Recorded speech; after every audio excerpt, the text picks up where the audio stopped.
Smile.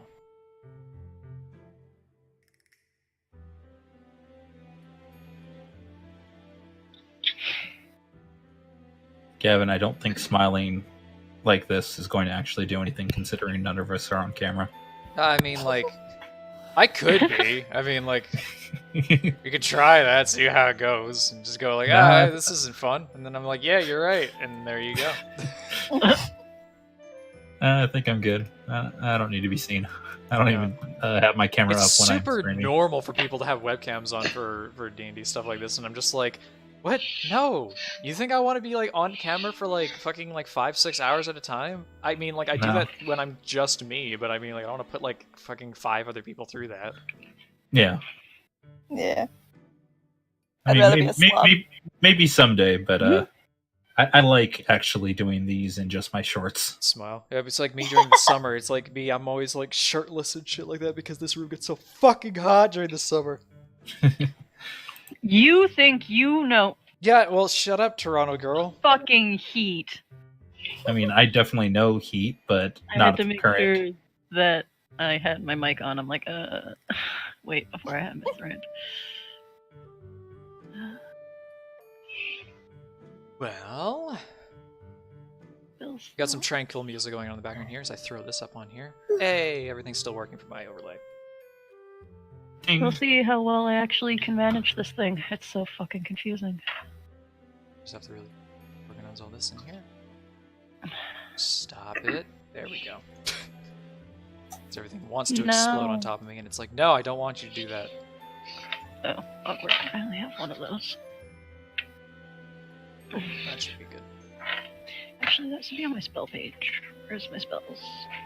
Oh, some real space for it. Oh, I just realized something. Hold on here. Change this. Change this. This one does not need to be here. This one needs to be different.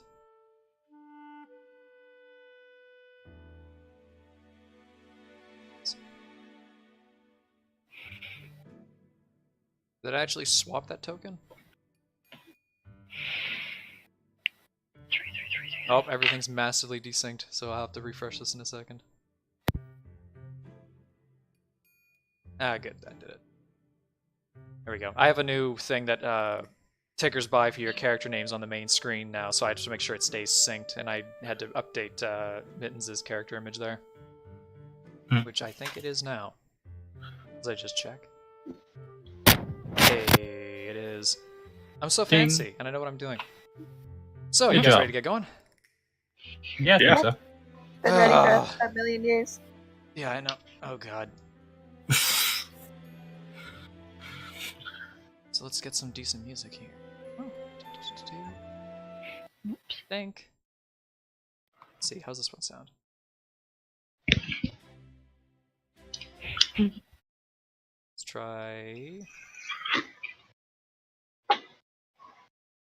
Try this one.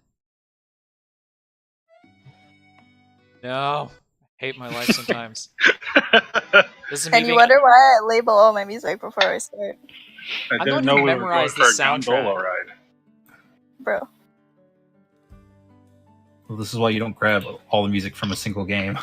Yeah, but I'm so goddamn incredible for having this stuff ready and memorized, usually. I just haven't listened to the soundtrack in like a few weeks, so it's like not fresh in my mind. Because I usually listen to it a whole bunch leading up to the session, so I know which songs to put on. Fair enough. Anyway. So for everybody's sake of introductions and such like that, for this one shot, we have this for your setup and your premise. As I attempt to read. Here in the Arbor Woodlands... Oh god, I forgot. I can actually throw this up in front of you guys for the stream as well. Because I put these now here. To show to players. There's the kind little wall of text. Here in the Arbor Woodlands lies the old town of Fairwind. At first glance, it doesn't appear to be much. It's just another town nestled amongst the trees and any wayward adventurer could come upon. Like many others, you intended to only be there for the coming morning. However, it appeared that you stumbled into this quaint little town on the one day where it's anything but quiet. From what you've gathered, it appears to be the town's preparing to throw some kind of festival called the Day of Eldri. Wow, I changed that. Apparently, it's for a mythical ki-rin that comes past by the town, blessing everything with its power and its presence. For most, it's a time of wondrous celebration seen only by the likes of kings, and for others, it's a chance to turn their names into legends. You see, amongst all the merchants and performers come to fill the streets of Fairwind, there's also those that have come to seek to claim the title of Eldri King. As is tradition, the first person to recover a lock of the famed beast shall be crowned king of the festival and awarded with a small fortune. Quite the prize indeed. As such, the hunt for the ki-rin's hair has become quite infamous, and it would appear that this year is no different. With so many other adventurers gathering for the event, it's impossible to stand aside and ignore it. Readying yourselves to be warned for the journey ahead. Laid ahead for yourselves, so the ki-rin is no easy quarry. Even as the skilled adventurers that you are, one has to wonder just how well you have come to fare out there in the wilds, with nearly 100 other adventurers competing for the title of Eldri King. So, your small group of a party has been venturing around without much of like any clear objective. You're simply on the road traveling when you've happened into Fairwind. The day before you guys actually entered in the town was simply like you were arriving and were planning on staying the night before moving on to the next town. But while you were staying there in your tavern, which for you guys' information is known as the Wicker Stallion Inn, you were lucky enough to be able to get rooms for yourselves earlier in the day before the large flux of the population started to surge and increase, as the town is famously becoming quite full at this point. The town is sizable enough, probably bigger than what you would expect out here in the wilderness, but the population is starting to get a little bit so ridiculous that there are people tenting outside, and all of the taverns are near full to the brim, and there's merchants and performers and cooks and all sorts of tradespeople just starting to set up stalls and such like that, as well as just continue to flux into the town from the late evening through to the early morning and such like that. You could just probably assume that the population has, if it's not doubled, is probably tripled. It's just brim full of people there. And the only way to really escape the crowds, from what you've heard from people, is to really just straight up just leave the town. It's that packed in with everybody else there. You'll be pretty much almost pressing shoulder to shoulder with people as you go through the streets. Assumedly, if somebody doesn't have a horse, in which case that guy, he's that guy. You guys had a chance to stay the night. Pardon? Your wolf is going to be causing some problems, probably. No. You guys were able to get a stay, and I won't make you guys pay for it out of the convenience of session one-shotting, for your stay in your inn for the night. And for the most part, you were kind of like splitting your party amongst between two rooms each, probably the women in one and the guys in the other. I was going to say, like, wait, hold on, we do have two women, two guys. That's right. And the day has come upon you. You've heard from the villagers and such like that, like a very basic of the rumors and such like that about as well as the rumors, legends, the stories told about the ki-rin of Fairwind. And you don't really have a clear understanding of it, other than the fact that this is usually just a good celebration. Ki-rin are known to be lawfully good creatures that stand by and just really strong morals and such like that. Their presence in the area simply just blesses the land with this horribly divine power, which just, in its straight sense, not only purifies, but just drives away all evil. And so nothing of any sinister nature at all that you can imagine around there. And from what you've heard from all the years past of the festival and stuff like that, it's just a grand celebration that brings in a ton of people, a ton of trade, and such like that towards the city. The actual hunt itself, that from what you heard about, is simply a crapshoot from what you've heard, as a number of years have gone by, and somebody has not actually been titled Eldri King. Although in recent years, yes, somebody has done it, but they're not there, and nobody remembers the name of the person anymore. These names are usually scriptured and scribed behind to be able to leave their mark in history, but it's been so long since then that the people that are there don't know who it is anymore. The act of being able to find the ki-rin out in the wild is, again, it's a crapshoot. Finding the creature is incredibly hard and rare, and anyone who claims to have like tricks or tactics to try and find it, you could find a handful of other people. Like, nobody has any clear, concise way of how to be able to find this thing on their own.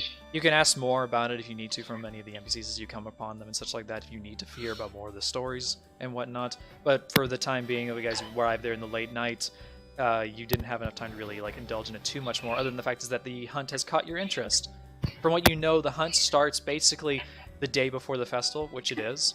Currently, right now, the festival is in setup and preparation, so there's no grandiose events that are going to be happening anytime soon. Simply the merchants trying to make their setups and stalls, the performers getting themselves practiced and readied, and the cooks trying to basically fill the incisive nature of people's pockets to spend coin. So they're still everywhere, and there's still things going on, but nothing organized yet. The hunt happens the day before, and this festival starts in the evening at the end of the day, close to midnight.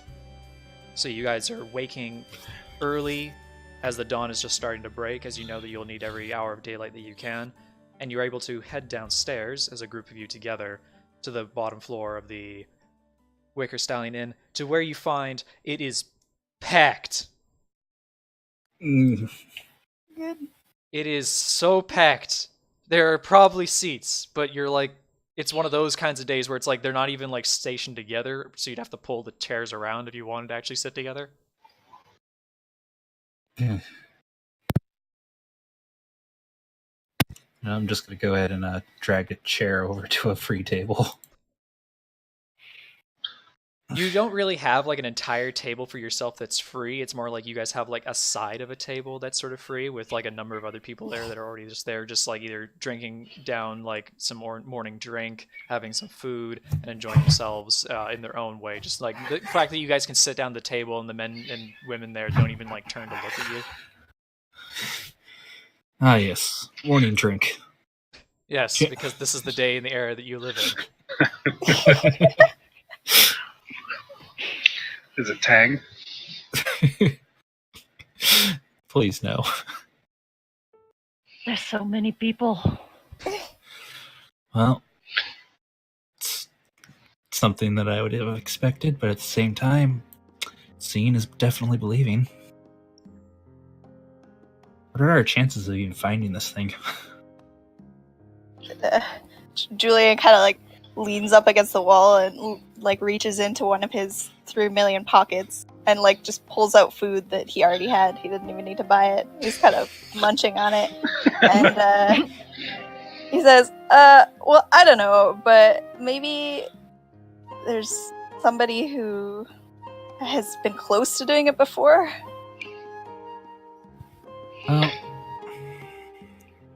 Maybe. Well, I'm sure if we find anybody like that, I could convince them to give us a hand. I could ask nature. Once we get away from people, I can't deal with that was like the people. most There's 420 too comments so far. Julia literally just looks over and gives like a deadpan stare.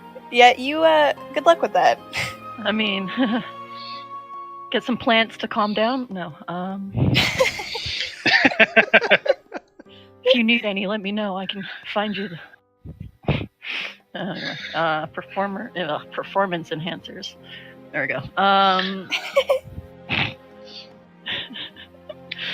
As you guys are around the place at your table, you see the woman that ran the place come up to you. Her name was Claudia Wellspring, from what you acquired from the previous day. She looks to all of you as sort of like a hurried rush, as you can see that she has herself like a pad of paper and such like that, just to write down everybody's orders that come by. And she just sort of looks to all of you and goes like, "Will you be having anything?" A tea and some type of meat. She looks around to sort of like all the rest of you, and she says like, "Much of the same?" Juice and salad for me, please. She writes all that down. I don't need anything. Her Nixus is just kind of looking at you, just like, how do you eat that stuff? Julia just looks up, his mouth is like still full. He's like, I'm good. So without even a second glance, she just takes off and she goes to try and prepare you guys some food in the morning. It seems to be that there's just like, it's besides like her, it seems to be like everyone's busy in there and such like that, and it's like she has to sort of like twist and turn to get her way through the crowd and such like that. The room is like irritably loud, but not like so loud you can't talk to each other, at least without having to raise your voices a little bit. I kind of like pictured her just like pointing to a side that says no outside food or drink. Right? Just giving her a I think look. she doesn't care right now because she's so busy. Yeah, exactly.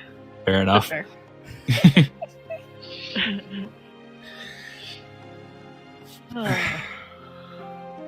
How do we compete against all these people, though?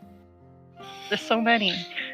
Well, yeah, there's so many, but I mean, if you look at them all, how many of them do you think are actually going to get anywhere more than 100 feet outside of the front gate?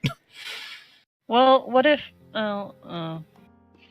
I mean, I'm sure even if all these people are joining, there's not going to be too many people that are actually going to get very far. What if we start something here, though, so that less people get farther? I mean... Renix is just kind of smiling, like, what did you have in mind? I don't know. God, fuck, you're planning. Bar fight, maybe, or something. Something to get everybody going and maybe knock out a bunch of our challengers. I mean, not that I condone that kind what of thing. What is this chaotic evil party I'm in? Julia, neutral good. A sideways glance. Well, I could play them a little music. Then maybe a few of them would be a little bit more cooperative to start a fight. I mean, that could work. To be honest, you guys got me. You can't lose. I kind of like the bar as it is currently. I mean, it was a decent night of sleep. Sort of like you hear the roar of the tavern for a moment.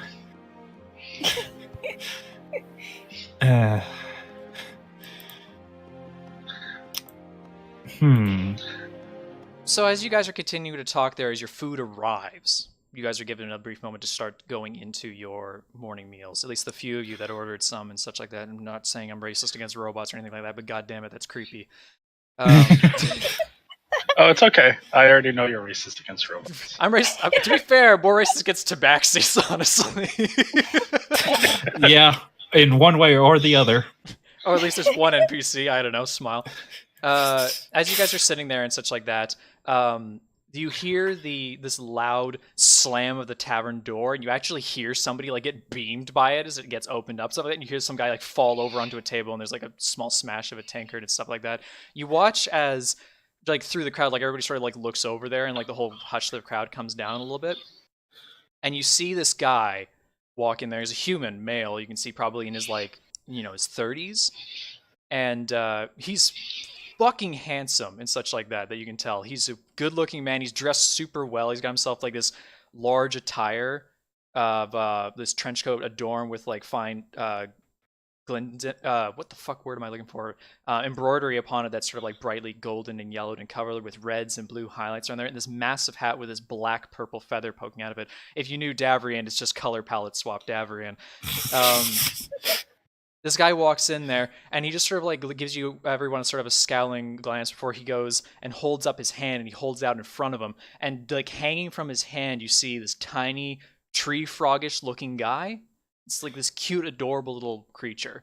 For one of you that actually have such things as nature and natural understanding, stuff like that, Ari, your character would recognize it as a grung. And he just simply holds him up and goes like, "All right, who wants some?" And everybody sort of just like quietly looks around at each other, and he goes, and you hear the grung go like, No, please, let me stay. And then he just sort of like, you see him just like shake him violently for a brief second, and he just goes, "Any takers? He's free." Sure. What? Do you think it's big enough to stay in one of my pockets? He's a tiny creature. Like, he's like up to like your mid of your shins. He's so small. Well, it might be useful to have some bait in the woods. Oh my god, no! You can't. No! Yes, we will take him, but no! You guys actually stand up and say you will take him? Yep. Yes. Yeah. So Renix is just going to continue sitting there, just like, just another morning. And then you see the human sort of look over to the grung in his hand. He goes, "Oh, look at that, Grep! See, there's some people who want your worthless ass." As he drops them out of his hands, and he drop kicks him in the groin across the floor as he sort of rolls to a stud towards you guys. He goes like, "There you go, take him. I don't want him anymore." And then everybody in the tavern is just laughing at that as he walks out and slams the door. And you just see the little grung just sort of like on there in the ground going like, "Oh." as he just holds his like balls, just trying to exist. Do we Rix want is him gonna now that he's go damaged? Pick him up. Renix is kind of give the guy as he leaves like just want to look like, well, he looks vital. This is sort of the little grung just sort of like crawls towards all of you, and he just goes, please don't hurt me. Why would we hurt you? He just sort of like rolls on the ground a little bit, and he just goes like, I don't know what I did. He just became so mad with me. Well, you were probably asking for it. Grug has never asked to be kicked in the... Oh! He just sort of buckles over. He's like, Grug may puke. Hey. Somebody get him outside. Julian kind of pulls his pants to the side. Please, just not on me. Anywhere but on me. Okay, Jaden will pick him up and rush him outside, because inside isn't really the great place for this anyway. So, Finish my food. Jaden, Yeah, I know. You pick him up, sort I of did not like eat. coddling him like a child a little bit as you're running by. Yeah. There's some like quick remarks that you don't catch, but you hear one of the more brutish people in there go like, "Oh, he's a baby, look at him!" And then more laughter kind of like going around there in the back of the tavern and such like that. When you bring him outside, he just sort of like looks up to you in your arms, and he just goes like, Grub, thanks. You said, and he just sort of just like bends over and just hear him go as he just throws up onto the side of the tavern. It seems to be that like you caught the attention of a few people and such like that, but whatever he threw up, it was very slimy and very green. Ugh. Poor Ugh. creature. The rest of you have joined outside now. Yes. Yeah. Well, I've after you take finished a my moment food, so to, sure. after you take a moment to actually rest him up a little bit to get himself feeling a little bit more like he actually is still male. It probably is very male, even to that strike to the groin. I'm sure would hurt anybody. What you see in front of you is this small little grung. He's sort of like green, like fluorescent, and black splotches all over his body. He's very short, like I said, and he's got like a very light attire of leather armor on him, and you can see slung over his back this simple spear. So, from what you can tell, he was an adventurer, not just some wild grung tribesman and such like that. Albeit, likely was adventuring with that man that you saw earlier. He seems to have like calmed down a bit and sort of just sitting there. He's very sad. What's wrong, little frog? He sort of just looks up to you and he just goes, Grap has no idea what he did wrong. Grap was just enjoying the city streets, and then the morn, he got very mad with me. Well, what's your definition of enjoying? He just sort of looked around. He's like, "There's the stalls of the food. Such lovely food. The boss would sometimes buy it for me, and other times he would tell me that he could not spare the coin. I found a gypsy woman. She let me play with her cards, and then he got really upset with that." That doesn't sound, What was your name? Looks to you and he just sort of like stands up a little bit and he gives you like a salute, like he's trying to be an impressive soldier. And he goes, "I am Gip." Kip, can you potentially show me where that gypsy and those cards were? And he looks at you and he's sort of like confused and he goes like, "Oh, why?" I may have an idea. Sort of just scratches his chin a little bit and he goes, "There's no time for cards. Gip wants to become the Eldri King. Gip wants to be an important adventurer. No one ever looks at him as if he's important." You see him just sort of like dangle his head a little bit more in a sad motion. Julian leans down and kind of like gives him like a pat on the head and says, "Look, can you please just show us where the cards are, and then we will help you become Eldri King." He sort of like looks up to you and you see fucking stars in his eyes and he goes like, "Really?" Yes, really, but we need you to show us those cards like really quickly, okay? And he goes like, "Oh, will the cards help Gep become Eldri King?" Yep, definitely 100%. Give me deception. Hang on. Deception with advantage. Did you set my thing to roll? The thing? Quarry, yeah, it's World Quarry. Okay. Query. I don't know how to read, it's fine. Or you could go with prompt. Well, Good thing you got that. Thank God it's I got an all red. 18 and a 6, so I mean, like, I tried. That's a natural 1 with 14? Are you serious? Yeah, but That's higher than me. Holy shit! That expertise. And I, Anyway, also the +5 charisma, holy fuck. Anyway, that'd do it. Anyway, he 100% totally buys that is your intention. It may or may not be at this point, I don't know. But he goes and like he raises his pant loop up a little bit as he hops down, and he goes like, "Yeah, follow Gep," as he just walks out in the crowd. You immediately lose sight of him. great. I mean, Julian wipes you know the what frost general direction he went in because it's packed out there. Well, lead on. Really? It's your pet. I'll Yeah, attempt to try attacking it, I guess. Even though it should be near impossible in a damn town that's busy, but, I'll try to track him. Well, the good thing is that he leaves very sludgy footprints and such like that, so in comparison to most of the other abundance of races that are in the town, I'm not going to make you check for that. You can follow him, like, even though you catch glimpses of him through the crowd, it's kind of like following, like, a child that's walking towards a candy store at this point. No, that's a van!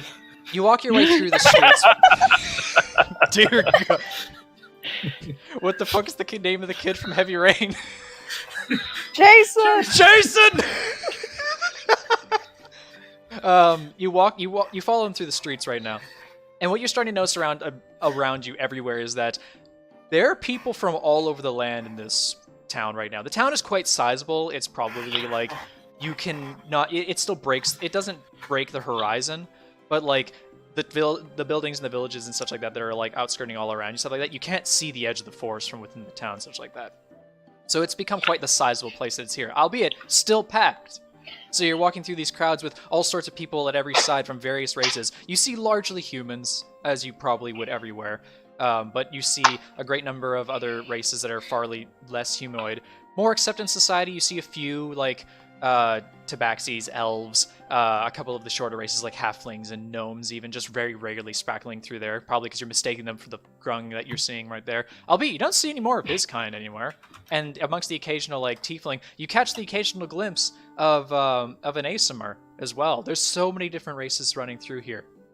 You probably dare say you see a few other constructs in amongst there as well, albeit you don't know if they're warforged in their nature or not. At the very least, you don't see anything like crazy and outdrawn as some sort of like insectoid race walking around out there, which might cause a panic to some people. I don't know why. But you are able to follow him through there, and he leads you down into part of the market area that actually has a number of the stalls starting to be set up there. You see a number of merchants sort of like lining the streets. Some of them don't even have their stalls set up. Some of them are just straight up just like giant backpack-toting merchants that are just sort of like going through their wares with people with like maybe a stand next to them just to sort of hang a few of their things on there. See people selling goods and foods, silks, gemstones, other decorative pieces of metal and wood adornments, such like that. You see occasionally that there is one of the local blacksmiths poking in his nook out of there who is mobbed to shit. Especially for people wanting to get crossbows and arrows, it seems. There's a lot of rangers around here.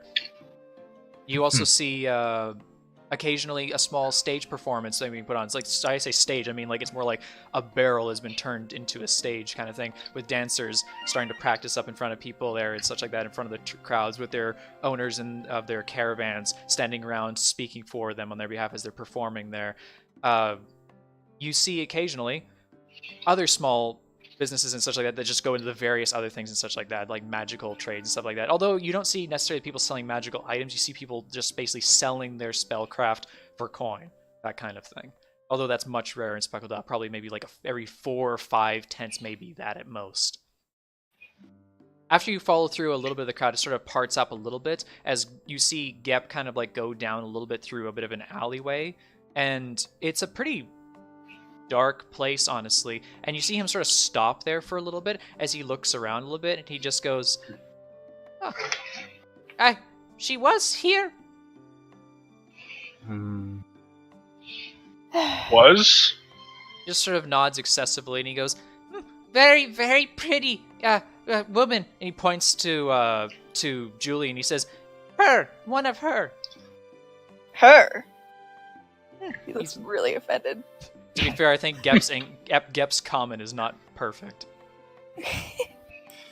But it seems to be that he's indicating that there was a tiefling woman that was Tiefling. here. Kip. She's very red, not blue. Kip. Did your partner pull that card from the gypsy? And he looks and he shakes his head. He says, "No, he was nowhere near." Yep, pulled the card. What it was on the card? She told me to be very cautious when I pulled the card. She said that when I did it. He sort of taps his finger a little bit and just goes, "Oh, she said that someone very close to me would want to kill me." Oh. Just another day.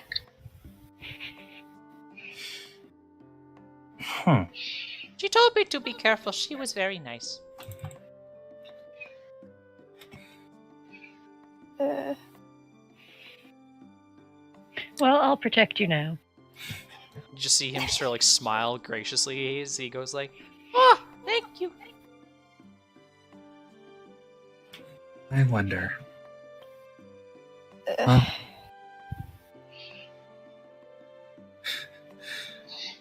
Well, that probably is exactly what I think it is. Well, you guys can talk amongst each other out of character if you need to. No, I can't confirm what I think it is, so... do you think you could introduce us to your very angry partner? Just sort of looks and he kind of goes a little sad for a little bit. He goes like, "Airborne's scary now. He has been for a while, but he's never done this." What do you mean? He's just normally a dick? He looks and he goes, "Airborne, very, very presumptuous. That's the word he used, I believe. Person. He was a descendant of the first to be Eldri King." Well, Sounds like he has an ego problem. maybe if I talk to him, I can get him to be a little less mean. He sort of just goes and looks around. He's like, "But I like you as my friends." I'm not saying that you have to be friends with him again. I'd just like to, give him what for being so mean to you. Well, Let's focus on that later. We're burning time. And I don't think talking to him is going to get us any closer to figuring out how we might find this ki-rin. Well, but if he's a descendant...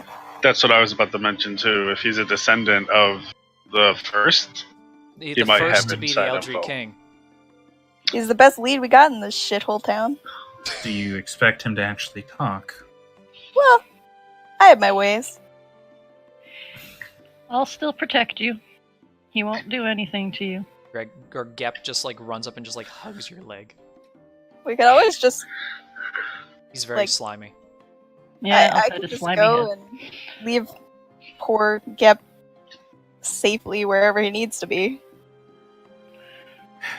Then you hear Gep go, Oh. No, Gep wants to come. Gep wants to be Eldri King."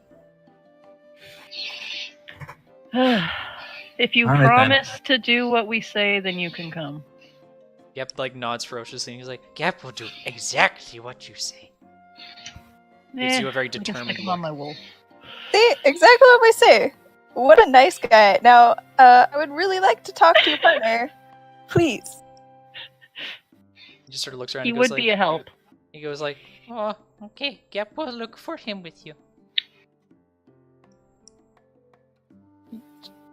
Julian. Get this time, can you sit on my shoulder?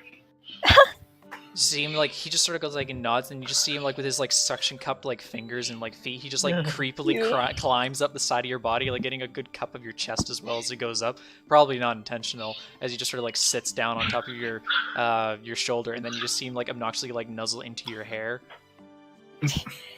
As Gep does that, you hear like kind of like a jealous little squeak from inside of one of Julian's pockets. And a tiny little mouse climbs out and climbs up onto his shoulder. Aw. Hey, little guy, he is so cute too. Yeah, this is Judas. Huh. He's nice with me, but don't get too close. He's a little bitey. See his tail whip back and forth a little bit as he squeaks at everybody else around. Do we need to keep Silver away from him? I think he'll be fine. So you guys turn back out of the alleyway. Do you guys wish to try and like talk to the populace to see if they've seen or know where Aramorn is? Well, yeah. I would ask if there's anywhere that's particularly important to any, like the old Eldri Kings or anything like that. You can definitely ask around about the old Eldri Kings and stuff like that to see if anybody knows about things too.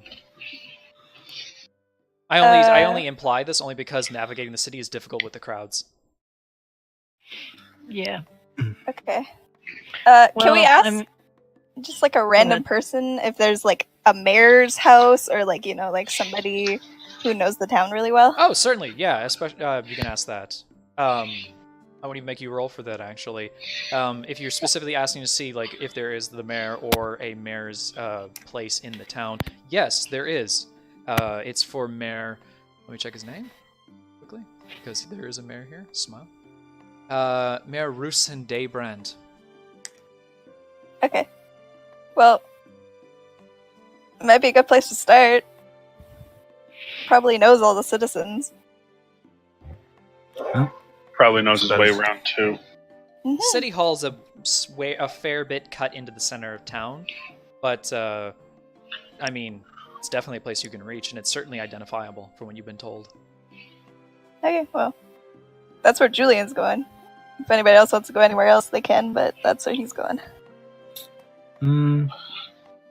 Well, don't think we're going to get much in terms of trying to get anything out here, so I guess I'll go along as well. Yeah, I mean, I'll follow along at least until we get there. Looking out for what's-his-face. That said, with the direwolf that you're Yep. bringing through the town, such like that, the crowds do part a little bit for you as you're coming through here. At the very least, the fact that everybody at least acknowledges the very large pet that's coming through. I'd like to point out as well that there are other like large mounted animals that are coming through here, beside horses and stuff like that. You see the occasional elephant. It's probably hauling some entourage of things for people around the place. But you also see like one like dinosaur. Oh, for fuck's sake. Lord knows where somebody brought that from, but whatever it is, it's obviously not going to be hurting anybody, and it's just hauling a lot of shit. Well, what type is it so I can polymorph? God. Wow, okay. Polymorph, you don't need to know what it is. It's wild shape you need to know what it is. Shut up. I thought you... Really? I have both. No, wild shape you need to know what it looks like and be familiar with it. Polymorph you do No, not. that's fair. Oh, Okay, well, what if I want to wild Interesting. shape into it? It's too high CR. Fuck you. Nah. Well, I saw that coming. I'm not even going to say the name, but I mean, like, I'll just put it up straight at this one. Four-legged, very, very large, long tail, long neck. I don't remember the name of it. Triceratops? No, it doesn't have spikes. Brontosaurus? Stegosaurus? Probably Brontosaurus. Oh. Stegosaurus. Brontosaurus are like fucking huge. Yeah, They'd you be, could like, just the use size the, of half- That thing would, like, flatten a town. Okay, well, there's, Yeah. there's another species of Brontosaurus that's smaller, okay? I know it's Okay. that's the one I'm Yeah. intending to use. Wow, okay, can you stop? Can you stop? This is the DM going like, hey, look, a dinosaur for the first time ever. Don't make fun of him. Okay, well, what if I had bought a freaking elephant? I should have bought the elephant. Rip. Rip, not having an elephant. You spend Yeah, a short period. apparently. You spend a short period of time cutting through the bits of the town to try and get towards the city center. From what you've been told about the city center stuff like that, that is typically where the festival starts. so people do know their way to and from this area of town. Oh, we're going the right way anyway. It's a very like humbled, nice building that you found there. It's definitely made out of like a mixture work of stone and marble and such like that. Obviously, it's a building that's been very well maintained over the years and such like that, but it's definitely, in terms of its architecture and aged structure, that has definitely been there for well over a couple centuries. The door is closed, and there's a number of men sort of standing around that seem to be city guards. Seems to be that they're not letting too many people near it, since there doesn't appear many people ascending the stairway towards it. Cool. Julian immediately charges up the stairway towards the guards. This will be great. And, hello, my fine gentleman. Any chance I could get by to see the mayor? I have to see somebody of really great importance. And sort of like all the guards like immediately lower their spears towards you, as like one of the other guards sort of like from the side over walks over and goes like, "Who are you?" My name is Julian Blackbane. I am a bard of legend around these parts, you could say. I've never heard of you. Well, if you'd be so kind to let me pass, maybe I could give you a performance later. And so just look at you and go, "The mayor is very busy right now with getting the last bit of the festival prepared for the beginning of it tonight. How important is the nature of which you need to see him?" Incredibly important. So important, it cannot wait another moment. It is a life of death importance. They sort of look around and go, "Life and death importance?" Yeah, definitely. You see, we found... we're looking for a certain descendant of the Eldri King. We heard that somebody might be coming after him or something, or one of his companions, and we just kind of want to make sure that the city is safe for the festival. Just sort of like the guards look around each other and go, "Somebody wishes to kill Aramorn?" Of sorts. Yes. We would just wanted to find Aramorn so that we could warn him. Sort of just like shake, one of the guards sort of just shakes his head. The other guards sort of put their weapons down a little bit and then just go, "Aramorn will be out there in the hunt in the wilds probably by now." Sort of like he sighs to a bit himself and he goes, "Tosser has a very big ego about him. He wishes to try and become king this year, and he's made it very evident over the last 3 weeks that he wishes to do so." So you think he's probably out in the woods already? He also looks around at the sun as it's starting to sort of like, at this point, like dawn is broken, so you got this nice day sky above you right now, perfectly clear weather, and he just looks back towards you and he just goes, "Most hunters head out before now, or at least by now.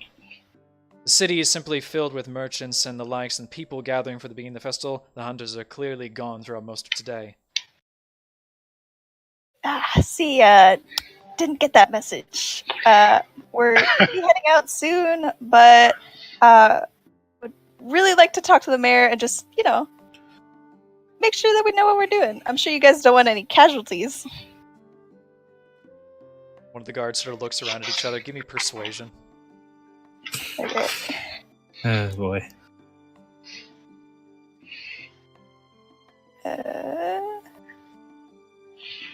Bam. Fuck me! I even rolled a 19! You can't say no to me ever.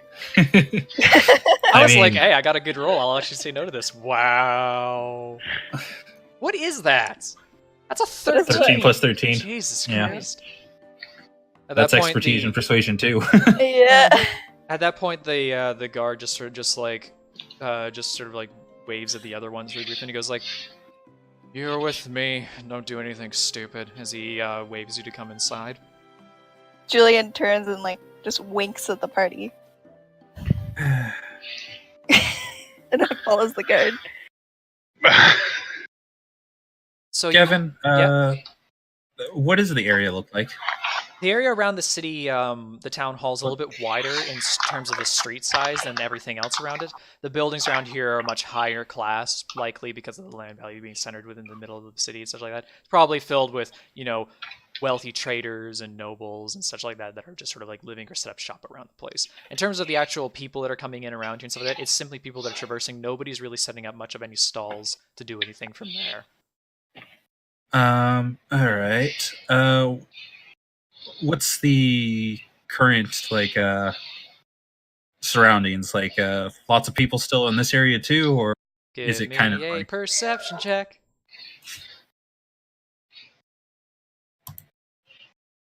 Well, shit. My perception isn't great, anyways. For you to discern your surroundings currently right now, you literally can't tell much beyond the information I've already given you. That is the way it is in the city right now in terms of the immediate area that you're in. You have no clear idea of the livelihoods of the people around you, or the exact people and the nature of the business around you. Sure, I'm just are we like in a crowded street in front of a place, or is it kind of empty-ish? You have more space to breathe here, but it's not a huge amount. At least people have the ability to walk around each other without having to be like close to shoulder to shoulder. I mean, you guys have a wide berth given the what's his name again? Hellburst. Hellburst. Because of him, people are giving you maybe like a 5-foot lead around him. All right.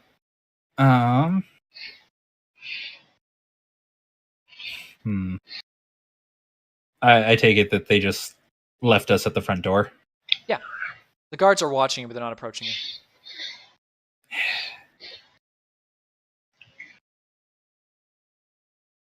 Proceed. Jaden, you notice that Hellburst's ears are twitching in a direction? I would. Seems to be he's hearing something that's perception. There's something that he's hearing catching his attention off to sort of your left-hand side. What is it, girl? And she just sort of turns and stares off through the crowd, off in one direction, so it very clearly knows where the sound is coming from. Well, Helm sees something over there, so I'm gonna go that way. See what's caught her attention. I'm gonna follow. I'll wait here just so that excuse me, my mind is blanking. Julian will know what happened to the two of you. Okay. Should she come out sooner? We cut back towards Julian then. Let's see, does this song finally work here? Probably.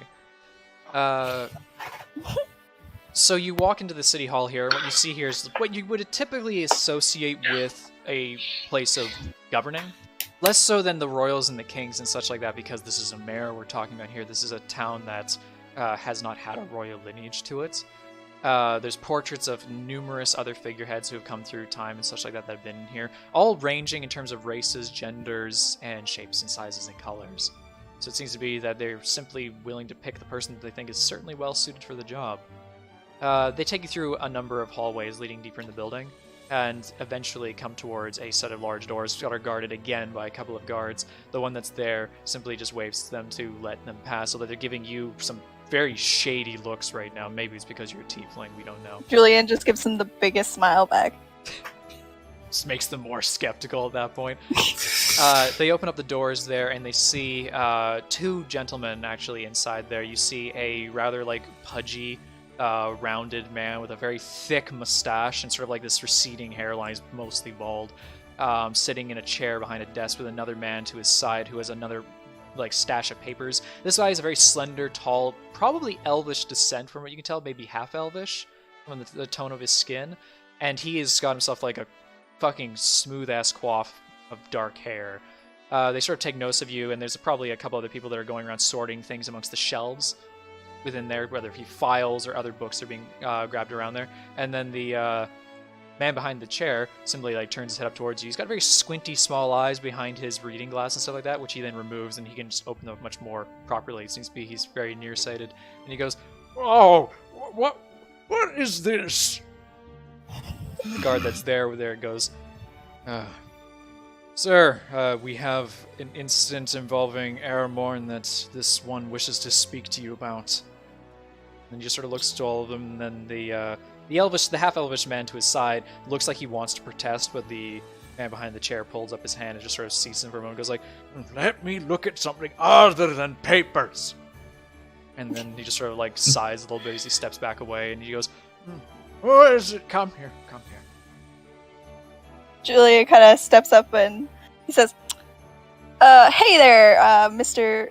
Mayor. I would like to ask you a couple questions, if that's okay." He goes, "I am Rusin Daybrand. You wish to ask of me? What do you have to ask, old man?" Well, we wanted to come and learn a little bit more about the cool festival y'all got going on. I figured I'd come straight to the head of the city and get the what's what. Sort of like gives you a jovial smile. He's like, "Oh, you wish to know more about our grandiose city? Excuse me, you said we." Yeah, my party members are a little busy. We're all here for the hunt of the festival. For a moment, I thought you were talking about the mouse. As he says, he regards the small animal on your shoulder. Well, it's part of the party. He just sort of like laughs a little bit there. And then the elvish man to his side says, "Sir, we really don't have this much time." And he goes like, No, nonsense. Everyone here should know the grandeur of the festival of Eldri." He just sort of gets up from his desk, and you can see this guy, he's big, but he is like fucking like built from like the waist down. His legs are strong. He's a funny looking character, to say the least. He's very well dressed up in his regard, and he just sort of steps around there, and then he sort of like looks to one of his servants to the side there, and he goes like, "Bring me that tome over there, please." As you see a young sort of boy sort of like meander down one of the side ladders, rush over to there, pull a book out of the shelf, and he goes like, No, the other one." Then he goes to the, puts it back, and he reaches for the one to the right side of it. He goes like, "Further," puts it one more, "further." He goes like two more, and he goes, No, one back. And then he goes back to that one, and he goes like, "Is it that one? Yes, bring me that one." This kid sort of sighs a bit as he pulls the book out and brings it to the mayor, and he just sort of holds it up nicely up towards him, but you can see the receding bits of sweat off of his brow. And he's like, "Thank you, my child." He pulls it Julian up sees there. the big book, and like his eyes are already rolling back in his head from boredom. As he holds up the book there and he sort of cracks it open a little bit there, he pulls up a small entry in it, and he goes, "What did you wish to know about this city?" Well, when somebody saw, nobody's caught the ki-rin since the very first time, right? And then he just sort of looks at you and he goes like, "Caught the ki-rin? My dear, no. No one has ever caught the ki-rin. The best they can do is get a lock of its hair, as is tradition, since the first who returned here with one." I see. So, who's the last person that got a lock of its hair? He just sort of looks and he goes like, "Good question, really. Let me check here." As he slips through to the back of the book a little bit, and he comes upon a name and he goes like, Yes, I remember this one. It was a young tabaxi girl by the name of Hazel Rose." Oh my god. That makes so much sense.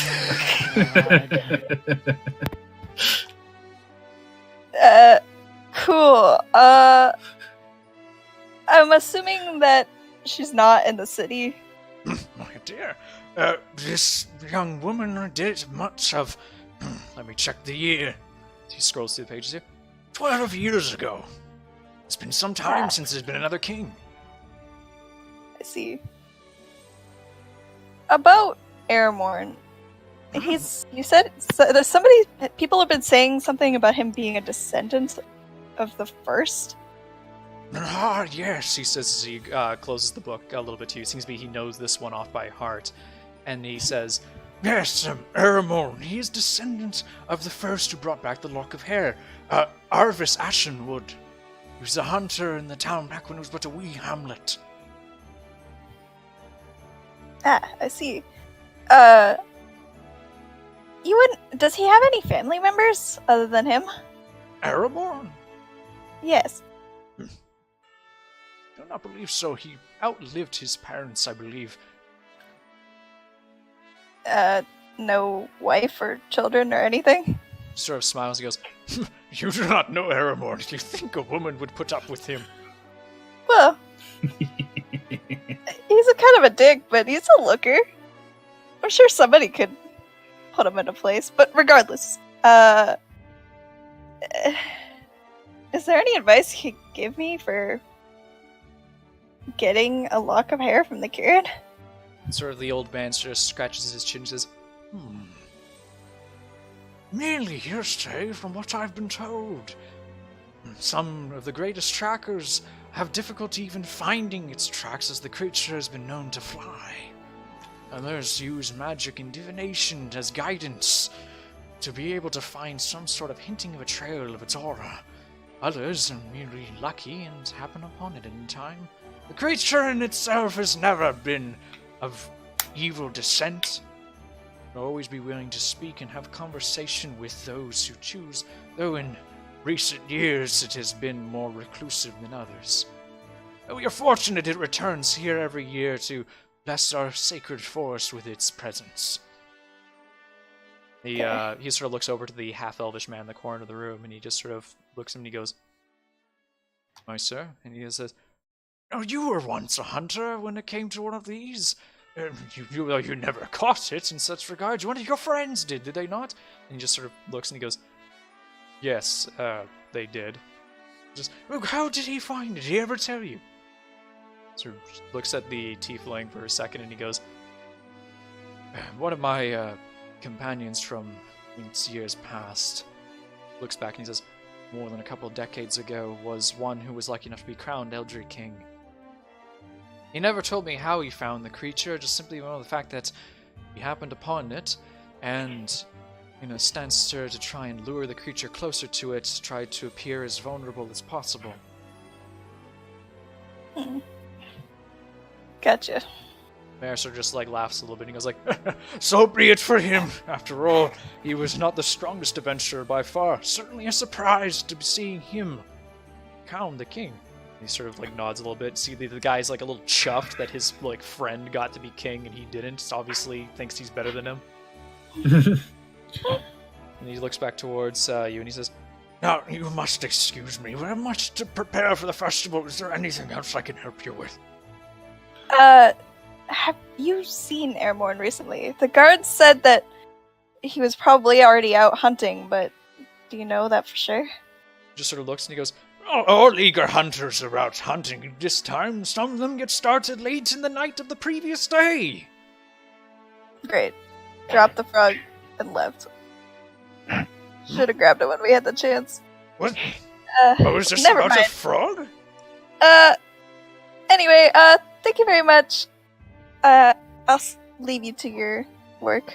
And then sort of goes no, what was this about to... And then you see the elven man just sort of grabbing me "Please, sir, we have business tonight." No, please. And he just gets dragged away. He's "No, don't put me back at those papers. It is so dreadfully dull." Door slams closed behind you. And the guard then sort of looks at you and goes, "That concludes your business here." Yeah. Thank you. And he just kind of takes off. "No running in the halls," he yells behind you as you take off. He keeps running. You will return to Renixus, where they will meet and converse and actually exchange that proper information there. So skip past that for right now to go to Scout and Jaden, who are currently going through the city streets. By the way, the most amount of time that's passed during all this is about an hour for all this since the start of the day. So you guys haven't burned too much time, but you've certainly burned a significant amount of time by now. As I return back over here, we will find this song is playing. That is the wrong fucking song, Gavin. Good job. You travel through the city streets for a short distance, probably about maybe a block and a half away from the city street that was centered where the town hall was originally. And as you're approaching through there, you start to hear probably the sound of what Helbrus? Yep. Just making sure. By the way, you remember how his commands work, right? Yeah, I got them. Just making sure. Of the sound that he was hearing, you hear the sound of what sounds to be a young child crying.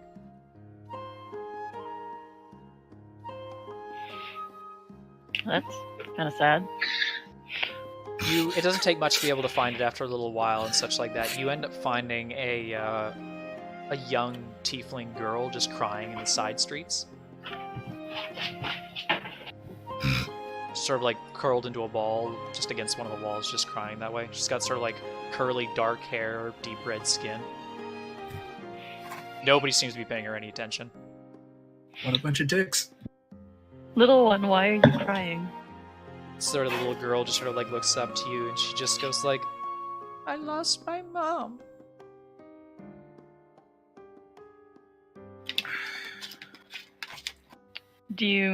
Where did you lose her? She just sort of shakes her head. She just like buries her face again. Honestly, she doesn't seem to know. Well, we can help you find her. She just sort of looks up to you and she seems scared right now. So she kind of shimmies away from you.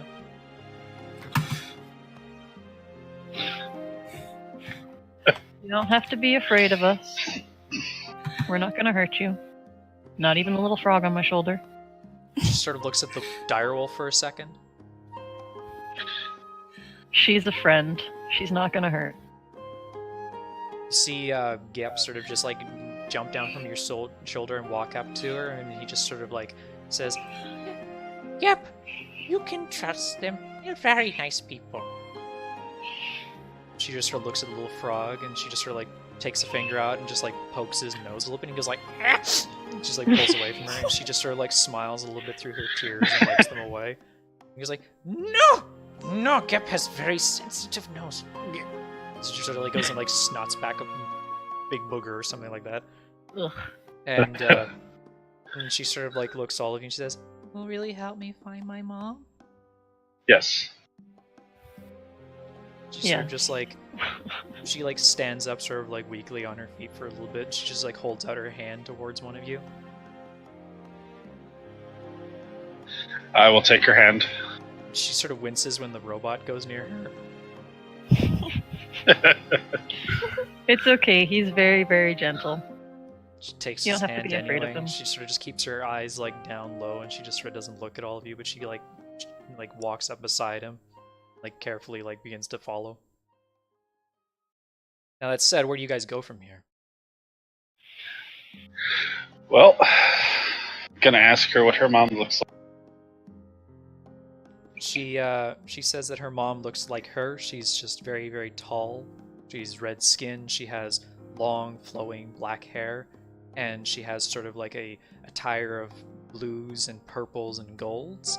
And you hear Gep go, "Oh, I know her." Is that your card, lady? And he just sort of nods profusely and such like that. And then the little girl says, "Yes, Mom has trade with fortune telling."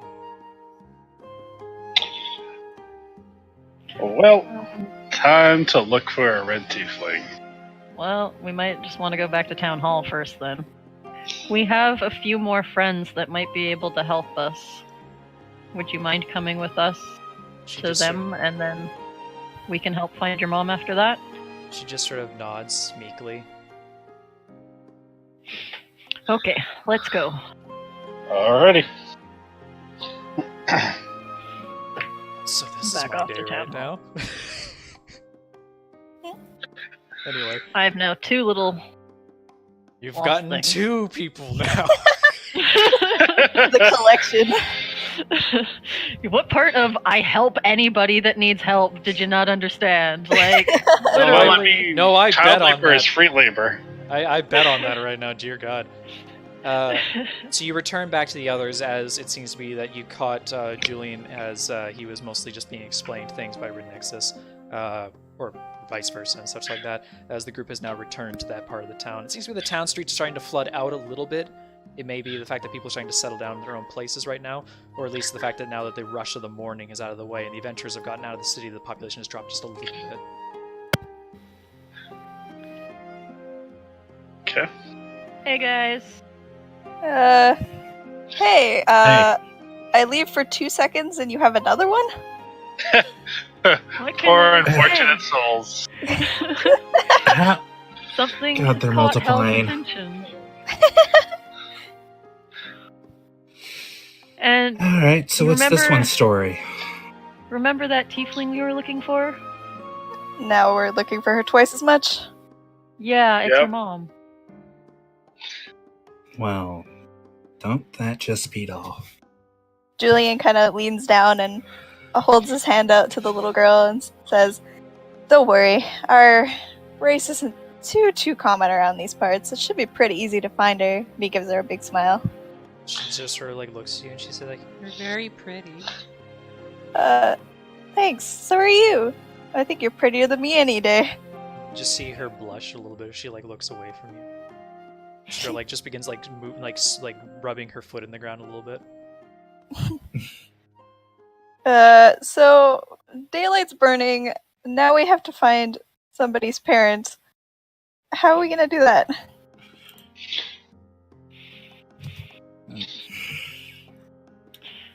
She sort of like Plot you see twist. the girl speak up at that point, and she says, "Mom used to work near the edge of the city." Near the edge, She sort of like looks down and she says, "I lost her when she came in to get food."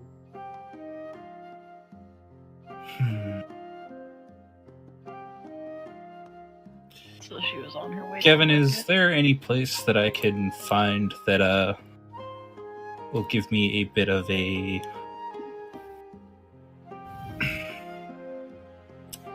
I guess Like a vantage point?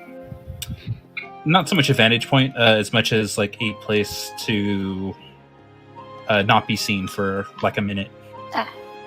Considering the fact that the population has like vented a bit out of this place, such like that, you could probably find a street alleyway less than like half a block away that'll have no prying eyes. Okay.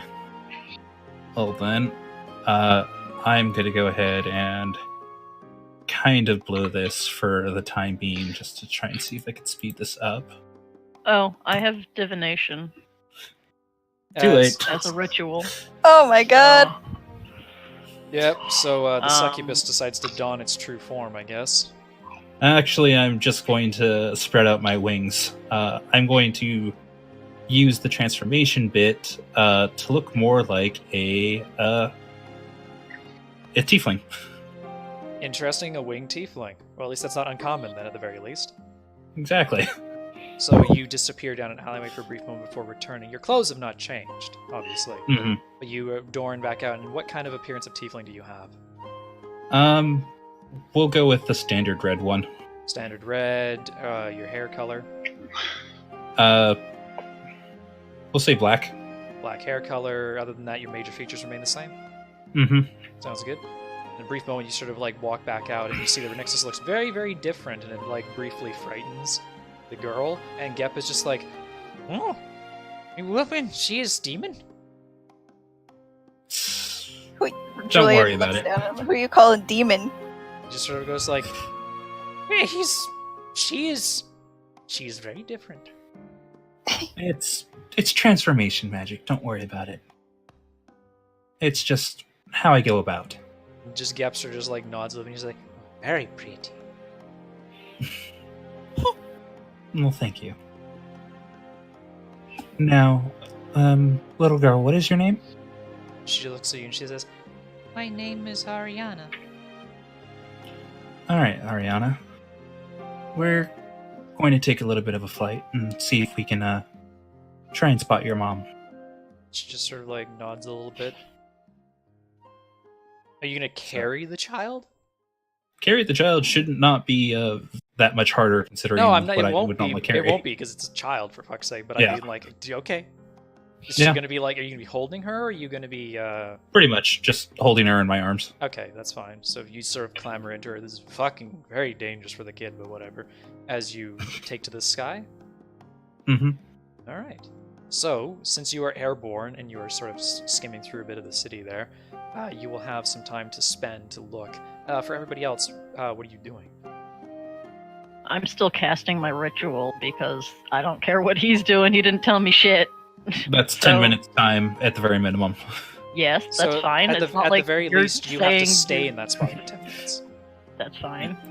So the others? He didn't say we didn't say we were leaving. That's true. Okay. Yeah. He just dipped. So for the next 10 minutes, I am going to be casting a ritual. Go for it. And for everybody else? Waiting for the ritual to end. I guess we're just gonna like hang out. They're kind of doing all they can. Ah, yes, divination. How did I forget that spell existed? For you, Renixis, you spend some time flying around, and you have a bird's eye view to try and get a vantage point for anybody who seems to match the description of a deep red-skinned tiefling that you can see from there. That said, as much as you have a bird's eye advantage point, you are trying to spot what is equivalently like a very, very colorful needle in a haystack, so you will take a normal perception check. Alright.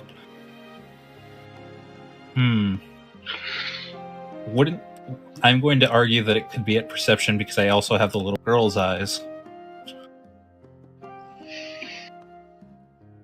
Advantage and disadvantage don't stack. Fair enough. I will say fuck you to that. Oh my god! You can see forever. Yep. Tiefling dark vision OP. Nat I 20. enforce the rules of DCs regardless. I was gonna say it's DC 30, but I was like, what the fuck is the chance he's gonna get a 20? I don't know, maybe it's a 1 in 20 chance. I should stop fucking doing that!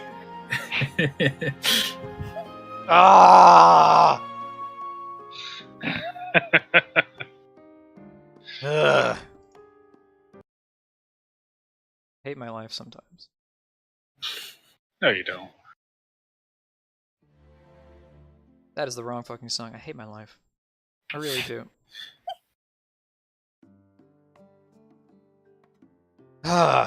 Amidst your aerial acrobatics, such like that, which do cause some mild alarm in the town and such like that, albeit people are simply just like, you're trying to keep it to a minimal for how much people can see as you dart amongst the building tops. You're able to cover a decent amount of ground with your flight, and amongst the work that it takes for you to go through there. Regardless of whether or not this takes less of 10 minutes or not, maybe it can be argued it took just the same amount of time and such like that. Regardless of the divination that Ari has in the direction of the woman, such a regard like that, you still learn, Ari, after all as I read through there and such like that, you do get given the vague direction of where to go from the time of casting, because Renixis does not return in that period of time. Sweet. And that said, you guys can head off in that direction there.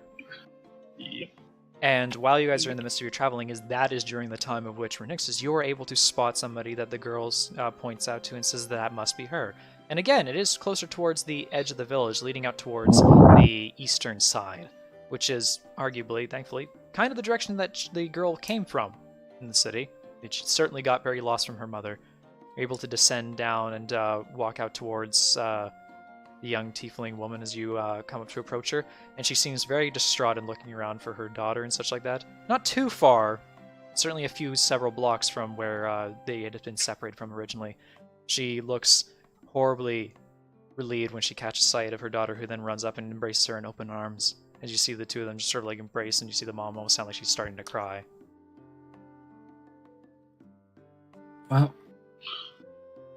try not to lose each other again. Then the woman sort of stands up and she says, "Oh, thank you so much. I had no idea where I had lost her." It's quite alright. We just managed to find her first. And she just sort of looks at you and says, "Is there anything I can do to thank you?"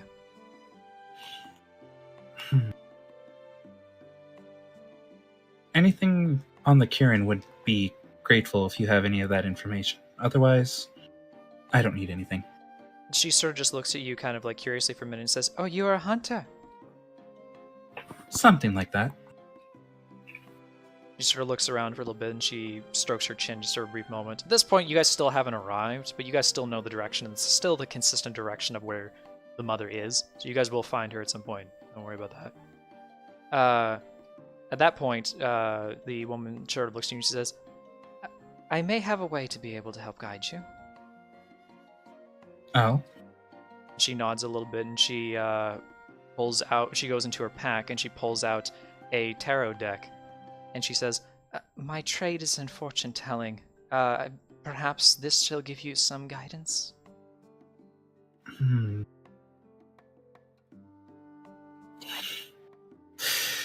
May I see those cards?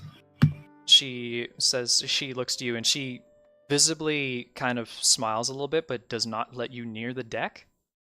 And she says, "This is a family heirloom, please." You can hold on to them if you could just show me what they look like. She ends up taking the deck, which is bound in a small strap of leather in a sort of like half pouch in that regard. She opens up the top fold of the pouch and sort of slides the entire deck out for a brief moment.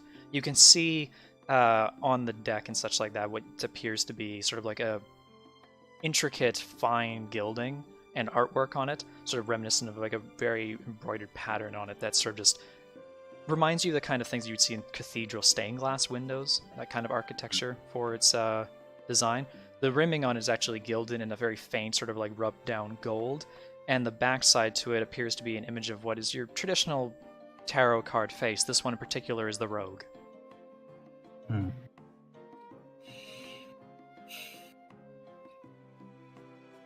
How many cards do I count that she has unfolded? It's a pretty sizable deck. Give me another one of your fucking perception checks. Actually, I'll be. Technically, Tarot's 7. You know what? I'm gonna say. No, it's perception. Perception? Yep, perception. You count more than like 2 handfuls. Certainly more than 2 handfuls of cards. Maybe twice that.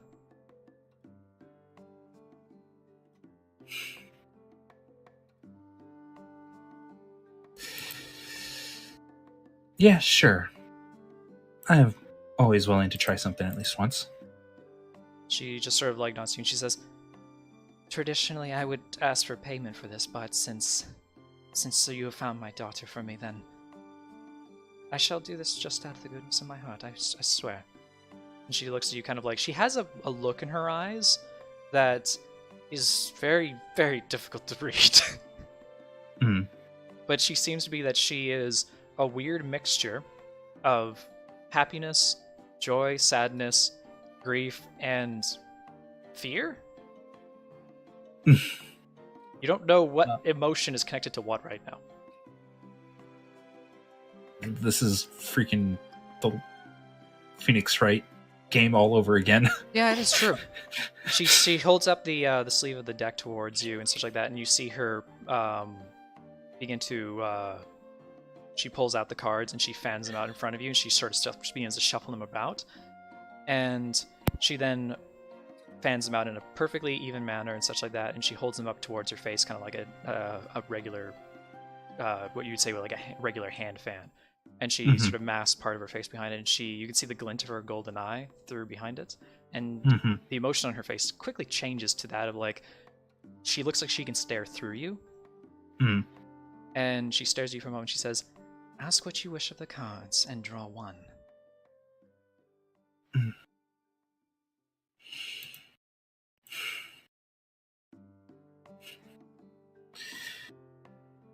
Alright.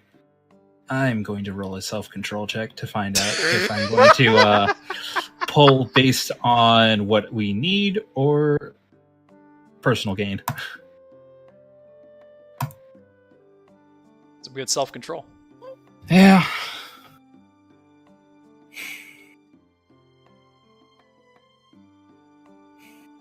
So what do you ask of your fortune? Will I find what I'm looking for? She nods and she holds out her other hand. And she takes hold of your wrist and draws in your hand over top of the fan of cards. At this point, the rest of you can see. Of course. What does Gep think about that? You see Gep going like, "Oh, there she is," basically. As good. he sees that it's like, it's very obviously she's giving a tarot reading to Renixis.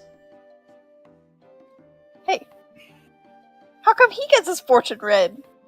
And then Gep was looking at it going like, "She was very nice. She said she gave it to me for free." Free? It can't be because of that cute face. Rip.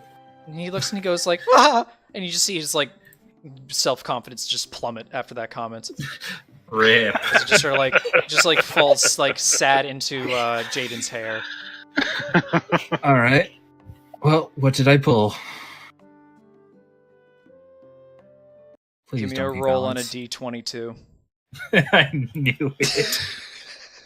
A D22? You guys not know what this is? Oh no, I knew what it was. Okay. I had ideas the moment you what's it called? That you said that the guy basically like just kind of said fuck this shit. Okay, but Like many things. but- isn't how it? could we not draw from it, though? Oh boy. I'm ready. Well, I'm going to hope it's not the deck of balance because otherwise you guys are. No, actually, that won't do anything at this point. All right. So by the way, I'd like to point out that I have the list randomized, Oh, okay, cool. so you guys won't know what you're actually drawing then. Just Well, saying. as long as it's not the insta kill ones, then it'll be fine. Because if it is one of the insta kill ones, then you guys are all fucked. Because now you're a 3-man party. Well, we picked up a little grong. Yeah. Oh, joy. Not that he'll do anything, but I'm just grabbing cannon my list. fodder Hold on, because I was like, Go for fuck. Where did I put it? You weren't ready for this? Did you think we wouldn't? I thought, deep down inside, Do you not that know us? I was kind of like, you know what? I don't know if I'm actually have the balls to put this in.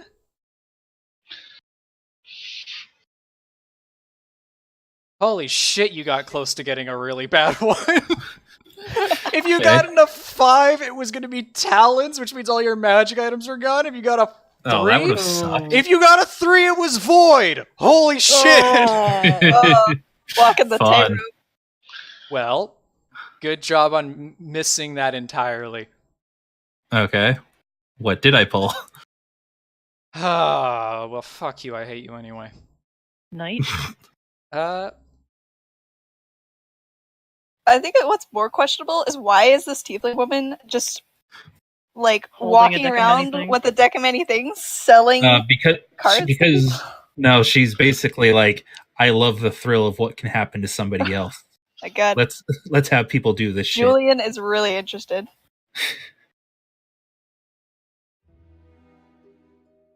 She, as you draw the card, and such like that, you pick it up and she snaps the rest of the deck shut around and sort of like immediately sleeves it away, and she continues to hold your wrist so that way you can't turn the card around to look at it, and she stares at you, it's almost as if she's staring through the card, and she says,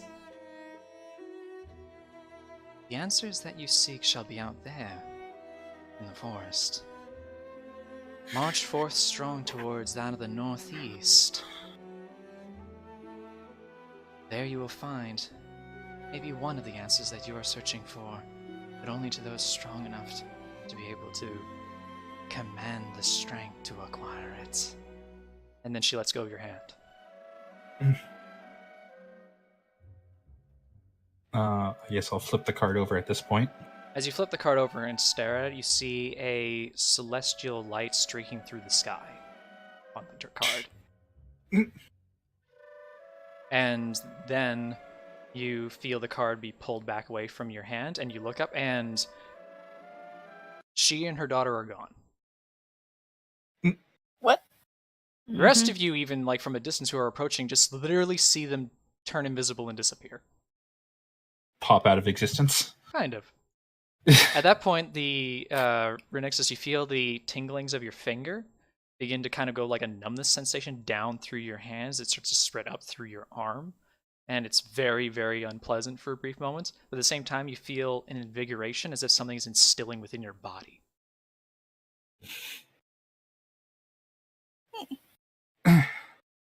Okay. To I explain probably- what happened there is that you drew the Comet card. Mm-hmm. If you single-handedly defeat the next hostile creature or group of monsters you encounter, you will gain enough experience to level up. Mm. Otherwise, the card's effect will fail. Aw. Good luck with that. Yeah. Julian just throws his hands up in the air. Well, this was a colossal waste of time. Well, I think I might have gotten a lead at the very least. Well, better than the mayor gave me. So what you got? I think what we're looking for is going to be, what'd you say, northeast? To the northeast. I think we might have our best luck if we head that direction. Fortunately for you, you were on the eastern side of town. So you're not too And far to be also- able to leave. Also, Lit. fortunately for me, I always know which way is north. Oh my god, you and your keen mind. Yeah, because I gave that on one of your items. You didn't actually take that, dear Christ. Yep. Anyway, You I did that mean- to yourself, Gavin. And I also know how many hours we have until sunset, so very let's convenient. I get going. maybe forced that on someone for a reason. And Anyway, I can recall anything I've heard or seen in the last month. Good, so I won't forget things. no, you won't forget things. I doubt that anybody else in town really has much to say. Maybe we can find Airmorn and like get some information. But other than that, I northeast it is. Northeast it is.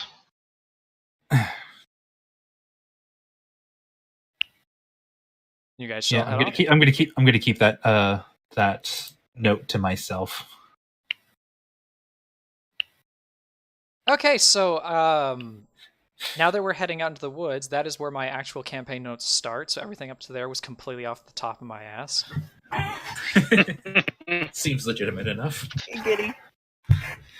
Dang it! I could have gotten in a freaking battle out of nowhere. That would have been fun. Start the bar fight. No, I was just kind the. of like, I was gonna be like, well, I can make that work. No, I was hoping for, what was it? The which card was it? You were hoping for the key, the one that lets Not you get the- an answer to any question. No, the one that I don't know if it was maybe a make believe card or not. It was basically you get summoned to a place to fight somebody that's stuck there, and if you beat them, you get one of their magic weapons. No, that's a make believe card. Okay. Though there is like there is If you Death, who get literally just Sun- summons a 1v1 against you against Death, and if you lose, you die. Yeah, I No, remember that Sun one. Is gain 50,000 EXP and a wondrous item. No, There's I just that. wasn't looking for that. Yeah. No, I was kind of like, well, you didn't get a bad one? Question No. mark. I mean, Star would have been nice. eh, Yeah. To be It's fair, the fine. star was like 14 on the list. It was like really, it was like in the middle of the Right in the fucking- middle. there. Yeah. hmm. So I was like, shrug. All right. Well, let's. No, yeah, key would have been nice. Yeah, that was the one that I was kind of like, I hope they don't get key. I mean, like, they can just die. All I care about. I just don't want them to get key. Then you just have to make a magic item on the fly. No, key is you get the answer and how to apply it to anything. Unless I get it No, wrong. key so- is. No, Key key is, is rare, uh, rare magic item. Oh, okay. Well, yeah, I would have liked the magic item, but like the main one I was worried about was getting the one that gives you the free answer. Ah. Yeah. But that, you know what? You had the chance of pulling Oh, that's so the many visor. bad Vizier. cards, especially Vizier. right there. Yeah, Vizier. Easier. That's it, yeah. Yeah.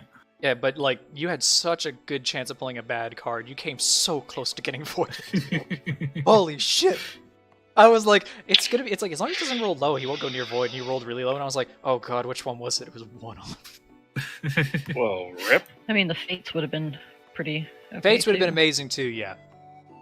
Anyway, Oh well. Mittens, are you back? There- Yeah. There she is. Caught you in the washroom. Hey. So you guys head out into the forest, and from where you're entering into the forest now, it seems to be it's a dense sort of alpine that you're going up through here. There's various mountains in the far distance around here and such like that. It seems to be it's nestled in a very wide valley where the town is, and the trees here are substantially tall and such like that. You would need to fly to probably or climb for some period of time to be able to reach the top and be able to have any kind of use of a vantage point around there. To the northeast, you catch the sharpened spire of one mountaintop that's like within a few miles. Beyond that, the other ones sort of extend out much further beyond the reach of the town, like significantly through distance. That's what I mean. That's the only like significant landmark that you can notice through that time. While the cat comes up here and demands me to give him scratches for fucking some reason. Hey Jack, go irritate Mom. She's just playing. It doesn't matter what she's doing. It's almost dinner time, so he's gonna be in there with you for the next hour. Probably. Mm. Well, now he's just gonna pride rock in the corner. He's as you guys are heading out there, there's really not many means of adventurers that you're encountering now. It seems to be most of them have left by this point. You guys are a little bit late heading up behind the party. By this point, it's not past another 2 hours yet, just so you know. It's still like early morning, substantially. You still have a lot of daytime left to travel. As you head out into the wilderness for some time, you sort of like have a very rough bearing of where you should be heading, at least from what you've been told by the tarot cards, or the deck of many things. And you continue along through sort of like a rugged, sort of like half-worn trail, whether it be from animals or from people in such that regard. And the area around you is heavily overgrown, mostly through like moss, ferns, bushes, tree roots in such regard around there in every direction. The way forward kind of gets like lost amongst the trail before you become just like entrenched in the wilderness. It seems to be that your direwolf is at least somewhat happy, and Grung seems to be content in his obliviousness of nature around him. Sorry, Gep. Call him Grung. It's his race. You guys are simply right now currently in a moss sort of trodden overgrowth area right now, and without much of anything clearly around you and such like that, what do you do from here? There's certainly still direction to go into the northeast if you wish to head that way, but there's like beyond that, you're now entrenched in the wilderness. Tracking's not really my thing, guys. That's what I'm here for. You wish to try tracking something? I Gonna know, try that's to what I'm find- thinking. Like, what the hell are we looking for? Try to find the fastest path to... You said there's a mountain in the northeast? Yeah, that's the most clearest divisible landmark that you can see. I say we head towards the mountain. It's the most obvious. Sounds good to me. Would probably give us a somewhat of a vantage point. I'm surprised we haven't actually run into any people out here, but at the same time, it is what I said back in the inn. Probably not many people going to get out this far. Yeah. So, you use your preferred terrain, I'm assuming? Yes. So your preferred terrain is forest? Well, it's just natural. Hold on, let me pop it up. Cat, what do you want?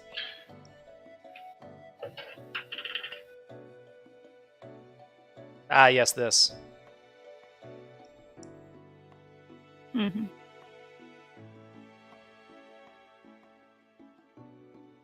And the cat has died. How dare you? It's okay. I just know that because every time I touch his little back, he just always goes floop onto the ground and decides to play with my sock. Stop it! Alright, cool. So you have definitely a wayward part of the land and such like that. When you're able to go forward, you actually find, leading away from the worn trail that you find there, you find animal tracks leading further in the direction that you're actually heading, which gives you at least somewhat of a cut through the forest. That's a little bit easier to traverse, certainly for the likes of your large direwolf. The tracks that you found seem to be hoof prints of some kind, but you know full well that they're not ki-rin prints. Ki-rins are large creatures. These are certainly medium-sized prints at the most. And then there's also this, too. Yes, that means that you will have no difficulty doing any kind of traveling through this terrain with your group. Yeah, so do I, technically. Sure, yeah, because you have land, stride, and such like that, I believe. Yeah. Cool. We're cruising. Yeah, you guys will be making good way through the land right now, which means it'll be very good for you not running out of time. With the primeval awareness, I am going to spend a minute to concentrate and detect my favorite enemies, which is humanoids. How far is the range? 5 miles. Damn. There's a lot of humanoids out there, man. What you do They sense, are though, is that everywhere. what you do sense is that there's none clearly within you, like not like within a range of which that they could take advantage of you within like any kind of ambush or danger. Certainly, Okay. further out, maybe beyond the reach, of maybe you can start to hear them if they make a loud noise or make any kind of visual disturbance. But what you definitely do sense is that within the sort of like 5 mile radius around you, there's a lot of people out in most every direction, including the direction you're heading. Okay. That's kind of what I was looking for. Yes, there are people on the direction you're heading. Cool. You continue along the roughened trail that you guys have laid out, and eventually you come across a sound that is very discernible at this point. It's the sound of rushing water. Sounds like a river. Great. That means we have to cross it. That's fine. That's not going to be an issue. You Trouble with water? We don't. I have water walk. We're fine. Not even joking. You come Yeah, across sure. the. You continue along on the way there. Obviously, you're expecting like a river or something like that to get in between your ways, and yeah, you most certainly do. To your left-hand side is sort of like a steep rise, and the land leads up to a bit of a waterfall, which is creating the rushing water sound that you're thinking. That said, what you didn't expect is that the river is actually in a cut in the earth that is like 30 feet deep. No. So it's a bit of a Wow. chasm as well. Hmm. Albeit you can walk across the water, yes, but you would have to climb up the wall on the other side. God damn it! Why didn't I take jump? Fuck. The river is not actually that far, I would say. You're probably looking at like a 20 to 30 foot gap. Okay, well I'm gonna ride fucking hell and jump across. How far I'll can meet hell you on jump? I don't know. I'll meet you guys I on the can't other do side. that. I'm just gonna fly over. Julian looks Bastard. over at Gep. He says, you could probably swim, right? You mind giving me a hand and being my life preserver? Are you I, asking this of? Gep. Of Gep? Gep kind of like Yeah. looks to you and goes like, Gep cannot swim. You can't even swim, Wait, you useless wait, fucking frog. wait. They're tree frogs. Wait.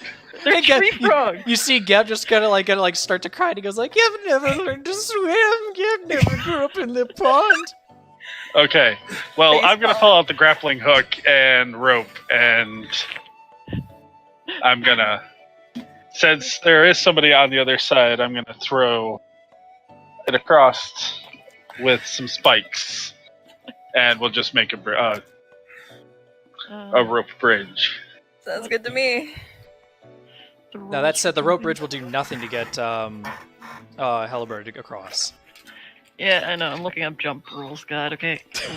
Why didn't I take jump? I'm so regretting this right now. Fucker. I'm so regretting this. Like, oh my god, it was on my original list. Fucker Christ. Damn it. Damn it, why did I even you need this for Helberos? Yeah. Because Direwolf. Wait, are there Elbros. trees around? Jump. There are trees around, yeah, certainly, right up to the edge of the river cut.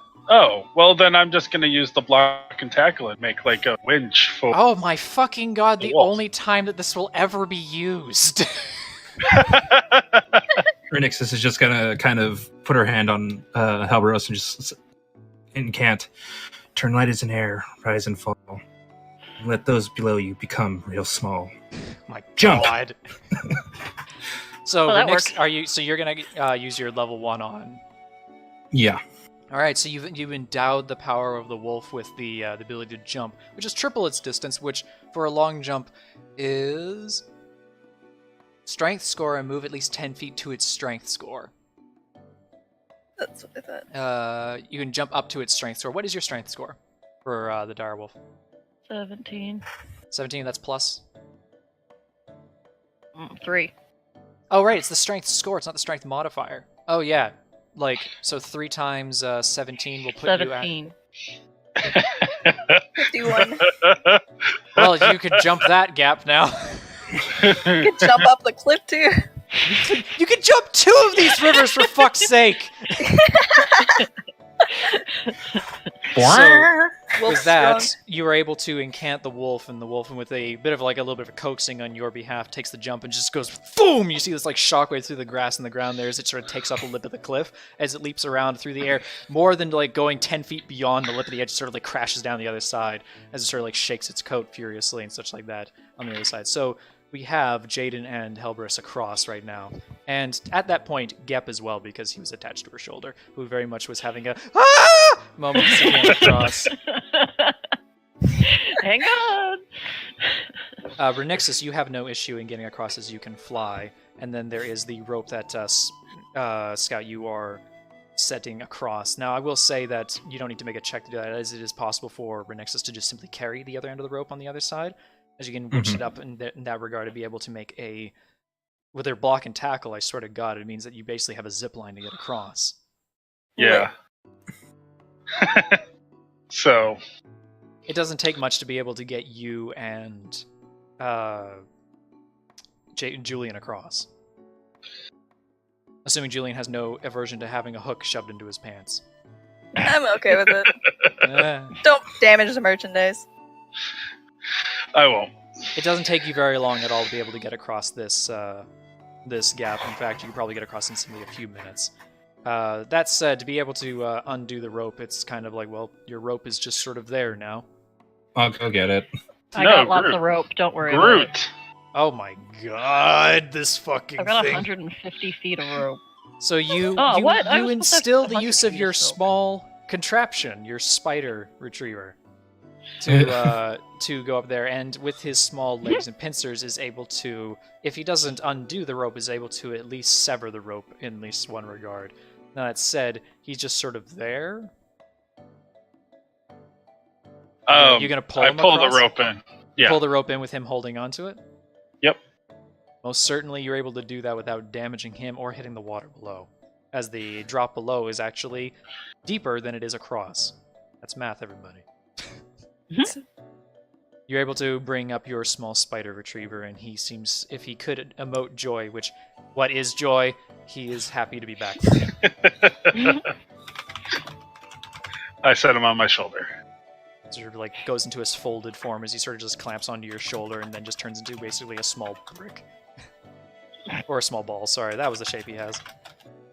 You guys have made it across this gap. Shall you continue along the trail? Yep. Sounds like a plan. Keep going. It doesn't take much more once you get beyond that way before you, maybe about like less than 3 or 5 minutes, you hear a shuffling off in the woods nearby. Goodie. Mhm. Heading off to your sort of like forward right-hand side.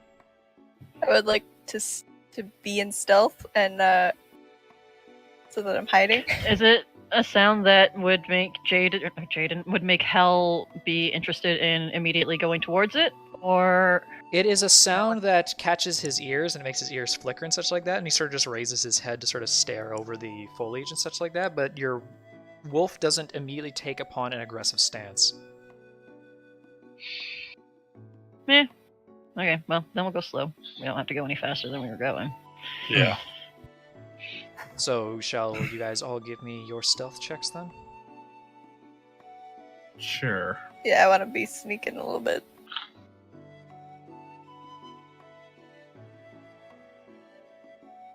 My God, Jesus Christ. y'all are stealthy as hell. No, I just rolled really freaking high.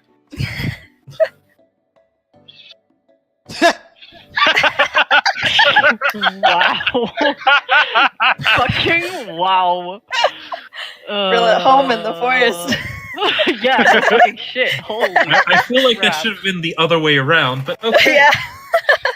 fucking wow. I mean, I could say since you're a druid in this regard, you have advantage. Roll again. Jimbus, fuck you. You don't need to Here's roll Hells. again. I don't know if Hells. Wow, Hell sucks too. Jeez. You know what? Like, Just... what the hell's So wrong what with happens? this What shit? happens is the fact is as you're approaching the sound in that regard. Fucking my I have God, a fucking Ari! 17 decks. The And I'm tromping still- wolf children. I am literally a barbarian, apparently. Jesus Christ. Trump, Trump, Trump, Trump. As you are approaching up through there, and everybody sort of like takes their stealthy mannerisms and such that regard, as you begin to approach him behind with Hellburst, stuff like that, you hear this loud snapping of a tree branch as Hellburst and Jaden just sort of like break a tree branch in half, enough to send you hear birds scattering in the canopy above you, and it just echoes for like a good like 4 seconds afterwards. Well, I guess it's fine. I dealt with Yep here. We could be very stealthy to begin with. He's kind of just attached to her shoulder, so it's also his fault. Oh boy. As that happens, you hear immediately the sound of like rushing bodies and such like that, and you see 2 young elks just sort of take off through along, cutting across the path away from you. Goody. All right. Cool. At least there's nothing dangerous. Well, Well, guess we actually keep going nightmares. at normal tromping speed.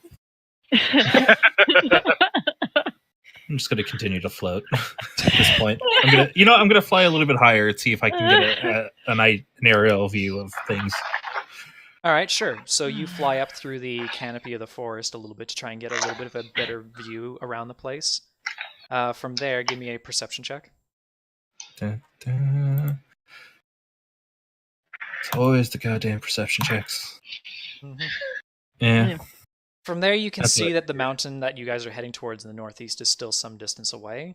The only thing that catches your eye that you can see from up there is that you can see a clearing in the forest not too far in your direction, sort of more northwards. Hmm. You can't see Alright, what's in the clearing because the trees are so tall. You just see a parting in the trees, sort of like a patch of area where there's just none of them growing, really. There's a very few of them out there. Oh, I should have guidanced you. I should be guidancing everybody. I don't know why I'm not guidancing anybody. Here, have a guidance. Here, have a guidance. Here, have a guidance. Hey, you need something inspired. You're about to do something? Here, have better luck. Oh my god. Okay. That's just my luck tonight. Well, the healing for that is it's just the plus to your roll. No, Yeah, it's so guided. They get +1. Woo! You get so much aid. Well, at least it's a So much help, cantrip. guys. It's not a terrible. Right? It's not. It's just people have to remember to use it. Smile. Yeah. But in any case. that's all you're able to see down there. Your group is sort of heading in that direction roughly anyway, so you might skirt past it at the very least. I'll head back down and kind of direct them in that direction. Sounds And well, I still don't really see anybody out here, but I did see a clearing up ahead, so a little off the path that we're currently following. Might want to check that out. How far away from the clearing would you say we are? You're probably Minutes-wise. under an hour with your rate of travel. Fuck, that's too long. Okay. Let me know when we're within like 10 minutes. You guys continue along the trail for about maybe another 30-20 minutes, sort of like hiking up and around in some ways. You trust that Scout knows the fastest route there and such like that. It seems to be that despite it being more difficult to scale some of the foliage and terrain that he takes, it seems to be that it is at least the most open pathing through the trees, at least especially for the likes of your direwolf. That said, you hear another noise further ahead of you, something coming towards you. Sounds like footprints.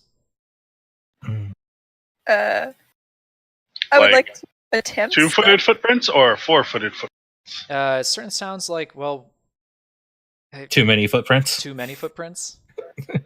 Too many cooks. I think we have company. Okay. What is your action? I cast Pass Without Trace on everybody. Poof. You guys gain some extra stealth? Yep. Plus 10. Plus 10 to stealth. I guess you guys are going to try and hold your cover? Yeah. Well, You want us to roll stealth? I'm not running towards it, so. Yeah. I'm Maybe just let's just hide and see if whoever it is walks past. I'm going in some nearby bushes. Big bushes. Good. It has to be big. You have a freaking direwolf. Shut up! All right, Julian kind of everybody give walks me over. stealth checks. +10. Okay.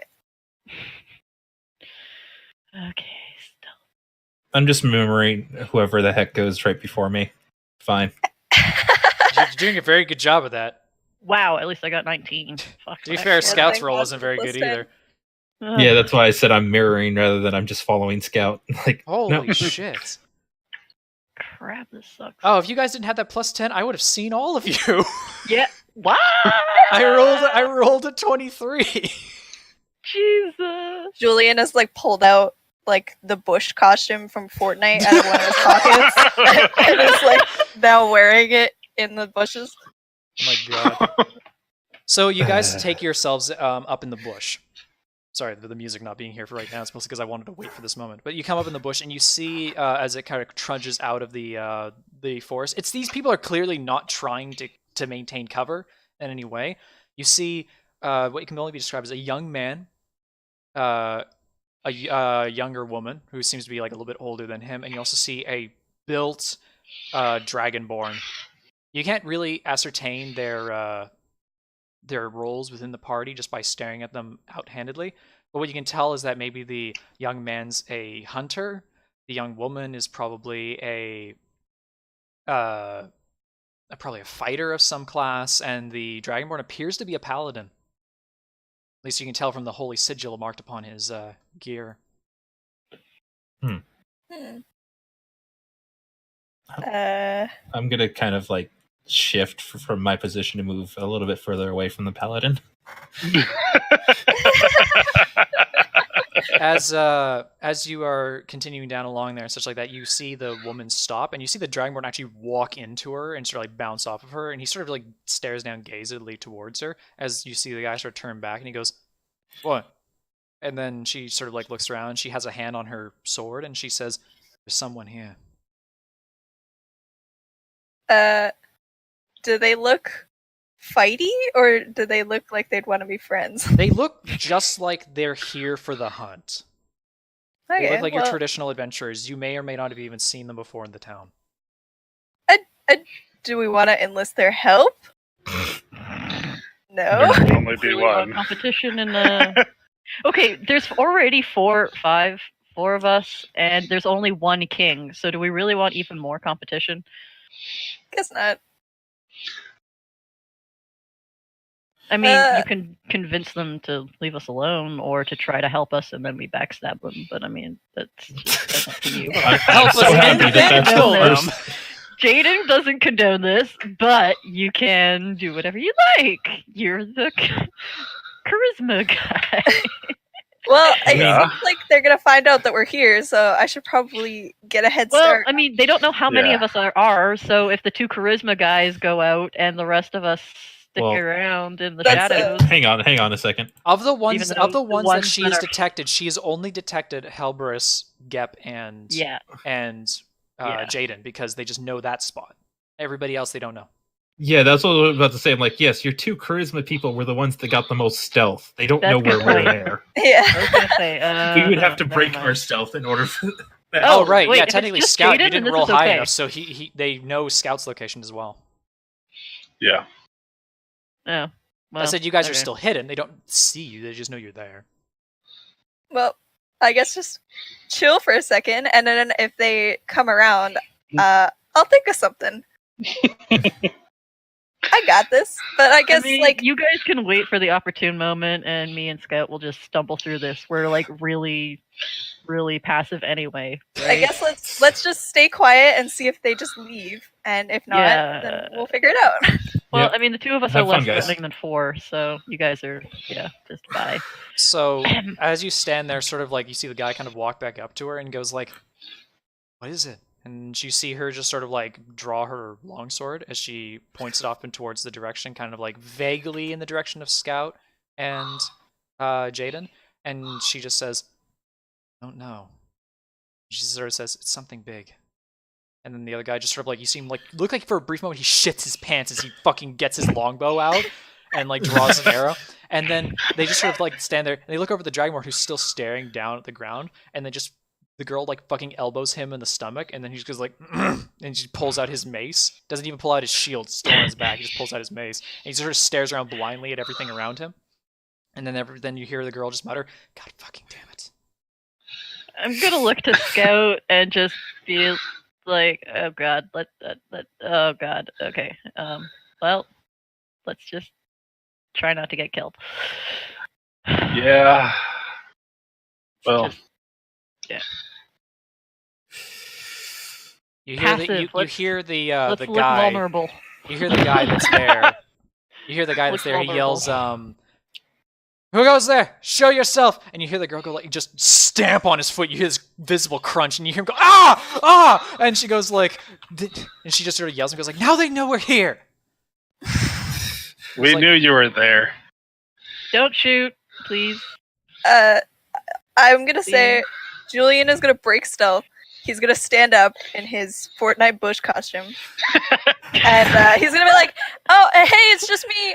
Just out here doing some gathering for my new costume for the play." So first of all, you're in like the other direction of them, so you scare the shit out of them as they turn around towards you because they had no idea you were there. And He then throws just like his hands up in the air. Chill. Promise. He like has his hands up like clearly in the air, like he's not trying to be as non-threatening as possible. and then the ranger guy is like having his bow at full draw towards you as well as and he goes like, "Who are you? Who sent you?" I'm a musician. I can prove it. Let me sing you a song. You don't look like a musician. You look like a bush. I'm very much a performer. I'm a method actor. I like to get into my role before I perform. I've never heard of such witchcraft. And then the girl just like shoves into him again. He's like, "Oh, what?" Can just I promise. Can I play you a song? And then the girl just like looks over to you and goes like, "What's your name?" Julian, my lady. He goes, "Why are you out here, Julian?" Like I said, trying to collect some stuff for my new costume. And like as he's talking, he kind of lowers his hands and he pulls his viol out of one of his pant pockets and holds it up. See, musician. So the girl just like rolls her eyes a bit. She like sheathes her long sword, and the other guy just like he still has his bow drawn to the point where like she looks at him and grabs like the arrow and like yanks it out of his hand, and the fucking bow like flies out of his hands, and he's like, "Jah." And then she just sort of like sighs a little bit, and she just throws the arrow on the ground, and she goes, and she looks around at the beak behind her shoulder and goes like, "Are you alone?" Yep, definitely just me. I'm sorry to startle you. Deception. Okay. Mm. Hey Gavin, look, I got a natural 20. Pretty close. Oh my god! Well, She's You skeptic see- as all fuck because she heard something in the other direction, but she's gonna at least trust you for now. But please, milady, I know that you guys are probably, based on your amazing weapons, are out here for the hunt. Let me play you a quick song to soothe your companion. She just sort of like looks over at the guy for a brief second, and then she just goes like, "We don't need any of your stupid songs." Please, just a moment. Persuasion with disadvantage. What a cunt. She has no business for this right now. Oh, fucking Christ. My god. that plus 5 mod definitely is wrecking your shit right now. Well, she sort of just stands there, and it looks like she wants to stop you, but she can't. And it doesn't seem like anybody else is going to try. Okay, What the fuck I'm gonna is do this? an enthralling performance. Inspire one of the audience by singing, for reciting a poem, things like choose a number of humanoids at 60 feet to watch you. Each target. Oh my god. So I'm gonna play them a beautiful song for a minute, and then they're all charmed. Okay, so you start singing your song in the gallivanting ways. The first one. What's your DC? 17. Mhm. That one fails. That one succeeds. And that one fails. So the girl does not get charmed by you, but the Dragonborn God. and the guy are charmed by you as they sort of like listen through excitedly through your performance. The girl sort of just rolls her eyes at it. That's not good. Good enough for me. As he kind of finishes the performance and he puts down his viol, he smiles at the other two and says, I promise that I mean you no harm if you would just continue on your way. And she just sort of like looks up to you and she goes, "That's exactly what we intended." And she just sort of like grabs the guy there and sort of she like shakes him and tries to shove him in the right direction. He's like, where's it? What did I want to hear more? And then she goes, "We don't have time for this." And then the Dragonborn behind just goes, "Hmm." And then they just look back and goes like, "No, you cannot stay." The Dragonborn just goes, And He just goes, smiles and gives him a tiny hand wave. Dragonborn doesn't even look at you. In fact, you can see like a little bit of drool coming out of his mouth. And they just sort of look around, and then the guy goes like, "But maybe they can help." And then she was like, "We should just head back to Fairwind." And it's like, "But come on, he's such a wonderful bard. He must know something of this." Something of what? And sort of like he steps forward, and the girl like just tries to grab him. She's like, "No!" And he just steps forward away from her grasp.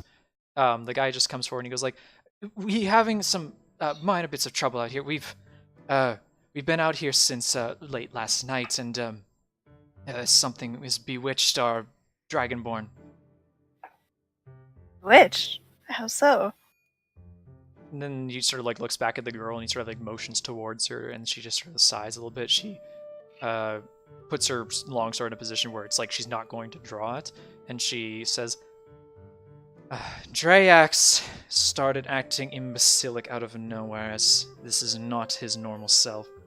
See, he's just sort of standing there drooling still.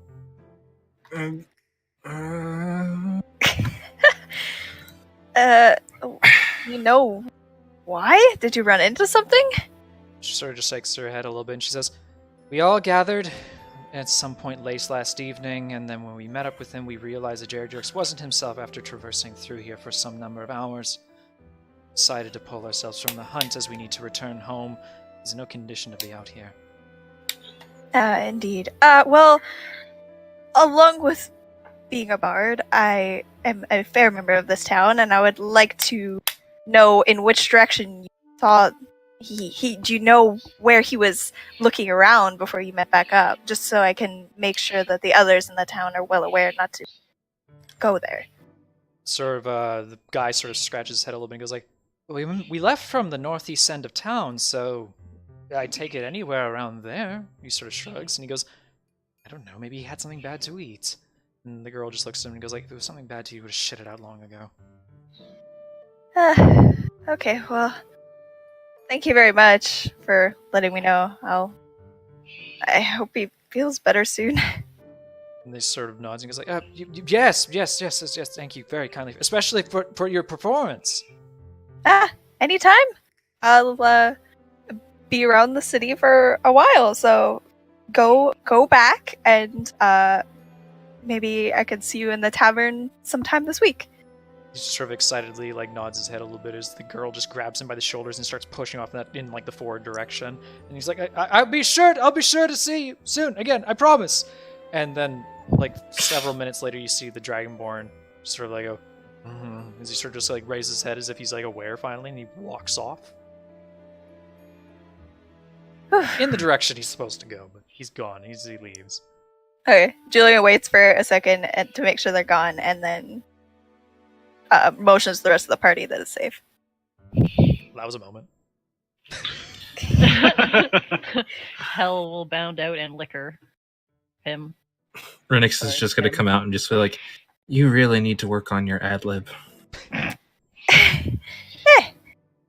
All I need to Thank do is you. give them a smile, and they believe it.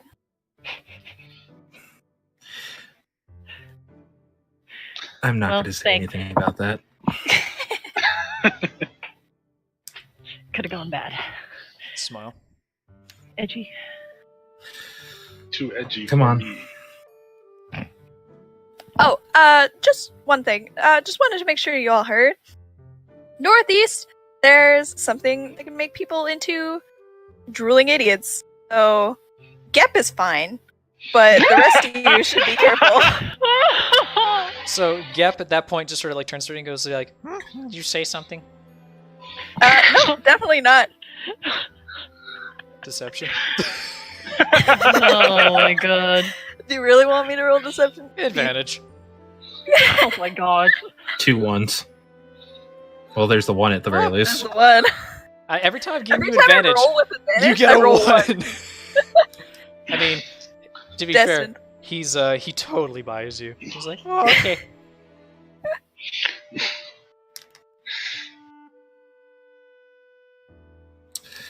Well, I have no words. Well,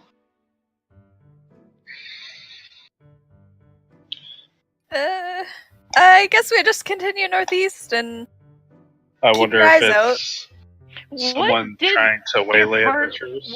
what did she even say? Head northeast and what? Like, She said that her partner was wandering around somewhere in the northeast, and when Northeast they of met back town. up, northeast of town, which is kind of the direction that we're going, and not her. came back. The other her. Oh, you mean the The The tiefling? tarot. Tiefling. Yeah, nobody asked her name. Oh. Good job, guys. No, I know. Doesn't matter. No. Mm. She vanished into the ether. She's gone. She's fucking gone. She's gone. Dab. Anyway. I'll just call her Aria because her daughter's Ariana.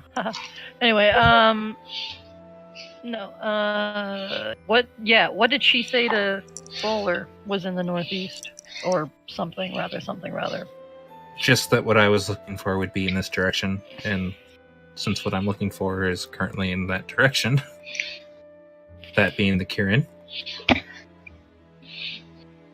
No, that's not what she said. But that's okay. You don't know that. I know, that's the problem. That's the problem. Well, all right. I remember exactly what I said. So, Gavin, what did I exactly You do say? remember exactly what you said. I'm glad you noticed. You remember that she said that the answers to the question of which you seek will be found out there to the northeast of town, within the wilds. Right, that's what she said. I'm sorry. Fuck you. Well, I'm not scared, so guess we continue towards the good old mountain. Tally ho. Although we should still check that clearing out. Yeah, good point. It is along the ways. It's more northwards now from you, but it's still along the ways towards the mountain, if that was what you were aiming for still. Okay. And the general direction of northeast. I to the still need to know within about 10 minutes of it. Sure. You guys are going to be there soon, as you guys are now entrepping out there. As you get towards the glade, you are now within about 10 minutes of heading there. Okay, then I will cast Beast Bond and send Hell towards the clearing to see if anything's up with it. You're just going to send him ahead? Yeah. Nobody's gonna frickin' question a wolf. It's true. Beast Spawn, show me it. Burp, burp, burp, burp.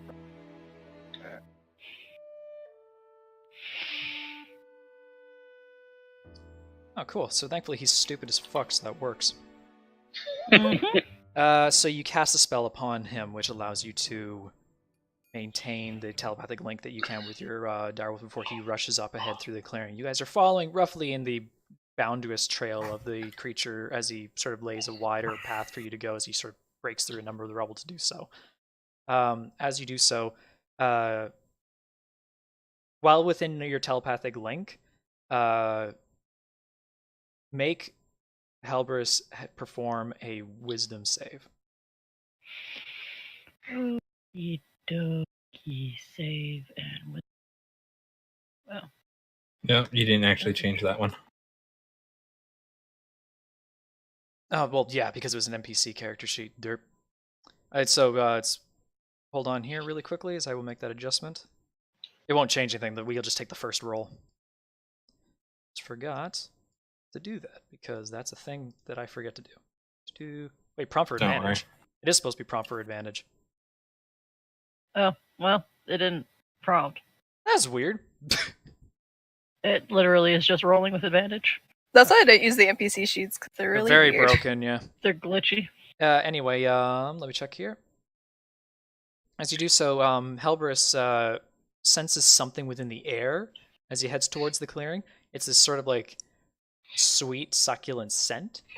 And for a brief moment, it sort of overwhelms his senses for a brief second there, to the point where like his nose kind of gets a bit like clogged up and clouded there. But he sort of snarls it out and sort of comes to a little bit of a stop nearby the edge of the clearing. As you can kind of see clearly through his senses that the clearing opens up to sort of like a large meadow of sort of like vibrantly pink flowers. Hmm. And the rest of you shall go towards it. I did not Can I nature want check to touch it? those flowers. You can't nature check it After through help? him. No, I know. Because he has had a reaction, I would withdraw myself from his senses and tell him to come back. Her, technically, whatever. And then check to see if I know what the heck made him react like that. Or it. So she returns to you a short time later. You guys are now within like a few minutes of the clearing, such like that. Do you divulge this information to everybody else? No. Okay. And so give Oh, me, I'm still hovering above at this point. give me a nature. Just give me a raw nature check.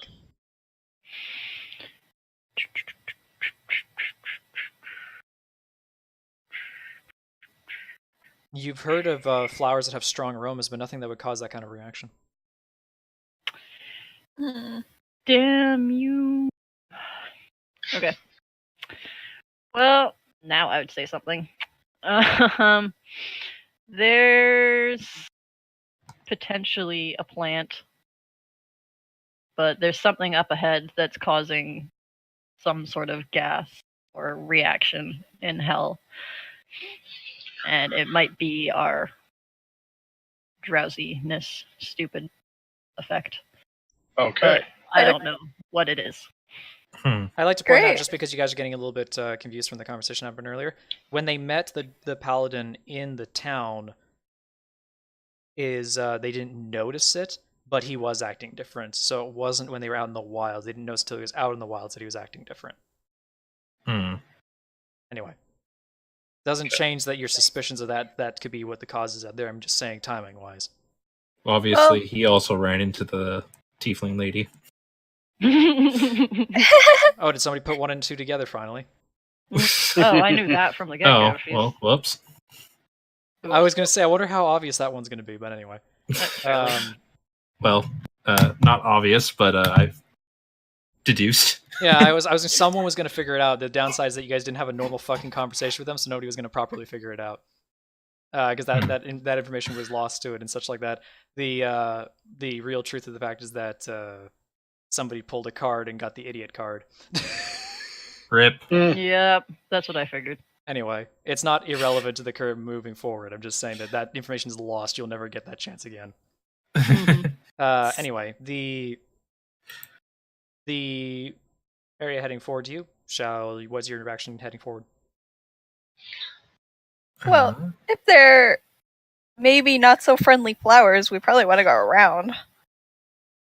I don't know much about nature, but if the half animal girl says that we should go around the flowers, I wouldn't argue. Yeah. That is a lot of time wasted. It's true. The glade that you guys have seen is actually huge. How much time do we have left before nightfall? You guys have a number of hours left. You probably have between 6 to 5 hours left. That said, if you were to cut across this glade, it would take you, under an hour. If you were to go around it, it would take you probably an hour at least. How? Okay, wait. I'm casting a ritual. Wait, is it a ritual? Ugh. Do I waste a 3rd level spell slot, or do I? Well, just... if you cast it as a ritual, it does not burn your spell slot. No, I know. I have Speak with Plants, which is just a spell Ah. for 3rd level. Or I've got Speak with Animals, which is a ritual. So I could literally do either or. Do I waste the spell slot, or do I try to find animals? Technically, Speaking with Plants is way more reliable than trying to find animals, befriend them, and then speak to them. I would go with the plant one. I would just say hello to the plant. Yeah, that's what I thought. Okay. So, Speak with Plants, level 3. Where'd you go? Level 3. Don't you hate it when we actually have utility spells that work? I mean, the fucking one I hate the most is the one that lets you teleport through trees. I have that. Yeah, I know you do. I hate that one. It's stupid. I got to use jump of all things, so there you go. Yeah. Yeah, well, jump's a good spell, honestly. Tripling your jump distance makes certain small Well, obstacles irrelevant. I mean, Yeah, I honestly got it because I planned to do a couple of attacks, maybe one that was like a dragoon jump. So this literally just imbues the plants within 30 feet of you with sentience. No, Ah. that means you still have to get close to the plants Okay. themselves. That's So, a lot of are lab. you doing it where you guys are before you reach the glade, or are you guys doing it like where you are now? Or are you Well, I doing thought- it? You could do it in the glade. I thought that, I'm- like, by now we were kind of standing on the edge of it. You're not Yeah, there I know, I just. You're kinda not thought just we there were just yet. What I would say is that from the to it. perimeter where the reaction happened to Hell.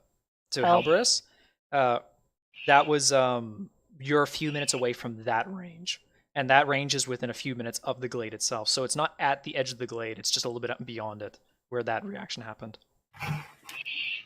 Mm, If only have I high could wisdom. levitate. so it's just like I could just go walk into the middle of it.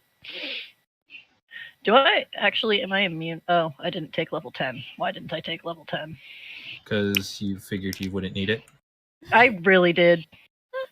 So you think you can walk up towards the glade and cast it there and be able to speak to the plants that are there to know what's going on? Yeah. You could.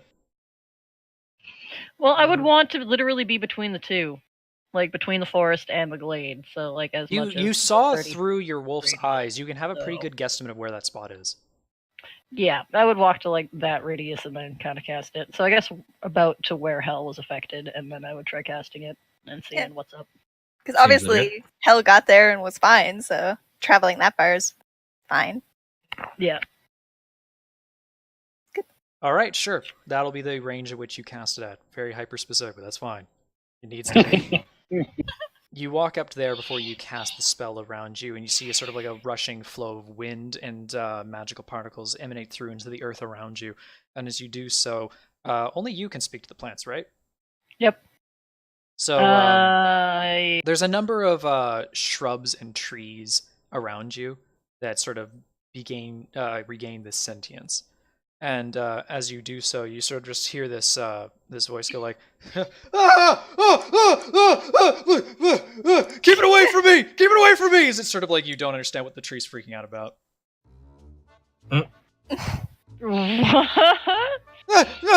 Don't let it pee on me! That's disgusting!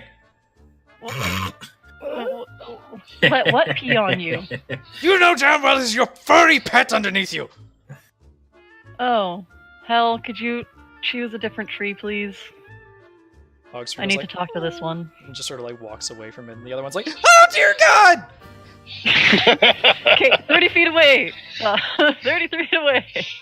The dog sort of disappears into the bush a little bit, and Thank you. And then the other one's like, oh, thank you. Oh, you have no idea it burns so much, those foul creatures. They took care of me. They're not foul. I say so, otherwise they do nothing. Scratch at me and it hurts. Pee all over me. Oh, it's degrading. Well, I mean, you guys just had an attack on her, so, I mean, it's only fair that she does a little retaliation. I did no such thing. Well, it might not have been you, but, you know, it could have been something. Oh, I see. So we all look the same as plants. Is that how you're saying it? Of course not. I know that you are a blank tree, and just as the I am a tree mighty 10 feet spruce, away- I have, you know. I'm also one. Shut up! And that tree over there is an oak. So, you know, I know that you guys aren't the same. But, you know. I have no idea what did cause Hell to kind of freak out, so... It's very obvious. In fact, you do not know the way of the land here. Well, I'm not from here. I'm from some other No, obviously forest. you're not. I've never seen you before. I don't know that I'd like to meet you again either, but, you know. Oh, such a mean young lady you are. I'm sorry. Just had a frustrating day. Almost got attacked by some humans. Anyway, we're searching for ki-rin, and we're wondering what's up with this field. Oh, you What and is up with this everyone field? else that wanders past through here. I feel sorry for the few that came through here. They didn't Have obviously you make seen ki-rin? it. Kieran, once or twice, perhaps. What is it to you? In the past day? I mean, I could do something for you if you need any help. There's not been a ki-rin here in hundreds of years. Well, I heard one was supposed to be one nearby, there's supposed to be one around here soon. It's a load of lies.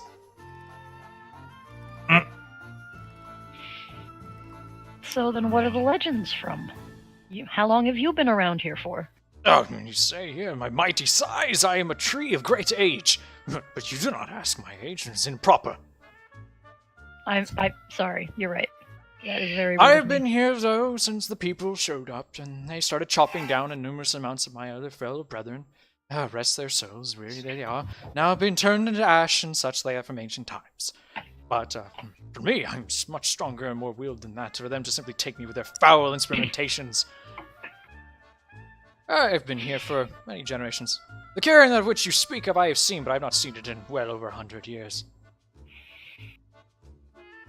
Do you know what it looks like? Oh, yes, of course. Gigantic, magnificent creature. Gleaming silvered scales, iridescent eyes, antlers, a mane, much like a wondrous horse, but part draconian in its heritage, is unmistakable in its very aura. It rejuvenates the land, making us all feel wondrous and healthy. I, too, was blessed when it first came back around here. I'd have you know, I was nothing but a mere small sapling. I have grown into this mighty tree.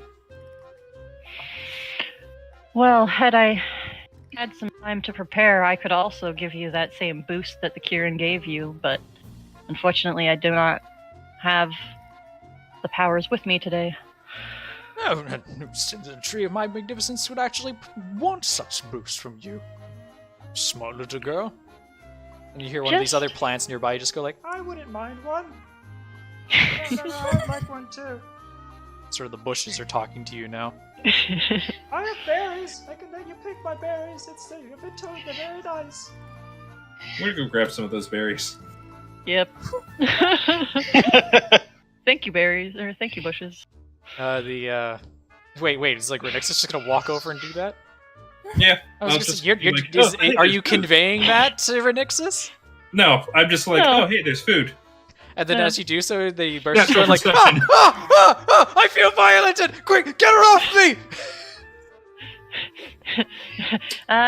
Renixus, they're kind of upset that you're violating them. I'm just eating berries. It's fine. You Continues. just hear whimpering and crying in the bush, going like, I feel so ashamed. Oh, I'm sorry. I'm sorry, Bush. I'm very sorry, Bush.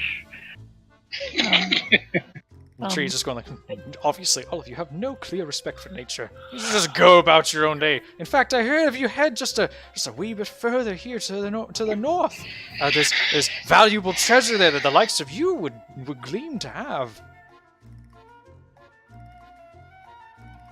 Valuable treasure? Oh, yes. Yes, within there's a rare aromatic glade of flowers there is a valuable treasure of many adventurers who have lost their way and simply lost their items amongst the flowers. With a careful bit of exploration there, I'm sure that you could acquire their fallen wealth. Shit. Well, thank you for the tip. Do you know what is producing these flowers? Or this... I don't know. What they're producing? They're producing something. I have no idea what you're talking about. It's simply the airs and smells of nature. Uh-huh. Whatever. Thanks, tree. You're not even gonna insight check that? You're just gonna assume I'm full of shit? Are you shitting me? Of course I'm gonna assume you're full of shit. You're a tree. Damn. Called out. Fuck you, trees. Fine, you want your damn insight? Here's your damn insight. Yeah, he's full of shit. Yeah, he is full of fucking shit. You want to tell us that? This tree's full of shit, but he had some good advice. Which was? There's apparently in the room, well, in the field, there's some treasure. Oh. And let me Yeah, guess, there's something wrong with the plants out there? Uh-huh. I never But said he won't that. tell me what. He refuses to acknowledge what. He There's says that it's nothing just the possibly dangerous out aromatic- there. I didn't say it was dangerous to you. Who said it would be dangerous to me? Those And trees can be just strong making but fragile. somebody stupid doesn't mean intelligence is important to us. Oh, It might not be intelligent. I have just temporarily made you intelligent, and you're telling me that anything that would make me less intelligent is not worth knowing? You You're telling me- believe that you are the reason I'm intelligent, you arrogant girl? I am so done with this tree. You know what? Does somebody have fire? I pull out my no, Nazi. please. Please, I beg of you, no, Insolent anything but tree. that. Shall we see Goddamn how old tree. this tree is? What is your friend going on about? Well, he's talking about seeing how old you are, which I assume we check by. Let's see. You have rings on the inside of your bark, right? For each layer and year that you've grown. So you've got to have quite a lot of rings. So I mean, if we happen to, cut through you, we'd be able to count, right? If a massive shade, you might as well cut down the smaller tree to my side. Hey, what the fuck, man?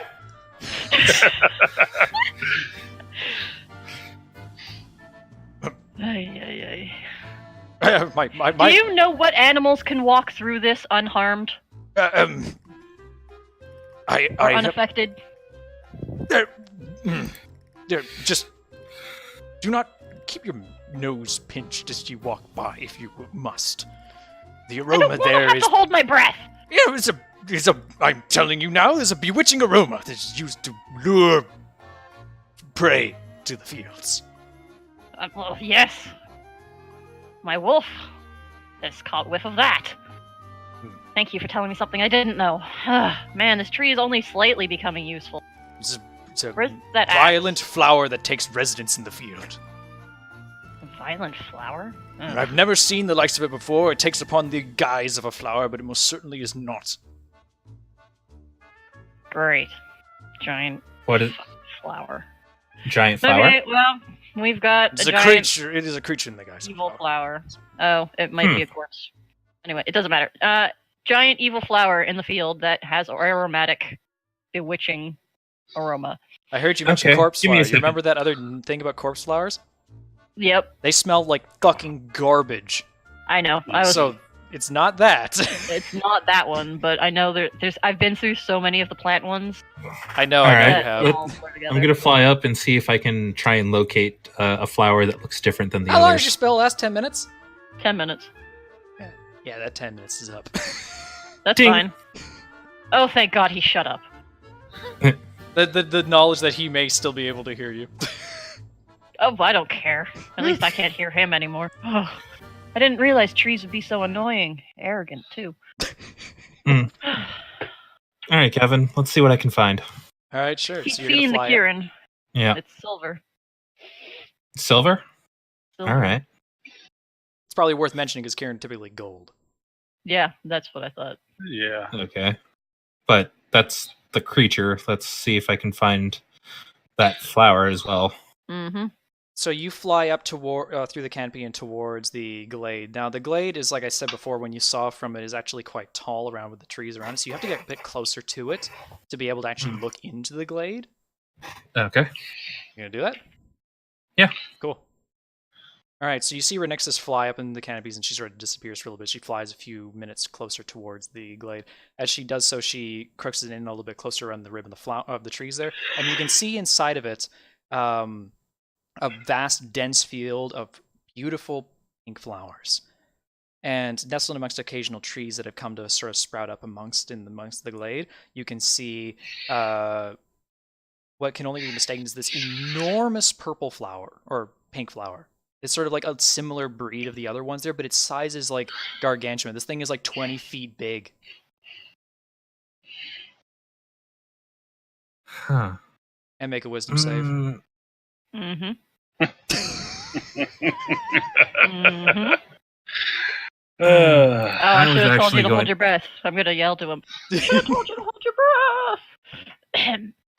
It's like, All the right. moment you guys get within like even a few minutes, you didn't have to even see it. I know. Oh, all right. That's gases. Wait, Poison. Kevin. Mhm. What? This is a wisdom save, but Yep. all right. I'm gonna roll it right now, but I want to check something afterwards. Sure.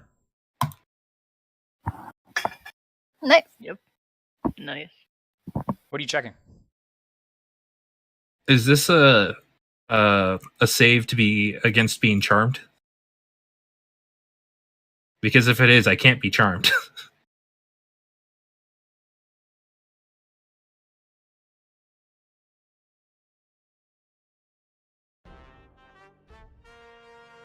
That was pointless.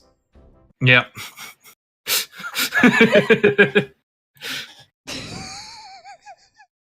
My apologies. Anyway, you could do whatever the fuck you want. So, giant pink flower Giant pink flower. that's about 20 feet tall. 20 feet wide. 20 feet It's wide. huge. It's quite tall even in the ground still, but not like... It's probably as tall as you guys are, but it's huge wide. Sort of just staring upwards at the sky. Hmm. Molotov cocktail. Well, I don't want to set fire to it immediately. Wait. But Wait. I mean, technically, I could try talking to it. do you want to get close and possibly run the same issue that I had? Well, I did get the advice to hold my breath. So I- theoretically, if I could get close enough while holding my breath and then Oh. cast a spell and then talk to it, then maybe. I also have high wisdom, so it's Druid. if it's charm that we're dealing with, I can play counter charm songs. Oh my Well, god! both- Anyway. Both of us can do that, but before I run back, I'm going to test one other thing. Flowers suck! Where are you casting at that? I'm going to cast it toward that giant flower. What's the range of that spell? 60 feet. Why do I roll a 1 at that particular moment? So, you're within 60 feet of it. How high in the air are you? We'll say 30. 30 feet in the air? Yeah. Cool. Actually, no, we'll say lower, about 20 feet. Because I'm obviously not caring too much about the potential of the aroma or anything else, even though I can definitely smell it. I'm like, yeah, I can definitely see why there are definitely some people that have lost stuff in here. So, I'm just like doing triangulation in my mind. So, you're within like 40 some odd feet of the flower. 40, 50 Yes, feet based of it on to be that, about 20 feet in the air. Yeah. Yeah. Okay, cool. So as you do that, you just sort of like, you yell out your words within your voice and sort of like reverberate through the air briefly before it hits the base of the flower. You see it sort of like wince a little bit. And then you see like, you hear of an audible vibration on the ground. To everybody else, as you guys are nearby, you guys can barely feel the tremors. Like more the fact that you're wolf and I would say like, since you're not on the ground, not Jaden, but Scout, you feel the tremors in the ground as well. Before the entire flower uproots itself from the ground, it becomes a colossal, like 30-foot tall flower. Asshole. Uh-oh. And then it turns towards Renixus, and it just squeals in a high-pitched wail before it rushes in towards you. Oh, well, don't that just beat all? Goody. Well, Okay, well, I knew I didn't like plants. the rest of you hear the monstrous cry at the distance as you guys rush off towards it, and we will pick this up in a quick break after we have to order some dinner right now. So we'll take a quick 15-minute break. We might take 2 breaks today for everybody that needs to know that, but I'm going to go and deal with that with Mittens, and then we will be back very shortly. So on that cliffhanger, enjoy yourselves! It's the best!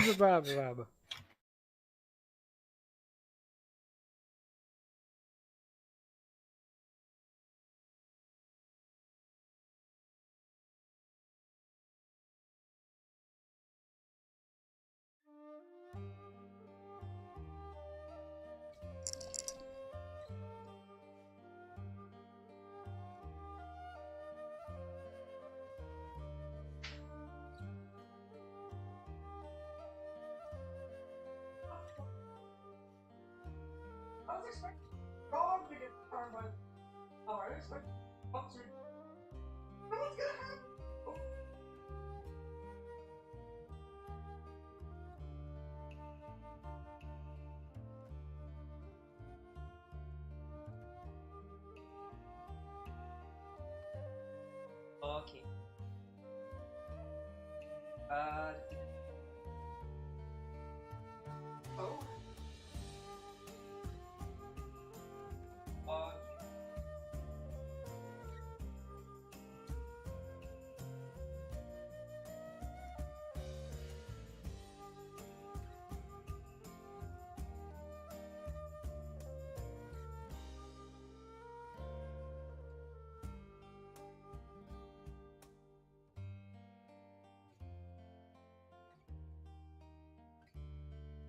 Yeah, I did.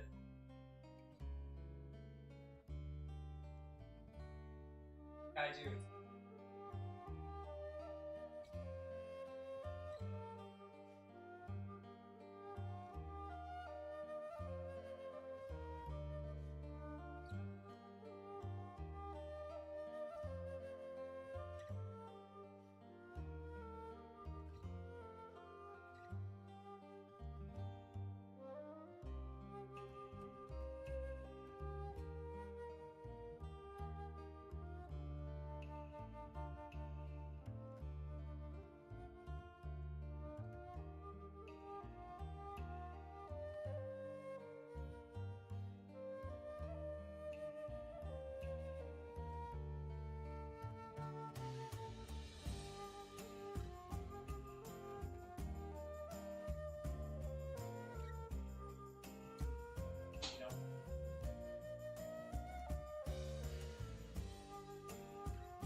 That entire town. All in, bro. This session's gonna go so fucking long because of all of you. Fine.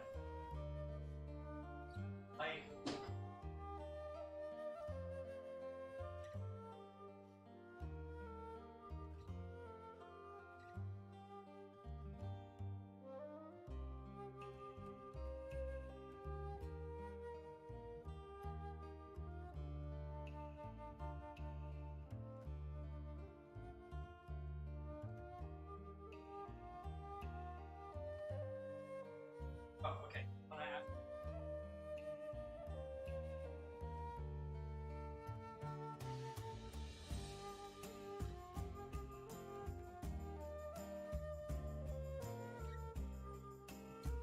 Fair enough.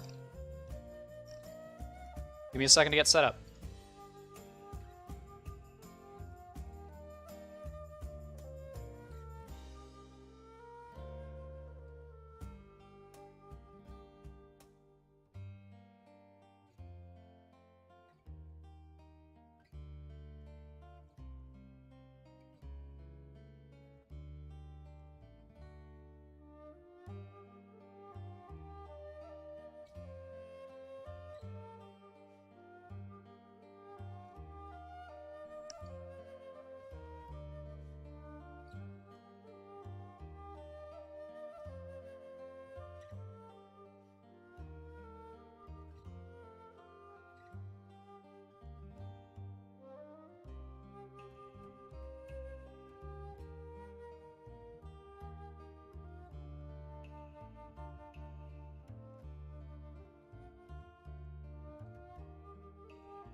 So you guys are around again? Yep. Yeah. Hog shampoo. Can somebody do me a big favor with us heading into this encounter? Can somebody tell us all your dexterity scores? 3. We have a 3. Oh. Are you mean looking them all, for right? initiative? Yeah, I'm looking for a 3. Oh yeah, because you have that 8. initiative buff. Mine's I a have 3. 8. We have 3, 3, and 8, and... Ari? No. Ari has died. Guess we're not all here. Ari has a 4, actually, I checked. Okay. So there is all that. I shall do the quick calculation here. Solar, do you want to take care of being the initiative boy? Sure. That is, we round up around here, so that's an initiative plus 5 for you guys. And it's with advantage unless we get a disadvantage. Okay. So Smile. we should almost always go first. Almost always go first. What was the command to keep the highest or drop the lowest? D1. Oh, D1. Okay, so it should be 2D20 D1. Yes. Okay. Smile. I'll roll that as soon as you tell me to. Yep. Which will be soon. Oh no, it's K1. It's K1. You keep Oh. the highest. K1. Whoops. Yeah. There we go. I believe that's what it is because I was like, there can't be two Ds in the same thing. All right, We you back? confuse it. Yes, I'm back. Hey, Welcome back. All right. All right, cool. So, with that out of the way, hold on a minute. Predicts this as I do something really quickly. Okay.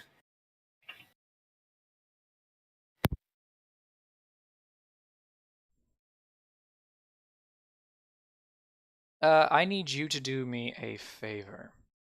So I do something really very quickly. Not sure if I want to do the DM any favors, but okay, let's hear it. Because this is me being Sounds like the DM is smiling, so you already know it's too late. All right, so what I need you to do is let's put on the music, I guess, for this right now because this is just happening. As the plant that you enraged rushes in towards you, you watch as the centerfold of its bloom actually opens up to this razor-sharp, like maw of teeth. Oh, As it that's not what I was expecting inside there. as it bites down upon your legs, you receive. Did it attack me with disadvantage? Yeah. Well, You gotta shit. fix Twice. By the way. that's Yes, I do have to fix stream. Thank you. It bites down on you with 10 damage, Ow. and you need to give me a either a acrobatics or a athletics check. I'll take the acrobatics, I guess.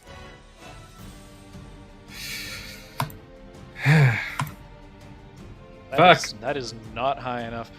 And then you take an additional 12 damage. Fuck. Wait, I didn't roll with advantage on that one. It doesn't matter. You rolled a 1 on the other one. Eh. Okay, so we'll get to what happened there in just a minute. Okay, so the rest of you rush in towards the glade as you come in towards it, and as you do so, it's kind of impossible to do so with holding your breath at this point, hearing what you're doing. So you are still attempting to do so. So you all need to make a Wisdom save with advantage, minus Helbris, because he's already been susceptible to it once. What if I don't have to breathe as the Oh, hell? right. If you're immune to charm, who the fuck cares? Also, you don't have to breathe? That's a very good point. I don't care about you anymore. My God. Well, you guys are fine as you guys feel the aroma within there. It seems to be this super alluring aroma that almost seems to brain deaden and try to draw you in towards it. But you guys are able to power your way through it as you approach to find this open field of flowers, plus maybe, you know, this. All the blackness. Oh, am I eating or something? We'll get to you in a That minute. is Do you want me to roll that initiative now? Yeah. Oh my god. What Five. the fuck?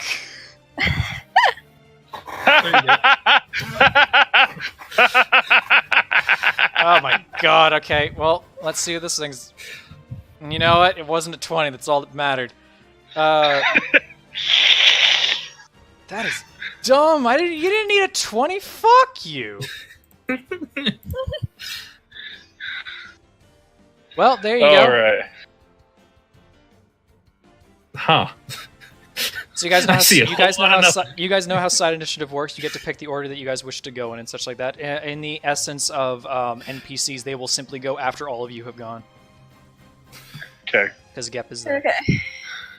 Good old Gip. He's so cute. He's very cute. I saw him and I was like, oh, he's gonna be your NPC to join you on your magic quest. Oh god, Now, he's not Devin, in the I have a fight, is question. he? He's there. Into- What are you? Oh, you fuck kidding me. me? Protect. Gavin, Yep. just for the sake of wanting to know, what considers that I single-handedly beat this boss on my own? If anybody deals damage to it, Immediately fail? yeah. Got it.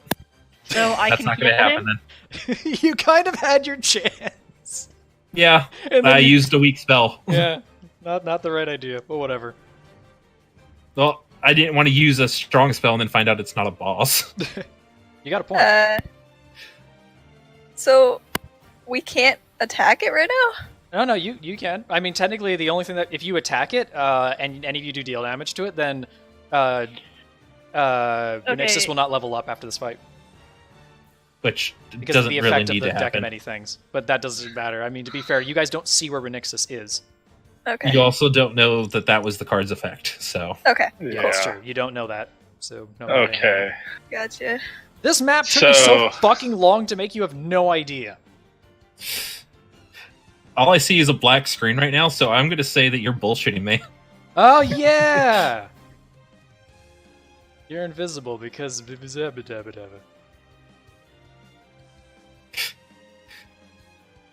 Alrighty. In fact, I'm going to screen What cap kind of this spell real slots quick. I got?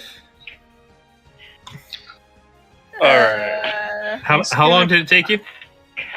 This one took me hours to make, but yeah, I was gonna say you're just invisible because your character token's not there. So Well, Ari or okay. Jaden, you're gonna go first. There you go. Hang on, I'm doing it at level 4, so I need to do... Wow, of course I get a Good fucking roll. hate my bullshit. Smile. Literally, every time. Fucking every time. Anyway. So what's the range of the spell? Or the 120. AoE? What's the AoE Okay, for it? range is 120, and the area is 20-foot cube. 20-foot cube. Ah, okay. So hold on a second really quickly here while I get you a cube. It's a cube now. Na, na, na. Here's your cube. It's a 20-foot cube. So Wow. that means it is not that big. Hold on. Give me that back. No! No, stop it. No! Stop Actually, it. that wasn't even me. That wasn't me! Stop it. I need to make this a 20-foot cube. Stop it. I don't see anything, so I'm going to guess that that's a cube. I don't know who's pulling it, but I'm Good old I cute. need to make the cube bigger. Just stop. bigger? I like bigger. Holy mother of Jesus Christ. Yeah, that's too Yeah. big because I can't. You guys keep moving it. I haven't There done you go. shit. It's a 20-foot cube. Put it where you want, asshole. Rin, I'm sorry. You're in the middle of that. Oh, shit. What do you Well, mean? it's Rin technically doesn't need underneath to be it, eaten. so... I mean... Did I just... Oh. Did I get blinded? No, think your you- your token's currently invisible, which means that you don't have a controlled token. So that's Oh, why it's black. Okay. All right, that's where it's Okay. going.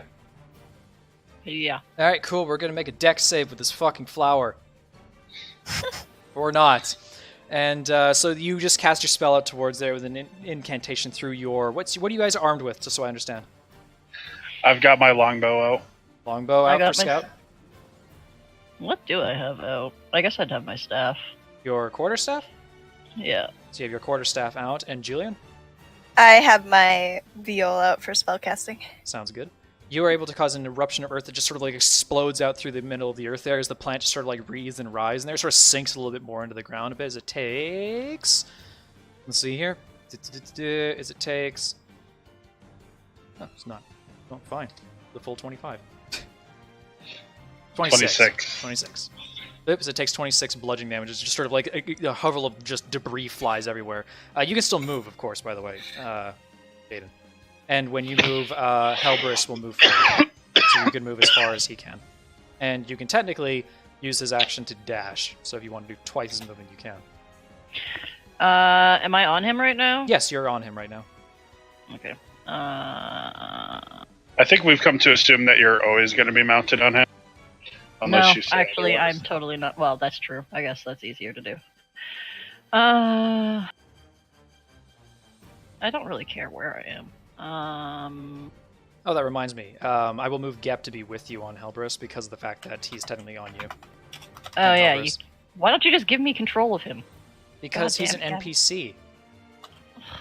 Whatever. He doesn't He want you to governs see his own his damn stats. Okay. Actually, you know what? We're gonna back up because we've got range. So we will not go near the giant plant for the moment. So as you pull back We away, will. you just cause the explosion of earth to go off. Next, who's next? I will go ahead. All of that area is difficult terrain after. Yeah, I know, we're in the cube. Yeah. But to That's be just honest, difficult terrain. I know it closer doesn't affect him. I don't think. Yeah. But just everybody else, so they know. Yeah. But anyways, I'm gonna get that close, and then I'm gonna take a shot with the longbow. Okay, cool. One thing I gotta clear up with you really fast.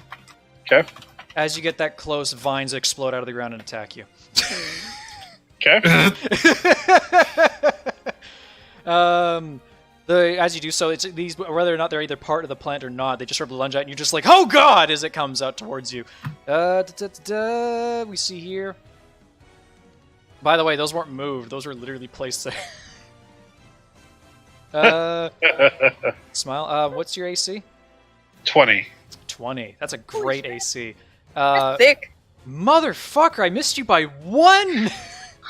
So the vines come lunge out. Wait, I have advantage. It's a surprise. Nope. I was gonna get a 20 anyway.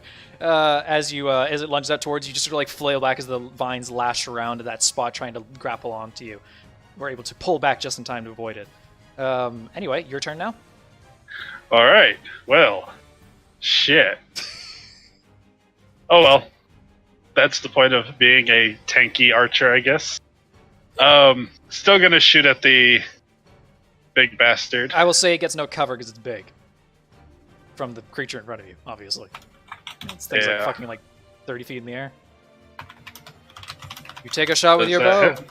That hits it, I believe. I'm just gonna check. I am also going Yes. to spend a superiority dice Go for it. and do distracting strike. So it's an additional 4 piercing damage, and the next attack roll against the target has advantage. That will be 11 damage to it total. Yep. And as you fire an arrow into it, sort of like whizzes through into its gullet, its like bulbous part, as it causes it to like spiral a little bit before taking its maws away from you for a brief moment. Next turn will be Julian. I think I have extra attack though. Oh, don't you? So, yeah, Oh, take your a next fighter. attack. So shooting again. Go for it. Double strike. That is the next attack against it, actually. Oh my god. Oh yeah, So it you have would. advantage. But Just Not see like if you you crit. needed it. You really wanted to crit it. So you deal an additional 10 damage to it off of your next shot. yep. As the creature then fires another arrow into it, not seeing the arrow coming, it sort of like reams into the folds of its flower. Dear God, I'm sorry. Julian, now it's your turn. Okay. I'm gonna move further away from the scary flower. Sure. Zoom out the camera. And then I'm gonna cast Fireball. Yeah. So he's gonna pull out his viol and he's gonna play a lovely little song and then extend out the bow and cast a fireball from it. I mean, like, I don't need to measure that. I know you can hit both of those creatures with the fucking fireball, but It's 20-foot sphere, so basically like where that square is, like 20-foot sphere in there. yep, I will just quickly do that because 20-foot sphere is pretty fucking huge, honestly. So it's like, Mhm. yeah, I know, fucking trigger me, why don't you? Let me just take a measurement there to make sure. That's a 20-foot sphere. So place that where you need it. Right on top of them. Yes. Yeah, I guess that won't That's hit. real Scout, close to really. Scout. It won't hit him Whoa. though, right? No, it won't hit him. Yeah, I'll just yell a warning. He'll be fine. Duck! Just like, huh? Ah! As this fireball just like extends out from your thing, just goes viciously through the air as it just pummels down at the spot there. As they all have to make dexterity saves. That's the plant makes it. What the Somehow. God How damn the it, fuck? Jimbus. What? The vine. I see fire effects. I have to look through viewer. Smile. As another set of vines explode out of the ground, All on fire? all on fire as they're swirling amongst each other. The main base of the plant actually made the save, so he only takes 8 damage. Wait, 8 damage? What are you talking about? Because he's resistant. The plants are resistant to fire? Yeah, but the That's vines aren't, okay? That's fucking Wait, bullshit. What no. kind of plant is Actually, resistant to the vines fire? are also resistant. That's kind of funny. Why? Because you know what? It'll make sense never. This is bullshit. All of the vines failed, so they all take 16 damage as they take 8 damage on the main plant itself. That's a good hit. There's some significant damage to the flower field if there wasn't already from the uprooting of the plant. Now, since it is your turn again, Renixis, you need to take... Let me see here. Looking at the wrong thing here. Wait. My turn wasn't over. Oh, go for your rest of your turn.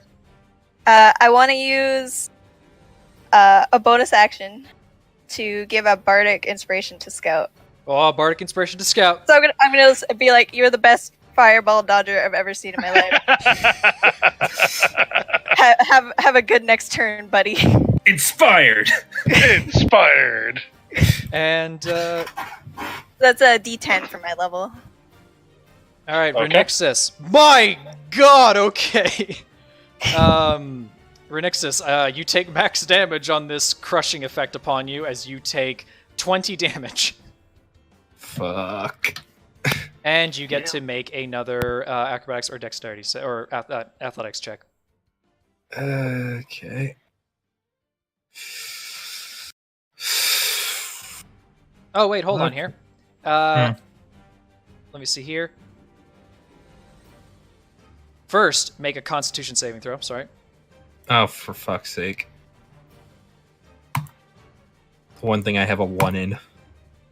Okay. Oh, Okay, so you made good. it. You do not take the damage. Oh, good. Choice. Now you can make an athletics or dexterity check to release yourself. Come on, get out of there. Oh, Woohoo! hell yeah.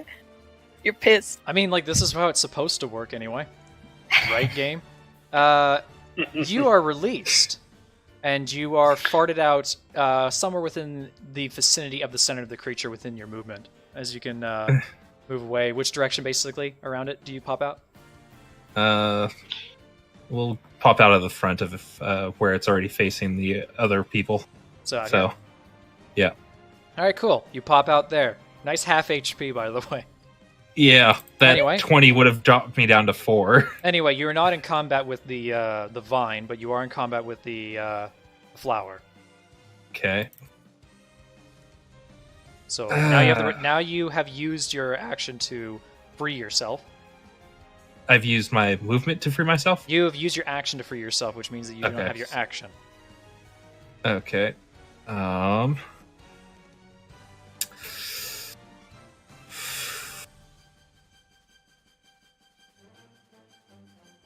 What do I have? By the way, what took me so long to make on this map was the texture for the flowers. I still don't. Yeah, like I it. can imagine. That was a nightmare. That looks lit. I think I did a good enough job with it. Dear God. I think it looks awesome. I tried really hard. It took me 3 tries to make this map in comparison to most maps which I do on my first try. The rough terrain does not affect you as you are airborne. Yeah. I will say you're airborne because you freed yourself in a flower, you would be. Yeah. None of these are bonus action. Alright, you know what? I'm just gonna take... Wait, do I actually get that? No, I'm not a rogue. Fuck.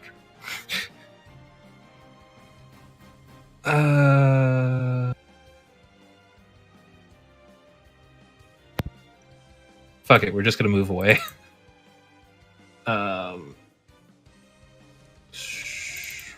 Move. We'll move 30 feet into the air. 30 feet straight up in the air? Yeah. Cool.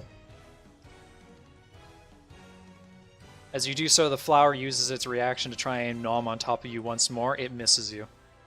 Yay. And as that comes to the end of the turn there, Jaden. Do you wish to make a reaction to try and stop Gep from leaping off your shoulder? Yeah. Okay. Try and grapple him using either athletics or using an athletics check. Sure. Open page, open. Athletic. Oh wow, Wow. That was really close. Unfortunately, you miss him. God damn it, you damn frog. As he uses his leaping movement to be able to leap valiantly into the hedge field of flowers, where he becomes concealed.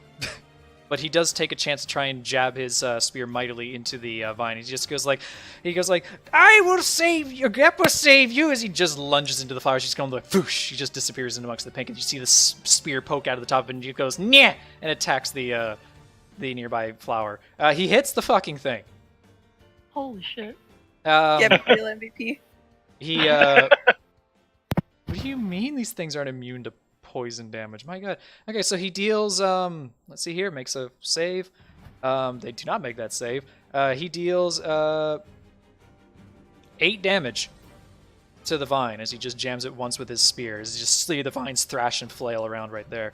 As it does so, it is the creature's turn. So, that said, 2 of these creatures are not liable to move.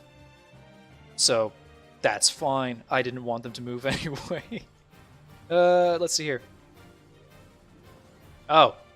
Well, it doesn't really matter much anyway, as the vines don't move very quickly. But that said, the huge flower, that has a range of 10 feet for its attack. You know, unsurprisingly. You shimmy them around a little bit there before we see what happens. The vines, what is their range for attack? Actually, I have to check.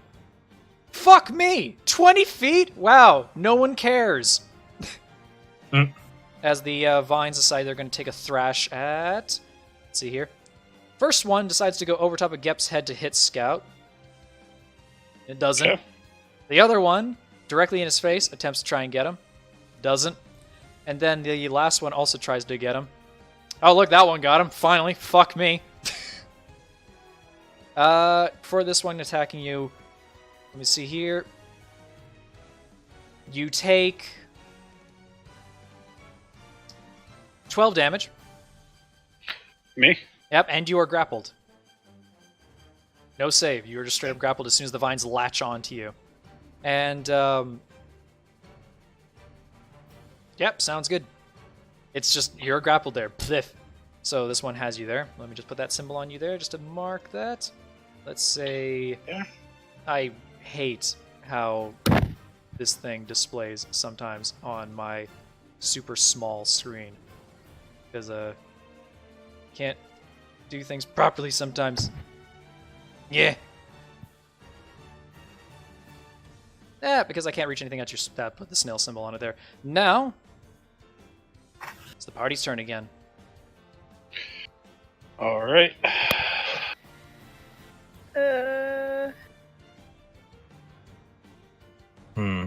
Oh, which one has me grappled? Oh, I completely forgot. The mound has to attack. That was a mistake. Anyway, the mound will... Who's the unlucky fucker? That unlucky fucker is Scout. As it reaches forward with its ensnaring vines to try and grab you. Let's see what happens. Misses the first time, and hits the second time. As it deals... 13 damage to you, as it slams you down with one of its vines, as you are only able to fend off one of them while tangled up with the other creature. And...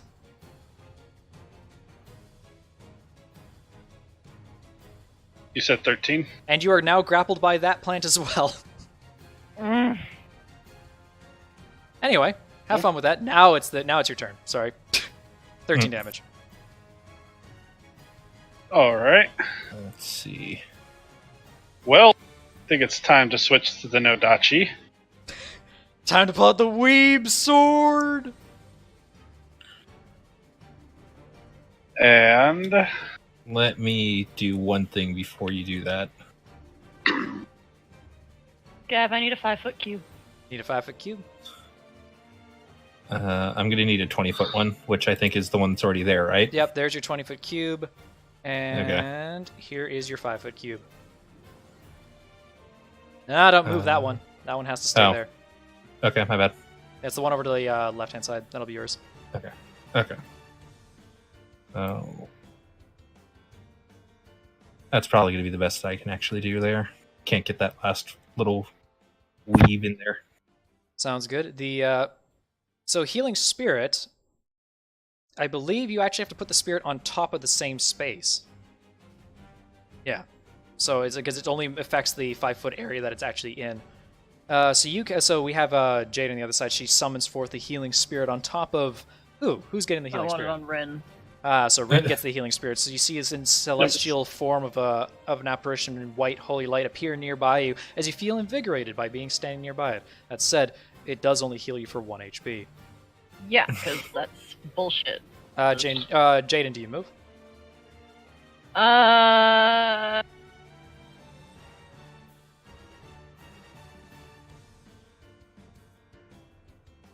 yet.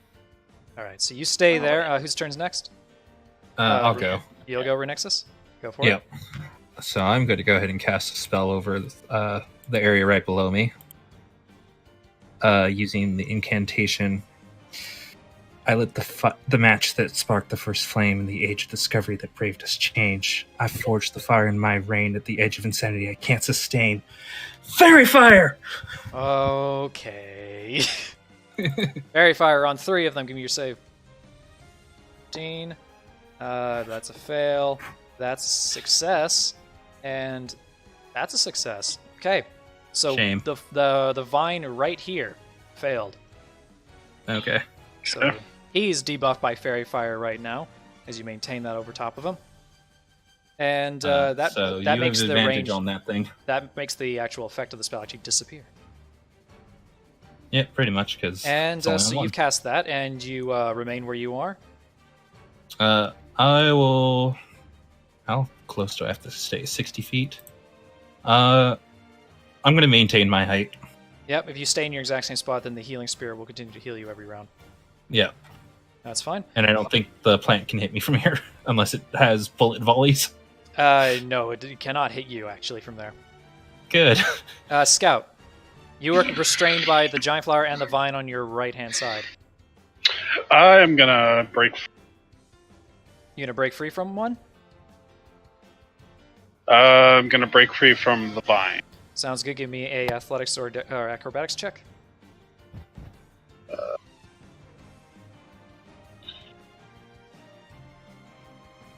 Athletics check. See if that's high enough. I'm gonna spend the inspiration. Die. Ooh. It's 1d10. And he gets a 1. God. Which You had mattered. one job. Which mattered because that's not high enough. As you try to thrash about and you're just like, "No, I feel inspired," and as you do so, you just like go like fucking prone or whatever the fuck for a brief moment. As you like get held upside down and then thrashed to the ground. I don't know. Either way, you're not able to free yourself. Well, Rip. That said, you have spent your action to try and free yourself. Yep. And anything else? You can't move. movement speed of 0. Yeah, because restrained. Bonus action. I'm looking. Hold on.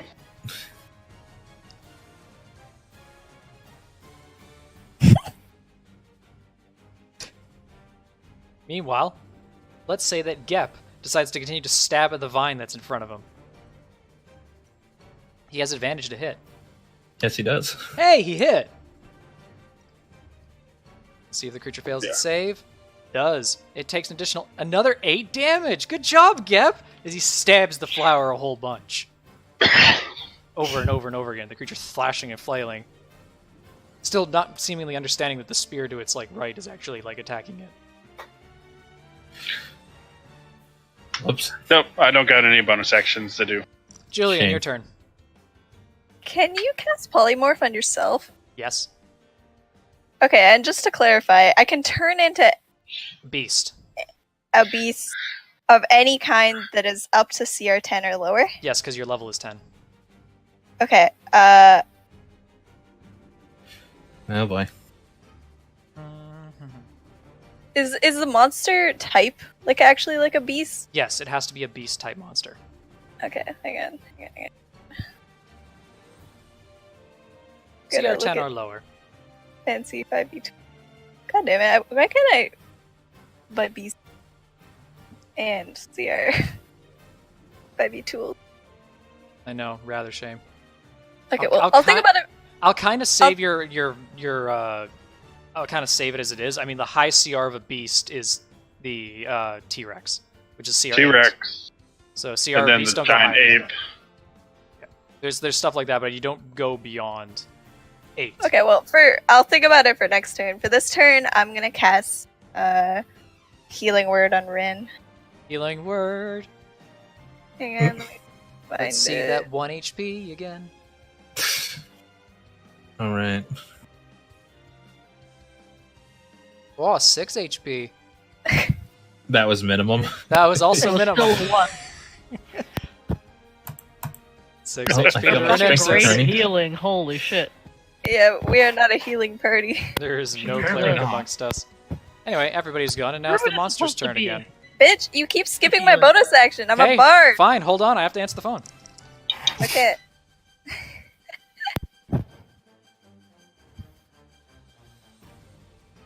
All right. You actually are maxed out in charisma, so you get a full use of all the bardic inspiration. Yeah, I have 4 5 left. of them. Yeah, I have Yeah. 4 left, and I I've have got a 3, but mine's are D8s as opposed to D10s as well. Don't What? they restore on short rest or long rest? I can. I can. So Grab my they critical. will. They go back at short rest once you hit level 5, Okay. which I am. So that actually needs to say short rest. It's handy dandy. Same with my superiority dice. That's why I'm just burning through. Yeah.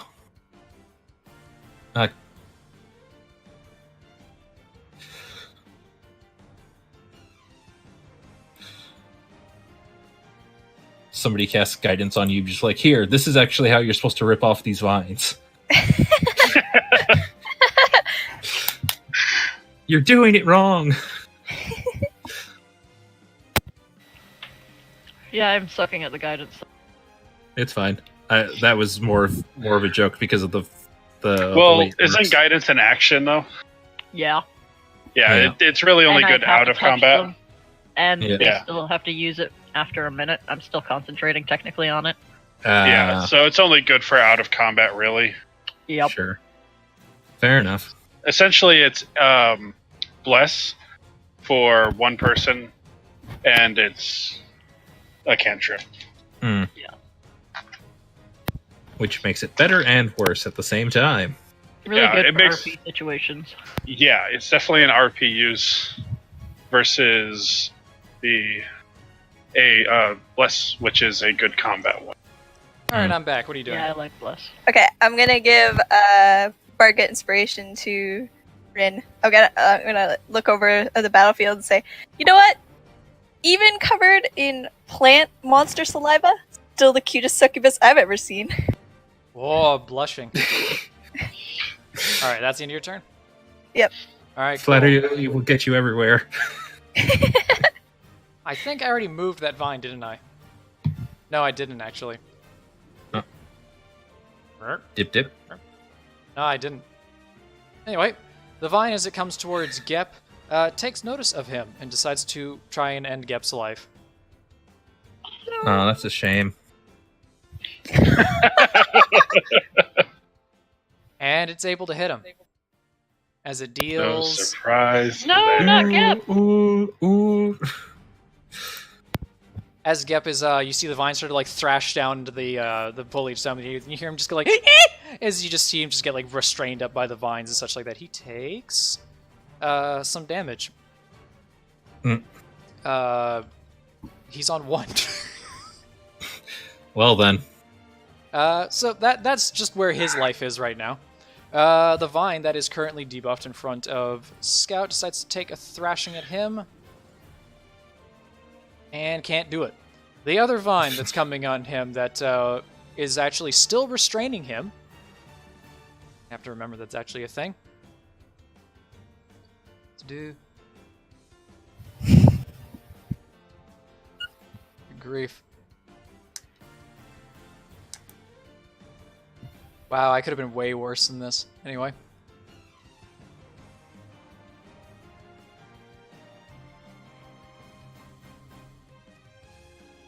Cool, good. I'm glad I reread this. Anyway, it decides to try and attack him with advantage. It does hit. Just does an additional 13 to him. The large plant in the back is also grappling him. You think you'd kind of be kind of glad that the vines are kind of like all attacking at once kind of thing, because at least it's not eating you. As it decides to try and take a swing at you. That one hits, and then its second attack also hits. Thank God I get to roll so many fucking times, as you take an additional 20 damage for the 2 hits.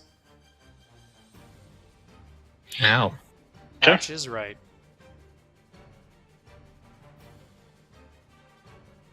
You know, thank goodness the one who had 100 HP is the one that's going through this right now. I will say that much. And it's the party's turn. Okay, can I go first, guys? Yeah. Go for it. Okay, Yeah. I look over at Gep on the battlefield and I say, Gep, I know you're scared right now, but do you trust me? He's just sort of like, ah, in the background.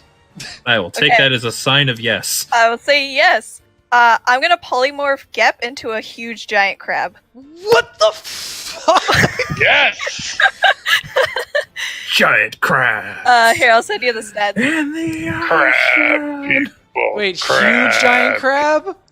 Oh god, it's the other T-Rex. Yep, essentially. So, you know what? Just like, I don't even care anymore. So, how big is it? So, Gep is this Huge. big now. As the vine is shoved back away from him, he breaks free of its grapple, and he now has 161 HP. He is also Yep. immune to being charmed, frightened, and paralyzed. And he can grapple. And so he is now just gone like as he just like gets his giant pincers out there, which causes the plant to reel back in massive fucking shock. It's not his turn yet necessarily, so you have a bonus action? Yeah, I guess I'll give a bardic inspiration to Jaden. I'll just look over and say, well, everybody else is kind of feeling it, and I'm sure that the giant crab is more than enough inspiration for you. God damn it. Who's next? I How much do I get from that healing circle thing? Roll for it, Alright. Jaden. Yeah. Alright, let's see here. Or are you planning on dropping that spell? No, it's staying up. I was about to move it after, so it's Okay. good that it's you Well, started. I was going to say, like, it starts on Renixus' turn. It will not heal wherever you move it next. Well, that's gonna be moved to anyway. Yeah. Afterwards, I can still move it. You can move it, it just won't. It's either, like, if Renixus goes technically before you, then Renixus gets the HP. Okay. Oh, nice. I'll take that. So 5 HP to Renixus. Renixus, your turn now, because it has to be that order. Yeah. Let's see. You are out of range of the of everything, so you can move freely. Yeah. So wait, what? Because the thing is, it's at the start of the person's turn that the healing is done. So Yeah. because you want to heal Renixus, that means that you have to go after. Oh, Renixus. yeah, that's fine. Yeah. Okay. Let's see. Well, we've already seen that apparently fire doesn't work on this. So let's try something else. What do I have? Scout, you can go too if you want. Oil? That doesn't-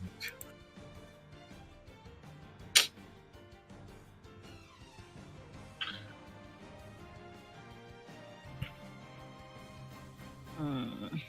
The one in front of me is debuffed, so I get it. You do. You are restrained right now, but you can still attack. Okay.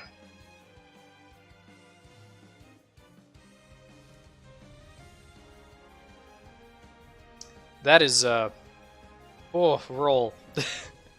Anyway, as you go to do that, you take a swing at him. You hit, and as you slash through the creature, you just hear it like skrill and fly as you just sort of like cleanly in that weeb kind of fashion, just to do one slice through the air, and the thing falls over dead. That said, in amongst the grappling of the vines upon your body, my god, that was the lowest possible roll I could have gotten. 6, 1, 5, 1, 1, 1. You take 15 poison damage. What's do you have and drop when you have? Do you round up or? I round up, so everything does 1 damage. Okay. So you're resistant to poison? Yes. Okay, there you go. So you will take 8 damage. Mm. Okay. What are you sitting on right now? You're fine, shut up. 37. Yeah. I have wailed on you hard out of everybody else here. Anyway, Renixus, what's your turn? I'm thinking. Alright, we're going to go with this. I'm going to cast this spell at a higher level. Okay. For my second attack.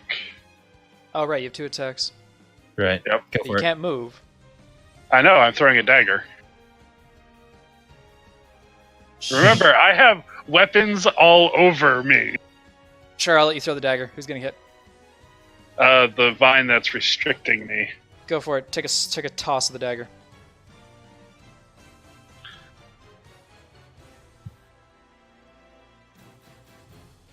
That hits. You deal 8 damage to it. Does not free That is you. a lot for a dagger.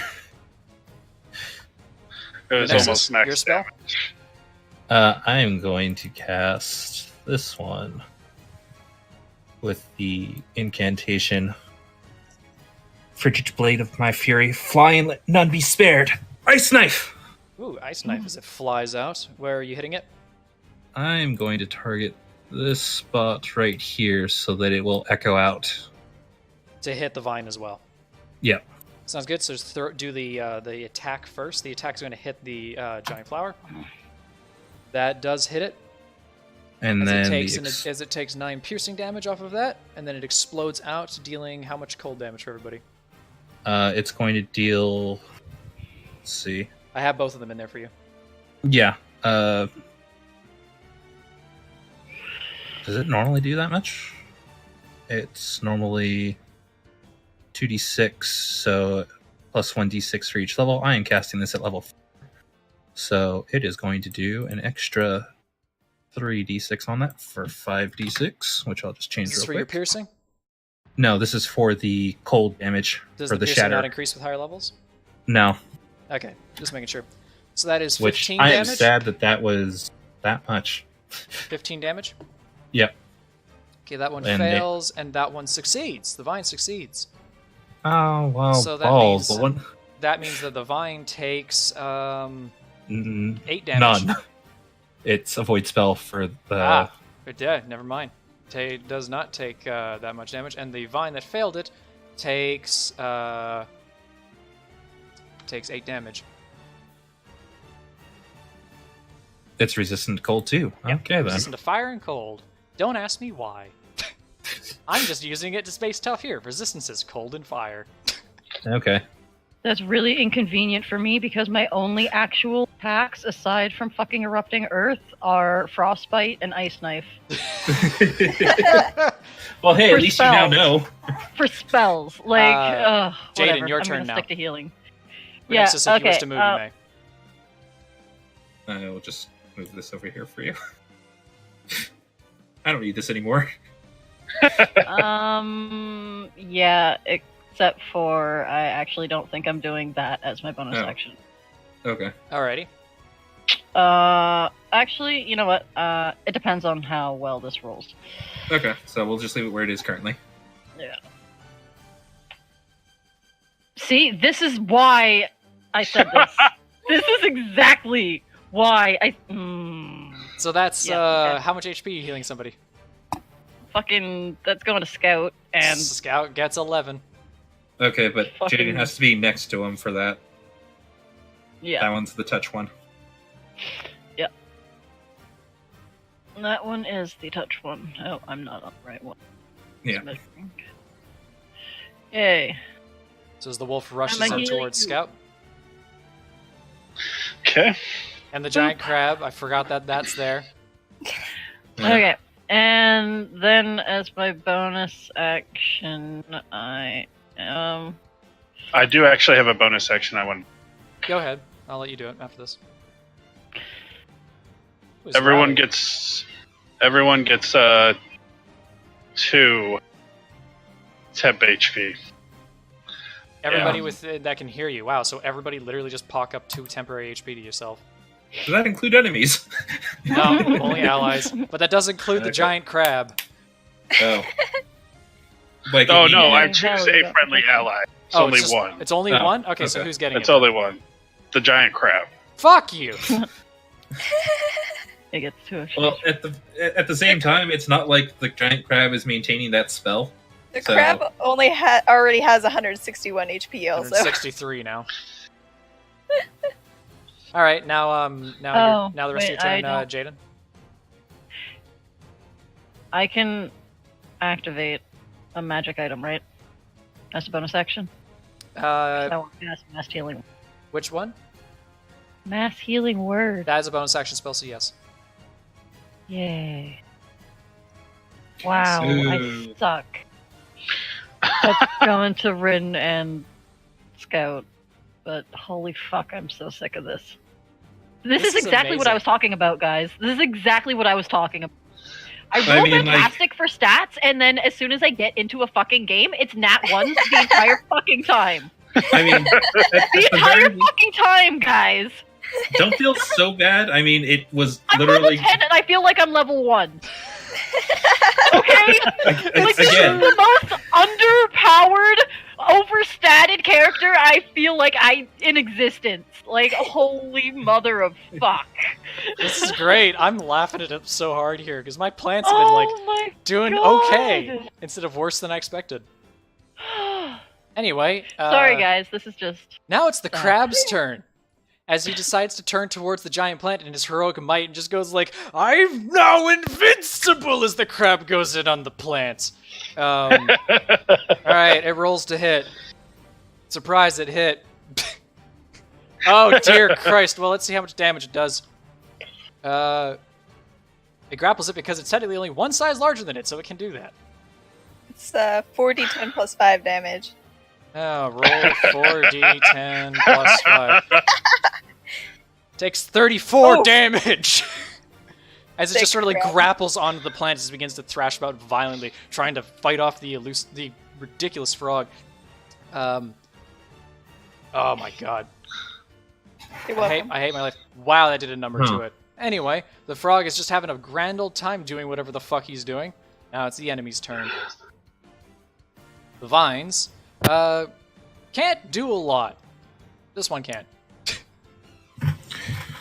As the vine goes to try and attack Jimbus again, it can't this time. It's unable to do anything about that. We then have the vine that tries to grapple, even though it can't grapple. Just try to slap the frog. It rolls a 1. Oh, I'm sorry. Hold on, I'm doing the wrong rolls here. I'm doing damage rolls, not hit rolls. Oh, the one that goes after Scout does hit him. 13 damage, Scout. Okay. How the fuck? What's the AC of this crab? 15? Wow, that vine hit it! It does 10 damage? I hate It's my super life. effective. Does like, wait, hold on here. Does this thing have resistances to fucking like? No, it has no resistances. No. Okay, yeah, I was Just making sure. condition immunities. Okay, well it can't be grappled because it's too big. So the vine just slaps into it, just tearing through its shell a bit. Whereas Scout is just having a great time with his vine, kind of like, oh my god. The plant is still technically grappled to Scout, but seeing that it's now grappled by the crab, releases Scout in an attempt to attack the crab. Killer crab. I cannot believe I missed both times. So the plant cannot do anything to the crab. The crab is Anyway, it's your turn. Alrighty. I am taking a Nodachi swing. You can take a Nodachi swing, but after you take an additional 18 poison damage, which is 9 for you because it's halved. You rolled a 1, which means that you tried to swing and you couldn't. Yeah. Which is a massive shame. You want to take another swing? That's a lot better.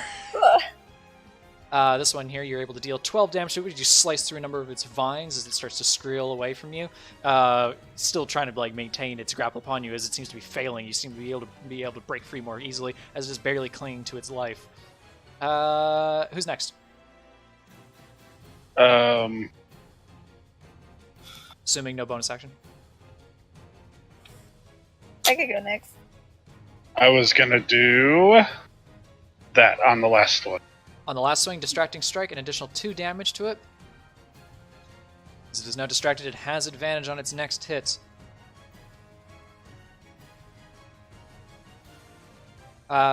Julian. I'm gonna try to hit it with my bow. So you swap out the viol for a bow as you notch an arrow and take a shot! It's at advantage. It is at advantage. Okay, hang on. Advantage. As you sort of lock the arrow and you go, surprise, motherfucker! As, Would it hit anyway? well, you Did Rin take his turn? as No, I haven't gone yet. As you're just like, well, good job. As you just fire an arrow, it just sort of like slams in the creatures you hear, just go like, nee! And it releases Scout. Nice. Gotcha. Give me 1 second. Check. Anything for your bonus action?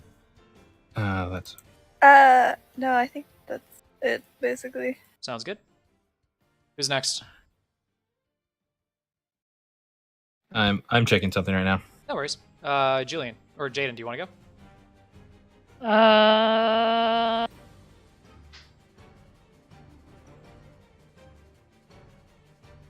will. I will cast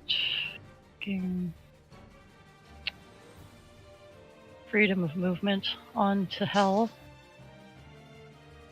So Freedom of that she movement can on go who? wherever on Hell. On Hell? Okay.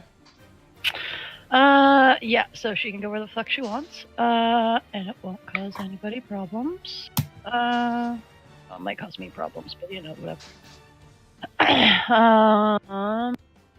And then I am going to I'm gonna do second wind as my bonus action. Go ahead, you can take that. move that onto Scout. Alright, cool.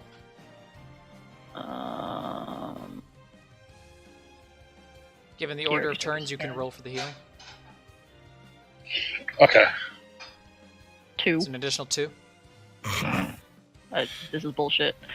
And then I already used my bonus action. Okay, so there is not much point to doing anything else because I have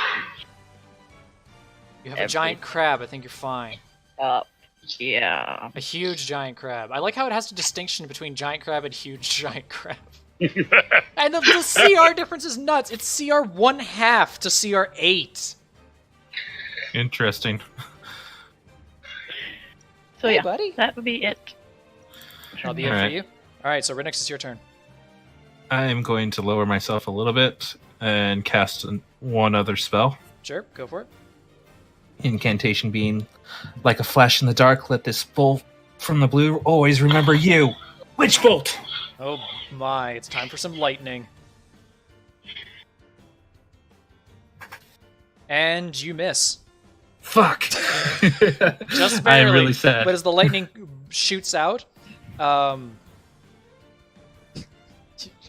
you're lucky you missed anyway. Yeah. I was about to say, Jimbus knows exactly what I'm talking about anyway. I know Okay. exactly what both of these things are, and it's Now I actually am like, oh well, that sucks. As the lightning just sort of courses out, just slams into the ground around the creature, it does absolutely nothing to it as your spell exhausts itself. And that's it. That's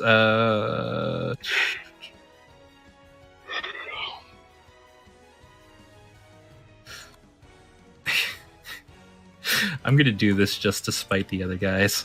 Sure. I'm gonna use bonus action to cast one other spell. Has to be a cantrip. Right? Has to be a Oh, right, cantrip. because it has to be a cantrip. Do I have a bonus cantrip, actually? they are very few. Oh, they're super Yeah. few, yeah.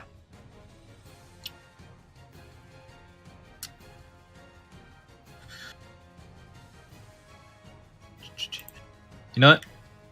I don't, but I will pass out a Bardic Inspiration. And I'm going to go ahead and pass this off to...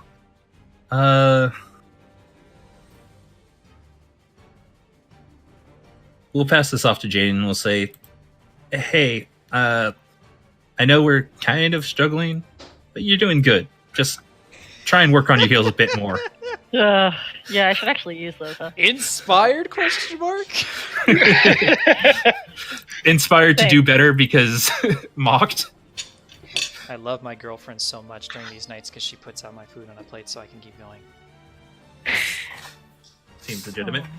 I should order food. Space smile. Hey, guess what time it is, guys? Time to get fucked. It's time for the crab, as he has advantage on the flower. Crab people. And all right, here's it. Oh my God! Crit? Hey, crit. Mm-hmm. Hey, at least I didn't make the giant crab inspired. All right, time to double these damage dice, everybody. You guys ready for some hype fucking Gep gameplay? Let's see how it rolls. That's 8d10 plus 5. You back, Mittens? Yep, Mittens? Oh, well. Yeah, I'm just muted because I'm eating. Oh, okay. No, I'm done. Yeah, here we go. That's 46 damage. Damn. Holy shit, this thing's shredding it! As Gep just like jams his claws into it and begins to tear apart the central piece. You see his viscera of the plant actually exploding out everywhere as it thrashes violently trying to get away from it. Gah. It's now the enemy's turn. The last vine takes a slap at the crab. It hits! For some miraculous fucking reason. Who the hell cares if it does 8 damage to it? The giant plant then decides it's going to, because it's restrained and such like that, it's going to try, and it has very little fucking choice, but to try and attack it. It hits with the first one as it deals 14 damage to Gep. And then it has advantage because it's grappled him to hit a second time. Well, it hit a second time, doing an additional 14 damage. Can you guys just fucking end my life already? I hate you.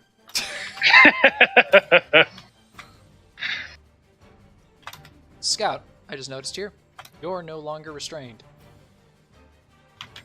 Right. There you go. Alright. Who's next? Well, I'm gonna shoot the vine. That is a hell of a shot you're going to have to make. Fortunately, I ignore everything except for total cover within 30 feet. Son of a bitch! What is this accuracy? You heal It's thank you. It's because of the close quarter shooter. Right, I forgot about that. The feat Nice. that I've always hated. It's not a feat; it's a fighting style. Oh, right. Sorry, that whole thing. Yeah, Alright. Take your shot. I dare you. Kill it. that's it. Good heals. Good heals. Motivated. Inspired. I mean, you could technically use that Well, that one hit, dealing inspiration. 11 damage to it as an arrow locks through and fires in between the nest of vines and the giant crab. And you have another attack? Fuck you. Just go away. Died. I'm Did so mad. I'm so mad. 2 arrows locked into, they fire away as they just like one tears it through its body. The other one slams into the corpse of the core of the plant as it wilts and dies in amongst the flowers. You're now facing just the giant flower.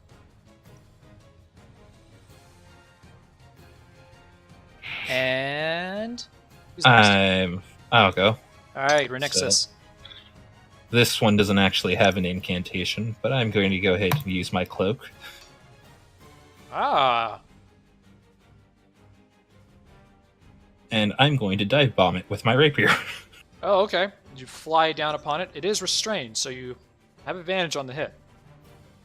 Joy. Unfortunately, I'm not a rogue, so I don't get sneak attack.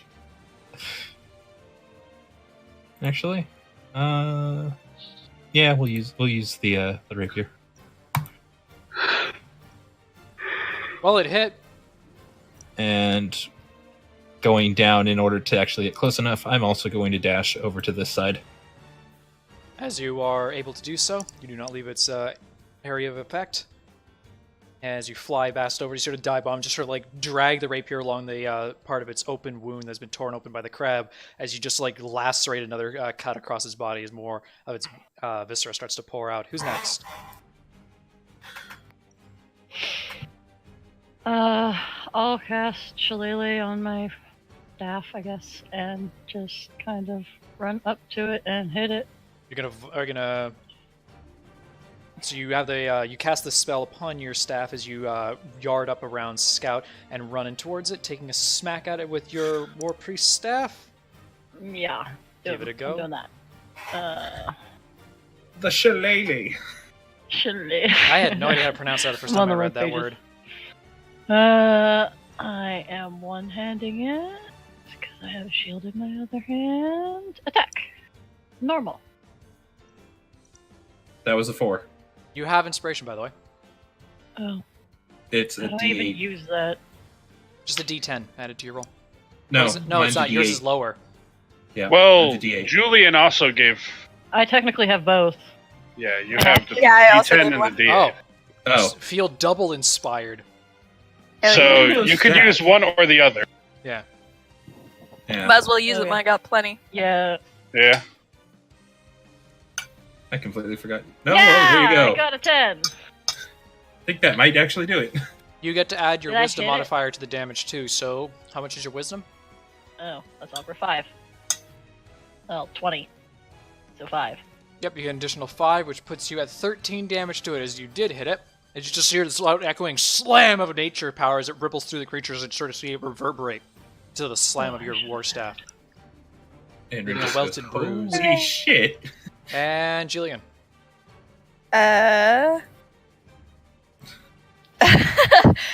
I'm just gonna. Jillian goes to sleep. I'm gonna actually. He's actually just gonna chill. He's like, the crab is doing it. I'm just gonna keep the spell up, and he's literally just gonna like stand against this tree and chill. Jillian, help! They're killing us! You gotta I'm grab, it's going fine. to action surge. Go for it. Action! And putting the bow away and Nodachi.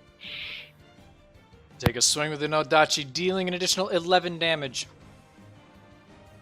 The And flower looks another like it's one. barely holding up to itself at this point. And now it's the crab's turn. I get 2 attacks. Oh, you have? I thought you already went for one attack. Its action surge gives you another action.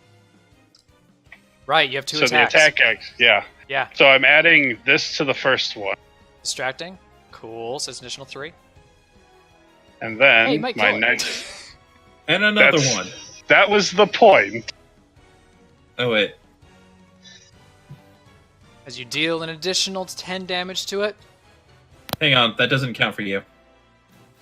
The next roll against the target by an attacker other than you is Oh, advantage. okay. It still Well, hits 16. even with the first roll. So Okay. that's fine that way. But hey, that's good to know, actually. Because we messed it up Yeah, once. especially because you know what? It means that the crab has advantage.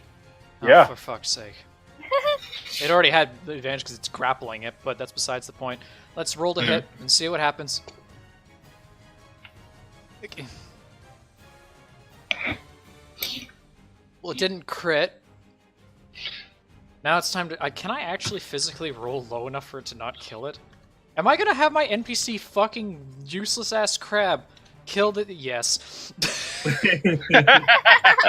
Yeah. So... And those are pretty low rolls. Yeah. So you watch as the crab then just goes on about it. After it gets like nicked by the Nodachi in the side of it, the flower begins to fall backwards away from it. As you watch the crab like grapples on top of it, and then you just hear it squeal with fury as it brings its claws down and starts to like slamming and pummeling it until you just see like giant globules of like acidic fluid flying out of the creature's belly. You hear it squeal and thrash and stuff like that as he just slowly mulches the thing down into a fetid compost enough to feed all the rest of the flowers in that field. Fuck that flower. Oh, Noise. There you go. I'm gonna Good drop. job, Julian. I'm gonna drop my polymorph and let Gep become Gep again. I hate all of you so much. Give me a second while I get the streams line up back here. And Sorry about that. so it's like the frog, as the frog slowly like just transmorphs back into into a frog. You just see him just going like, nah, as he's just like attacking into the fetid fluid that he's in there and stuff like that. And you just hear this quiet like realization that he's just like done. And you just see him hop back up on top of the corpse. He takes a valiant pose and he goes, "Yep, is invincible." Right. Good job, Gep. Julia gives him a thumbs up. I knew you could do it, Gep. Well, that was impressive to say the least. Thanks for the help.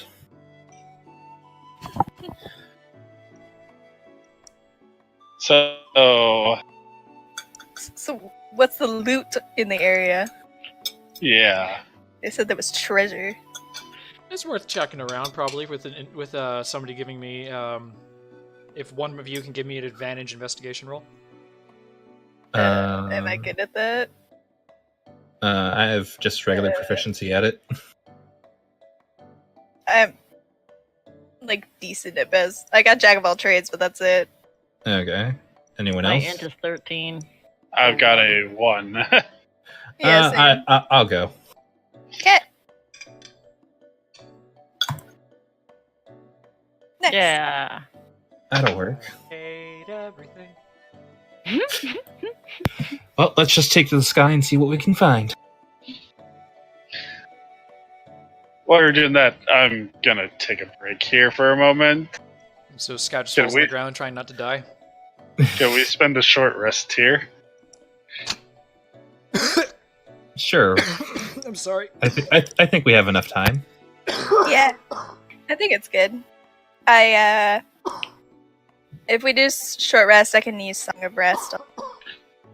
Fantastic. Both can. Yeah. Oh yeah, It does stack. everybody is super full. So I have a D8 of Song of Rest. I think mine's still a Sorry. D6, but I'll have to double check. I choked I up didn't for take that, any sorry. damage. Yeah, because it only turns to 1d8 at 9th level Bard. Yeah, so So it's you a D6. probably have a D6. Yeah. So everybody gets 1 extra D6 and D8 of healing. Yep. They have to actually spend a hit die in order to get that, though, right? Yeah. I think. I don't know. Yeah, it says if any friendly creatures spend a hit die, they get the Yeah. feat. Okay. So, Spend as I many can hit do dice that. as you need, remember? yep. And then both of you are doing Song of Rest. Yep.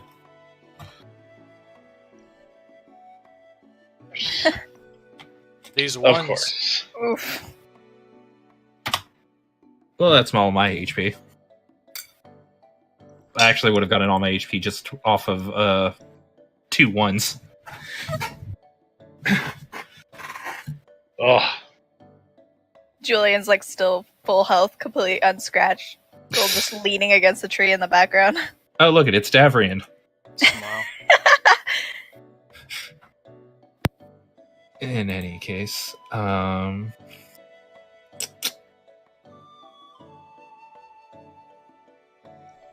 let's see. What do we find? and a healing potion.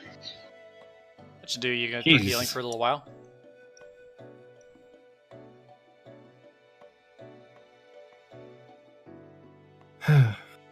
And in that time, I get to use. I kind of wish I This. took the healing feat now. Although It's a good maybe feat. not. No, I get I to use mean this. I have a healer's kit, but I don't think it's any use without proficiency or that feat. You get some So- spell slots back, Renexus. Yep. So I'll take back the 2 level 1 slots that I used. Oh, I have that too, so I did that for me. Alright. So, Okay, for I the got guys my- that you that are actually out there, besides the ones that are resting out there, Wait, you How guys does are that also come up searching as for treasure. I'm keen looking. recovery is what's it? Okay. Searching through the fields, you're able to find the scrapping remains of some previous wildlife and adventures in amongst basically the debris in the soil layered beneath the flowers. It probably explains why, like, this creature has been quite messy and has also rejuvenated much of the area around it to spread its, like, basically its pollination flowers so fucking wide. Hmm. You were able to find amongst the adventurers, though, 140 gold pieces. Neat. And in amongst the desecrated corpse of the flower, while Gep pulls himself out of it, you hear him go, "Ah! Gep has found something!" Hmm? As you look over to him, he's holding up, it's a weapon clearly not meant for his size, but he's holding up a javelin. Oh shit. Huh. And Gep says, he's a greatest of all weapons. It's not traditionally a normal javelin from what you can see. This javelin is like made out of very fine metal. Albeit, it seems to have not corroded itself within the belly of the beast. I'm Well, gonna keep looking for anything else that might be in the field. Sure thing. hey Gep, why don't you bring me that javelin? And he opens up one of his holding pockets. He says, if you guys want it later, you can have it, but for now, And sort of just like excitedly like walks over towards Julian. He comes up to you and sort of like aims the javelin into one of your pockets and just sort of like lets it like comedically slip inside. It just disappears, even though it clearly doesn't fit in the pocket.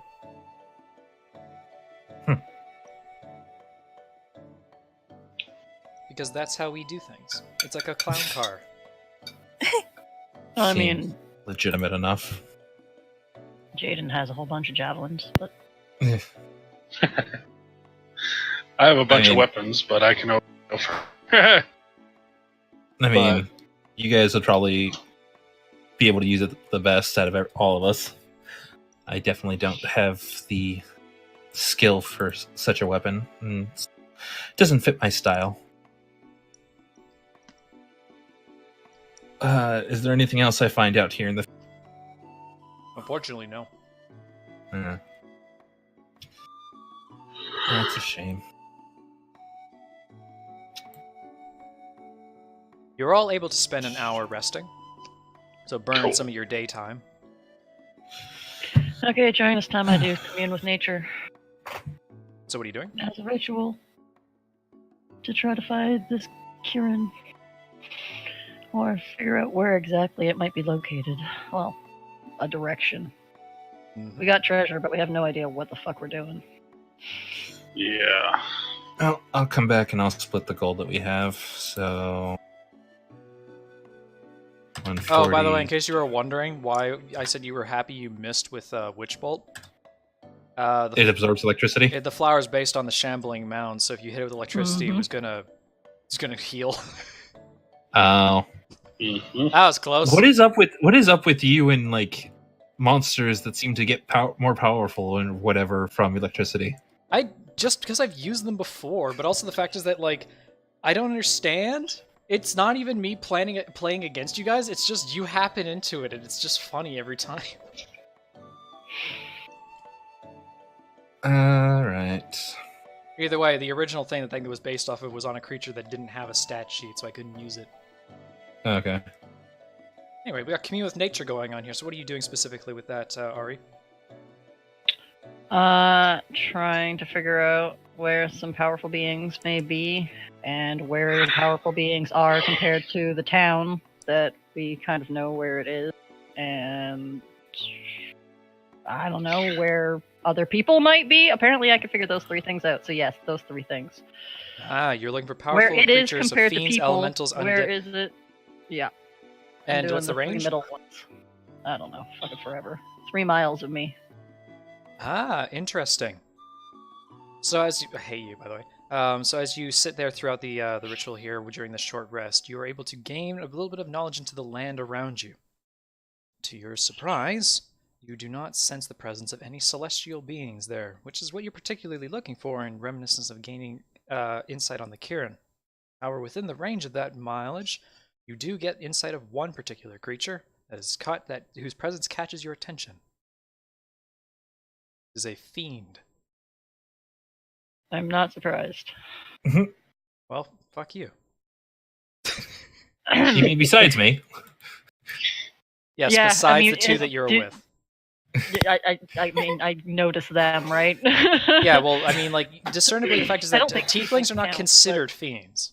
Yeah, that's what I mean. Tieflings So, don't really yeah. count, but succubus explicitly. Yes, and aside from Yeah. the succubus, you sense the presence of another one. Hey guys. Yeah. You know how we're supposed to be chasing something good? Yep. Yeah. Nothing of that sort is even around here. Fantastic. Maybe I it's- find a fiendish presence. Well, let's Do you hope know that which direction that fiend is? guys against them. DM. Do I know the direction? You sort of The general direction? I don't mind if it's general. you sort direction. of try to gleam out there, and you sort of point your finger out as you look over the edge of the ridge of the trees in the grove around you. And as you're saying, it's sort of around, and as you do and point off and towards one direction, you see a scattering of birds in the trees in that direction. Oh, Would be in that direction. well. Did you time that perfectly, Jaden? That's kind of creepy. Right? Well, here, I found this while I was looking around for anything out there. I'm going to pass everyone 26 gold and keep gold 36 for everybody. myself. Shit. And I'll keep that 36 extra for myself. And then Gep kind of comes up and goes like, "But what about Gep?" Oh, well, you're part of... He was part of the people I was Oh, giving... Oh, Yeah. good. Oh, so nice. He is so excited. He's never seen so much money in his life. I'm still shortchanging all of you. Yeah, Of that's fine. course. Whatever. Jaden doesn't really care all that much about money, so Yeah. Fair as long enough. as she gets enough to feed her wolf every once in a while when she's in human town, she don't give a shit. Julian pocketed the shiny trinket, so he's fine. Smile.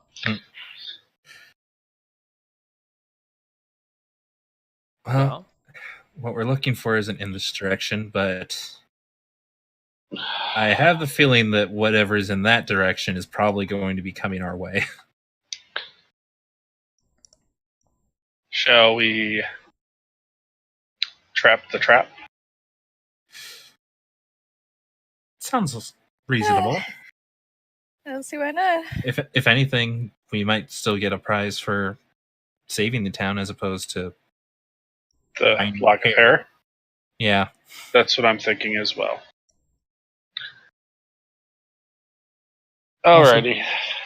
Also, didn't the legend of this beast mentioned something about a fiend.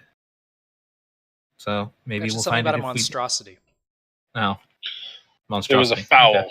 Something foul. A chimera. Yeah. Well, maybe finding this will still bring us closer. Yeah. Maybe defeating this will bring the ki-rin back. Better than coming back empty-handed. Yeah. Alright, so Well, you guys are alright. going to head in that direction? Yep. We're heading towards the ominous cloud of scatter. Of birds that have just decided to say, "Hey, fuck this area in particular." Scree! As it takes off. Essentially, we are heading towards the explosion. It's not an explosion, it was just like a bunch of birds. I know. Yeah, I was going to say, It's- just make sure it wasn't like a nuclear bomb went off and it's like, well, we're all dead. It's the gist of, oh, hey, there's an explosion off the distance. Normal people run. Let's head towards it. Adventurers. As you head towards that general direction, though, you kind of cut across the grove. Had you known that you were going to have to take the rest and also kill the creature, it probably would have saved you time to go run it. But at least for that sake, you came out relatively good for wear with a few extra coins for your trouble and a javelin of some sorts. You cut across the field in good time, making your way back into the forest as you continue along your route. As you are coming along your route a little bit more, this is taking you back actually a little bit more northwest almost, as you're still heading mostly north away from the town. You come across a sort of like a sinking into the terrain a little bit. It goes downhill a bit amongst a nestling of very large, heavy trees. You pass by a structure of some sort that catches your attention briefly. It seems to be a sort of statue. The only thing that you know for certain about is that it is hand-carved stone in sort of pillar-like structure that's pretty sizably big, maybe like 10 feet wide, and it's probably standing up about 50, 60 feet tall. The only problem with it is that it's so horribly overgrown in this area here and it's also so horribly weathered that the general shape of the structure, other than the fact that it was once part of something, has been lost to time. What do you guys Alrighty. make of this? Looks We're going interesting. to check out the structure. Yeah. What kind of check would you, or what kind of thing would you like to garner from it if you're looking at it? Is there any like writing or anything? I want I to know if guess there's at any its druidic. purpose. Somebody drew a dick. If it was druidic. Dumb shit. Something druidic. I was like, I'm sure somebody could have Wow. graffitied on it, but that's besides the point. Wow. I guess at Just its a picture purpose. that says "My cock was here," Wow. and it's actually a picture of a chicken. God damn it. Anything else? We got writing and druidic. Who else is checking things? See if I can glean its general purpose. Sure. Anything else? I'm just gonna look for anything that seems out of place. For those of you that are looking for writing, you're unable to find any writing. If there is writing, it's so worn away that there's no way to be finding anything else that's legible other than the fact that there may have been writing along the base of the statue at some point. Scout, you try to ascertain anything from this. Give me a history check.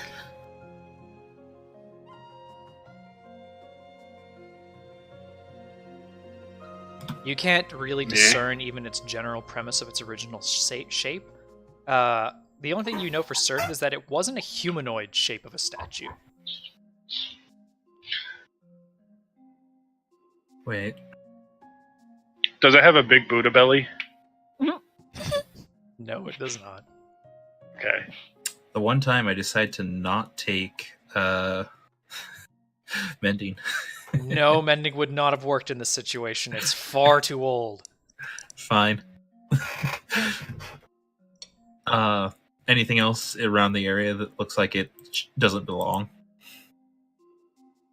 Then amongst the ground, you're able to find more pieces of stonework here or there. Sometimes of it looking like it's part of a platform or a roadway that this statue is apart from. Either way, it seems to be horribly overgrown. Part of the sink in the ground you might suspect is because the raise is because of other additional stone structures that have been grown over. That's about as much as you can think.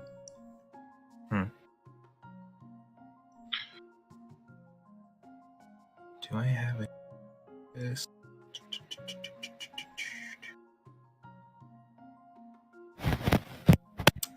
Nope. Not off the top of my head. Let me check something really quick. You all hear a noise to the west-hand side of you. West hand. That'd be your left-hand side. Sounds like something traversing through the forest. How fast? Walk speed. Sounds like people. Something small. Great.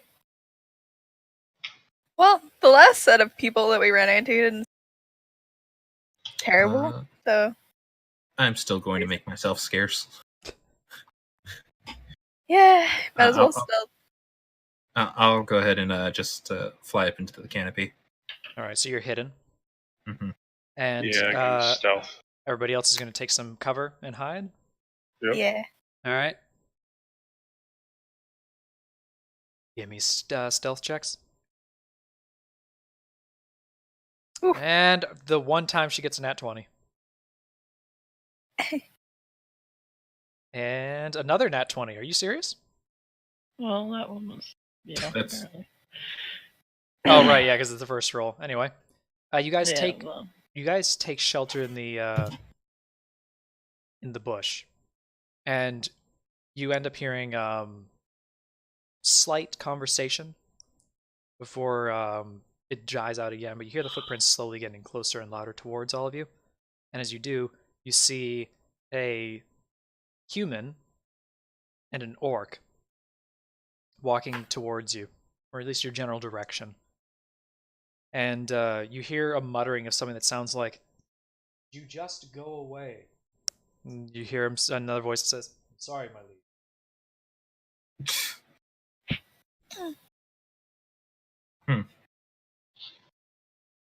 You just hear the voice of the other person as he walks towards him, and he just goes, "Honestly, I don't even understand why you're here."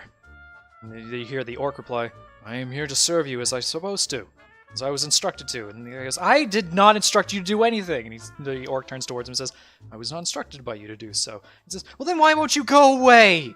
And he says, "I'm not going to leave you on your command." And you just hear the guy just go, "Oh, the love of... Oh, that is mighty, why?" You see the guys sort of just continue to walk their own way back down the mountain. Doesn't appear to be their dangerous at the very least. Probably more of the hunters that have made it out beyond here. That said, it's impressive that this guy made it this far, but he seems to be heading back towards town.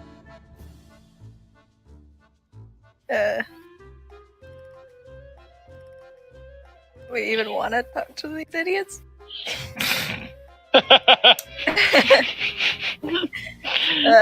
How many NPCs have we talked Going somewhere? None. have we gotten? Hey, Renexus, are you going to say hello? I asked, going somewhere?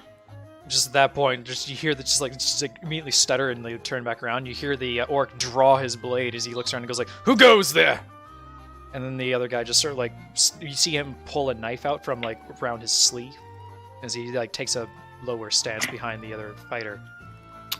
Before I actually say anything else, I'm going to go ahead and hide my wings. Fair enough. So you're just up Up in the here. tree. Yep. So you reveal yourself from the trees? Well, I'm not going to reveal myself, but I will continue to talk. So I'm not. they So, just- I mean, they could potentially find me. well, let's see if they do. That's a 2. That's no. So they just sort of look around and they go like, "Who goes there? Show yourself." I won't do that. But I can assure you, I mean no harm. Then just sort of the other guy just looks at him and goes, "Oh, what do you want with us?" Just information. I was heading in that direction, and I'm curious to know what's there, considering you're turning away from it. They all kind of look back and forth to each other a little bit and they just go, "Is it to you? You one of the hunters?" No, I'm more of a traveling magician, if you will. So the other guy kind of looks to him. The orc looks to the guy and goes like, he gives him that kind of shrug of like, "I don't fucking know." And then the orc kind of like steps a little bit away from him, trying to discern a little bit more clearly of where you are. And he says, "My lord here is simply about doing his hunt. As all adventurers through here are, we mean you no harm. Simply on our way back to Fairwind." Fair enough. I will not stop you. Though, once again, I would like to know what is in that direction that you just came from, if anything. They sort of look at him and they go back and forth, and the other guy kind of walks up towards the orc. He puts a hand on his shoulder. The guy eases. He doesn't drop his swords. The other guy puts his knife back away, and he goes, "There's a bunch of fucking dead people out there." You don't say. And so they just looks at him and he goes, "We're turning back. This hunt ain't worth my neck. Shouldn't be worth yours." How recently would you say that they have died? "I don't know. It's not like I stuck around there." Sort of Fair shrugs enough. and he looks at him and he goes, "The blood was freshly spilled, likely within the last hour." I see. Well, I thank you for your assistance. Please, have a safe travel home.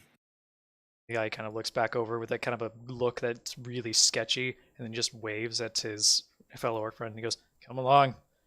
And then he puts his sword back into his sheath and he goes, "My liege," and he takes off after him. He says, "Don't call me that," as he disappears.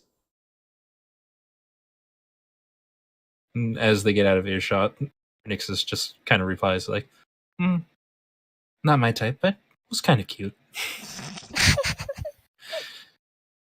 And before she just kind of drops down. There you go. You guys are amongst each other now, having heard that. Well, I'd say we're on our right path. This sounds like it's gonna suck. We're real excited to go towards dead people. I'm sure that smells lovely.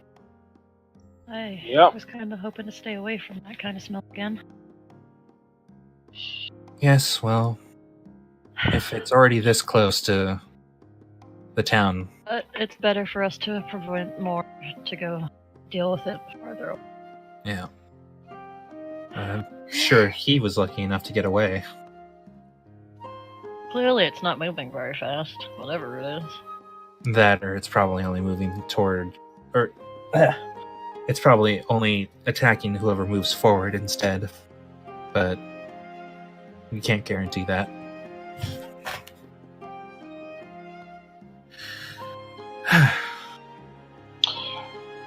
Well, let's go see what sort of trouble we can get into. Yep. You know, I woke up today thinking that I'd go and find a celestial being of some sort. Maybe fight a couple of people that were trying to underhanded tactics to win this contest. Was not prepared for this. Tell me about it. Wow, it's like Yeah, I I actually think do a anybody bunch would of be. weird, interesting things on my sessions. And there's that voice of God again. So weird. That's universal force to you. Smite me, oh mighty smiter. Rolls D 900 plus 900. 1. No. 1 plus 900, so 901. Ah, well, shit.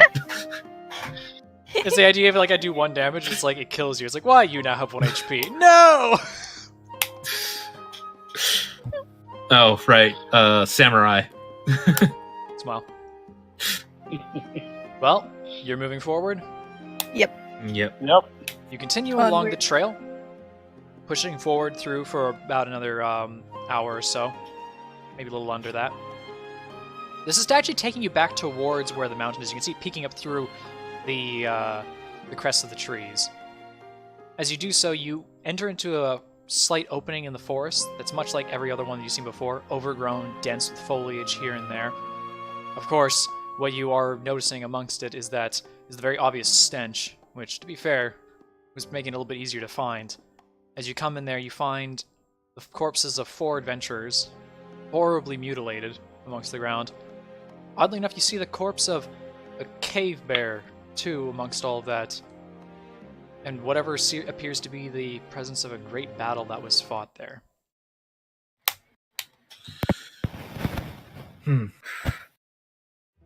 Can I use either nature or in history to try and figure out what might have caused these injuries? Medicine. Medicine? Ah, balls. I was like, oh yeah, I bet you would like Let me those do checks, it. wouldn't you?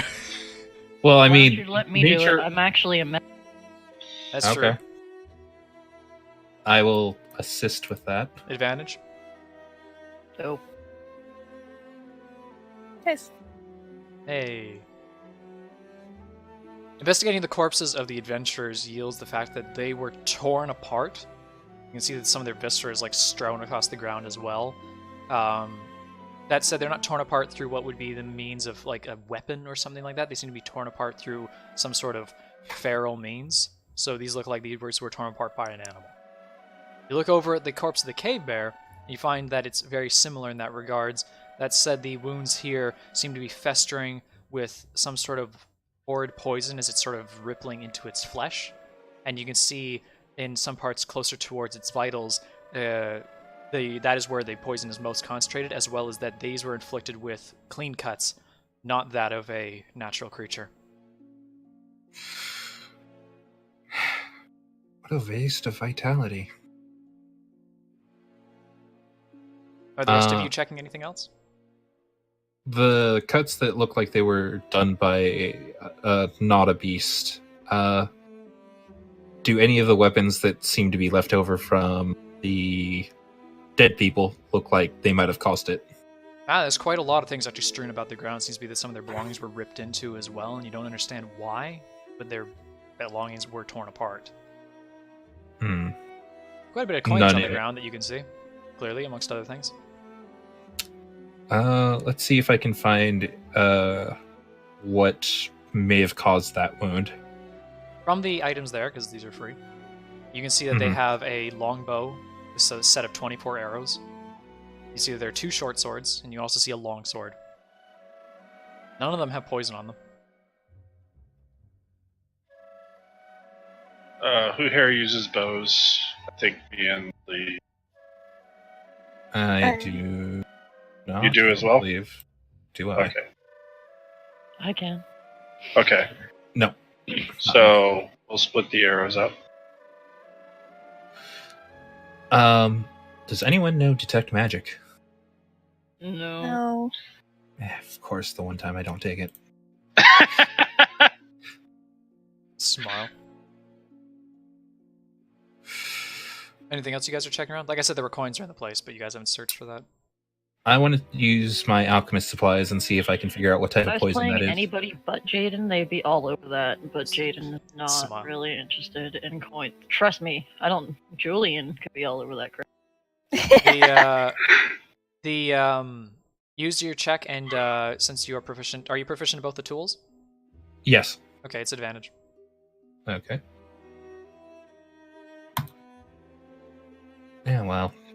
You find that the poison that is secreting into it is volatile. It's like attacking the body even after it's already dead. And the only thing that you know about is that even like the acid and the poison within the flour wasn't like this bad. It also like that what you saw in the flour and such like that seemed natural. This also does not seem natural. I'm going to take one of the short swords that's on the ground and kind of dip it into that poison and see if it holds. Oh, sure. As you grab the hilt of the short sword that's on the ground, you sort of just jam it into the neck of the creature of the bear. Sort of just drive it in a little bit there, and you sort of hold it in there for a couple minutes and stuff like that. And when you pull it out, the sword is like scorched with sort of like a light brown acidic mark. It still hasn't lost its edge or anything like that, but it has marked the blade. So it is a very strong poison. And it's very much not a natural poison if it's a poison that can hurt steel. Yeah. Well.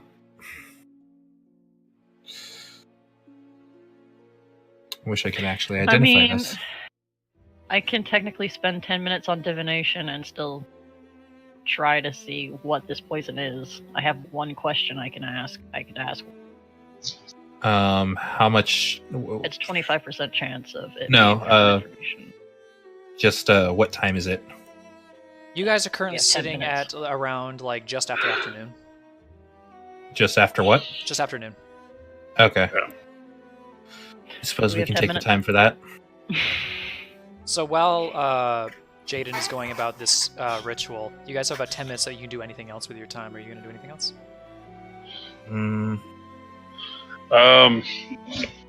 Gonna try to make sense of, or massacre in this case. You're going to try and make sense of the massacre? Yeah. So that'll be investigation. I'm still on the fence on these blades that are here. I want to try and see if there's any special properties to them. And Julian? Is there any tracks? That'll be a nature check from you. Actually, wait. Survival. Survival is tracking. Bullshit. Wow. Yeah. Ooh. I'm not very wise. Scout, as you investigate around the place trying to make sense of anything that happens, in amongst Julian trying to find any tracks amongst there, you find that the large area of the grove has been sort of like stampled out with a number of footprints. Seem to be that it indicates that some sort of ambush occurred while it was here. What's kind of interesting is the fact that you suspected that the bear was what ambushed these people. But what you find is that the bear's footprints are very clearly divisible into the ground. It didn't make it that far before it dropped dead. And everybody else was all over the place, and you see in amongst the humanoid footprints all over the place several tiny footprints. Julian helps you find these ones out. Beyond that, you don't really discern what kind of animal it is. Whatever it is, it's about a footprint that's maybe like a foot at biggest, maybe like half. Wait a foot. minute. Wait a minute. Hey, what does Gep know? Because I know he has a poison weapon. Gep sort of just like perks up his ears a little bit and goes like, "Oh, what do you want?" Hey Gep, do you know anything about this poison in the wounds? I noticed it earlier that you had poison on your weapon.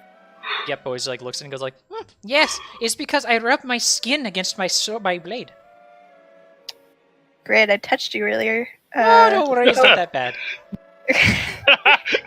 You were It's not so that bad. To be Sitting on fair, my shoulder, Grung actually like, have a ever. thing where if you touch them, that you get poisoned, but whatever. Oh my god. Technically, he's yeah. he's been nice to you. He's not been like secreting poison on purpose. Lovely. He's just slimy.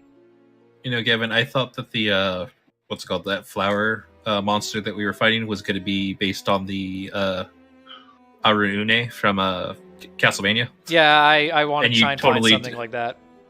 You completely disappointed me in the fact that there was not like some sexy woman in the middle of the flower. Yeah, but I mean, like the one thing I didn't do because you guys were pog champing it so hard with the crab was that it had an equivalent of acid breath from a black dragon that I didn't use. So. Oh, well. Yeah, I didn't use it because I was like, oh, whatever. That was the most fun I had with that. Yeah, I did try that, but I just didn't. Smile. The Gep kind of comes over towards Renexus, and he comes up to you and he sort of goes like, "Oh," as he sort of just like reaches his hand into the wound and just sort of feels around with his hand, and then he pulls his hand back out and you see just viscera and stuff like that, like coating his hand, such like that, and you see it sort of like dripping and it sort of like turns to like a slimy green mixing with his own poison, stuff like that, and then he just sort of like starts flicking his hand back and forth to get it off, just splattering stuff everywhere, and then he just goes, "Oh, he's very nasty poison. It's worse than mine." Thanks for letting me know. It's very dangerous poison. It's not amongst the size of the ones that I saw back in the tribe. Hey, where does your tribe live around here? Gep shakes his head. He's like, "No, we have traveled for many months away from my tribe." Okay. I'm They're gonna not- see. Go ahead. They're not Gep 2.0s. I'm gonna try to track the small footprints. Sounds good. The Anything else anybody wants to check around the place there? There's a number of belongings beyond the weapons that you've not looked through either from these people.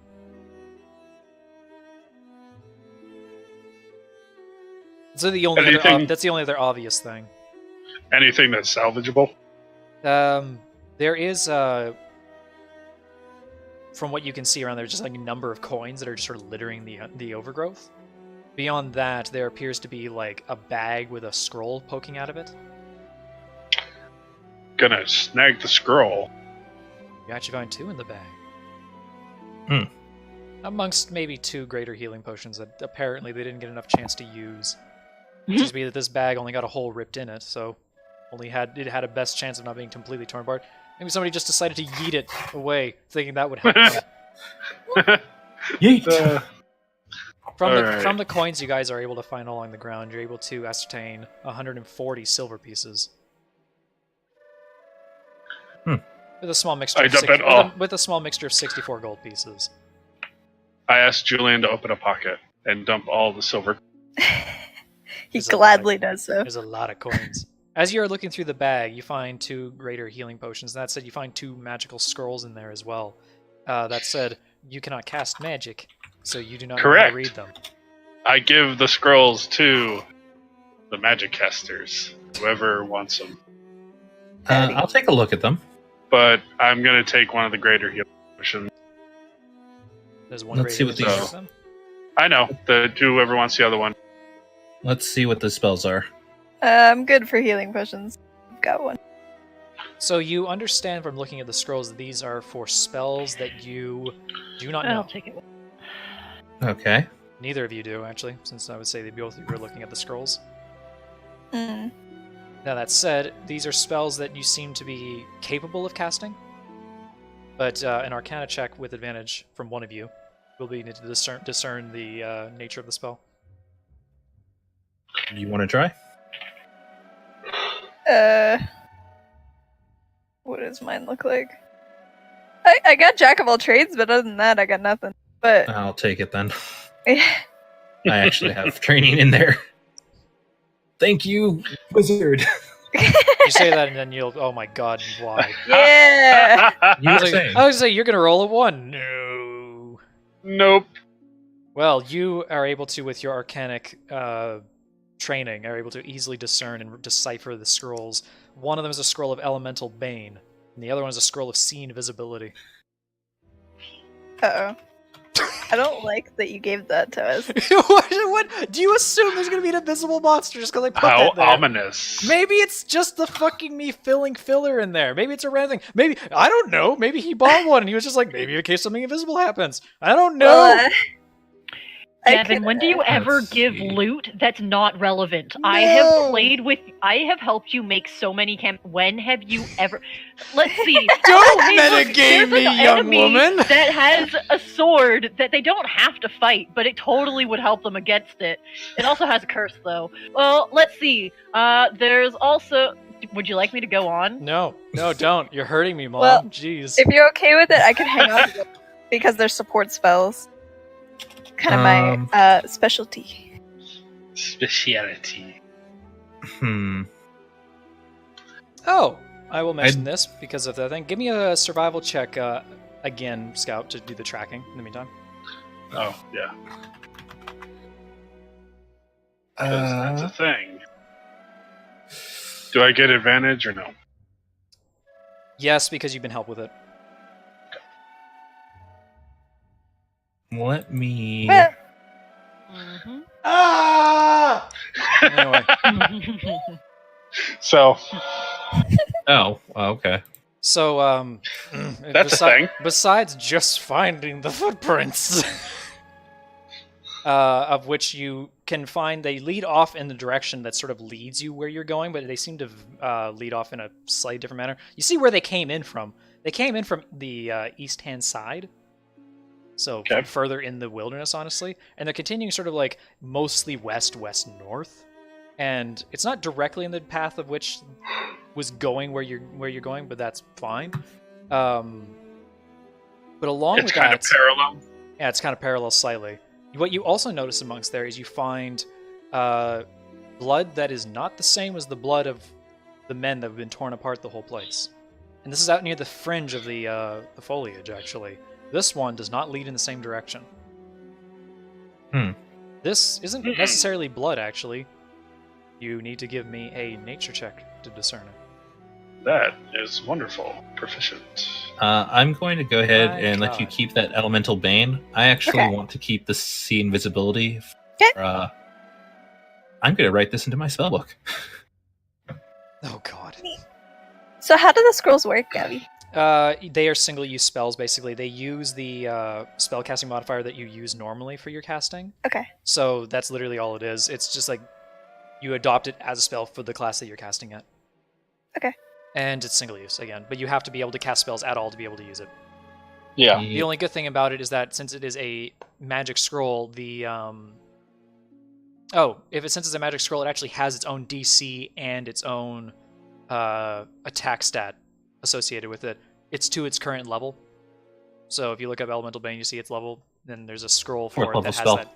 Yeah, typically like a 4th level spell has like a plus as a DC or plus 15. I Well, think. Elemental Bane is a warlock spell, anyways. Yeah, well, you'd be able to cast it anyway. Could use Charisma. It's druid, warlock, and wizard. Yeah. Either way, the I've used scrolls it have their before. own DCs associated to them, so they actually don't use your stats. I forgot about that. You just need to be able to cast a spell. Mhm. I think it's one if you know you can just shrug. You can use your DC if it's higher then. That's it. I forgot how long it takes to actually write a spell into my book. You'll be fine. It's 1 hour. It's Per 1 level? hour per level and 50 gold per level. 50 gold per. That is No, I something. think it's actually. That's something you actually, I don't think have it's time 2 for if that's hours. the case. Yeah, I'm so sorry, I think I'm just it gonna was 2 hold hours. on to it. There you go.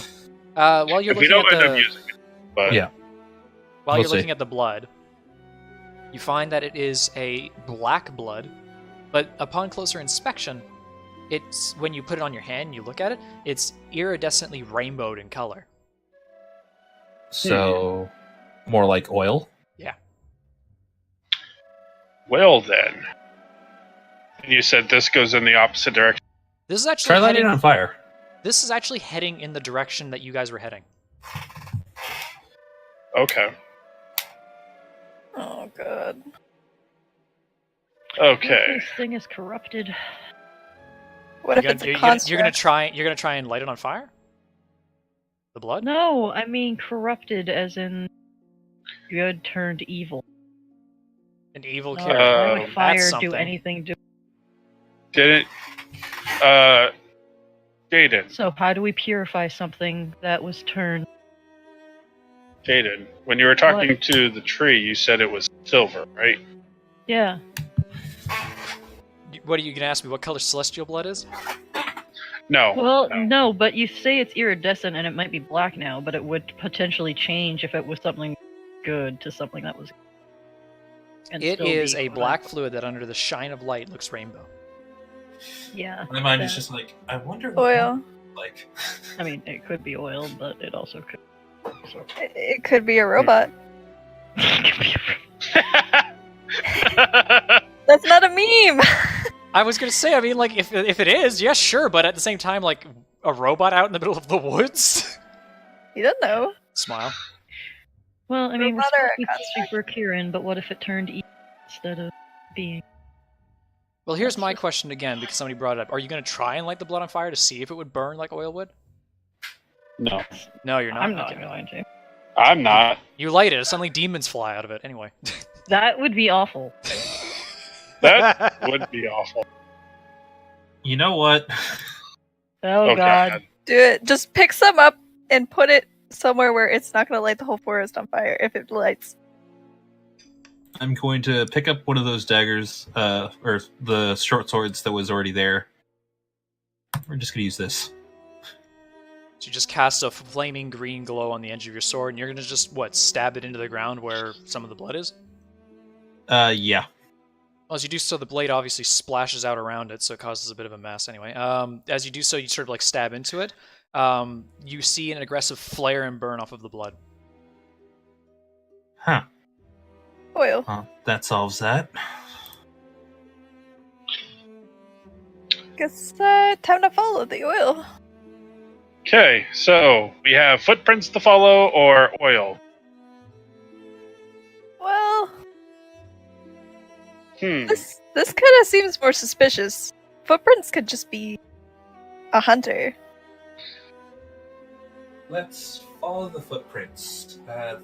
The footprints are also really small. Smaller than the average. Yeah, but Yeah. Gep's here, and he's really small. He's a hunter. Gep But kind of like they perks might up a have little bit, and he's information. like, "Who said Gep's name?" It's okay, Gep. We're just never mind. Gep sort of just slumps back down on top of Jaden's shoulder. Well, the way I see it, whoever might have been here that walked away might have information for us. And it's pretty impressive considering all the damage here that somebody could walk away from it. So, Rin, you can fly. Mm-hmm. How astute of you.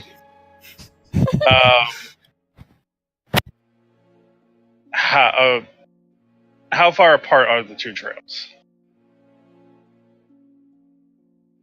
The pathway that the trail takes, comparison to the Darkened Blood, it seems to basically run along tangent to it for at least the first little bit. You can see, it's as if it just simply took like a wider berth through the trees. Okay. All right. They're both heading relatively the same direction. They're just not on top of each other. Okay, so I will move stealthily following the foot. You guys follow the oil. Rin, fly above, and if I have any trouble, I'll shoot an arrow into the sky.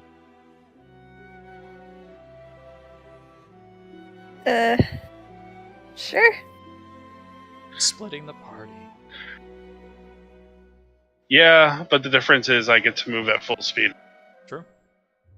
Whereas, And I can actually keep up and probably even go a little bit faster. yeah. So, because if I recall, 40 feet flight? It's 30, but I do have this that I didn't actually use in the last combat. Oh, Blade Song. That whole thing. Oh yeah, there you go. Smile.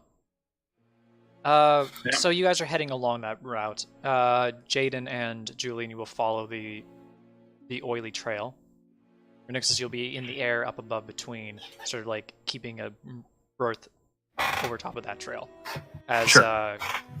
as Scout, you take you off towards the beastly trail. Yes. Alright, you give them a little bit of extra stealthy boost before they leave on their way. Mhm. And you head off towards that sort of direction. It's sort of like mostly heading sort of like a bit of a sharper westward direction than north.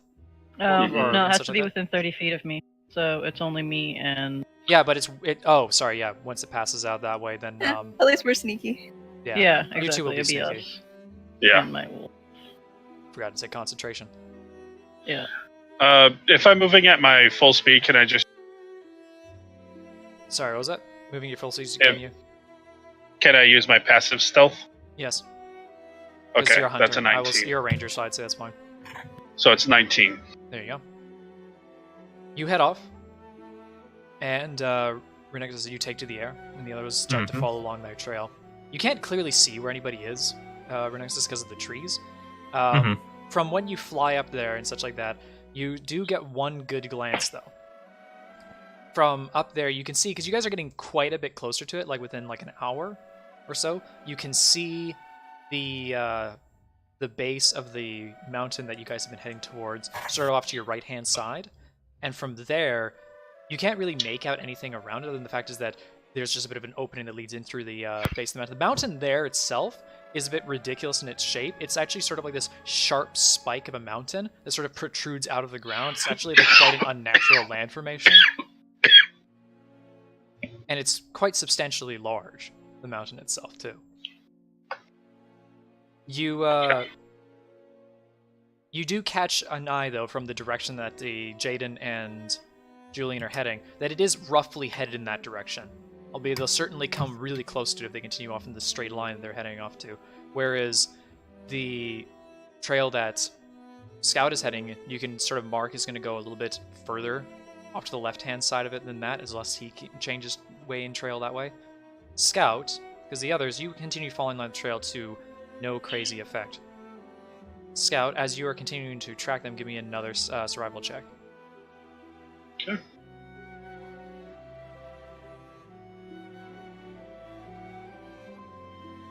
Good job. The footprints that you're following are messy. From what you can give a garnering of and such like that, there seems to be like quite a number of bodies creating these footprints. You can ascertain like about a handful or more.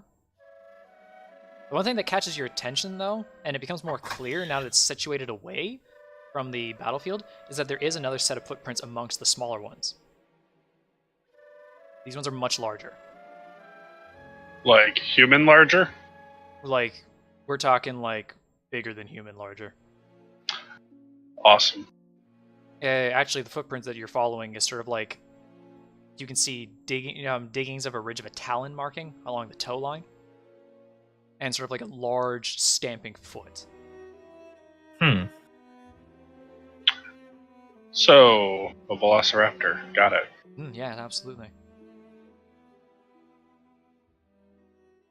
Okay. You continue on that trail? Yep. You withhold your stealth, and as you're approaching, give me a perception check.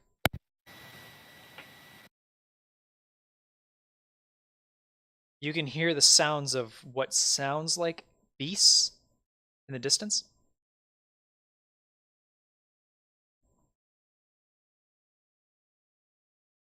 All right. Sort of like a snarl, and seems to be numerous of them.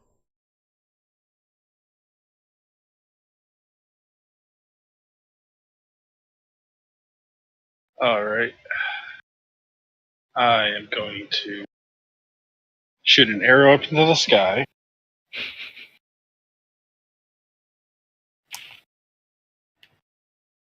So you knock an arrow and you fire it through the canopy of the trees as it sort of like clearly takes off. And now my question is, Renixus, give me a perception check. Yeah, saw that coming.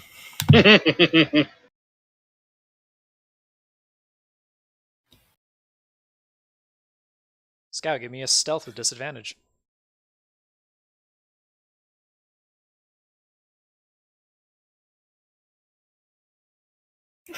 Damn. Well then. Fired the arrow, and Renixus, you do not see it. Fuck. Jesus. What was the attack on that? I was going. No, I took. Oh wait, hold on. Yeah, no, I was going to say not with the +10 because you weren't doing it on purpose, and disadvantage because you were trying to be seen. Yeah. Which the stealth in that man. Oh, so I just didn't actually see it, not that it hit No, me. not that it didn't Yeah. hit you. It's just a matter of you just didn't see the attack. Shit. So Scott, you don't know that Renixus hasn't seen this, and you are just sort of sitting out amongst there. That's a nat 20. You hear barking in the distance, Scout. Somebody saw your shot. Uh-oh. Well, okay. So the oil path was off to Your right-hand the side. right-hand side? Yeah, it's Okay. quite a distance from you now, but you know roughly the direction to run in. Okay. So I know the rough direction to run in? Yeah. All right. I'm going to bust off in that direction. Well, you just I hope you're making some sort of noise so that I know to actually keep up with now a dash. well, he's heading back towards that way as much as he can to try and find the trail once more. That said, To- as you do so, you still hear the sounds of beasts over your shoulder as you take off into the brush. Okay.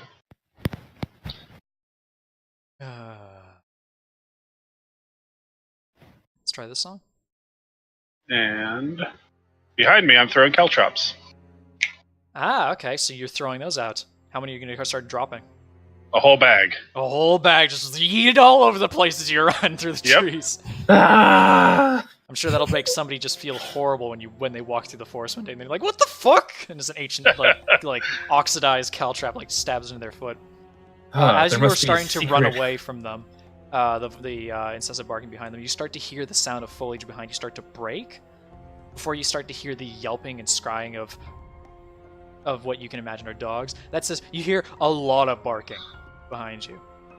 Yeah. You also hear a couple heavy footsteps behind, and you don't see anything, but you hear the footsteps stop, and then you hear this deep growl from behind, one that's not feral. And with that, you just keep running. Righto! Hi-ho Silver, away! It takes you roughly about 10 minutes, even at a full sprint, before you catch sight of the trail of oil blood. Thankfully, you are watching for it, as it'll be the only destination to which way to go. You don't really know which way, if it's like further off down the trail or not, but you just head down the trail hoping that it leads you towards your friends. You were going full speed. Yeah. So do you actually? I'll let you pick. Which way do you go? You Well, down I'm the going to trail, see or if do you I go can. up the trail. I'm looking and seeing if I can see any passing. You're looking for any passerby from them? Ah, okay. Yeah. I will make you roll for that. There are no other footsteps or footprints, and specifically, if you're looking for a Dartwolf footprint, they're not there. Okay. So I'm going to get into a tree and hide, and wait for either the growling sound to catch up, or my companions, whichever I see first. You've been able to outrun the growling for now, as it seems to be your caltraps are enough to cause them to stop, and it's put some distance between you and them, but that said, they know full well you're there, and they were following you, so they'll know what direction you were going in.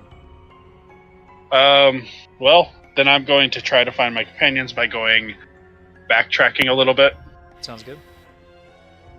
That way I can at least warn them. And I'm going to try to shoot another arrow into the... All right. Because I've noticed no flight has come in. You take another arrow and you leash it into the air.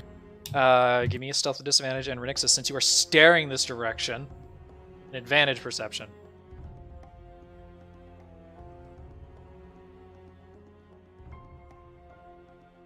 This time you see an arrow, and you see an arrow leashed from towards you, heading towards the mountain, and you're really confused. Wait, how the hell? Did I go that fast? It's the fact that if that's Scout, he got way ahead of you guys. Well, let's speed up. So you're going to go and join Jaden and Julian? I thought I was supposed to go and find out what happened to Scout at this point. Oh, you're going to just go to Scout? Yeah. Sounds good. So you just take off and run towards that direction. So Jaden and Julian, you guys are continuing along the trail. You guys are having a grand old lovely time. So, Julian, how are you? Going. Tell me about your childhood. You're such an interesting creature. We don't talk about my childhood here in this house. House of the Great Outdoors. I didn't have a great one either. Yeah, I just, I roam around, I play music. Basically it. Excuse me? When Julian speaks, I expect more gallant music.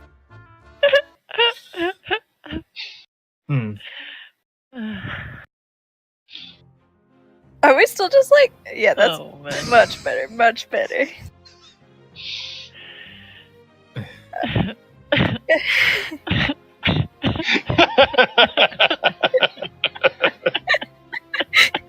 I'm just gonna give myself inspiration for the night anyway. So, about that oil. Oh god. I mean, do people like music? Is it all that successful? I just play my drum. Well, it's the only way I make a living, eat my meals, so I guess. Pretty decent, I guess. Plus, I've learned my ways to extra impress people over the past couple years, so Yeah, you seem to certainly know your way around them. I couldn't do that. Well, you can talk to plants. That's something I definitely can't do.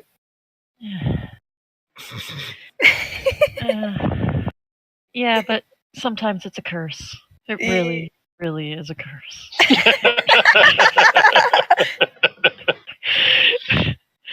Arrogant tree. We're gonna fast And I mean, if forward. we're really curious about that Yeah. oil, then we could just set it on fire, and if it's continuous, then it would just continuously catch on It fire. is not continuous. It is in We'll in just- dispatches. We'll take Yeah. the oil back to the tree after. Yeah, you. Just get some vials of it. Just herbalism kits. Fill the herbal kit with just that shit. Oh, boy. Set them on fire. That's what you As get for we being a jackass. fast forward a little bit to the others, as you guys are having a fucking great time, it seems. Renix, as you come down towards where roughly the arrow came from, you don't see Scout immediately, but he's in the area. Hmm. Do I see Ringland? Do I hear that growling? You do not. Hmm. But you do. Oh, sorry. Yeah, you're on the ground. I thought you were in a tree still. No, you do see Scout. What are you doing up there? Well, I followed that trail like we discussed, and then I heard growling, and I don't fuck with growling. So there's something coming from that direction. So we need to find the others and warn them that we may have a fight on our hands. Hmm. Does it seem like it was whatever we were chasing originally?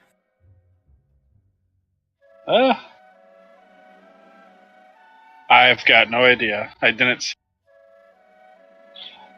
Of all the tracks you've But- seen today, these tracks do not match anything you've seen before. Yeah. So what direction were they coming from, Gavin? They're currently south of you, South? maybe a bit further west. Hmm. If you want, you can try flying over. Yeah, just I'll stay they right should here. be. All right, don't move. So you're I'll gonna go try ahead and and- fly over to catch a glimpse of what this is? Yeah. All right. Sure, that worked out great for you last time. So it did until I decided to attack. Yeah. So now you're gonna have to give me a stealth check if you're gonna try and hide amongst the trees. Even Okay. that said, you're still in plain sight, so just a normal stealth check. I still have the pass without trace, right? Nope, you're outside that range now. Oh, god damn it. Oh well. Well, Okay. at least it wasn't a 1. You fly off towards that direction, trying to see if you can gain any kind of assertion of what you can see down there. Keeping a little bit lower in the canopy and stuff like that, though it's a little bit difficult to fly, as well as keep yourself maintained in cover as you do so. Hmm. You definitely get close enough to the point where you start to hear the sounds of wildlife nearby you. Mm-hmm. And you catch sight of shape. It is a canine shape. Don't really get much more detail out of that. What's your AC? 15. No, 16 right now. Fuck, that was close. Lucky you. As you do so, you hear a mechanical sound in the distance, and then into the tree right next to you is a crossbow bolt that literally is like a foot away from you. Sweet freaking jeepers. Well, that answers some things. And you hear immediately this vicious wail in the distance, just like, "Argh!" And you hear this riling of dogs as they just get riled up again. Right.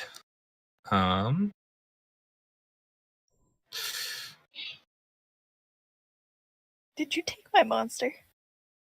No. No, Gavin. No. I can't even Did you answer take that my anyway. monster? I can't even answer that anyway if I wanted to.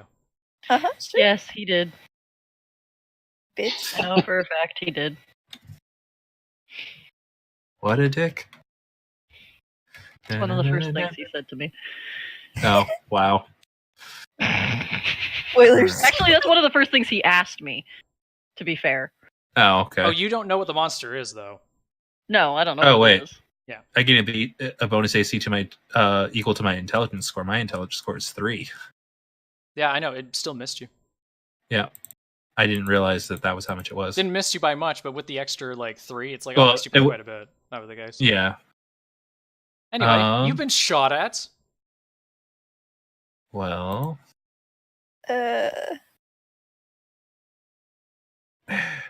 How far was that shot? It was real far. You can't even see where it came from. Other than it was just that direction, and now you can hear the sound of beasts coming towards you. Well, Uh, time to book it a bit. You take off.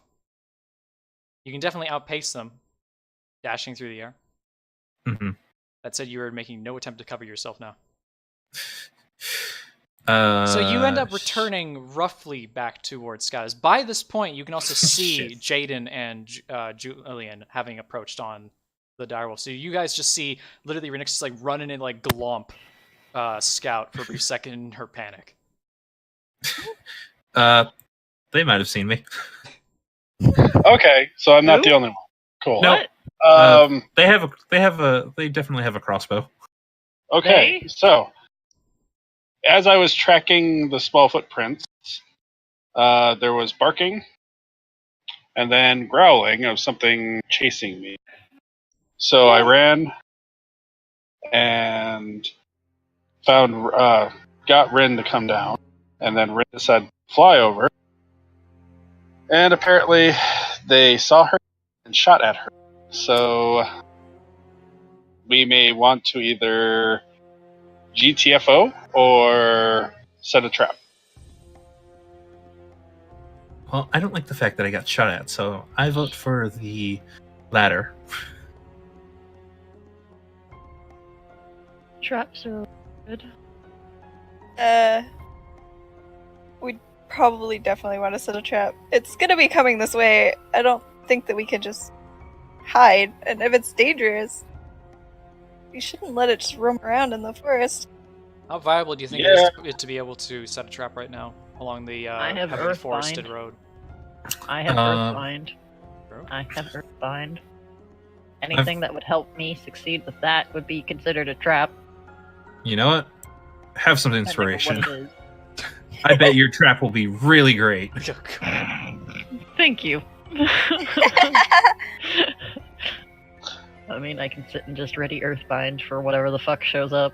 It's our only option, so everybody Alright. else get up in the tree and snuggle. I'm have going to 300 also ready a spell. Hello. So essentially, we're going to ready all actions. Well, I mean, I could. Has it been a full hour? At this point, from travel? Probably. No. Well, from travel, yeah. From okay. when I cast my last spell, because it was an hour. Mhm. So I can give us all shit again, if we wanted. Stealth. So Mhm. So how's this Plus going to be in the set spell. up? So, going to make an obvious trail of us getting onto this and then going towards the mountain. And then everyone apparently hiding in trees, doing actions to decimate anything that comes across our path. Basically. So you guys are going Sounds to about you guys are going to lead a trail back to the mountains for where you're going to hold a trap. Yeah. Okay. I can make that work. I also have plant growth to make to make whatever. I've got lots of shit to fuck shit up. Honestly, I can do plant growth if we want over whatever. I think- Difficult Yep. terrain. I've got plant growth too. I've got Yeah. ways to keep them busy if needed. Alrighty. Most of my spells are going to be AoE to begin with. You guys are definitely less than maybe less than half an hour away from the base of the mountain. the trail continuing up towards that. You can clearly see that now. You guys head off that way. This time making no effort to try and mask your trail. It seems to be may not be even necessary against the thing that's coming after you. As you continue up along the route there, everything kind of opens up a little bit towards the base of the mountain. As I scroll through from my notes. And upon approaching it, you find it sort of like secluded in the midst of the forest. Sort of like tame grass and shrubberies like around the place, and there's a few trees nearing closer to the base of the mountain. However, the ridge sort of makes its way sort of steeply upwards. Like again, like I said, sort of like the mountain is sort of like a abstract piece of geometry, like a thing that was thrust out of the earth. It's a sheer rise straight up to the peak, which goes up for quite some distance. That said, there is something that catches your attention at the mountain. It's a small gathering of people near the base. Shit. Currently, it's maybe about like 100 feet away from you. It's got some distance before you close in around it. What you hear in the distance from the people that are there is a bit of jovial laughter. I'm going to quickly land and hide my wings. Fair enough. And do you guys approach further? Yeah. Do they look like Can hunters? They definitely look like people. Eavesdrop any?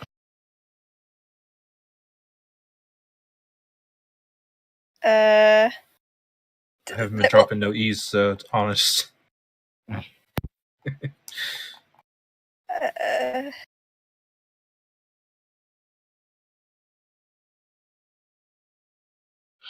I mean, what's the chances of running I'm gonna into... wild shape into something tiny and listen to what the about. I mean, that is definitely an option. That would is be. probably I the don't- best option.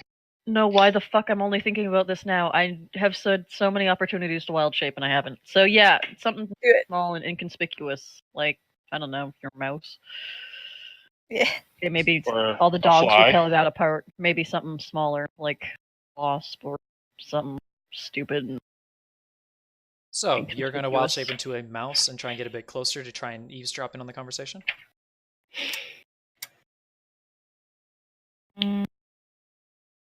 Yeah, sure. A mouse is fine, I guess.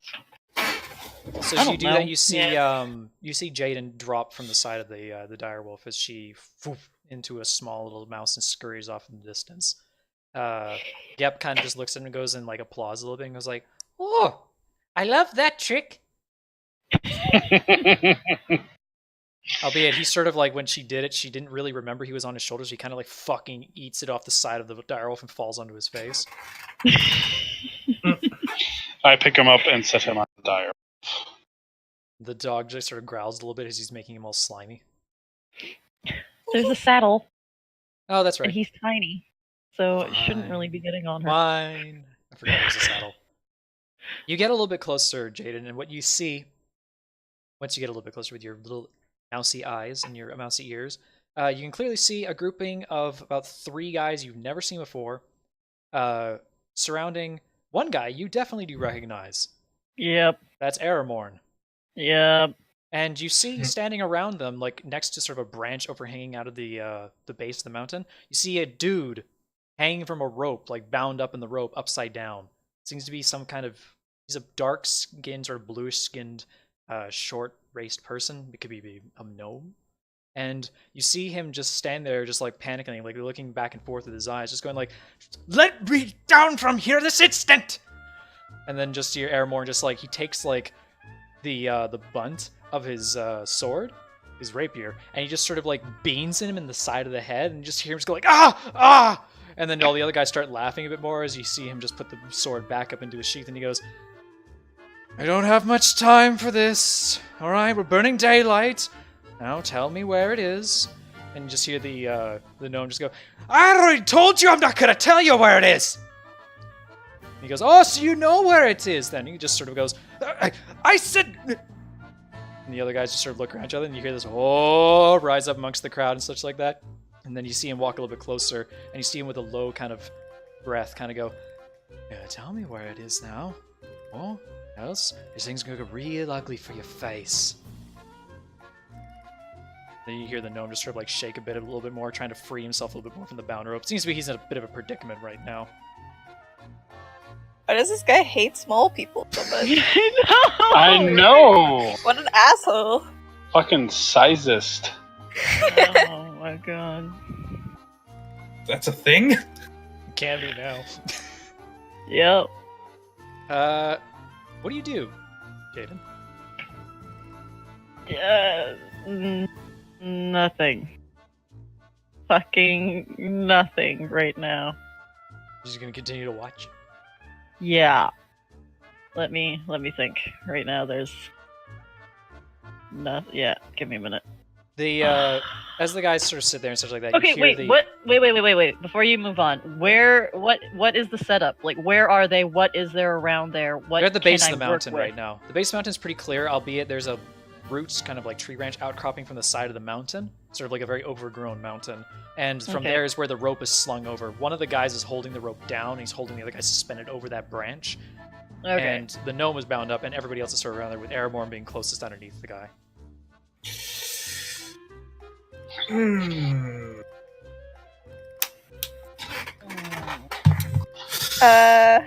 I really just want to punch his face in for being Yeah. so- I kind of want to fuck with this one.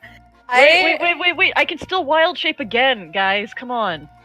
Don't ruin this. Okay, hang on. I'm just small right now. Okay, wait. What can I wild shape into that's like retarded? Cray cat's kind of scary. Oh my god. Suddenly Wild cat. shape list. As you listen to the Suddenly conversation go a it's bit like- further, you hear the gnome kind of like shake his head a little bit and go, "Never! You know it's against the rules!" And then you just sort of look at him and he goes like, "Oh, poor me, a man of tradition. I'll do anything to become the Eldri King. And me and my mates here will indulge ourselves in that glorious fortune. Now, please, if you would tell me, where the hell did you hide it?" You hear him shake his head and he goes, "You'll never get the answer out of me. Do your worst!" And the guys just look around each other. And you sort of see him ring his finger up around, and the guys, two of them, who aren't suspending him, start to walk around and start investigating the side of the mountain, seem to poke their hands in around the place. And then he goes, "All right, soften him up a bit," as he says to the other guy who's holding up the rope. As you watch the guy just sort of like let his hands loose, as the guy just drops onto his head, you just hear this crunch into the earth, and the guy starts pulling him back up. And then he just pulls him up all the way up to as high as he can go, and then lets him fall again. You hear him just go, "Ah! Ah!" So he just crashes into the ground again. You hear this loud smack, Jesus. such like Oi. that. What the hell's scariest here? And then the I guy walks really up. can't decide on an animal. The guy walks up to him, and then he goes, You Brown have bear, like lion, a minute. tiger, You have a minute to decide. just another dire wolf, Craig cat. Like, oh! The guy Oh, then that's walks up gonna to be the guy great as then. he's on the ground, You know and you what? see him take his boot and he rubs it into the guy's big nose as he sort of like pushes his face into the ground a little bit, and he goes, "Tell me, Kaldor, where is it?" Yeah. I'm gonna Yeah. cast message and just send her a message and be like, if you don't turn into something scary in 1 second, I'm shredding these boys. Okay, I got it. Male lion. Going into male lion. Big scary male fucking lion. All right, so I'll use my second wild shape. in a brief second, just out of nowhere, it just goes boom, and just like there's a lion just sort of there as you snarl and growl at them. Yeah, I would just flat out roar at So them. you let out the and, biggest roar that you like, possibly can. Yeah, just yeah. You suddenly appear in the middle and you just let out this bellowous roar and stuff like that, which, for that moment, shits the guy's pants, dropping the guy into the ground once more as he was pulling him back up. And then you see Aramorn, so the guy just sort of eats it. He's now free from the rope. He's just lying there on the ground, bounded rope. Well, and then everybody okay, just so- shits their pants and looks around towards all of you and such like that. And they're like, "Holy shit!" And then just look at him and they go like, "Where did that come from?" And they're all like, "I don't know." And then one of them like actually goes like, "Is that the manticore of the legend?" And then they're like, "Of course it's not, just a fucking lion!" And they sort of stare back towards all of you and such like that. You just hear this growling of the lion sort of like incessantly get louder and deeper as it sort of like comes in towards all of them. As they all bring out, you see one of them like draw their long sword. You see another one pull out a crossbow. Another one pull out his own bow. And then you see the rapier in the hands of Aramorn as he steps towards. I want to jump out and cast Calm Emotion. Well, fucking try.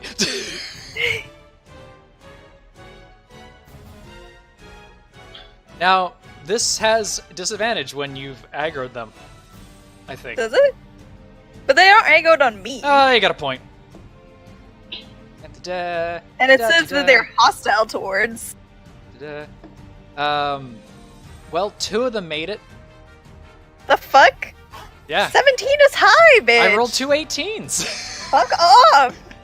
As you do that, you sort of come out there, just a quick jaunt of your tune, you just explode out your magical premise out towards there. As you do so, the guy that was holding up the rope, the sort of like the burlyish kind of man, just sort of goes like, as he sort of like finds himself unable to carry his sword, as well as the guy with the crossbow also finds his aim lowers. As the other guys kind of look around each other, they go like, "What are you doing?"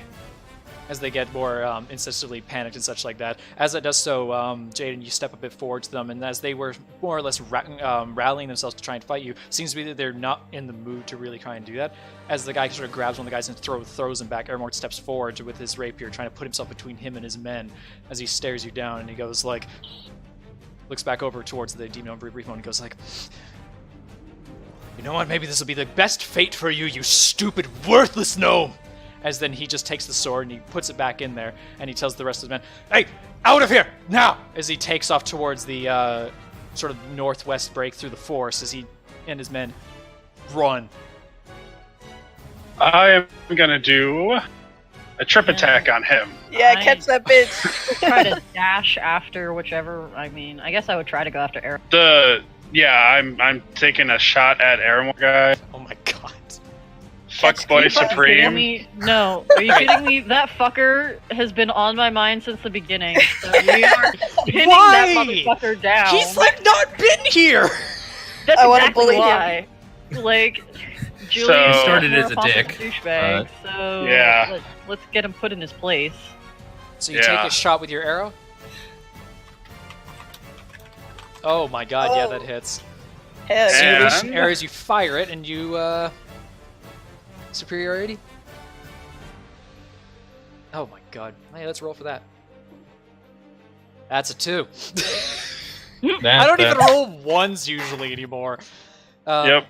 As you do so, you fire an arrow as it sort of like leashes off through there. You actually catch him in like the shin, as you just see him just go like, ah! As you see his like sweep out from underneath him as he like scrambles to the ground there and stuff like that. As the rest of the men just sort of stop and skid to a backwards motion there. As they're like, Arbor! As he just like gets back, he's like, gather me up, you idiots! As he starts to try and crawl away from the lions and starting to bound in towards them. As it does so, the biggest man rushes in forward and grabs him and tries to like yeet him away from the guy.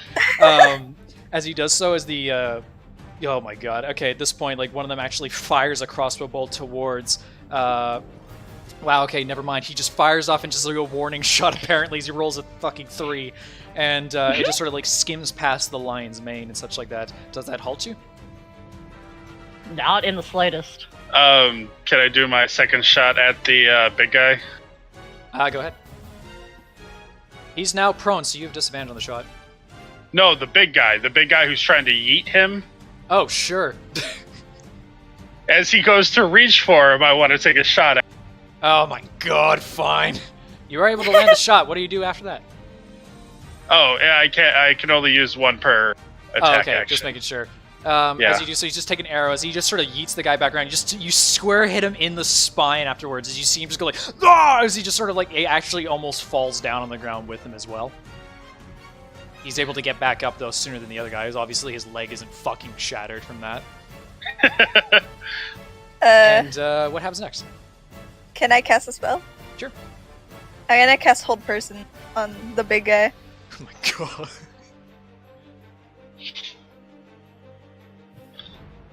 god. Let's see here. You know, one of these days your spells will work, I promise. As you cast your spell out towards, you see the guy sort of like strange. I'm gonna and turn. come into the other room and punch you. I rolled a 17. I'm sorry. Ooh. Hey, to be fair, I got an 18, like an 18, and 17, and then the other ones I got like 3 and 2. Okay, I'm like fucking paradise. Did they Wait. You're not even adding in like their potential like ability scores to the They're thing. positive. That's all I know, but they're not like +5s. Yeah. Well, You're able to. He is able to break 3 of your magic, but he seems spooked as all fuck. You know what else is also spooky? Uh-oh. You hear from the peak of the mountain this horrible squealing growl from the top of the mountain. Great. Fuck. Forgot about that. Catches everybody else on off guard from that regard. And you stare up, Jaden, and you see this giant looming dark shadow silhouetted against the sky. Yeah, fuck. Great. Of course it comes now. You interrupting bitch. I think it might be time to rage. Anyway, hold on a second here while I take a moment. Because I need to, apparently. Hmm. Because, you I know... can rage in wild shape, right? Yeah, I think I can. I mean, like, such thing as that. How big is a lion? I think it's large. Lion.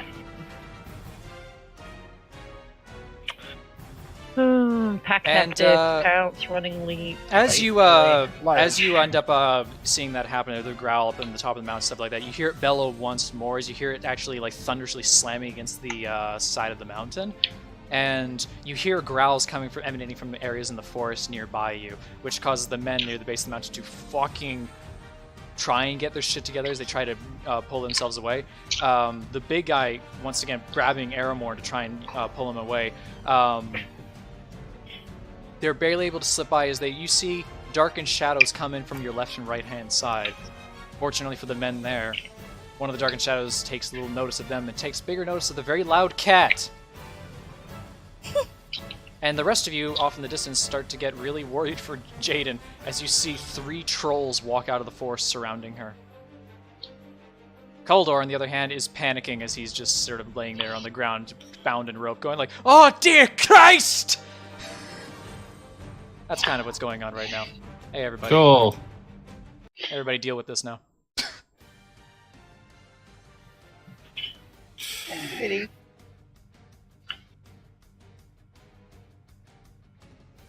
That is a giant Jaden. It's a large creature, right? Yeah. Yeah. Yeah. Yeah, large creature for that one there. Anyway. Let's get your initiative roll. Coming right up. You may really want to go first, guys.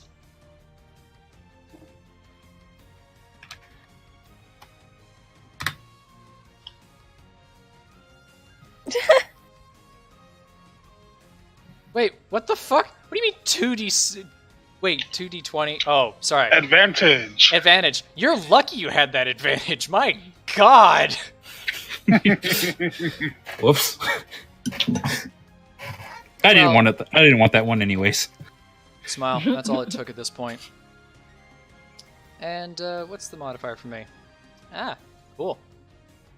So I get a 10 and you get a 23, so fuck you. Neat. Hey guys, trolls.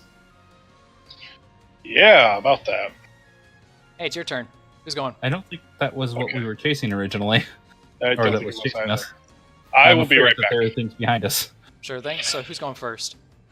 I'm gonna rage and attack this one. You, that's... You're gonna attack the guy that can't move. That's Coldor. Oh, that's the dude. Where's the? I thought there was 3 trolls. Oh, Also, you there's- can't okay. rage while in the That shape way. of a lion. Oh, I thought you could. Nope. That's one reason you take barbarian and druid.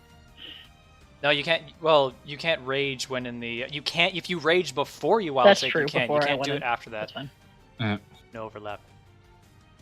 That's fair. Okay, All right. whatever. Still, So, I'm gonna attack this. I guess I'll throw up a thing that says, "Hey, this is what lions do," because I need to stare at this now because of you. Lion. Seems legitimate. There's a lion for me. Hey, so you get a +5 to hit. Are you gonna try and attack? Yeah. Go for it. Try and attack. And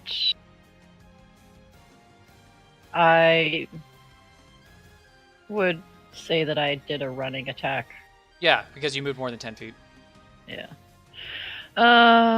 Okay. Actually, it's 20 feet, but whatever. That's still fast enough. Anyway, make yourself your attack. I don't have the right page open. God.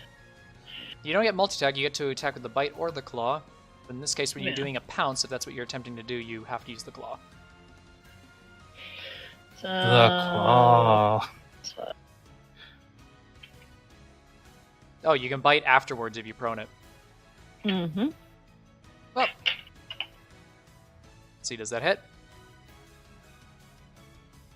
No, you rush in towards it as the creature, and you lunge up towards it, and you bean into its arms. It throws you back down to the ground.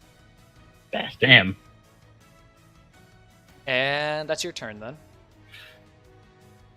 Oh, but you can still move Hellebore. Okay. That was a shame, actually. Gep is on Hellebore. Question. Late now, but does she still have the bardic inspiration I gave her earlier? Because she never cast any. No, that takes Okay. that expends like after a period of like only a few minutes. 10 minutes. Yeah, so it's been longer than 10 minutes. Okay, just wanted to make sure. I'm gonna be casting a fireball Smile. whenever it's actually my turn. Hellebore, are you going to make him do an attack? Yeah, he's gonna bite. All right, he rushes in to bite. Give me. You have the macro for that. That's a hit one. Wow, that was the worst. That will not hit either. That it doesn't hit. Oh, but you roll again. Wait, because she has you're- advantage. advantage because pack 'cause tactics. Pack tactics. There you go. So that does hit. So deal your damage. Wow. Great job. 8 damage to the troll. As he sort of rushes in and just goes like rah into it, and he just like snaps onto his thing. Now that said, it also needs to make a strength saving throw. Yep. That it makes, so it's not proned. Bastard. It's like the fourth 18 in the last like 10 minutes. Who's next? Okay, I'm back. I'm Welcome gonna back. put a fireball like right in between these two. Sounds good. I won't even make you measure that. That hits both. Yeah, just it'll hit him. With a quick jaunt of your tune on your viol, you cast and yeet a fireball across the sky, which forces them to that's make shit. dexterity saves. That is a failure, and that is a dice that I almost knocked over. Oh, it's a good thing I wish I knocked over because it would have been a 16 and not a 5. Yeah! Yep. Rip as you unleash a fireball down towards it, and it just explodes. You see them skreel. As it seems to be, trolls don't like fire. I wonder if anybody's going to call me for metagaming. I mean, I feel like that's always a thing. Smile. That's game logic. Game logic at this point. And then on my bonus action, I'm gonna give a bardic inspiration. I guess to Jaden. Like, thanks for turning into a lion. Punch that guy's face in after this. Rar. Smile. Rar. All right, Renixus, Scout, who's next? Go ahead, Rin. Alright. I'm going to cast a spell as well. This one I'm going to actually cast at... Bleh. At this guy. Oh, come on.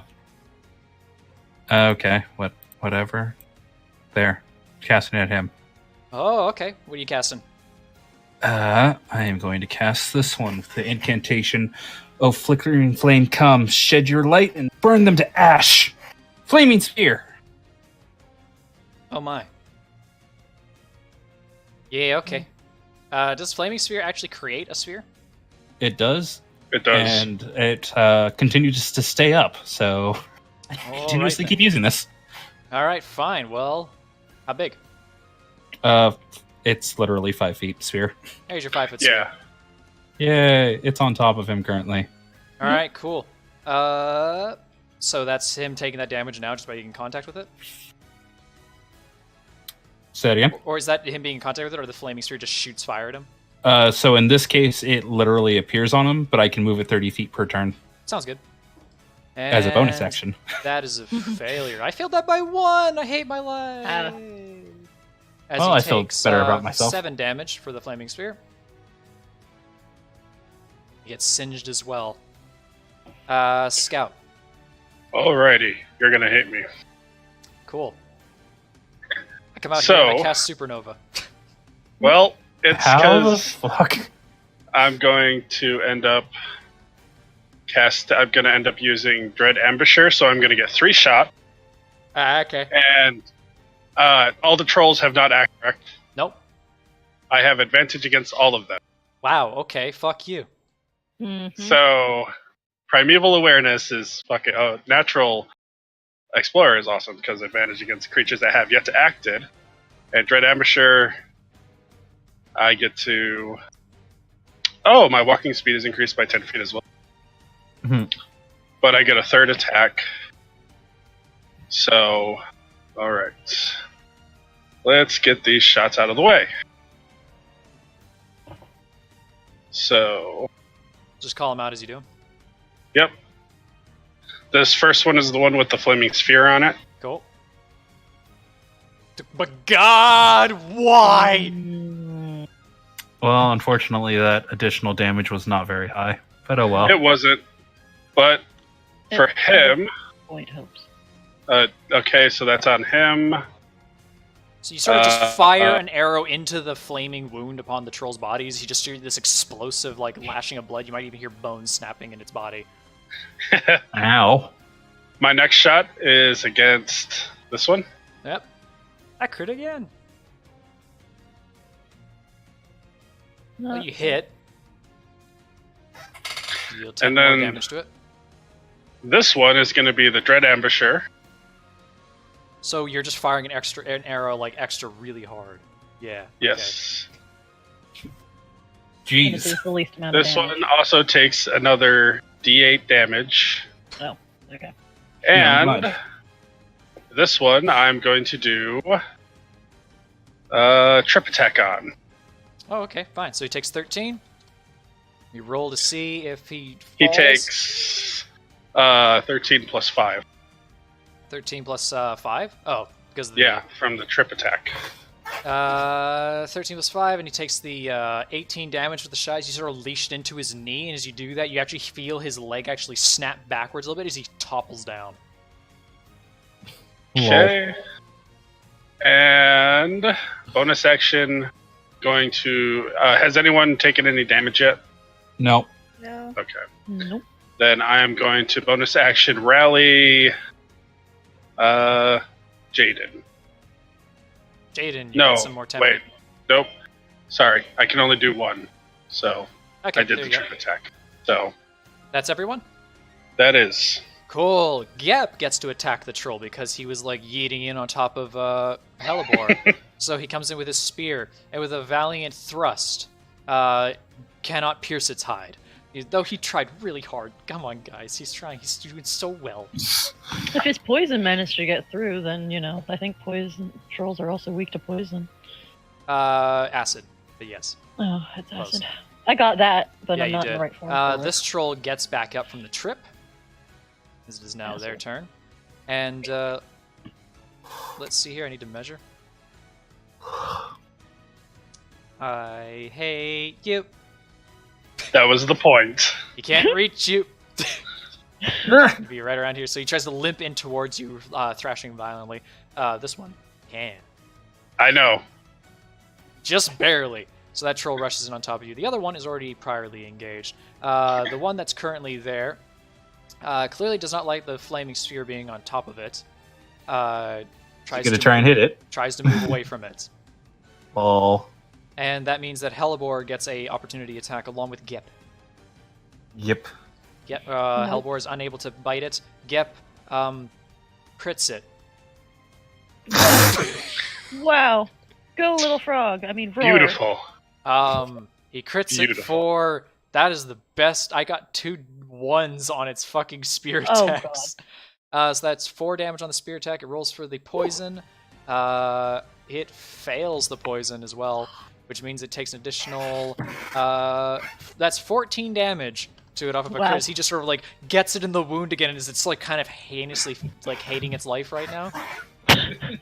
Why did I think that this was a good idea? The troll then turns towards Jaden and decides it's going to try and smack it a whole fuck ton. 3 attacks on Jaden. Ooh, motherfucker. What's your AC? It doesn't matter. Is it less than 18? I guess. As a What is lion? the lion's AC? Lion's AC is 12. You're kidding. Are not you fucking fucking serious? Yeah. I'm about to get ruined. Well, the good thing is that if I knock you out of your wild shape, you don't take any actual damage yet. Well, depends how much damage you do. Yep. So the first hit is a bite attack as it snaps down its jaws point, does 9 damage. You have 24, by the way, as a lion. Yeah, yeah. So it does 9. Then the next claw attack 26. hits you for 15. Fucking That knocks you out of your Christ. wild shape. Brings you Yep, down to your those normal two. form. That's exactly it. So you don't take any over hit. Nope, But the no next overs hit, yet. the next hit, I actually can't do that with. Oh no, I can't because it rolled higher than your next AC. The next claw attack hits My you AC for is 19. Yeah, the next hit hits you way less. Yeah. Actually, it hits you for 9. Ugh, 9 actual So it damage. just like 82 thrashes you minus hard, 9. and then you just see the line drop for a second before it gets uppercutted hard by the next claw attack. Scout, you have to deal with a troll rushing in upon you. Yep. It does a flurry of attacks upon you, of which only one of them hits, one of its claws, as it rakes you for 8 damage. Alrighty. And it's the party's turn again. Alright. And because you guys hit it with fire moves this turn, none of their HP regens. Beautiful. Well, why stop a good thing? Bonus action move this here. Does it still do damage? Yes. Alright, Yep. roll for the Needs damage. to make another dex save.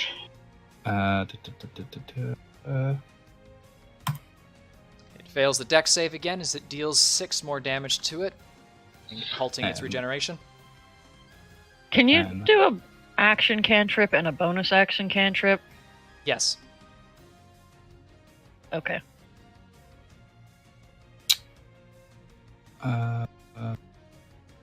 What is your turn going to be, Renexus? I'm thinking. Let's see. Double check that. Before I actually decide that, hey, I'm going to go and rush things. Man, these trolls aren't holding up very well. I'm gonna try to charm. Charm one? Yeah. Sounds like fun. So I'm gonna move there because I have to be able to. 30 feet. Is this 30 or is the other 30? I'll check. So I'm using my scrolly, not my Yep, mouse. You're within 30. Okay, I'm gonna try to charm. Go for him.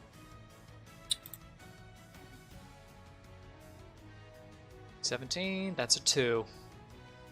Damn. As he has been charmed by you then. As you're able to cast like a jaunty tune towards it that makes him just not want to try and kill you. But he's okay with killing everyone else. Okay. I'm going to move here. And I'm going to attack with my whip. Here comes the whip. Oh my god, why?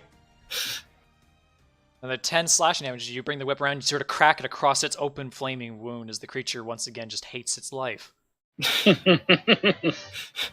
Just going to be like, bow. Julian, do you have anything else to do? Hang on, I'm just checking. Renexus, anything else to do? No, because I already used the bonus action to move the orb. Alright, and Or actually, I can move back one.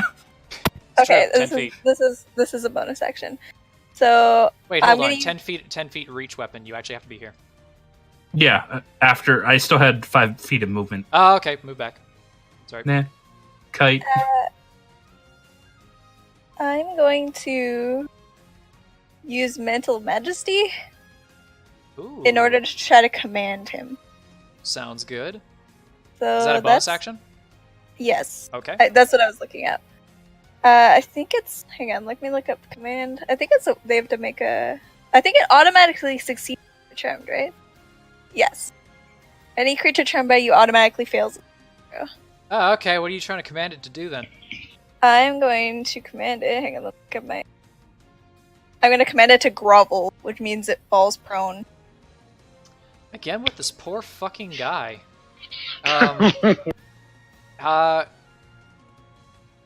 Yeah.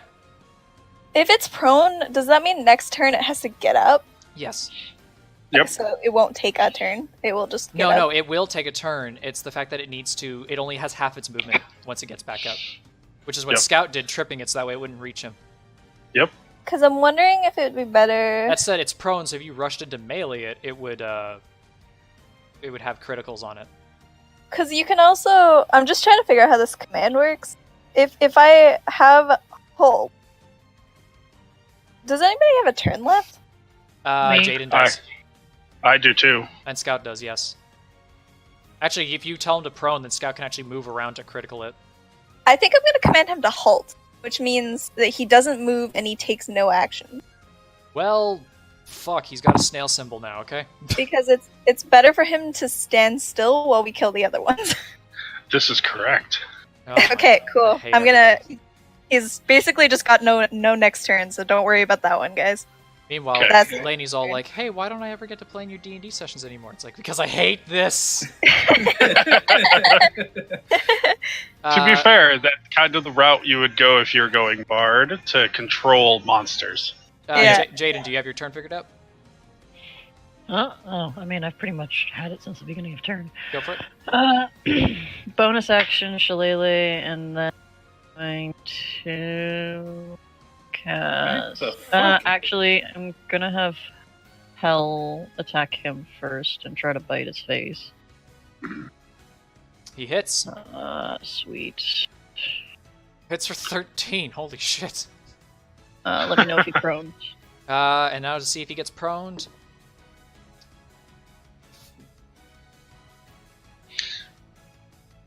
Well, He that's says, gonna as suck for him. as the Hellboy like jumps on top and starts biting upon his body, he's now proned in front of you.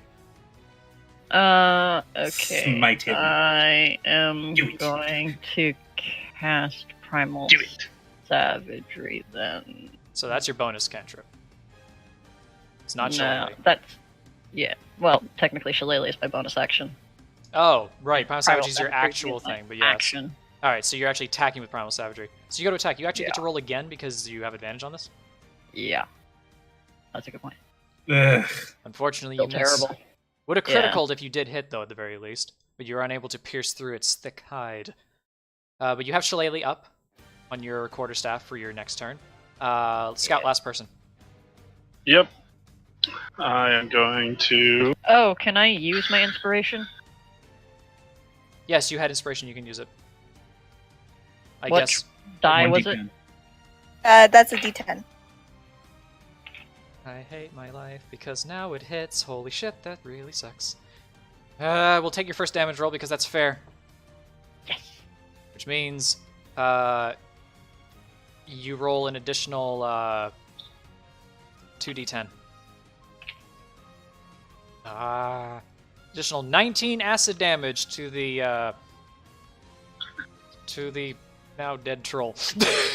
Yes. Oh, Hell As yeah! you're able to just jam your claw into the creature's gullet with your acid spurting out of its wound and stuff like that, you see a sizzling mark upon it before you rip out its heart and crush it over top of its eyes as it just watches its regeneration fail and it turns to mulch in front of you. Damn it, that was like barely enough. I was like, I'll live on like 4 HP probably, and then I was like, no. Ugh. Fuck that And then troll. meanwhile, Gep didn't get to do anything, so he feels like he's contributing. What, he doesn't have a spear? They can throw it. No, he didn't act yet. He goes after you Oh. guys. Yeah. He can still Scout, do your turn. stuff. Well, Hell still has range. Would he like me to move Hell for him? Here, there. How much range does Hell have? She has fucking 50 feet. So okay, yeah, I can move. There. I'll move her towards there. Pack Fine. tactics, advantage. Rar. No, she had advantage the first time. I never used it. Well, it's a good thing it hit. To be fair, does pack tactics? Oh well, technically, I mean, like we're counting Gep Yes. as not a mount because he's so small. Because technically, Helver wouldn't have been able to do all that, but that's besides the point. Gep, I'm not counting as a mount. He's just there on top of it. Yeah, I might as well just come with you guys. oh Well, hi. it would count count as pack tactics if I was beside him. All right, so- Scout, where are you shooting? The one right in front of me. You take 2 shots in. Both of those land. The Dealing. second one is going to have. 24 damage. It's gonna, Yeah, go or that way. Another 8 damage to it on the trip. Which it fails, and it fall. Wait, hold on. 8 damage? Yeah. Okay, so you take a couple quick shots with the arrow into the creature's sternum before you take, or you take one into its sternum. Before you take one more, and you sort of shoot it into its knee. And as it does so, you actually hear the knee snap and fold in on itself as it falls down to the ground. And then as it sort of like grovels a little bit, it just stirs and it just falls. Oh. Oh, you did. For now. Yeah, it's not dead. Oh, you did. It's got the regeneration thing. Yeah. Yeah, sadly it does. That's the end of the turn. It's not going to last. All right, well, That's the end of my Skip's turn. and then so you hit this troll was not hit with fire this turn, and this one was not hit with fire this turn, Correct. Yeah. nor acid, which means this one gains back 10 HP, and so does the other one. And it's the start of its turn, which means that not only does this one gain back 10 HP, it stands back up. So you see sort of its folded leg kind of there, so you see its eyes glaze over in death for a brief second before you see just blood course through its body again. You hear a sickening snapping of legs and limbs before it stands once more in front of you. And it decides to glare around at everything around it as it seems to be horridly surrounded, and just decides to choose an unlucky fucker. That unlucky fucker will turn out to be... Gep. No, Probably me. I'm the one who took it down. No, it'll take one attack at Jaden. It'll take another attack at Scout, and then another attack at Jaden. Just didn't like Jaden, apparently. I'm fine with that. Jaden, you take a bite attack for 9 damage. Scout, you were able to parry its claw attack. Jaden, you were able to parry the next incoming claw attack. Good job, guys. Teamwork. Oh yeah, Gep has to attack. Teamwork. Gep has to Makes attack. The dreams. problem is it That's what I doesn't was matter. trying to say. It doesn't like- matter because the troll died technically that turn, so it wasn't going to do any damage to it. Yeah. And then the next troll relieves itself of its cannot move syndrome, but is still charmed. It repeats the saving throw at the end of every turn. For charm person. For charm. Let me check again. Charm.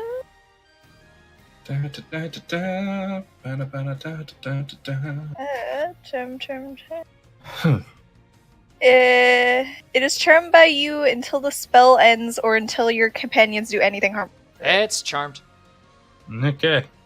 And it is the party's turn again. You should make it go prone now. Yeah, that's what I was thinking. Well, So I'm gonna use my bonus action. Make it go prone for sure. Just want to smuck it with first. Well, it's prone now, as it just obeys your command, just groveling for you. How far can you move the flaming sphere? 30 feet. Okay. Yeah, roll it It's- onto the... Yeah, it was going there to begin with. Yeah. Do you guys have other fire stuff, or do you need me to fire this way? I'm maintaining concentration on this one, so I do not have that ability. That said, here, have another flaming sphere. It still does 6 damage. Smile. Now you do remember that it has to take the damage at some point during its turn for the regeneration to halt. As it fails by 1. Takes the 6 damage. It would still take half damage, so it's getting burned. Yeah, it's getting burned That's either it. way. I'm gonna move over here and Take a snap with your whip. It's amazing Snap. that you don't have 10 feet of range. And it hits for 4 damage. Good job. I think that would be enough to kill it. It got 10 HP back. And we just did 10 damage. yeah. Shit, you're right. What the And- fuck? Why does it have 20? Yeah, no, that's 100% wrong. Oh, I didn't minus the HP when I got down the first time. That's why it doesn't have that. Yeah, you killed him. Good job. Sorry, I fucked Okay. that up. 'Cause I was So like, whoops. So you we just have take one big advantage- lash across its face as you sever its face in twine before the creature falls back down, unable to rise again. I'm just We- gonna drag it down. I said kneel. We we have have advantage on prone creatures, right? Melee Yes. attacks, yes. melee do. Okay, I'm gonna walk up and smack him with my scimitar. As soon as you hit him, he'll be unhostile, though. Well, you guys hit him, so he's already hostile. Oh. It just No. if anybody hits him, Yeah. he's not charmed anymore. Yeah. Nobody's hit him yet, but he will be uncharmed after this. Either way, he'll get back up either Well- way after this, so you might as well just go and pile him now. Yeah, that was kind of what I was thinking. Yeah, so I figured might as well hit him now. Advantage Yeah. on the swing. Yeah, did it. Advantage. Bam. You are unable to hit it. Man, I suck with anything but So spells. just go to bounce off of its forearm a little bit as it does so, and then it's like, wait a minute, I'm on to you, because it's no longer charmed. The Nodachi, on the other hand, does cut cleanly through it. Now that is a critical, because it's prone, which means you roll an additional 2d6. It is 16 damage to this one, as you sort of just like jam the sword down on top of it as it squeals mildly. The next hit does not penetrate its skin. Okay. On the first one, I'm gonna that. An additional 7 damage upon it as it goes for. The next attack has advantage on it, so. Okay. Yeah. This is fine. Jaden and Hellbor, you have not gone yet. Right? Have you not gone yet? No, we have not.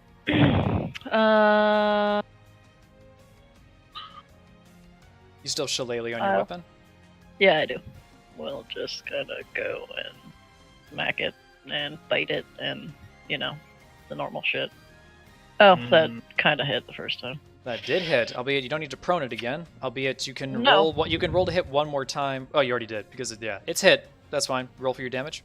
It's a critical, so you get to roll the damage twice. I'll just take away the modifier.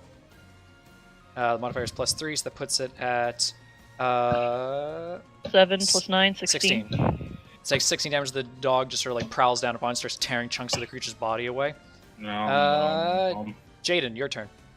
I am actually just going to use Primal Savagery again. Wow, imagine that. It's like you need these things to die. How did you guys all have all these fucking acid spells? I didn't expect that. I had no choice. What part of I literally have ice and poison as the only options?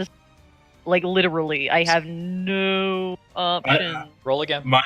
Mine were Oh, the heavily That is varied elementals. very unfortunate that you missed with Primal Savagery. Yeah, that is fucking gay.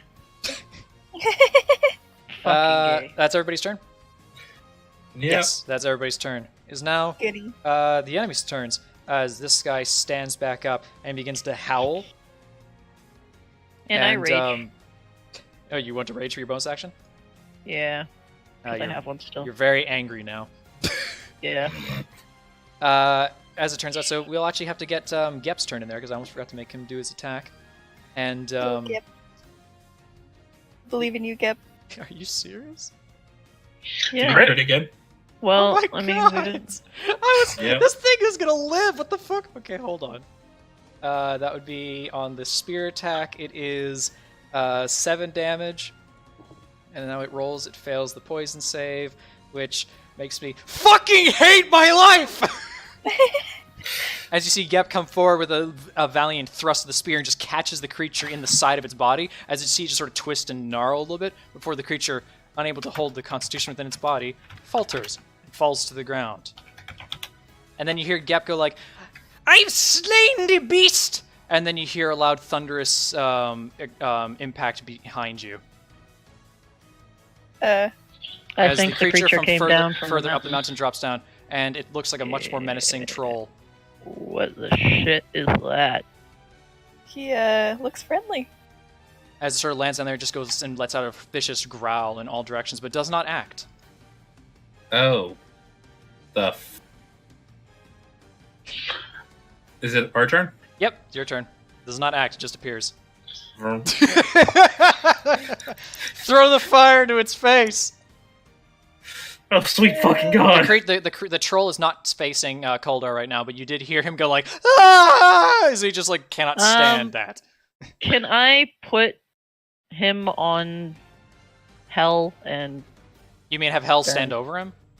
yeah, I guess kind of I'll let- protect him I'll let you do that.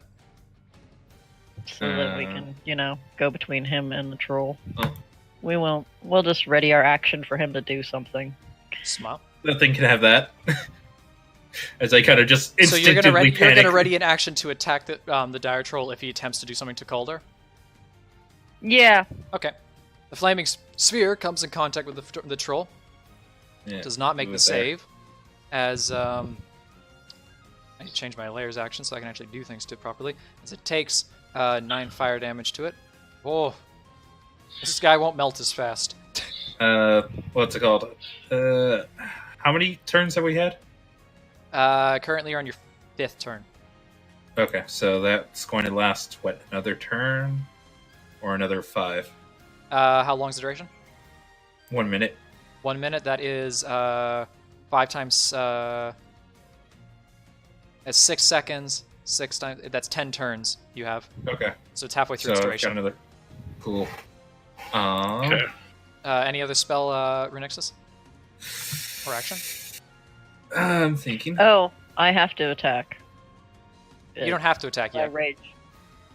I raged. Yeah. I have You to. rage. You do have rage. to attack. Either way, because your turns are interchangeable right now. So that's fine. No, you I guys know. can I'm go. just saying I have to smack it. Shillelagh. Yeah, I'm going I to have just attack kind of. plus 2. I'm going to actually just kind of shout at it and say, "Hey, learn to dodge better. You suck." Smile. Well, it keeps Wow. rolling 2s and 3s, so it takes 4 psychic damage off of that hit. And it has disadvantage on its next attack roll. Smile. Which, that's fine. I can live with that. And I think Jimbus knows why I'm saying that. Yeah. I'm going to guess it's got all sorts of multi-attack, but I have no idea. Well, I'll give you a hint. It's got 4 arms, so Oh, so it's Goro. yeah, kind of. Yeah. Your War Priest staff is able to hit it, as you are able to deal that, plus it has Shillelagh, which means it has your Wisdom mod, which is Fuck. 5? I actually modified it all. So Oh, that you modified it to already have it. That's good. Yeah, I put it in. So next additional And 13, I so you're have able the to slam actual- it from behind. I also have the plus 2 60 from feet. rage. Okay. So Oh, okay, in there as well? Yeah. Okay, cool. if assuming I put it in right, then yes. That's your. Uh, You have a I plus just 5 put for magic wisdom? bonus. I just put plus magic bonus plus 2. So and everything else is what it's supposed to be. So I'm gonna move here. I will assume that's correct. And Renixus takes to the side. Yep, is over here. Scout and Julian. All right. I'm gonna pull out one of my silver arrows. Wow. And by the way, it has not acted yet, so I get advantage. Correct? Yeah. Mhm. That's So- me going like ... yeah. It's all like, well, technically it appeared, but I can't really just say that. I mean, it would have hit anyway. And This thing doesn't have then any more AC than the other trolls. Oh god, This he's spell's enfeebling putting in now. work. I'm very happy.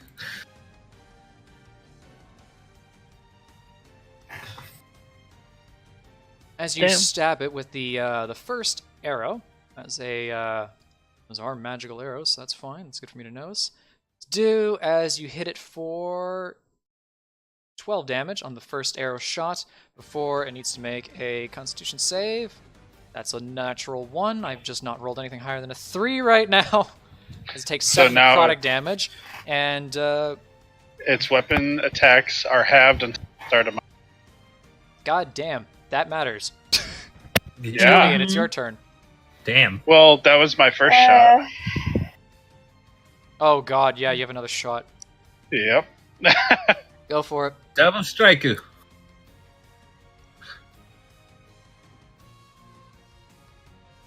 And the next shot deals 9. It deals 5. My mistake. Yep. Anyway, now it's Julian's turn. Well, it needs to make a strength saving throw. Oh, you're going for trip. That's a natural 20. Now I'm happy.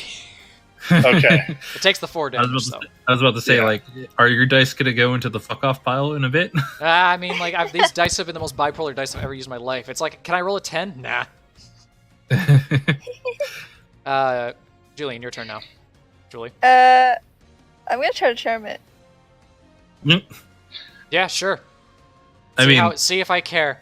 Why not? I'm gonna try. And here it comes. You gonna get ready? Get ready to be mad when I roll another natural 20. You won't. have to check its wisdom modifier. That's a 0. Okay, that was real close. Yeah, no, it's charmed. Well, that's not going to last. There's a freaking giant flaming orb on top of it. Yeah, but we can do it. I couldn't really do much else, and also, I'm just saying, like, I don't know. What are you that's going to not command it to do? I feel like that's what's coming. yeah, that's what I was wondering. Wait a minute. Was that from Star? Huh? The chime for whatever. That was mystery data from Battle Network. Okay.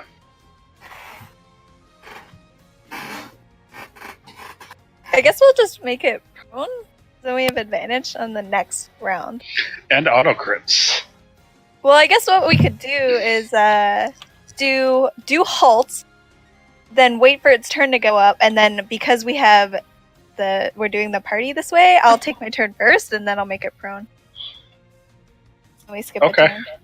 All right, So so that's you what tell I'm it to gonna do. halt Let me so it just doesn't double- move or take any actions this turn. Yes. I hate you. Okay, Wait. well, at first it's Gep's turn. Okay. Gep. As Gep Gep. decides, as Gep rolls Don't a natural 1 as he just misses entirely. Thank God. Gep.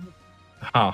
He doesn't seem to understand how to do it. I wanted him to hit, and he didn't. What a fucking chode. It's the party's turn again, because I can't do anything. Such a chode. So Julian, your turn's first then. Yeah, we're gonna make him prone now on a bonus action. And he's proned. So now you guys can at least hit him a little bit harder. I will go last. Oh, wait. He ended his turn on that, didn't he? Yeah. He takes that damage right then and there. It doesn't change the fact that he Any creature that ends its turn within 5 feet of the sphere. it's ending his Takes turn, so damage. he still takes the damage. So roll for the damage, but it doesn't change the fact that he is still proned. He will not be charmed Okay. though, which is fine. That was going to happen anyway. Okay. Dexterity save. He's prone. He automatically fails those. Rip. It's an additional 4 damage to him. Okay. And I'm just going to hit him with that again. Julian, you told him to do that. You also have your action.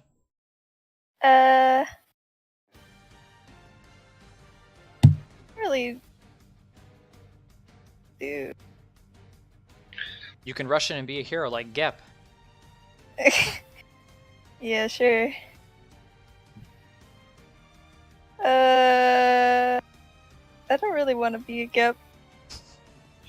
Everyone is about to be a Gep. But I think it's like my only choice. Wait. Yeah, okay. I need to What? go. I need to be 15 feet away from him, but nobody else. Well, Like here? I can wait to make my movement until you do yours. That way you can be, like, kind of in front of him. Here? Yeah. Okay, and now I'm gonna cast Thunderwave. Oh god. Wait, what? Yeah, just apparently that's a spell you have. I forgot. It's not that amazing or anything. It's just gonna do some damage. The only thing I'm worried about is that it's gonna push him. And I'm assuming this way? Yep. If I go like here, it'll just push him that way, right? Yep. Okay. So I guess I want to move like here? That'll knock him that way. Okay, I just don't want to knock him into Jaden. Because that would be very bad. Just get a big full mount of troll ass crack in the face. Oh. Well, Wow. He failed that save. Wow, even with a +5. 10 feet away. So he goes 1 and 2. As he just like explosions through with a shockwave that just ripples around through everybody else. It just sort of throws him rolling over in that direction. As he takes 5 thunder damage. Yeah, it's pretty underwhelming. With a level 1 spell. Yeah. Yeah. Scout, your turn? Yep. I'm pulling out the Nondachi. He's still prone, right? Yep. It's time to make him like a science school project. Then I wish I could use that. Smile.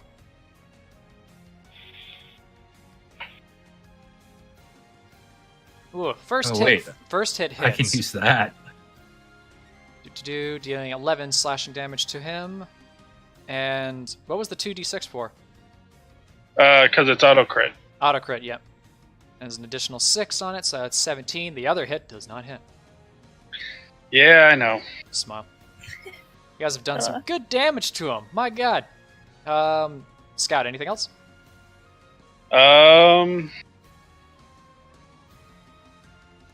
Not yet. Yes, I can. Jaden, your turn.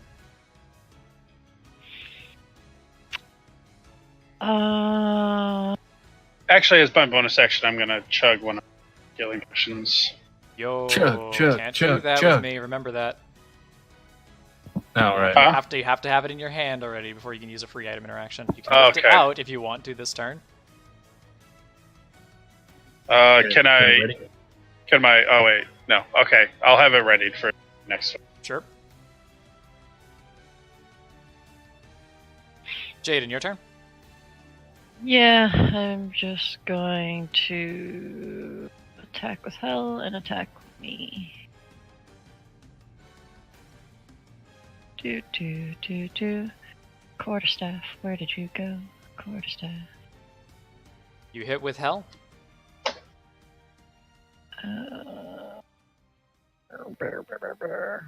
You hit with your staff.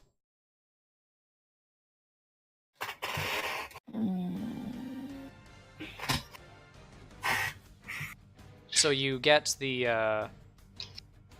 Yes, I think you're doing that correctly. So that is a 19 on your quarterstaff and everything like that. There's Gip over there.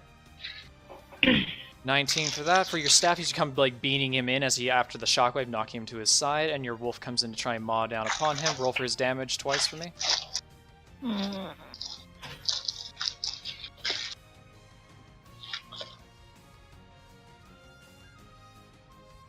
Nom nom nom. That Food. is 22 damage. Nice, as the wolf is just able to start just like, mawing into his body.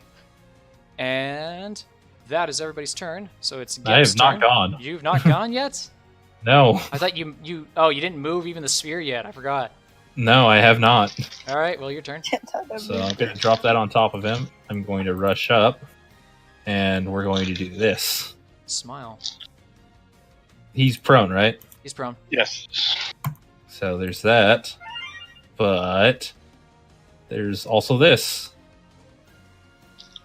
Cool. which shit. Well, I might have not have thought that through at all.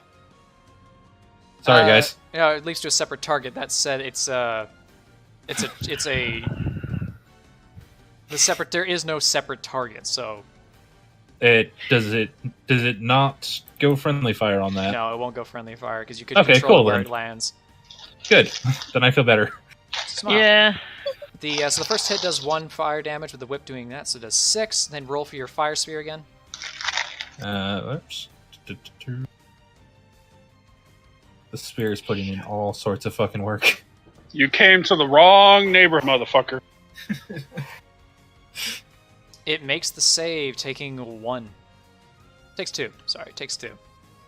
If it's Now- prone, it auto fails. Right, that's true. Let's take off that extra 1 damage.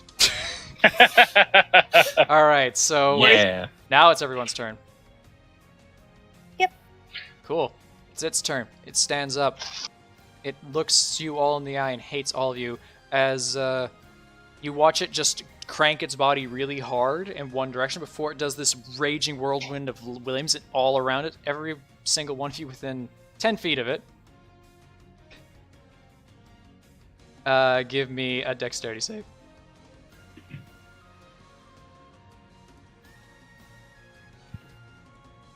Who's doing what now? Dexterity save for everybody.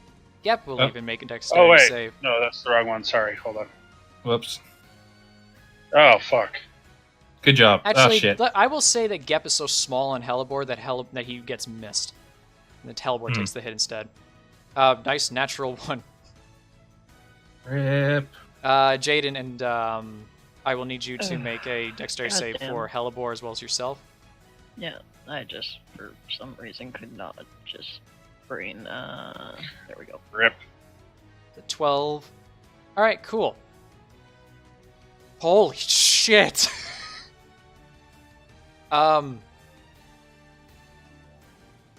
Okay. You guys ready for some sad music? Because fuck. yeah, here's some sad music.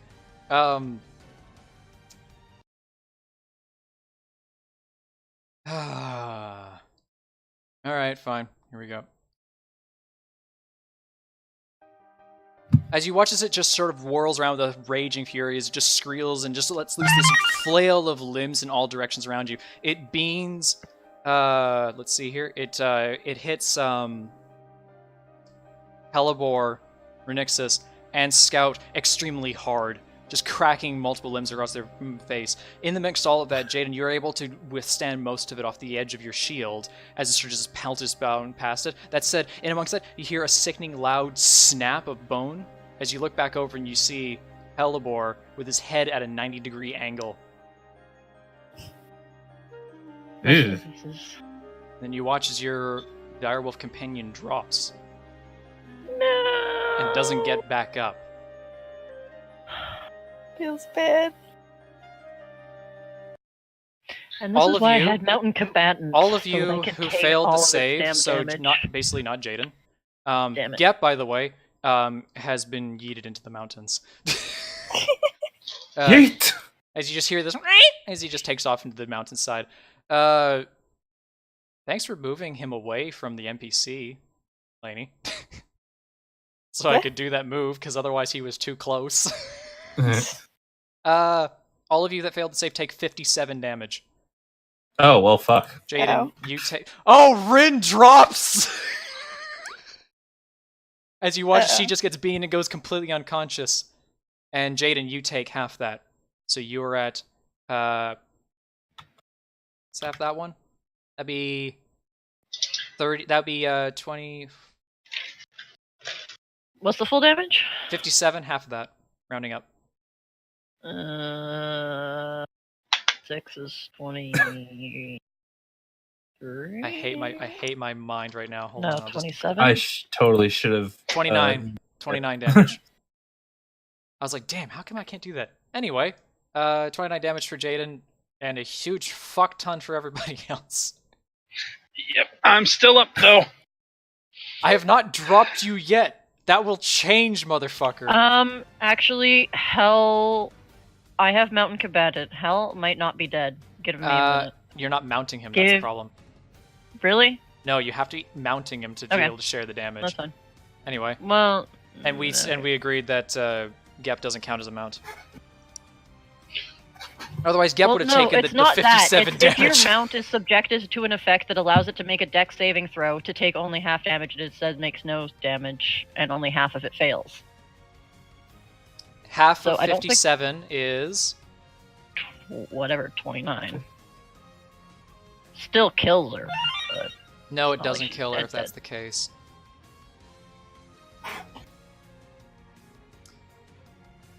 Ah. I said 29. yeah, I think, 29. I'm being too fucking nice to you only because of that. Your stupid dog back. It's barely Hell alive. yeah. Is he still yeeted into? Probably. Yes. Yes, you know what? Because I don't want to bring him back, he's fine. He's critted 2 trolls, he's had a good day. Yay! Alright, Hell, you fine. can Because I back up. dropped Renixus, I won't kill your dog. I mean, dropping Well, solar I is gotta just like day in life for save me, so that's people. besides the point. Other than that, he can't really move all that much, so you know what? It's your turn. Also, the fire Okay. sphere stops. Because Renixus... Yeah. Mm-hmm. Some people Well- might argue that I'm being too nice bringing your dog, but I was be like, that is the most damaging attack it can do in one hit. Yeah. Oh, I have to roll to see if I get it back. You guys ready for me to smile? Not today. 12 HP to Renixus. Well, it's a good thing you had that healing potion in there. Yeah. Just come over And there then and I'm just gonna guzzle do- down it. Second wind on myself. Oh, what the fuck was that? That was a freight train. Oh, hey! Hey! Hey! Max heals. I'm not even mad. This thing's half dead in like 2 turns that I did that. I'm Where not is even mad. everybody? How close is everybody that's dying? I'm 40 out of 103. I'm at 12 no, out of I 46. know. I'm trying. I have mass cure wounds, so I'm just wondering 30 if feet, everybody's in range. more than likely. Oh, From Julian doesn't have any loss Yeah. of HP. Who the fuck cares? For me. yeah. Yeah, I'm living. you? Yeah. I mean, it's not She's- much, but at I least it's can- living. I can cast Healing Word. And at least heal up a little bit more.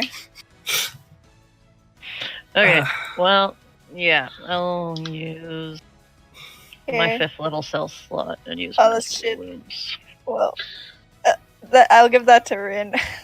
Yeah. Okay. Gonna have 7 HP. Thick 7 The HP. thick heals. I mean, That's actually max roll. Really? Is it? No. Is for me. I think. No, it's Oh, a no, 2. You're 2 It's off. not 2 up. Mass cure wounds from Ari. As all the heals pump out this turn. So that's- that's for my first part. Is it there? Can I bonus action mass cure wounds from my staff for my? Yes. I think we said we could. Yes. Okay, then I'm gonna do that too. Hold on here. Did you already cast a spell? Yes, that's why I'm asking. Yet you can't because it's not a cantrip. But it's an ability on a weapon, not an actual spell. One of these days I'll remind myself not to put bonus action spells onto weapons like that. Fine, I'll let you do it. That's what I thought. Thank you. So everybody also gets 1d4, so whatever this is. 5 That's extra in the HP. By the same way, make sure range. Hellebore is affected by this as well. Yeah, no, I'll do all of our health. So that's Okay. 21 HP to everybody. in Also, our just range. one last thing for my bonus action, I'll give a bardic inspiration to Rin as well. So yeah, you could do it. I know that was a uncomfortable punch to the face, but you're good. Wait, who are you inspiring? Rin. Renixus. Okay. So Scout, your turn's been spent. Jaden, your turn has been spent. Hellebore's turn needs to go. So 8 plus, so she has 29 health. Let's see.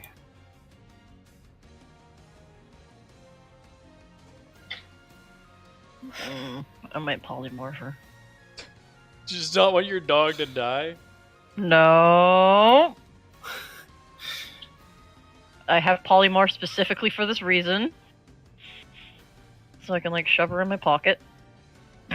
Well, I could give her make her bark a giant string, too. crab. Yeah, giant well, crab. Oh yeah. no, That she's sure only worked CR last time. 1. Actually, that would work, wouldn't it? Oh my god! Don't listen to this madman. It's based Well, off of your, not hers. Honestly, I've got a list. And what is CR as a giant crab? Well, it's within range. Oh, it's a CR 8? Seriously? Yeah. It's huge. It's Dear as much as a God. T-Rex. It's the second one that's the most highest CR beast. Yep. It's such a meme. It's all- It's a fucking huge giant crab. Yep. What a beautiful creature. Hit its weak spot for massive damage. Well, next turn. Or is it this turn? I don't know what turn we're on anymore. Did you adjust Hellebore's HP? I was doing it. I didn't do my own, so there's that. Yeah, okay. I did Hell's. I didn't do mine. Yours will be Save. full. Yeah. Alright. Renixus, you have not done your turn yet. No. You've been So I'm going raised. So I'm going to cast this spell first. Because a little shaky after that.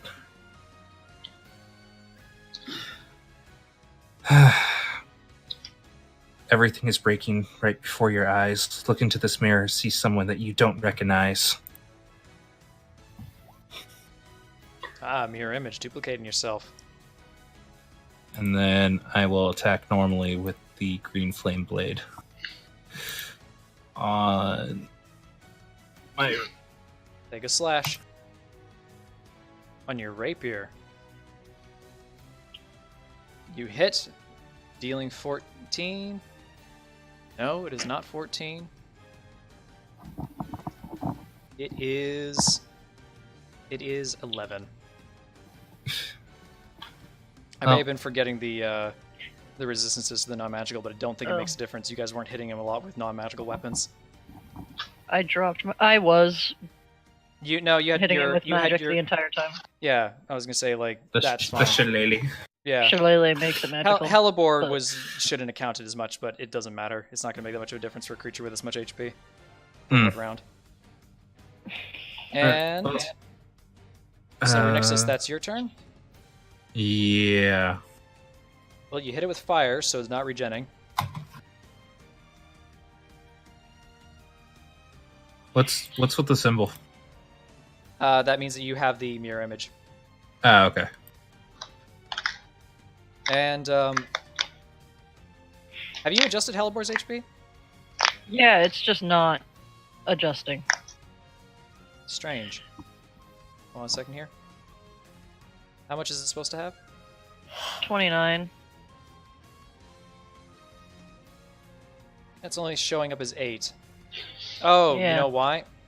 It's probably because I clicked on its HP value on the token. Anyway. So it's back up at 29 HP. Hellebore gets to attack. Yeah, she does, but I feel like she would be like, fuck this, pick up the dude that's kind of dying and fuck off. You can make him do that if you wanted. That is what she's gonna do. Alright, so where does she move? I don't know, away. Towards Julian with the dude.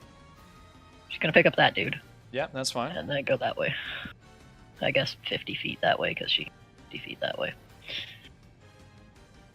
Far, far away. Yoink. Ugh, wrong. Damn, yeah, that. Yeet.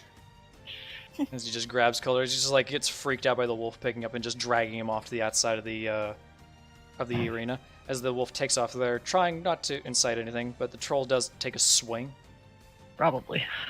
Takes a swing and deals... Woo! 20 damage, but Hellebore lives. Yeah! That's a good roll Good on done. my half, too. Fuck. And now everyone's gone? Yep. Think so. Cool. It's this guy's turn again. Glaring down at everybody else around them and such like that, it decides that it's just going to try and make everybody hate it. So, first of all, it decides it's going to just see who's the unlucky fucker. That would be Scout, Rin, and Jaden. So first attack in on Scout, he's able to block and deflect. The second hit, he is not so fortunate as he takes 17 damage. The next hits on Rin. As have a disadvantage. reaction, hold on. Oh, Reaction. Parry. I avoid 11 damage. there you go. 11 of that, so that's a pretty So- good amount. So 6 damage now, right? 5. Oh, right, 11. So with the swings on the mirror image, you have disadvantage on him attacking you. Solar? No, he has no. to roll a d20 to determine if he hits or not. Yep. D20 to determine if he hits or not. Cool. Yep. So what is that? What do I have to roll to make sure it hits you or not? Let's see. I have 3 duplicates, so you have to roll a 6 or higher. 3. Oh wait, No, no, you have a I roll a 6 or higher. If I do, Yeah. you duplicate. Okay, cool. So the first attack hits. And oh well, fuck. Oh, So it Wow. hits you. Yeah. You take 16 damage. I said there's no concentration on this spell, so it stays up. Yeah. The next attack Son of comes in. The next attack hits as well. Roll your d20 again. That one hits one of your illusions, breaking it. Okay. Let me just double check that real quick. And the last hit goes against Jaden, who fuck I missed. Yep. So yeah, Jaden, Yeah, you're bitch. fine. It's now the party's turn again.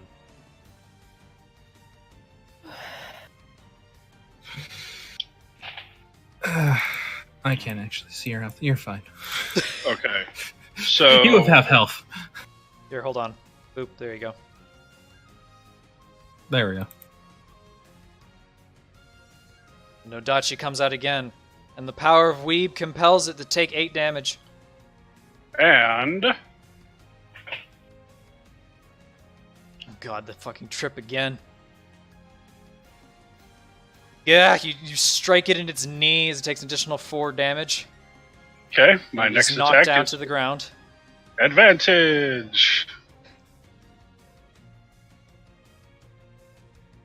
Well, fine. It takes an additional 6. Right, fuck. It's a crit. 6, 7, 18, 9. Ooh, Additional excuse 9 me. damage. You sort of jam the sword into its neck and sort of like pry it back out, trying to tear as much of its body away as possible in between its like 3 heads. That's your turn.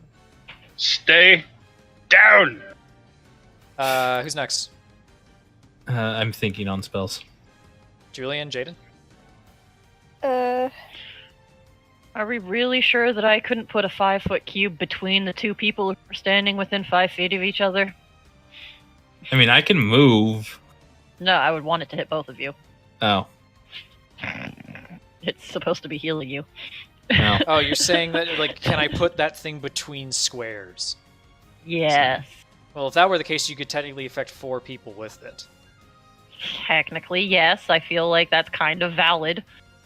But yes, I feel like if you were to do that, you wouldn't get the full effect of the spell. that's Yeah. fair. Doesn't matter.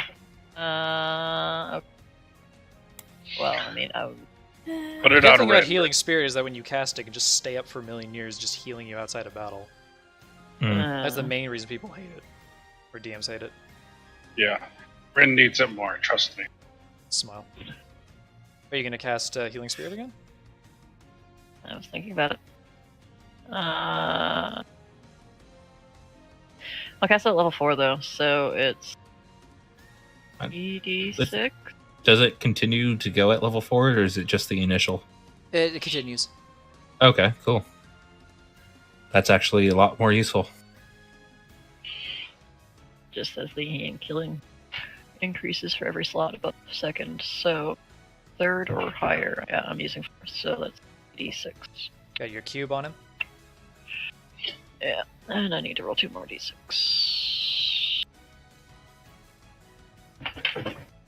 That's 12 Yay. HP for Rin. And I'll smack it with quarterstaff. This will be an offhand attack.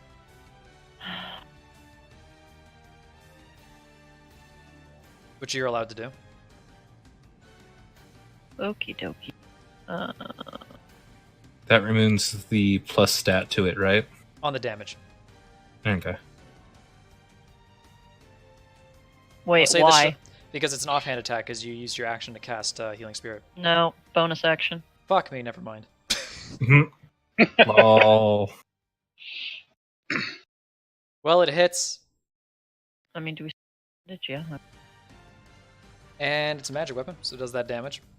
Oh, it's... Oh, Woo. oh, you auto-crit. Roll 1d8 again. Oh, it's an auto crit? Yeah, because prone. Oh, fun. And oh, I crit on it. God. 14. Roll 14 to it. I said minus 14, not 1 minus 4 into this thing. It gave me, like, its HP went from whatever value it was to NA. Lol. Which is not I applicable. like that. Dead. No. Just dead. Extra dead. That'll be... Ultra dead. That's also maintaining your rage, so you're good with that. Julian? No, I've dropped it because I had to cast spells. Right. You can't cast spells in rage, your so I rage is had to drop gone? last turn. Yeah, my rage was gone, so it was actually -2, No, I'll leave it, because you could have Alright. attacked but it first. doesn't make it. You could have Yeah, attacked it's okay. first before casting the spell, so that's fine. Julian.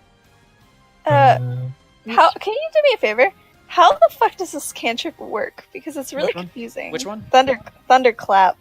Thunderclap? Thunderclap it's a Oh, that was fun. self-range, but then it's also a 5-foot cube.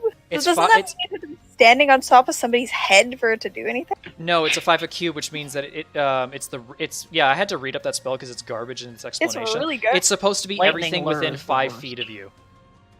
Within It's technically it's a 15-foot cube. It's a 5 So, radius. if I cube. stand here, Yes. it'll hit. Okay, I'm gonna go here and then cast. That's where it actually works. Yeah. Okay. Cool. I did. It's so weirdly worded. Also, for some reason, it says that like anything up to 100 feet away can hear it, and it's just like, stop! It's too many things. No, I actually Need all googled these it. Everybody things. says that the entry in the book is garbage written, and nobody knows what the range of the spell is. Maybe I I'll just cast I that. say that because it's the only time the spell is not garbage. Then, anyway, Hmm. Constitution saving throw against it, and that's a 2.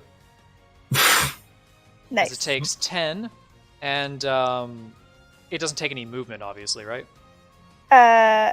Yeah. Okay, No, so and a then shockwave goes through it, yeah. and what's next? Is there anybody who hasn't gone yet? I You're the haven't last- gone. Oh, Renixus, yeah, that's right. You haven't gone yet. Okay. Do you still have the inspiration I gave you already? Trying When to did you give me remember. one? I think like Last round, last Yeah. action. last round. Oh, so I guess you okay. haven't. Yeah. Okay, I'll give Okay. one to Scout then. Scout and Rin both have one. Rin, Yeah. your turn. All right. So he's prone, so auto crits. I'm just gonna roll this like that, then. Yeah. And then 6 damage. Where the fuck did it go? There it is. Additional 3. Does that double? Does that double the flame blades Yes. damage too? So 6. Oh, right, because you rolled. So 9 damage. Fuck. I sort of just stab into the scorching green blade, just sort of like eats into its already green skin. and that was attack. Do I have a bonus spell to give out?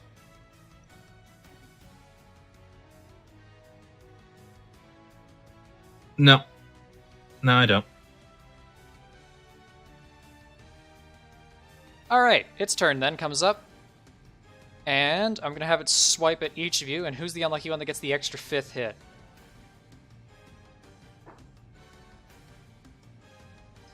You're my favorite boy today, Solar. I'm always your favorite, but that said, I was Alright. gonna say. You have 2 illusions left, so roll a d20.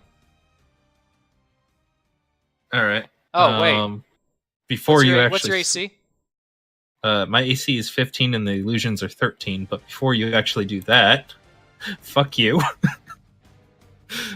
And that's only going to be a 1. Oh my god. I missed because of that. Are you serious? I got 16, that's why I asked. Oh That's my the point god. of cutting words. Oh, so it Hey, fuck staggers you. before it Wow. goes through. Wow, shut me down, you motherfucker. Ah, Hey, I've got to use these bardic inspirations somehow. Swings at you again. This time it hits for sure. Alright, well, Let's see if I get your illusion or not. 1 second. I need to roll higher than a 8 now, because I lost one of them. Mhm. Yes! Okay, so it just swats through the next illusion before it turns back around towards Scout. Fuck, that was close. Damn it. Then it turns back towards Jaden. Why? It turns back towards Julian and crits him! Oh fuck. Oh fuck. How the fuck? This is the one time Julian comes in close enough. Comes in and he gets fucking pounded. Jesus. Holy shit. Julian, Pound the tuna. that hits you square in the face. Because it Ugh. can. The damage is... let's see here. It is... minus the modifier from that one, so that is... you take 32 damage. Thanks, Smack. asshole. I hate you. Get out of here. How dare you come close to me? It took fire damage, so it does not regenerate. It's not looking very good for it right now. Your turn. Well, it got back up, didn't it? Yeah, I got Yeah, back well, up. shit. Of course it did. Hold Why on. wouldn't it? Let me try one more time. Sure. Persuade it to stay down. Oh god. No dachi. 5 damage from the Nodachi. And you know, Yeah, we go through this act in motion over and over again. Haha! This time it made the save. oh, it saved this time. Yeah, I made the save this time. Okay. Well, then I'm going to finish my turn by Smacking it again. smack, smack. Damn. Nope. Nope, you That missed would that, have been time. awesome damage. Shame. I was able to parry you that time. Shame. Who's next? And Oh, Julian. Wait. Yeah, Julian. Yes. I'm gonna rally you. No, I can't. God damn it. I tripped. Fuck. Baited. baited. Alright, next. Yeah. Who's next? I'm thinking. I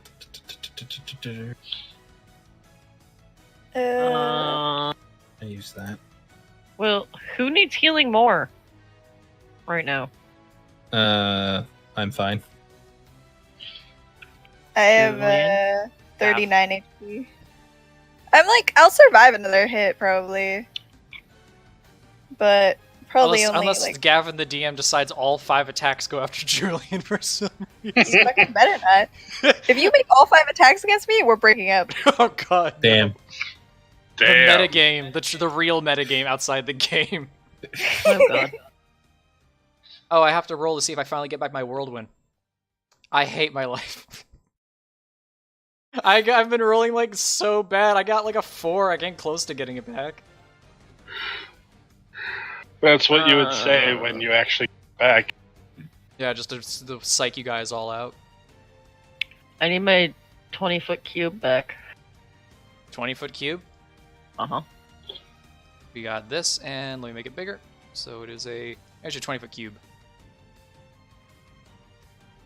I mean, like, there's probably a way you can put this so way it hits him. I don't mind hitting myself. I'm not. Actually, give me a second. I'm gonna cast this and jump into the air and take flight. Sounds fair. So, you jump how high? Max height. Max height? Let's see how high that actually is, because I need to check. Probably like 40 feet-ish. Kind of, yeah. That's why I'm checking. Oh my god. Jumping I hate, because it's a weird rule. Hmm. I usually just high have it in jump. my 5e tools thing. It is number of feet equal to 3 plus your strength modifier. Which is a 0. So that is 3 feet. Tripled. So that means that So you 9. jump at 9 feet into the air. And then I guess the rest of it is just base movement. So Yep. I guess we'll say 40 feet. Cool. He's going to take a swing at you. Cool. He hits. And we'll see if he hits that last one. I need to beat 11. No, it hits me. 17 Fuck. damage. Ow. As he's able to swat you as you go up through the air. That is... You could say that he uppercuts you, sending you spiraling higher into the air. Smart. Then I'm gonna use my movement to back over this way. So Did he she make the can- dex saving throw for my spell? Not yet. I had moved beforehand so that you could basically put it where I am. Well, Yeah. didn't he knock Oh, prone okay. and it's a dex save? So He it's did not get knocked prone. Oh, okay. Yeah, I also moved out of the way so you can place it where it won't hurt anyone. There you go. Smile, look at that teamwork. And you're also technically within range of the attack, Scout, so you don't get out of his opportunity range. Albeit he's already used his reaction. Yeah, that's kind of what I was thinking. So you move out of the way, Yes. then Renixis, that's your turn. Yeah, because jump was a regular spell. Figured.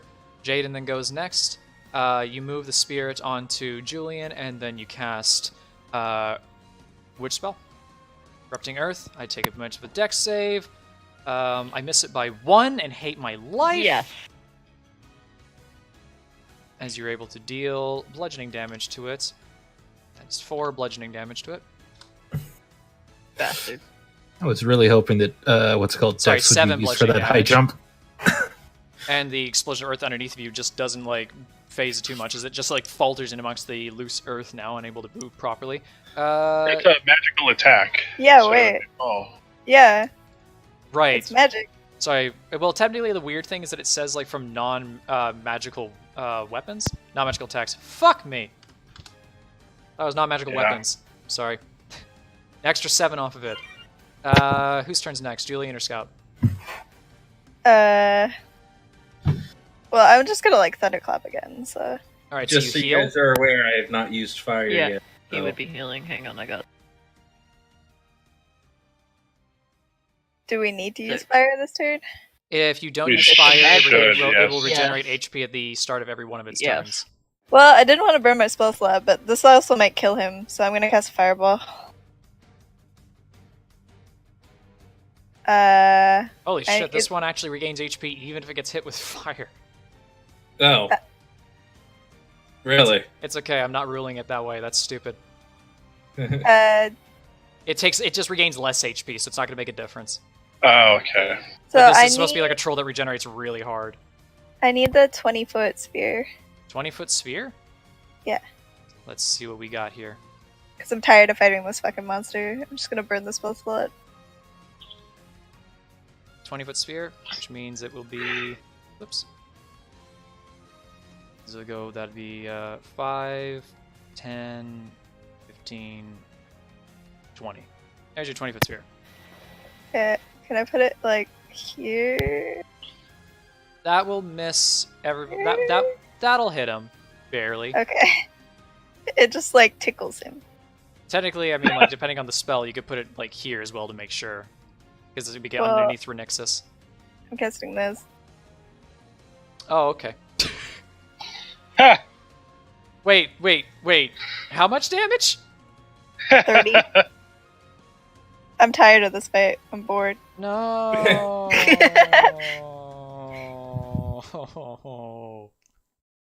It had 26 HP left. Thank God. And with it like a spiteful tiefling off there in the corner, you just watch it just like jaunts a little tomb before an explosive fireball explodes out there, and blowing off part of the limbs of the creature's body ignites and squeals and falls back dead within the ground. Because you Nice. actually have to kill it with fire. Yes, you do need to actually kill it with fire. Congratulations, you've ruined my fun with that monster. Julian just yawns. Okay. Everybody can heal up in my heal. Yeah. How long does Rest. that Stand spell around the last? totem. Like a minute. I don't know. Hang on. Let me check. A minute. A minute, so it's been out there for like 3 3 rounds. turns, so you get 7 more uses out of it. Okay. So. Spam that shit. Spam. Oh God, that's like okay. Hang on. It's, I guess just oh God, spam. that's Wait, 21 hang on. times, guys. That's 21 times. Okay. Oh, right. 1, 2, 3. 1, 2, 3. 1, 2, 3. 1, 2, 3. 1, 2, 3. 1, 2, 3. 1, 2, 3. I don't know. Is that it? Yeah, I think that's Wait. it. Oh my God. So who's Um, getting the healing? I guess just fight over it. I Uh, mean- The most. I mean, I don't need any. I don't need think. 16 to be full health. Like, let's just add it up, and then everybody can just. I take can it. I can just take the first heal and then I'm healed. Yeah. You. So Okay. I'll Yeah, take- that's right. I'll take the first 3 in Yeah, the list. So Julian got the first 16. Okay. I need And 27. then the next one is 6 and 4, so 10. And then the next one after that is 9. And then the one after that is. I need 7. 47. Holy shit. And the one after that is 14. And the one after that is 8. And the one after that is 11. So how much did Solar need? 27? Yeah. 27 and how Okay, much did whatever. you need? I needed 46. It's So, okay. Solar, just take 24, and then Julian take 9, 7, 8, and 11. Okay. 11 and 19 plus 16. 30 something. That brings me to 43. That's plenty. Yeah, pretty much close enough for both of you. Well, stage just keeps getting better and better. All right. How's the dipshit? You just talked about Gep? Hell. No, the Hell. the Where's jackass. Oh, Aaron? Oh, yeah. Going to find my he's wolf. gone. He and his men have run off. Oh, so then Oh, I don't care who was about the him. minion that we managed to Saved. save? I mean, Oh. I'd be crying over my wolf. That is the deep gnome who's over there by Oh, okay. Belibor. And he's still bound up in rope. Okay, well, let's go see what his story is. Oh, this is gonna be sort of.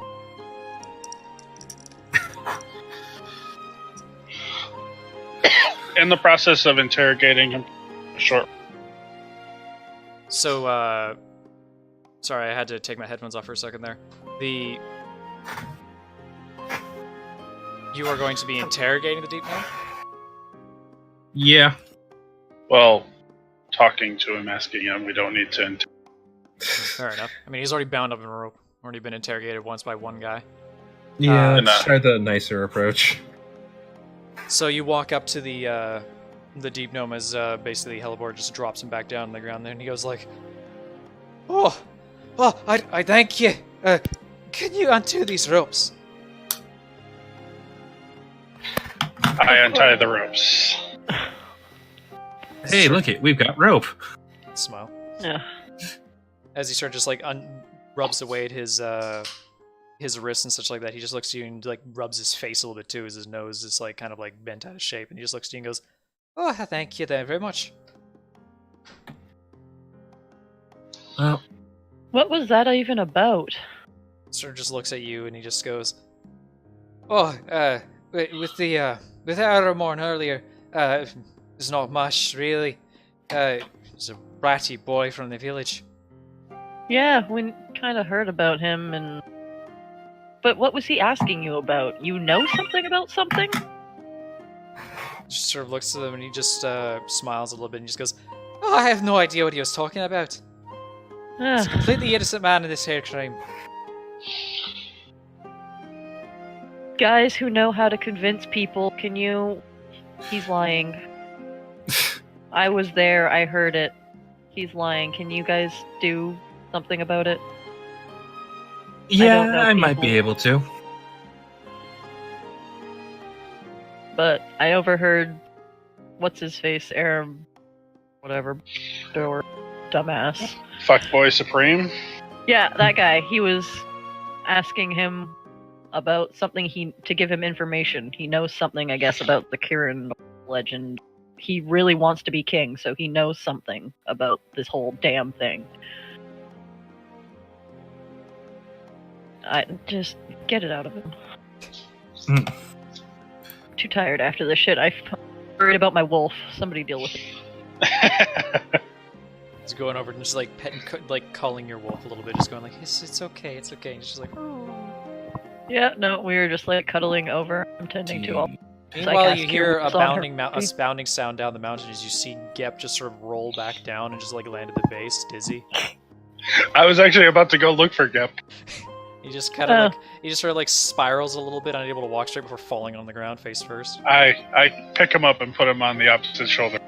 Oh, come give him to me. I'll cast Cure Wounds on him. He's fine, actually. He just got thrown he's real fine. far. Okay.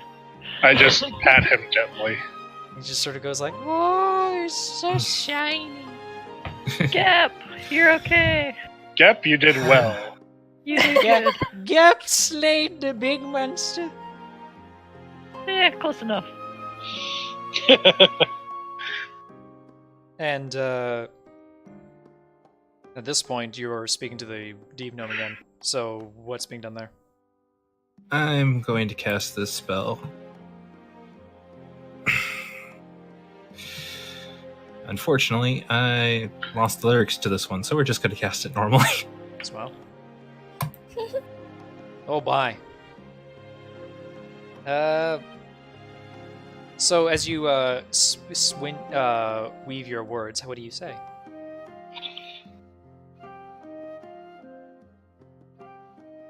I'm going to say, would you kindly tell us what you would not tell Aramor?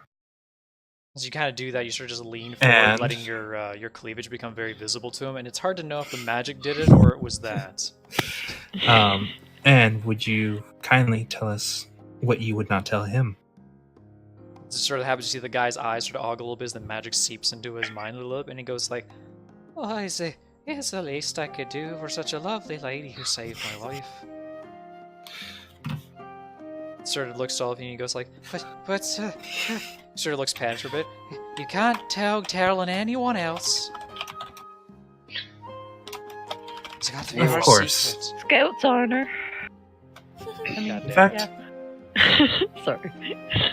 I'm just going to kind of draw him away and just say, I'll be right back, guys. You go, you. Smile. Didn't realize she was into gnomes. I'm just gonna continue dealing with my wolf. So, what, you talking to the gnome in private? Yeah, just to give him even more of a reason to not worry about other people hearing. Well, it's quite okay actually in this regard here, because he sort of looks to you and he goes like, just come with me, and he sort of like walks over to the base of the mountains, and you see him like toil around for a brief minute in his tool kit around his belt. Actually, you actually see he's actually got a number of tools there, including small like workman tools. And he takes one of them and he shoves it into a crevasse in the mountain, and you hear a click inside of it before you hear a grating sound in the base of the mountain as you see a doorway open up. Oh, And he just sort of looks in there and he goes, how curious. "Now keep in mind, this doorway is quite small. Hmm. I say that only because you have a dire wolf, Hmm. and it is built for a gnome." Oh. Oh.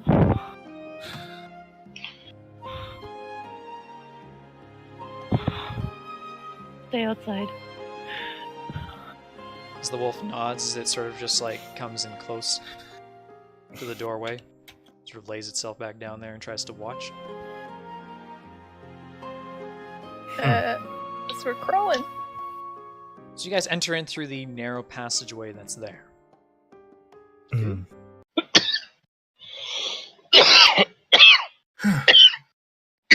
And as everybody dies. Yep. I didn't want to crawl through this tiny space anyways. You enter into a incredibly dark cavern beneath the mountain. Now, that said, he leaves the doorway open behind him as they come inside, and you start squeezing through some narrow passageways a little bit. Some ones that you actually need to press a little bit close to one of the walls actually to get through. They're tall, the cuts that cut through here at the very least, but they're not very wide. And after a small trekking further throughout the mountain, you come into a much larger cavern. To your right-hand side, there being like the sound of rushing water coming in through the cut of the mountain. You see a bit of a reservoir of water actually pouring into a waterfall, just making it sort of a deep, shallow cut into the earth to your right-hand side. Sort of pit that goes down about like maybe 50 feet, full of like purified mountain fresh water. Around you, not much inside this cavern. What you do see, though, in amongst the cavern walls and the boulders slated to your sides, is in the back corner, you see a small workshop set up in amongst what appears to be an ancient ruin. And more importantly, settled amongst there, you see the ki-rin. Oh. What? What's up? It's sort of it's a very large animal in amongst the stuff that you can see, and it's just sort of standing there, not paying any mind to any of you. In amongst the center place of the workshop that's been set up there, which there's about, be in mind, there's like a sleeping space there provided for the gnome there, as amongst with a number of benches and crates and barrels and such like that. Tools laid out everywhere amongst the floor and the tables, and some mounted up on the walls as well. But Does the ki-rin seem alive? that's the thing, is that you notice that nearby the chest plating of the ki-rin, that it is very much an open iron chest plating. This ki-rin isn't real.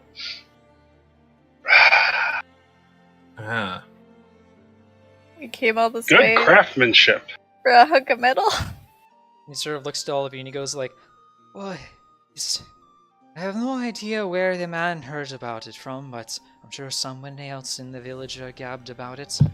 He sort of looks back and he sort of rubs his hands together awkwardly and he goes, the ki-rin of Fairwind is not returned for some number of years, and the villagers were very, very disappointed in that manner. They wanted to keep the festival and its traditions alive, but they were unable to do so. They spoke with me, the head of the village at the time. This was some number of years ago. Kind of counts on his fingers and he goes like 10, 20, 10. Kind of like trails off there. Obviously been some number of decades. And he says, there's not much, but I have helped keep the legend alive by unleashing this contraption out into the forest every year. So they have their game in which that they can play it incited within the rest of them. To have the means of celebration, but unfortunately for you, you were expecting much more than this. I apologize, but please. And he kind of like walks up to it, and he sort of like clambers up the side a little bit, like just sort of like using one of his step ladder nearby it, and he uses one of his tools to snip a bit of the hair from the creature's mane. That he brings it back down and hands it up towards him. He sort of like winds up in a small leather strap, and he goes, "Here. I give you honor to be able to say to you that you were once worthy of being the Eldri King for having saved my life. I just please beg of you, do not let wind spread of this endeavor. It's very private. Few people in the town even know about it anymore, and it would be a major detriment to them all." Do you know why the ki-rins stopped coming? Sort of looks to all of you and he goes, "I haven't the faintest idea why. I was barely around here in the years when it did come by. It was part of the reason I set up my workshop here." It sort of looks around and goes, "I'm but a simple hermit in these parts here. I barely ever come into Fairwind anymore."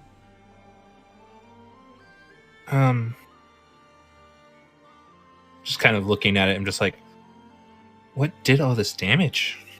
He sort of looks to all of you and he goes, "I have the faintest idea why. Ever since I came back in from the town a few days ago, it's just rut of bad luck has been happening to me of late." He just sort of walks over to it and he raises up. You can actually see this glowing enchanted gemstone embedded inside the chest plating of its chest. Obviously, probably the heart of the creature, empowering the construction or the construct. But he reaches up inside where it is, and you can point around where you can see like his hand comes out and is just covered in oil. And he says, "There's no great deal of damage, but it was still able to come back to me. Yeah, we've told it so that way whenever it gets hurt to do so. It's not in our best interest to have anybody discovering its true nature." And he comes over to the side of his workshop where he wipes off his hand on one of the rags, and he goes, "The culprit this time was some would-be hunter," as he comes and he holds up a crossbow bolt. Can I see that? Yep.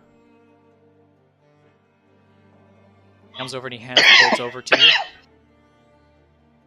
If memory serves me, is this the same bolt that, same type of bolt that got fired at me earlier? Yeah. Hmm. In fact, you can feel a faint, crackling, dark aura around this bolt. I think we have a new quarry. I think so too. I'd kind of like a bit of revenge right now. Well, I can at least help you enrich the land and kind of pretend like the ki-rin did indeed show. Sort of just shrugs a little bit there and he goes like, "I would be most appreciated if you wish to try and help keep the illusion alive. But, Of course. Festival's kind of nice. Even We'll if some of the definitely keep people your here secret. sort of just nods in appreciation. He says, thank you kindly. Do you have any manner of idea what creature or person did this?" Someone very perceptive. Jaden, Hmm. you think this could be the fiend that you sensed? Mm-hmm. The same thing that was probably tracking me through the Probably.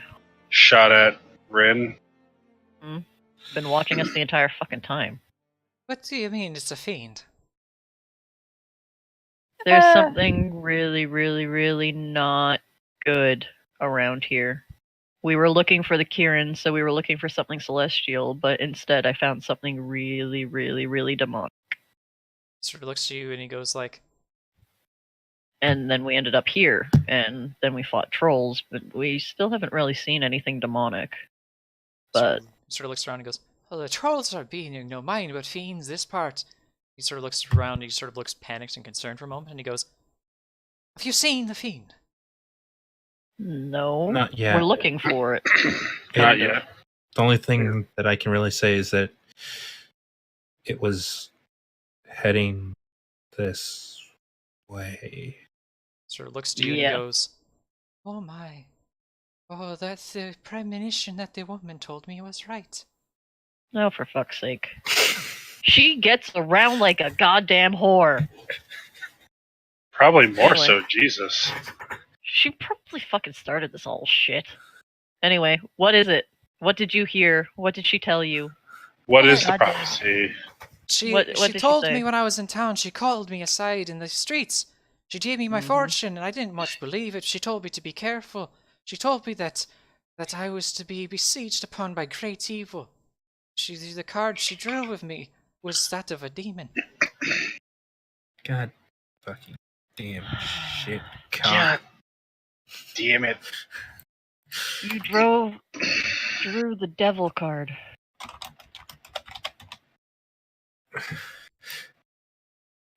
Ren? Yes. Smile. As you are standing there, as you're holding the bolt in your hand, you can feel the aura upon it getting more violent.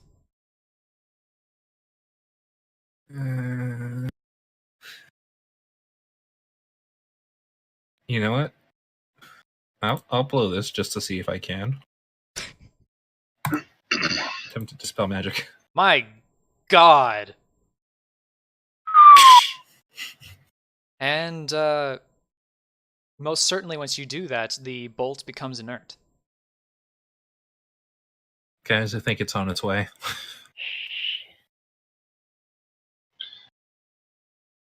Okay. Calder, is there any sort Uh, you have I'm any amazed. sort of defenses? he sort of like looks at you guys like, "If defenses, I'm here, but no one would want to hurt me. Nothing would want to hurt me. I just simply live here. The door is hidden. Nobody could ever possibly." And you hear a loud sound echo through the doorway. And then you hear him go, "Oh, You didn't hi." close the door, did you? And then he was like, "Oh no." Fuck. Hell was outside. Hell was outside. Ah, fuck. I'm Right gonna hope outside. that your dog knew to run. I mean, you'd think she was smart enough, but, you know, depends how unaware she was caught. You hear the grating of stone a little bit, and it's the sound of heavy footprints coming from the darkened hallway from whence you came. Ah, shit. All right. So, all right, I guys. just cast Shillelagh right now. Just drop your weapon real quick, and Just- as it does so, you stand there. How with your long weapons drawn. was? How long was the entire time? Not very long. 5 minutes. Okay. Alrighty. Yeah, I know. That's just, yep. Beautiful. Beautiful. Yep. Beautiful. You stand Uh-huh. there, with your weapons drawn. You wait for something to happen. The longest time.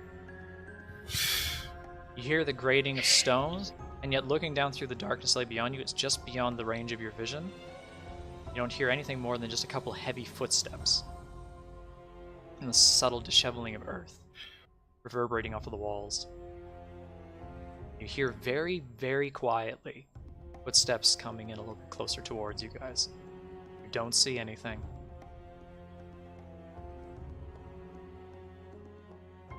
Hey, remember that scroll of Yes. the real of the No. book? Yeah. True sight, guys. True Yeah. sight. Let me go ahead and just pull that out real quick. Useful. So we'll go ahead and use that see invisibility scroll. Of true sight.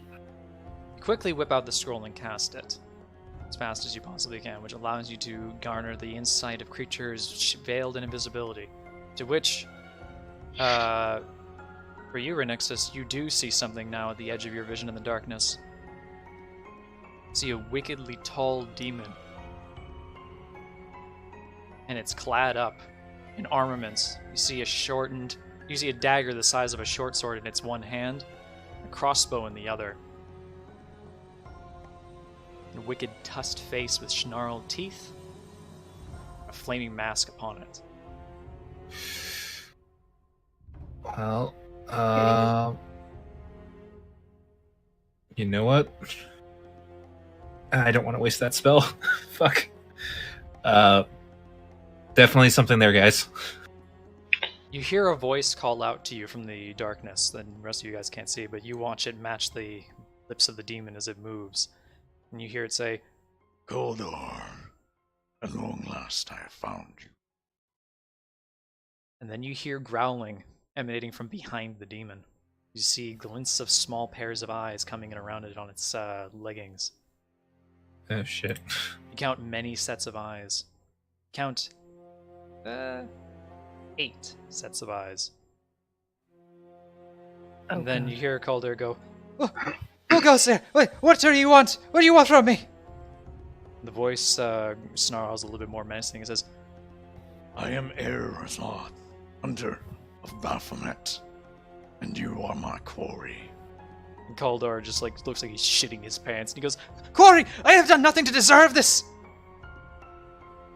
See the shadowed eyes start to span out away from the demon as they come around near the brinks of your vision, in your dark vision. And as it comes a little bit closer, you start to see that each set of eyes is moving together as one. As you start to see a series of 2-headed dogs coming towards you. Their snarling saliva viscerating with a foul venom. Death dogs. Oh no. They bark a little bit and howl into the darkness, eyeing you all up. The Well, demon. I love I'm this. going to attack last in this case. The demon Just so you guys are stares at aware. all of you and says, To the rest of you, be gone, or you will die. A little disinclined, considering you already attacked me earlier. Well, I mean, we have the hair. We technically won. We can just go. I'm gonna prep my animated objects. Oh god, really? This is what happens? Yeah. Oh no. But you all are gonna stand there? Yeah. See, Gap, Okay. Gap is looking kind of a little bit ambidextrous with his spear as he's sort of standing up on the shoulder. He's just going like, We are true heroes! We will never abandon the innocents! Oh god, no. Honest, that's the thing. I knew. Gep, you need to get the ex-mayor out of here. Just looks And- and goes, And check on Hell for me. and he goes, I need you to check on Hell. he goes and goes, I shall find the big dog. And he sort of hops over to the ground next to Keldor and goes, I shall save you, little man. And then he goes what are you calling little? As then the demon then says to all of you, And you shall all die, like the vermin that you are. and you hear a snap from the darkness. Have at them! Okay. Last one tonight, guys. So, this isn't exactly what I was expecting in one sense. There you go. Well, the Wait a funny minute. thing is when Mittens was I like, can't believe you took my fucking monster. yeah, but you're not Shit. fighting it, so it's okay. Hey guys, I know everything about this monster. I know So you do know I. everything about it. But there's one thing that I don't like about it because of where it came from. if Gavin is actually using the proper thing. Oh, I'm using the proper thing. Okay, so great. Just a bit of forewarning, guys. The moment we attack this thing, it summons another one for each of us. No, it doesn't. What? So it's not the skull? It's 'Cause not. Skull says that. This is the devil. Oh, the devil. It Devil is card. the He devil. said it was a fiend card, That's what I so said. he became the target of a fiend. Yeah. No, if this was My the bad. skull, it would be an apparition of death. It would have happened immediately when you drew the card. Okay. Yeah. Yeah, that's Never mind. different. Anyway, Where you're safe. is it on the map? That's the thing. Only Renixus knows where it is. Is right And I here. can't. Okay, cool. Are the dogs? I behind- can actually see it from here. Dogs are because in front I of guess it.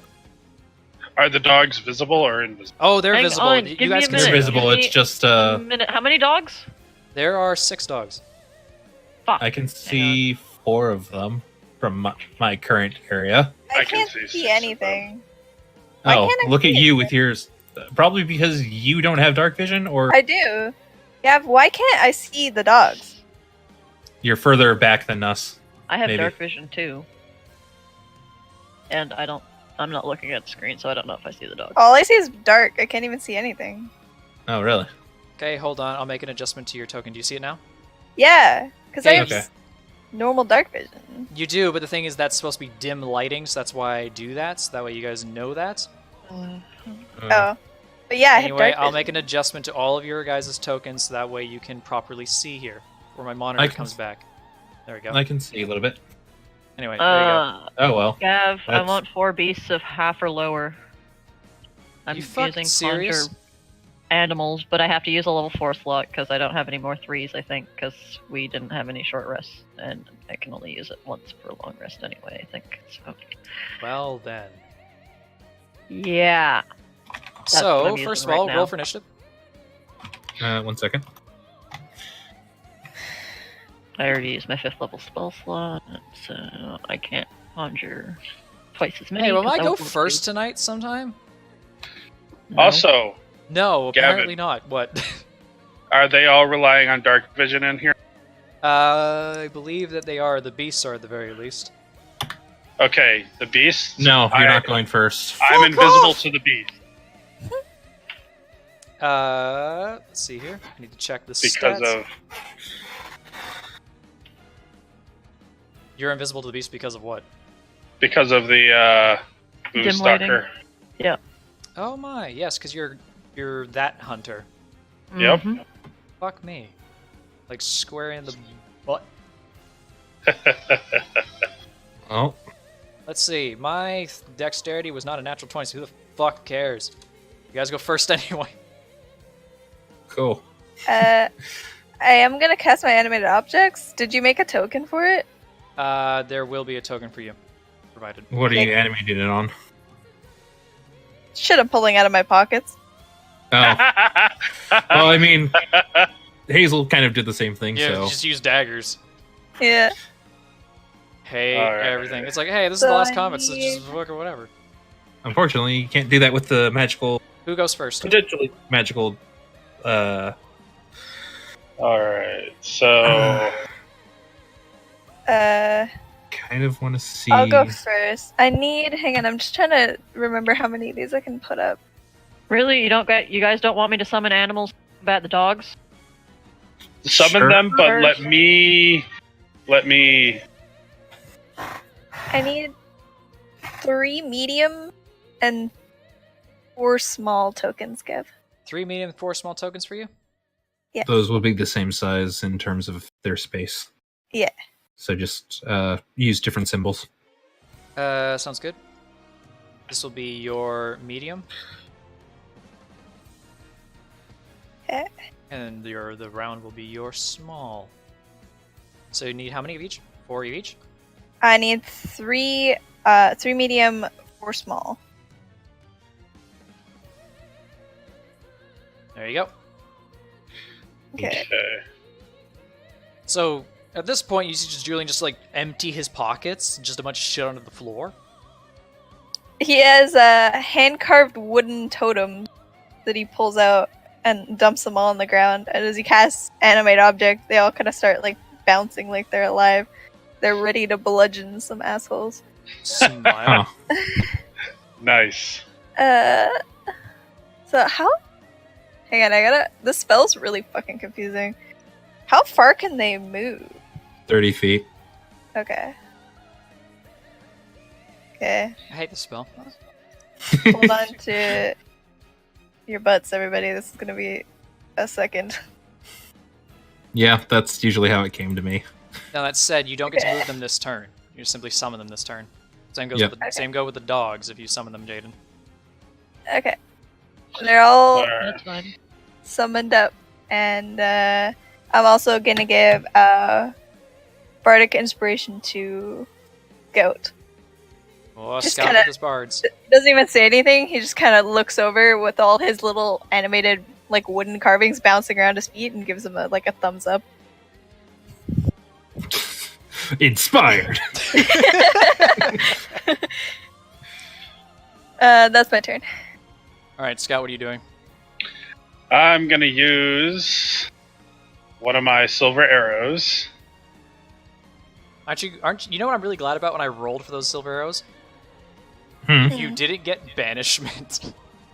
Oh my god! If I had gotten the banishment one, Yeah, I know. but okay, so this is gonna be the one that hits targets.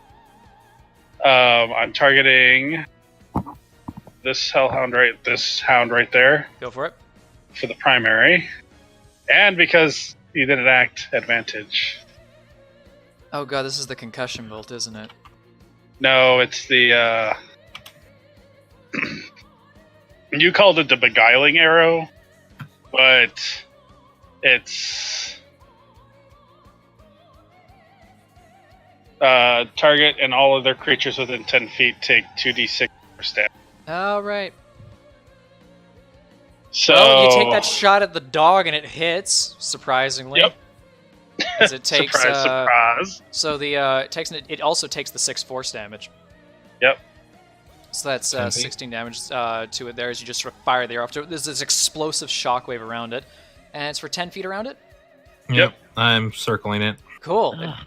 Cool. It only hits 4. 4, including the one you shot. It's Yep. dealing an additional 6 to each one of these ones as they sort of like yelp and growl back away from you briefly. Amongst there.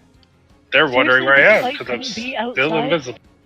Takes a shot into theirs. They just like snarl theirs, stuff like that. The explosion, Okay. as you can see there, is it just sort of like billows the lower half coat of the demon. It does not actually reach him. Yep, I know. I say that only Hmm. because otherwise we would have revealed it. Yeah, but I am going to attack 2 more times at that same target. All right, take a couple more shots.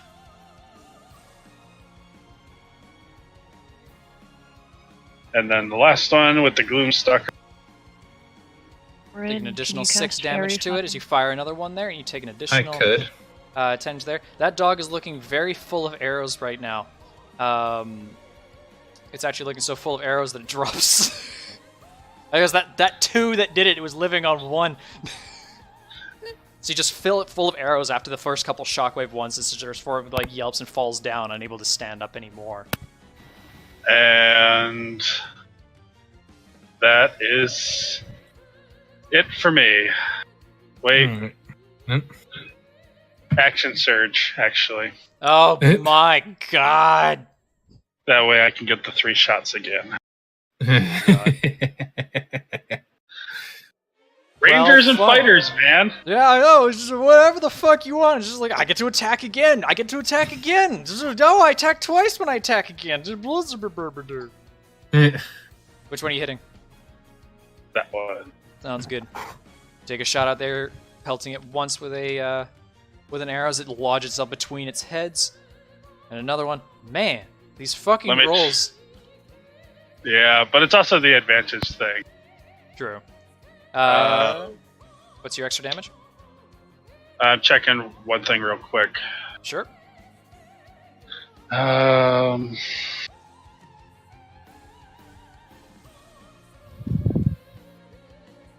Okay, yeah, it does stack with that, so it's the 3rd shot now. Oops. Well, not that it needs it, but then 1. 9. Well, you nearly downed the other dog too. As you just a flurry of bullets or arrows start coming in, and just one of the dogs drops amongst the shockwave there that comes through. You hear a growl from the darkness that is not one of the dogs. Next person. Yes. All right. I will go ahead, move up. Right beside. Wow, I still can't see this fucker. That's because he's not visible to you. Why not? Because he'd be visible to everybody if I did that. Oh, You well. want to know where he is? You see him right here. Okay.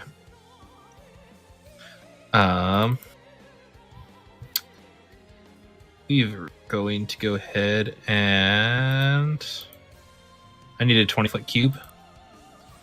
Coming right up. Here's your cube. 20 feet would be... There's 20. Beautiful use of that spell. Should be. What that should spell be good. is this? Motherfucker! And on top of that, we're gonna go ahead and use a use of my focus. Oh, god damn it. Lovely. Oh, so it has disadvantage then, doesn't it?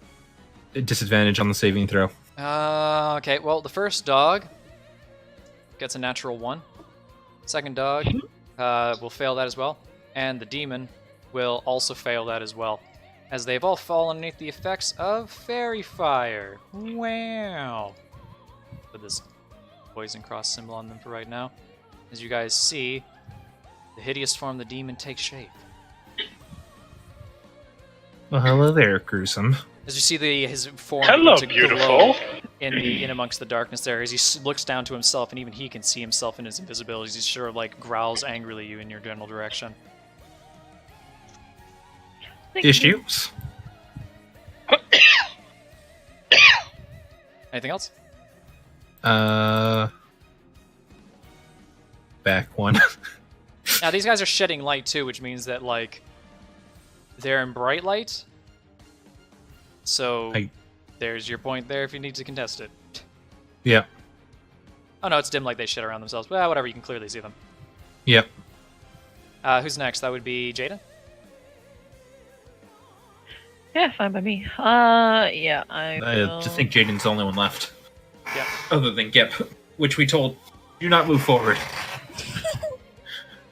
So, yeah, I want 4 beasts that are half or lower. Alright, so what size? So... What do you mean size? What do you summon? I don't Or, know. oh no, wait, hold on. You're trying get to to choose. I get to choose. That's true. They're just half CR. Oh my god, you guys, like if you fucking do all this in the background. So we're Ape, looking at black bear, crocodile, giant goat, giant seahorse, giant wasp, reef shark, war horse, or anything below that. smile. Warhorse. You're looking for 1/4? 1/2. One half. 1/2. Or at 1/2. There's not a lot to pick from at the very least. Well, You I instill don't- the spell within you, try and summon forth a creature to your bidding. And you get how many of them? You get 4. 4. I shall put them out here, just so I remember. Bip, bip, bip, bip. That's the wrong window I did that to, Gavin. Good job. There's 4. And in amongst the darkened caves there...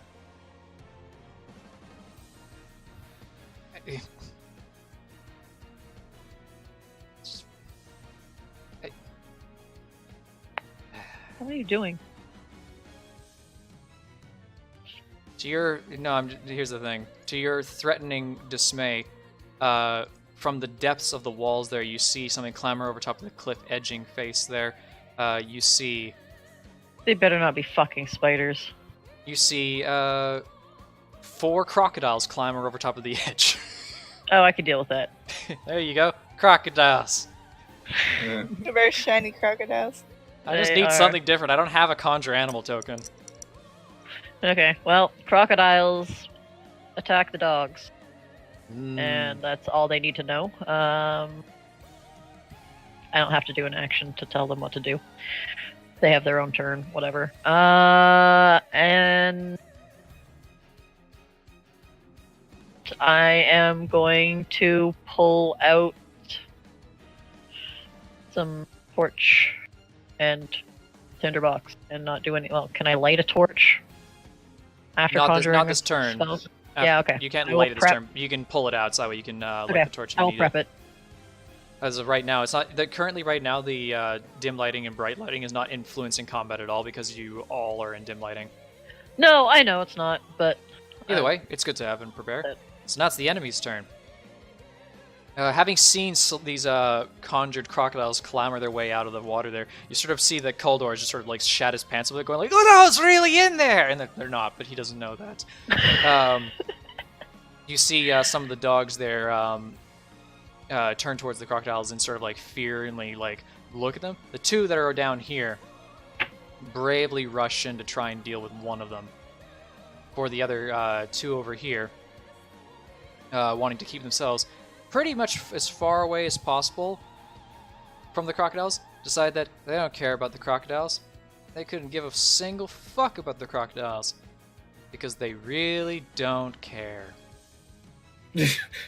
Just like, nope, right on top of Scout. Either way, the dogs rush in. One of them goes after the crocodile.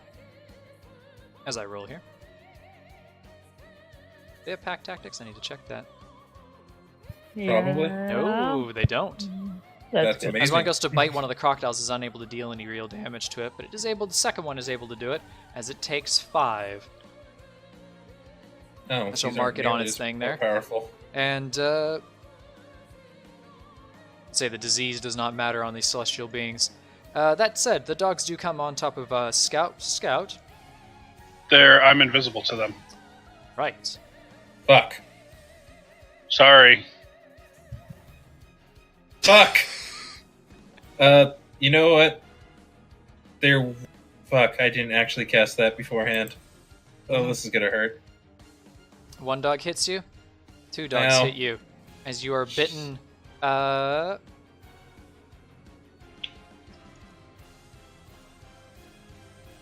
Okay.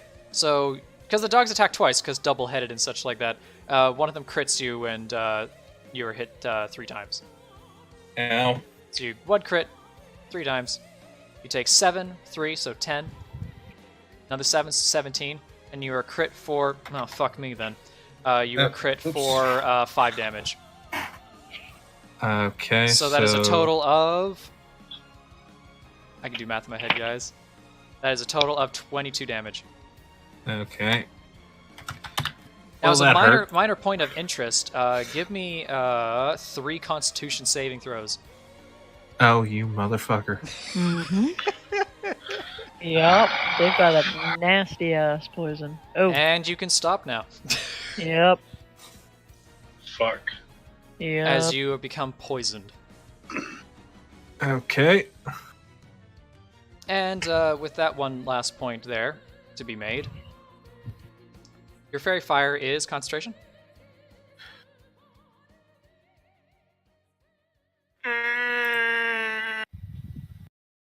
Is your fairy fire concentration? It is. Yes. All right, that's 4 Constitution saving throws. You need to maintain. Fuck me the fuck sideways. I didn't get to freaking use. This is bad on my end. Smile. You made 1. Fuck, you made 2. No. And Shit. you lose it. And with that, you see that the demon is freed from its form of fairy fire, as well as the dogs around you.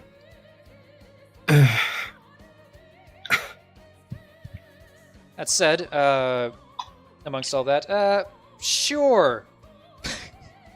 This is what's gonna happen next. Scout. Yeah. You hear a knocking of metal really quickly, where you look over and you're able to see just in time before the Orthon, that's its name, by the way, guys, have a good time, leashes a crossbow bolt. Fuck, I barely hit you!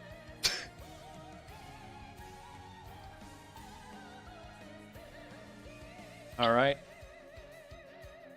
Okay. How much damage? You take, upon the bolt as it flies into your body, you take, on the initial hit, 15 damage, and you need to make a Constitution saving throw. I take 6 damage, And attempt to deflect But the blow as much as possible. and then a Constitution saving throw. Is it a disease or? No, No, I'll say it's what probably it is. that really awful poison that we saw in the Well, bag. if it's poison, I have advantage on. It's not poison. Okay. You fail to save. I know. Mm. That was a high DC. As you take 21 acid damage. My god. As the bolt just seethes into your body. Damn. Okay. And then as that happens, you watch the Orthon cackles and disappears. Oh, bitch. I can still see it, right? You can. It's over here now. Where? It is over here now. Okay. As it rushes over to the side afterwards. It moved to the left. It came from behind. Anyway. Your turn. Cool. So this is the part I hate the game. Yep. So, first things first, before I actually forget, because I forgot because I went, like, totally not in the order I was expecting. I'm going to cast that Smile. as a bonus action. And then, just to fuck you over, Gavin, I've got a vial of antitoxin. Well, good for you. Because, I mean, that disease isn't going to do anything every turn. It's just going to make it so that way, in the long term, you die. Well, Why do you have a vial of antitoxin? Who is that paranoid? I thought about bringing it. but Right. I'm not going to use that just yet. So, I'm good for the moment. Smile.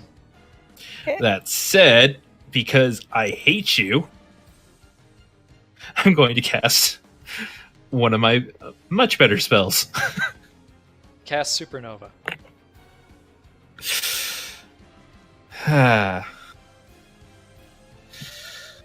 With my first step, you will burn. Can't control the hate I have earned. Killing slow is the way I conquer.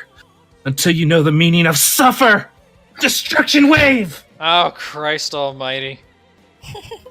Oh my god! Where's that going?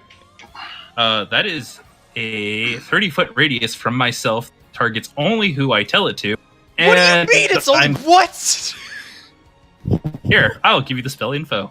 No! What You the should've fuck And I'm is going this to- spell? And I'm going to give the last of my disadvantage to that guy again. Fuck me. So 30 feet from me. Oh god, that actually reaches the Orthon. Yeah, it does. Yep. Fuck me, he just barely got in range. Well, you missed the dogs down here. Yeah, I did. Well, I'm gonna just be like... Well, I guess I'll roll Constitution saves for the dogs. And I'll go ahead and make this a radiant with the thunder Wait, damage. is this disadvantage? Yes, because it's an evocation spell. It's a fail, there's a fail, there's a fail, and there's a... I have to check the modifier. That's a success for the Orthon. The dogs, as you do so, there's this explosive rippling of earth and violent magic that tears through everything as everything dies. As the dogs are just eviscerated into pulp and mystified into the air. You hear the Orthon, as it takes the damage, over here. As it receives half. Isn't knocked prone, but it still takes 22. It's not weak to either of those damages. Well, don't that just beat all? Smile. That's a great thing. Well- Can I check to see if it's resistant to these things? Motherfucker. Anyway. I'm going to move over here and get ready to cure my own wounds. I Who's next? haven't used that in a while. I'll go next. I gotta start moving my animated objects. Hang on, I gotta move the crocodile for a second so I can, because you put it on top of my objects. I know, there's too much room being used up here. I didn't expect people to go like, there's 20 million things in this room.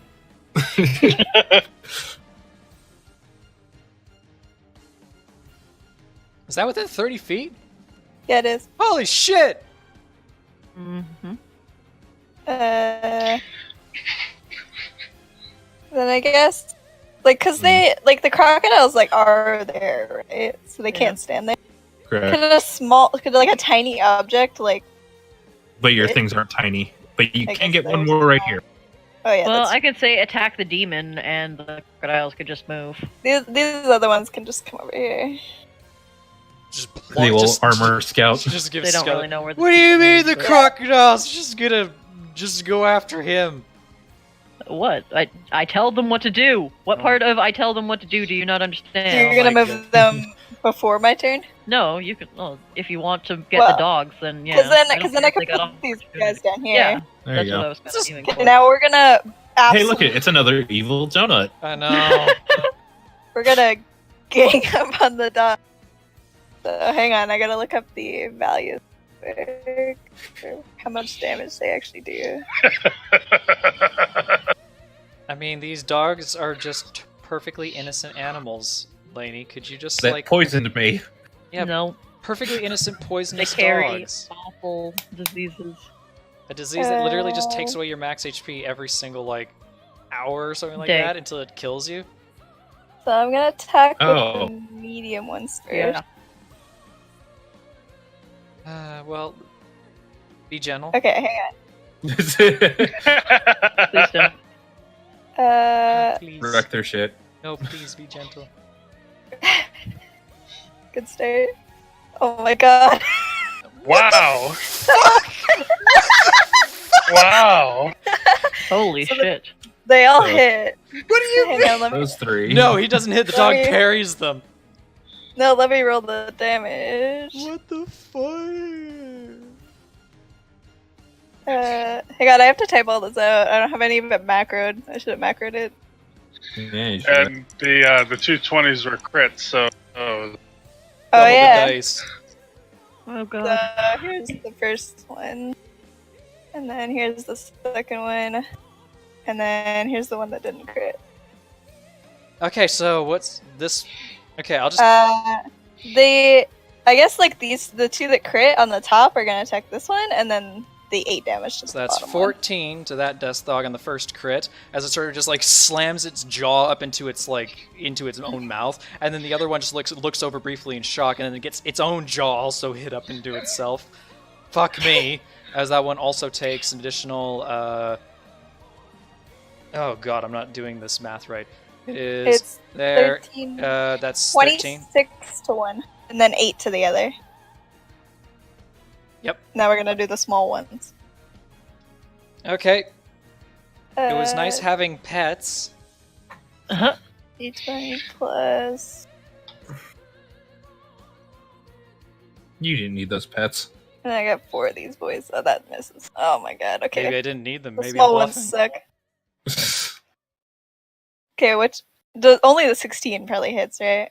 Let me check. Does the 12 hit? Let me check all the rolls here. You had 1 miss, 2 miss, hit, and hit. Oh no, wait. Okay, so only the 2. 16 hits. Never mind. Sorry, AC 12. That's what I fucking said. Sorry. Alright, 1d8. God damn, but I can't see my keyboard at night. Turn on the light. I do have the light on. It has this weird thing where like some of the buttons are like lit up and some of them they chose not to light them up. It's really I don't weird. know They why. chose not to light up the numbers on your keyboard. It's really weird. But the So, sub points on the another- numbers are lit up. Another 5 damage Oh. to the top one. Another 5 damage. Rude. Okay, 5 damage to the top one. Well, these dogs are barely hanging on right there. They're sort of yelping and scared of the wooden figurines that are now fucking them up really hard. Oh no, not the totems! Okay. That's the end of my turn. Okay, so now we have Jade and you are animating the crocodiles. They moved out there and they're not attacking.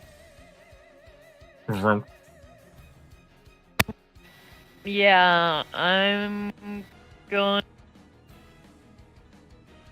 Sorry, you're cutting out. What was that? I'm going to. I don't know. Shoot him with ice knife. No, you know what? Who needs? I'm gonna heal Rin. You're gonna Cast heal her Rin. up too. Oof. I am going to heal. Yeah, I'm gonna heal Rin. Where's my character sheet? There you are. Cure wounds at level 2. So Smile. Yay.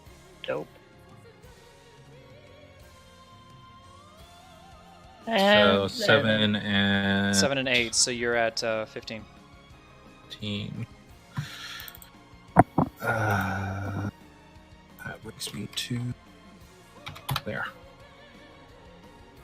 All right, and Scout, have you gone yet? Nope. All right, your turn, Scout. All right, gonna use my final. Time for the final arrow. Whoa. Yeah, that was the arrow I knew if you ever saw the ki-rin, you were going to be like, I'm firing this arrow at it. Yeah. Oh, son of a bitch. That means you're going to be able to see it when it's invisible. God damn it. Yep. Dex save. Well, let's see if it makes the dex save. It does. But it's still, it halves the damage, takes it down to 3. The arrow has no effect on it.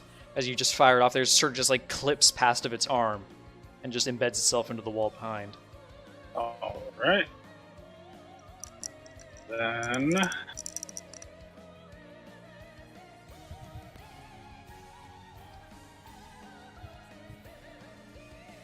An arrow launched, you leash it towards the demon, and that is enough to hit. And. Go check and make sure. Ah, okay. That's good to know. Oh god, this fucking tripping nonsense going on all the time. Fine, it does 5 damage to it, plus the extra 5, which means it's 15, down to 8. Yes. Yeah. Down to 8 damage from it. Then takes a strength save. I had a +6. Are you fucking serious? My guys are like sliding on ice all the fucking time. It's just like take a shot at his knee and it just takes his leg out for a minute, bringing him down. Okay. So, are the alligators attacking? No, they can't move in range. Uh, That said, last person being here is Gep. And Coldor Gep rushes Coldor back over here and he says, hey, do not worry, my friend. I will protect you. He's doing a great job of it. awesome. Now the enemy's turns. The dogs want to get rid of your toys. No. What's their AC? The different between small and medium. The small have 16 AC. The medium have 13 AC. Okay, so everything, they all thrash about, but one of them gets crit. I got only like as high as a 16 on those rolls, dear God. The crit one takes 12 damage, and that would be to the small one. Which one? Because this is going to be a hell of a time for me to keep track of. Yeah, that one there. Look at that one. 612. Takes 12. I can keep track of that, honestly. You just gotta tell me how much HP it actually has. It has 25. 25? Yeah. Dear God, the that's way more ones, than I thought. Yes, Uh, right? The small ones have 25. The medium ones have 40. There you go. I put an HP bar on it to keep track of it. Beyond that, they don't really feel like they can do anything as they're surrounded by evil toys. The Orth, on the other hand, rights itself back up as it growls fiercely before it takes keen eye of the druid who is now imposing upon it these scary-ass fucking crocodiles. And Uh-oh. here comes a good shot I have to make. Well, I mean, I'm pretty much the cleric of the group. It's only natural. I hate my life! Don't worry, you're fine. It takes a crossbow and bolt and leashes it into it and then just fires it off towards you. You are able to just barely dodge as it sinks into the wall. And this is why I took Barbarian. And I it would just- be dead otherwise. Like, I swear to God, my fucking rolls have been awful. So have Gavin's, but you know. So that I hear it growl angrily before it turns invisible.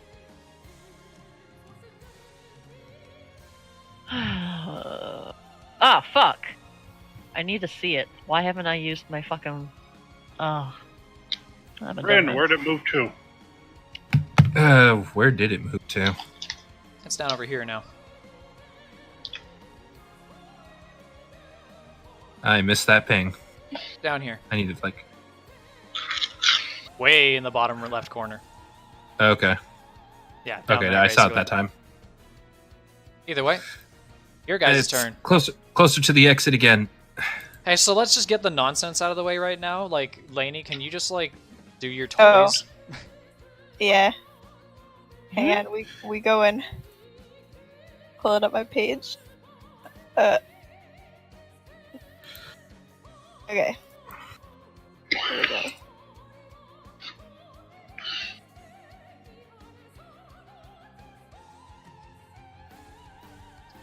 We my God. got One of them hit, right? Does 13 hit? 13 hits. Yeah, one Okay. hit, 2 hits.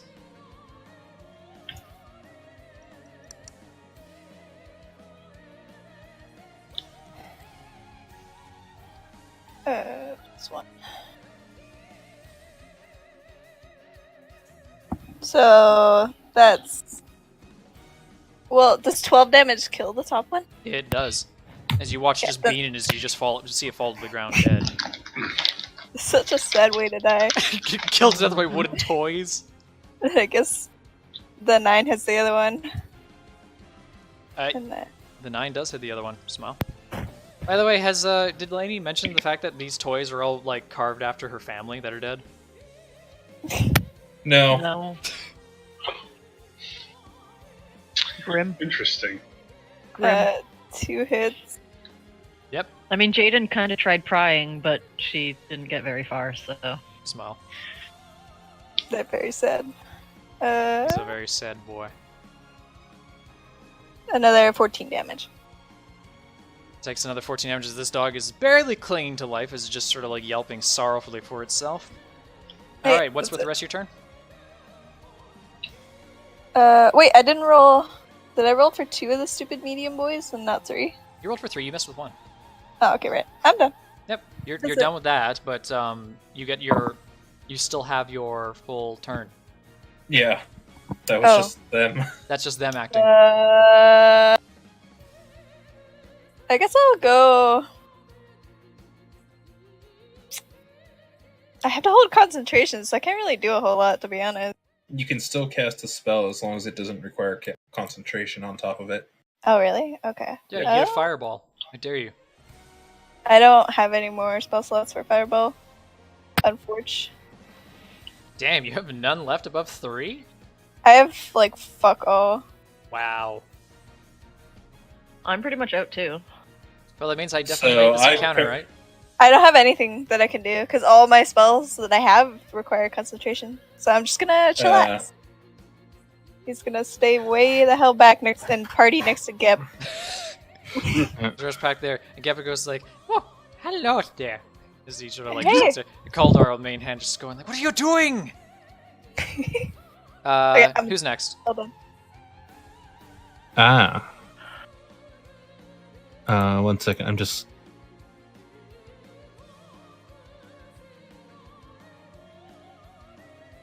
I'm gonna go ahead and take that antitoxin now. All right, I'll take your action. So that will cure you of the disease that has wrought you from the death dogs.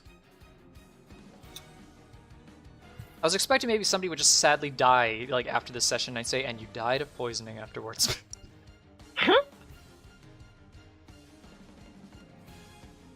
Okay, so that's actually an attack roll. I messed that up.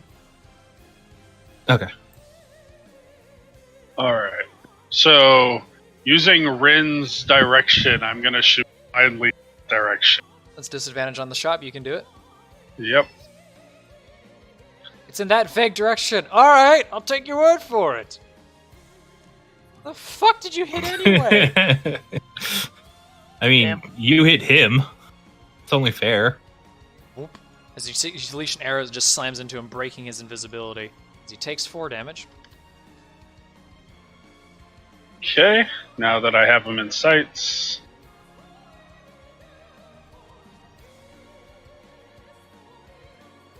Take another shot that leashes into him, taking another 5. I would just like to say that your shots have been on point tonight. Yeah, I know. Why do you think I was so scared of this guy? He rolled a fucking 9 and it's 21. The true ranger. The true build of the Ranger. And oh, yes. This time, bitch. You disarming him? Oh god, fine. You know what? Just because this matters, I'm gonna make it a public roll. 1d20. It's a strength saving throw? Yep. Plus 6. Oh! He Rip. drops his crossbow. Gavin. Motherfucker! As you leash that off towards him, and he just takes 3 damage, and his crossbow yeets out of his hand. And he just growls and snarls at you angrily. That is... I hate you. He's And got then a I sword use now. Can I use a bonus action to intimidate him to come towards me? Sure, give it a shot. Alright. Give me an intimidation check. Chicken. Bark, bark, bark, bark.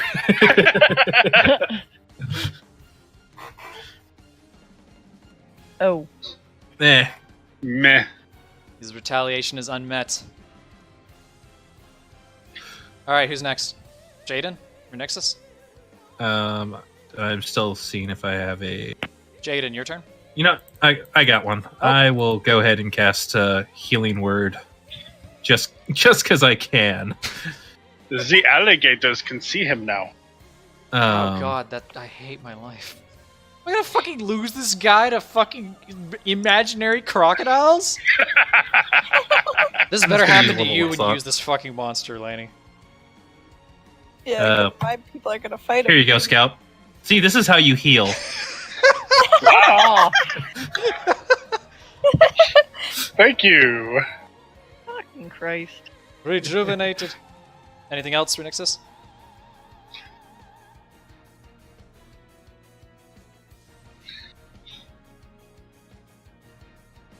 No, crocodile? because I had already used my action to take that anti. Jaden, your turn. So I don't know where it is. You can't see it? No. What? I Then don't you're not know. close enough. It's somewhere over here, No. you know that. No. Well, no. didn't it get hit by the? It's revealed, it's just the fact that like it's outside of Jaden's ability to see. Okay. Yeah, because it is outside of my range too. Okay. Yeah. Yeah, it's like right at the very far edge of you. I can barely see. I'd have to You'd have to dash move. to You get can't- to it. You don't have to dash, you just to reach it you'd have to dash, but if you Yeah, want to be to able to at reach least see it, you can go down there. I'll move right Yeah, here. I can I see mean- him now. Yay! You don't have any like cantrips that are. Cantrips. I've got yeah, I can use frostbite, frost thing, thingy. Thing of frostbite. Ring a 60 ding a feet. ding. Ray of 60 Frost. feet. Just No, I don't freeze have him in Ray of place, Frost. and he's just like, and the No, combat's that's the one over. I have. Yeah. And you take a swing at him with frostbites. Wow. He makes the save, and it does nothing to him. Oh, that's I don't interesting. know why So I that's but that's dissonant whisper, or not dissonant whispers, but vicious mockery as a cold Yeah. spell. Yeah. Yeah, Neat. alligators. And now the alligator's turn. They're gonna just rush in towards him. Yeah. Keep. They actually attacking the say, bastard. like, some people say, like, technically, how fast do they move? I have to check. They can move 20 feet. That one reaches it. Oh, I lost the crocodile sheet. I've got it open, no need to worry about it. Wait, are you serious? Does this one reach it? No, that one does not reach it. Hmm. So 2 of them are able to reach it. That means that the crocodiles can do their actions, which is bite, plus 4 to hit. And they're a large creature, right? Yep. Okay. Yeah, but they have bite and they grapple. Oh boy. Oh boy. Alright, roll d20 with plus 4 twice for the 2 bites. Uh, This is Oh, my do I own still have to- undoing now because I Yeah. picked those. you did? Holy shit! Well, one of them hits. Roll 1d10 plus 2.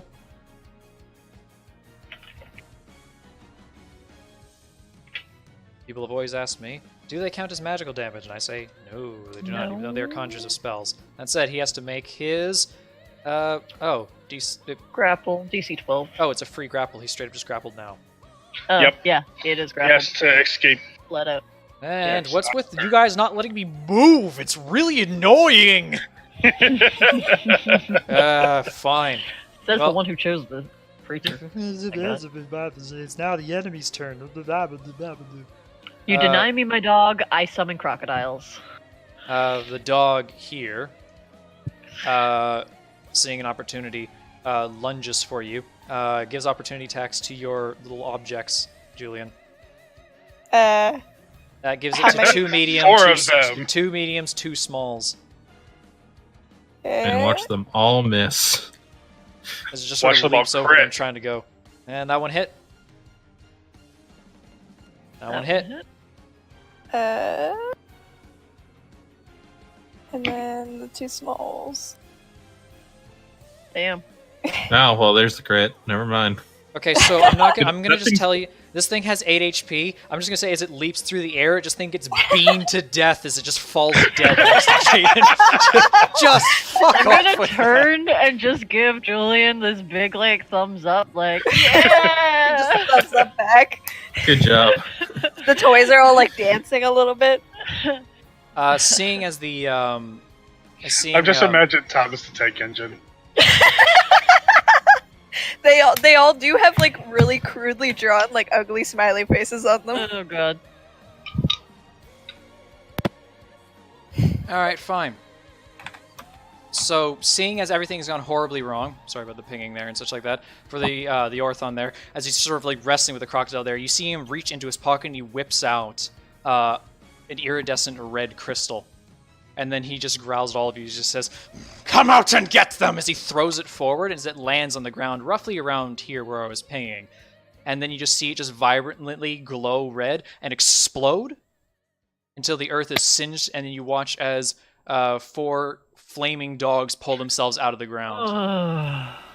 Ha! God damn it. The I toys knew. like start dancing again. They're all excited for new targets. I knew you'd have hellhounds here somewhere. I just had to make them different from Eleni so she didn't get mad at me. But now it's not different. No, it is, I swear. Anyway, the dogs rush up there.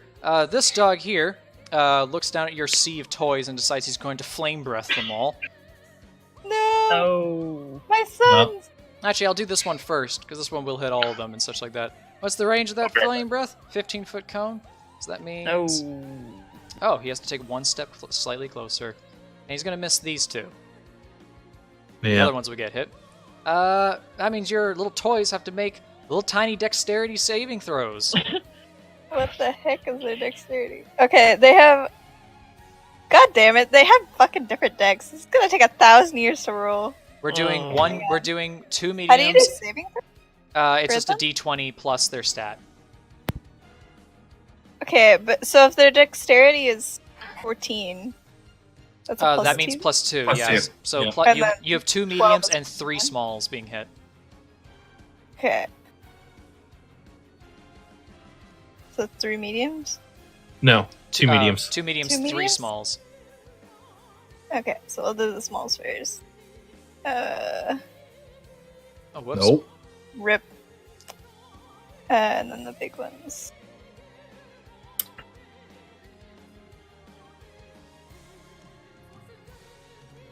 Fucked God up damn one it. of Well, my rip things. all of them. Alright, so what did I miss? The toys are getting torched by fire breath. And you rolled nothing high enough. Yeah, that was shit. As you watch as the toys take 25 damage. Okay. The medium ones are fine, but all the All the small ones are gone.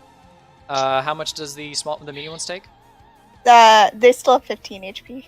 So they have 15, so that means that they had 40 HP? They had 40. They had 40. Okay, so they're down to 15. I'll just put that in Yeah. here so I can keep track. Thank you. Cool. And then this one up here, wishing to help torch and end the suffering of these things as well, decides to torch down upon these ones here as well. And it'll hit all of them. So that's 3 mediums. That's 4 mediums you're doing. 4 mediums. Oh no, 3 mediums and 1 small. Okay. Hang on. God damn it. Is a 15 enough? Yeah, the 15's enough. Uh, Oh my god. okay. So half They damage. all get hit except one medium one. Except one medium one. So that is because 2 of them already took damage. I guess we'll have this one be the one that did the save. Actually, that one here is a small one, right? Yeah. Is this one a medium? I think it's really hard to see because it's in fucking shadow for me. It's, Oh yeah, it's, that's a it's medium. Okay, this one survives. Because the other ones will not survive otherwise. Okay. So I'm being nice to you and making this so that way it does that one. So that one takes 21, half of 21, which is 11. Because it takes 11 off of 40, which puts it down to 29. Okay. There you go. So there you go. Just torched and just fuck your wooden toys. They're just completely gone. And then these 2 dogs up here decide that they just don't like. This one doesn't like Jaden. This one here doesn't like Scout and Renixus, as they also leash their fire breath upon you. Scout, Renixus, give me dexterity saving throws. And Julian's just going like, wow, my toys are gone, but hey, at least I'm over here and not on fire. Oh, in a moment. Need to check. I like how you just assumed I was going to torch you with fire, Jaden. I have advantage. Yeah. Oh, wait. Not on saves. Why not? Dexterity saving for you, Renixus. Come on, I know you want to do it. Wow, I hate all of you. That is half of 21 for Scout and Renixus. So you guys take 11 damage off of that fire. And Jaden, you take half of 19, which puts you down at 9. Or 10. Puts you to 10 for that there. And the Orthon cannot act and cannot move, as it is just still manhandled there. And it does not pick up its crossbow either. It is now your turn, party. Alright. Is that spell ready? If they can't see me, I get advantage, right? They think they see you. If I recall, Hellhounds have. Oh, well, yeah, he did hit you with the fire, but that doesn't mean he could see you. Yeah, because it was a cone, so. Smile. Alright, fine. Okay. Just gonna go back here real quick.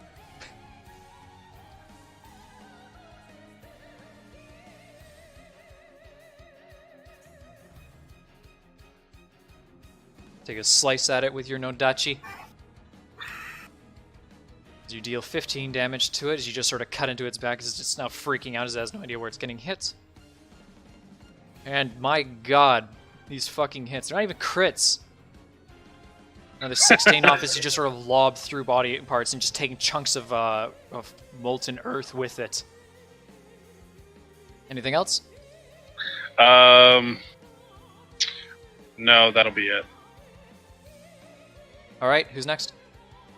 I'll go next. I'm gonna drop animated object.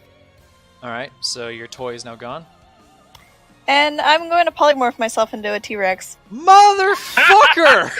Because I'm pissed. I'm gonna absolutely tear them limb from limb for destroying them. You kind of deserve that. I'm a little big now. It's like a T-Rex who's still purple and like still has the tiefling horns. A T-Rex is still purple. Sure. It's Barney.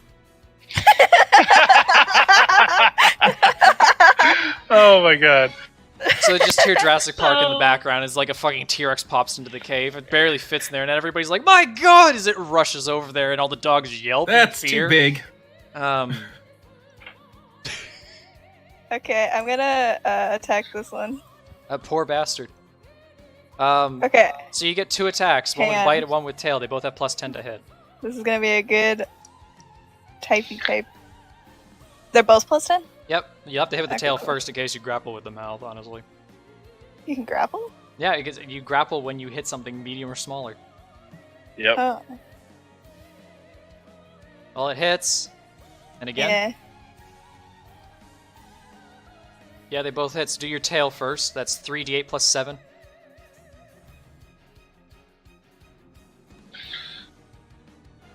You were Gavin's barely on the edge of that place. It's a T-Rex again. Oh no! Oh joy!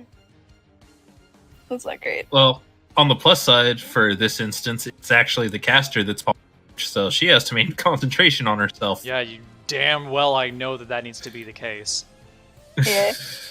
And then the bite, which it's the bite that grapples, not the tail. Yeah, I know. That's why I said you needed to hit with the tail first. Why? Because you wouldn't have been able to hit it with the tail if you had bit it. Oh. 4d12 plus 7. Now, okay. You just go down upon this one. This is the one that took out most of the toys too. I'm new for shenanigans. You're not new for shenanigans. You're my girlfriend. You do it every day. Boom. Okay, so you bite down on that one and you swallow a mouthful of charcoal as it's Good, dead. that's what you get. As the other dogs are like, ah! Can I give inspiration while I'm a T-Rex? No, because you do not have that trait anymore. I wish. Now that said, you could have used your inspiration before becoming a T-Rex, so I will allow it. I'll give this one to Jaden. Jaden with inspiration, and whose turn is next? Probably mine. All right, go for it.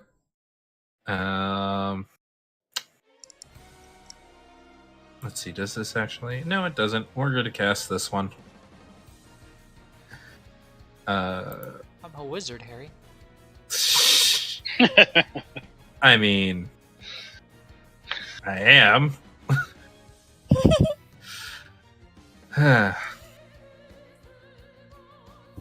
Spirits of the land and the world revolving, crush my enemies, drag them to the underworld. What? Oh god, this fucking spell. Nice. Which one is this one hitting? We're gonna target this one. Okay, so the one nearby, Jaden? Sure. Yeah. That's a strength saving throw. That's not good enough, as it takes 2 bludgeoning damage, and it is now restrained. As the earth clamps in around its feet, just sort of snaps its ankles shut as it can't move. Mm-hmm. Jaden, your turn. So there's a T-Rex next to you, that's fine. You know, it's okay. Just ate a dog, it's probably on your side. It's very purple. It probably knows that it loves you and that you love it. Which one are you hitting? I'm gonna put the one in front of me. One directly in front of you. Cool. Yeah. Constitution saving throw. Does not make that, as you are able to hit it for 7 cold damage. Just sears into its body, hardening it further and such like that as it sort of wheels and howls. Is that it? And it has disadvantage. Disadvantage. Yeah. That's a very good point. I'll mark that. Disadvantage. Alright. Now the enemy's turns. That said, fortunately, Gep is feeling very stupid and brave as he rushes forward to try and attack the dog. Ah! God damn it, Geb! Gep, no! He Gep! rushes forward and with a surprising lunge, hits. He nearly crit. Holy shit, that was a 19. As he stabs it into the dog as he deals 5 damage on the initial hit. Then it takes a little bit of poison damage. Roll for the save. Made the save, actually, so half damage on that one. It takes 3. This is still standing, the dog, as he just sort of goes like, "Ah, I will not my friends die! Not dying. As the We're dog fine. that is here watches as Gep comes towards it, it turns around and tries to bite him, and then you hear him go like, "Ah!" It missed him! Too Gep small. is invincible. So he just snaps his flaming jaws over absolutely nothing. And then the dog that's on top of Jaden decides it can't do anything else, so might as well try. It misses too. This one here, facing down a T-Rex, can't do anything else. Rolls a 1, he doesn't even want to try. So scared. Oh my god. And then the Orthon, seeing all this happening here. Did you do anything with the alligators? Oh, we didn't do anything with the alligators. Attack the demon! So this is basically what happens. So we'll bounce back a second longer. As the alligators now all snap down upon him, that means you have to make me 4 attack rolls. Now it's restrained. So that means all these attack rolls have advantage. Oh. So you're rolling 8 times. You Oh got god, 1 hang hit. on, I just fucked up the screen. Hang on, I opened up the super menu and wow, okay. You're okay. If you find it faster, do 2d20, keep 1, K1. It'll roll 2 and keep the higher. That's good to know. Either way, we can spam chat for this. Do we hit every single faster time? more? I think pretty much. We hit every single time, yes. I don't know what. Are we digging We now? never crit, but we hit every single time. This is some consistent fucking crocodiles. Now it is time for you to roll for damage. That is, roll 4 times for 1d12 plus 10, or 1d10 plus 10, 2. Wow, I'm stuttering. You can tell it's late. They're what? 1d10 Their plus damage 2. Is that what their damage is? Yep. This is just embarrassing for me now. That disarming on that crossbolt was the most annoying fucking thing I've had happen to me all night. Next to all the proning. All the proning as well. I'm surprised his sword is not all sorts of magical.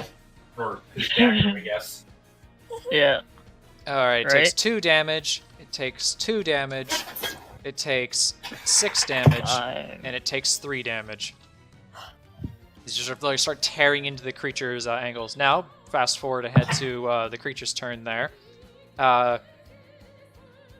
Unable to really do anything else. The creature is restrained by 4 creatures right now. You see it grab its crossbow bolt. Now that said, I'm looking at it going like, it has to grab the object. That's a free item interaction. Be able to do that. I believe it. So it's still able to shoot the bolt.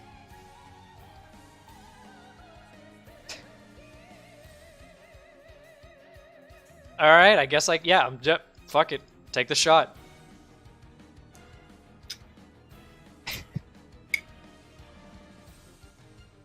Taking the shot at who? Doesn't matter, I rolled a 1. Does he drop the crossbow again? Fuck it, he might as well. It's like his turn never happened. I'm so destroyed by that roll. It's like, I have the best way to get out of this situation, and I haven't been able to use it yet because I keep missing. I was sitting there going like, can't I just say it hits anyway and not stare at this red number 1 on my screen? I hate everything. Just kill me. End it all. Lainey, you go first. Want the T-Rex out of the way. Okay, I'm gonna bite this boy. Plus 10 for your hits. Hang on, I found out I could just press the up arrow back to the shits. True. It kind of makes it slightly faster. You hit both times.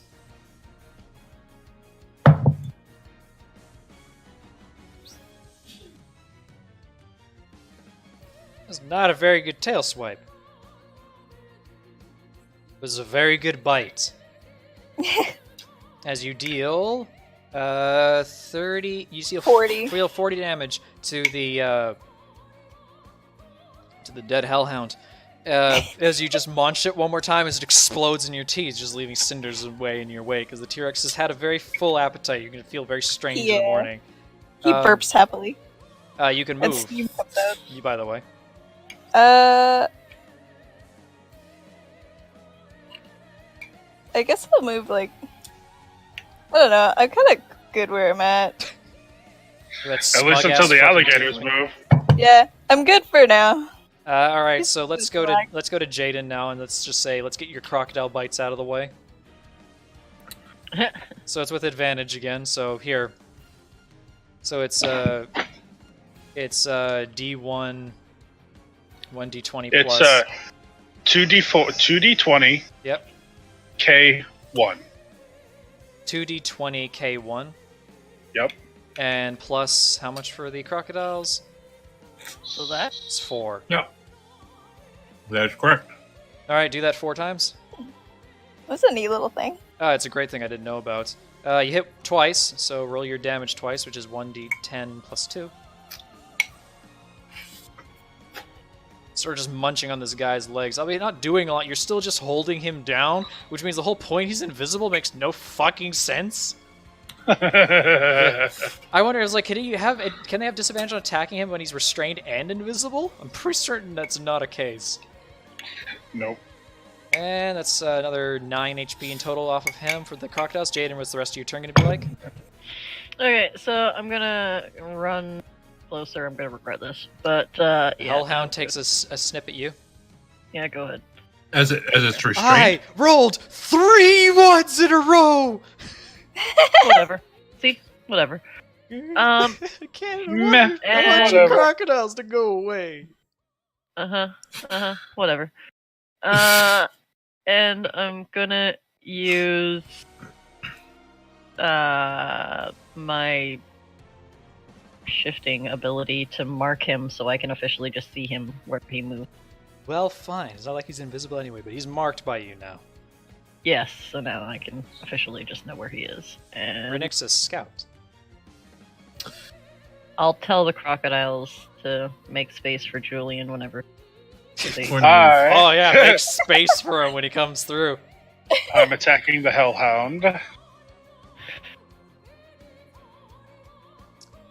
Alright, well, with one clean swipe of your sword, it's dead. Just lob its head off as it falls down to useless rubble on the ground. Oh gosh, imagine that. You're going for the other dog. If the music wasn't so good right now, I'd be like, how could this happen to me? Well, 11 damage or 11 HP off of the dog as you're able to cut easily into the bound creature as it cannot help itself. Anything else? Nope, that's it. Alright, Renixus. Come on. Give me a yelp. Crush. Oh god. Strength saving throw. That's a fail. Oh, I also Huh? I also tell Gep to go back. No extra damage, I guess. You yell at Geb, go like, go back over there! He sort of like looks at you troubled and worryingly, as if he's like thinking he's helping, but he's like truly not. I don't want to see you hurt. You're doing good. I don't want to see you hurt. he just sort of Okay, looks at so you, it takes half on this case because he's already. because he's already restrained by it. Yeah. Alright, cool. So an extra 3 HP back for him then. Alright. It's now Gep's turn. As he sort of just Oh like, wait, goes did like, he? Oh, your turn. What's the rest of your turn, Renixus? Well, no. Like I thought you said he did. He fail? Yeah, he failed. Oh, okay. Never mind then. I thought you said that I failed. Oh, no. So no, he failed. Okay. So full 7? Yeah, it's full 7. Okay, never mind.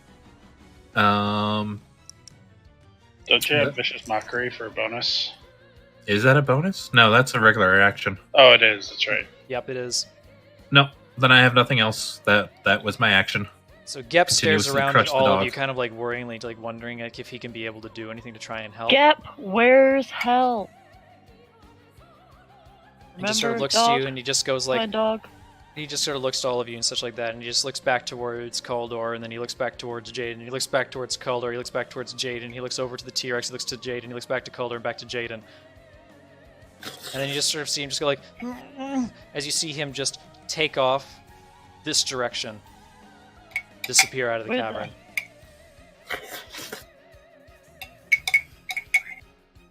He's Thank doing you. things. The Hellhound, meekly asking its existential crisis of a question, rears back for one last flame breath in this direction Ah, well, shit. as it hits Renixus and Julian. Give me dexterity saving throws. For you as a T-Rex, that dexterity saving throw will be raw. There's no modifier. So roll a 20. So just roll a d20. Yep. Fuck. Shit. Do you make it actually on a 12? Son of a bitch, you made it. Shit. So you get half. You take half damage. Jillian, you take Cool. 26 damage off of your T-Rex HP, but you will need to make a concentration saving throw. And I take 12. Take 12. And- Your concentration saving throw will be DC 13 because of the damage. And mine is a 10.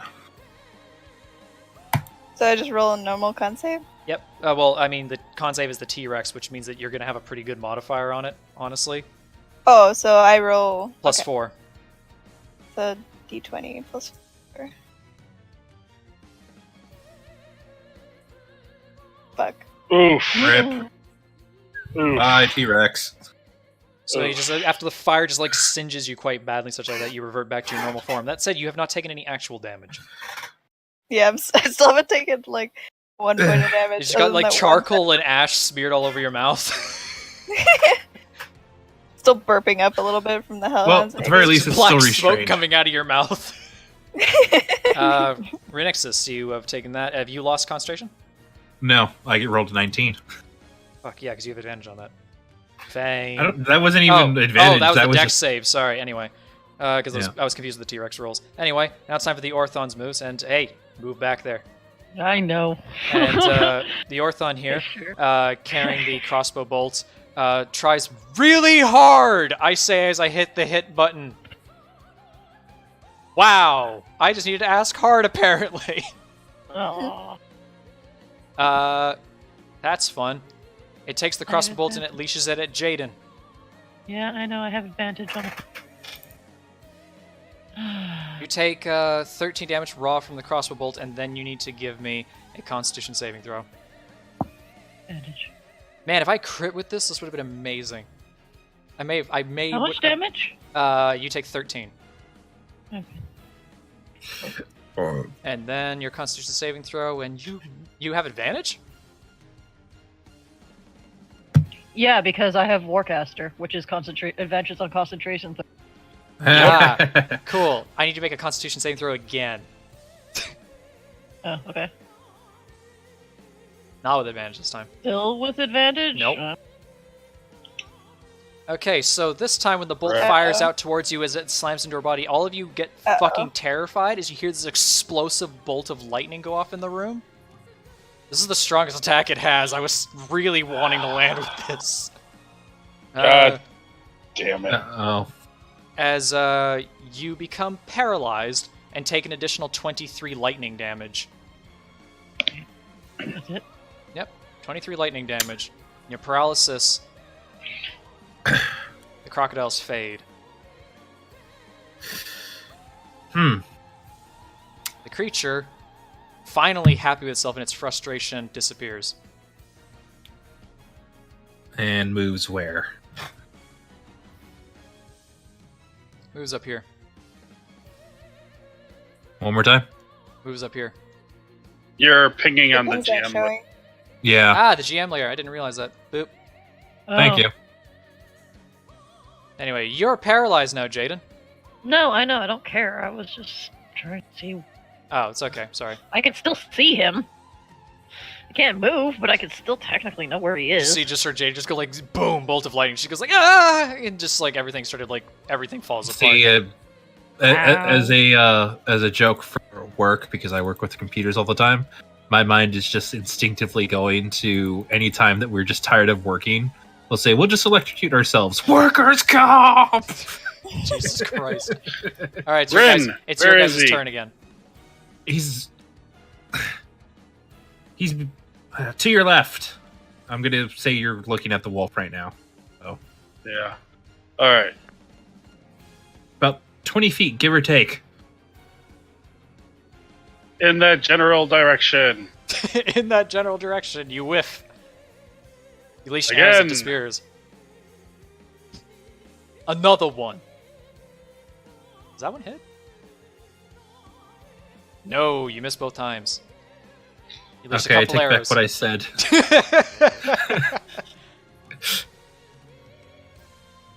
Who's next? You know, Not I'm just gonna me. continue. I'm just gonna continue hitting this dog because You don't want I to be don't able like to blow him. fire again? I would No, appreciate it. I'm just going to do this. I'm like, bad dog. Brunch. Let's see here. Does it fail? Nah, it succeeds. Half damage. It takes 4. Still standing. Just doesn't like its life very much. Anything else, Renixus? I'm gonna move back. I think that's far enough, right? Yeah, 15 feet, so yeah, you're out of range now. Okay. I will save my bonus action for the moment. I'm still thinking. Julian. Scout. Oh, no, Scout, you've already gone. So, Julian, your turn? I'm gonna move away from the dog for this reason. Everyone's I'm like, gonna- fuck that nonsense. I'm gonna cast haste on myself. Oh god, with your with fucking with my armor. best. So you see Julian get really hyperactive all of a sudden as they get very fast. Sonic?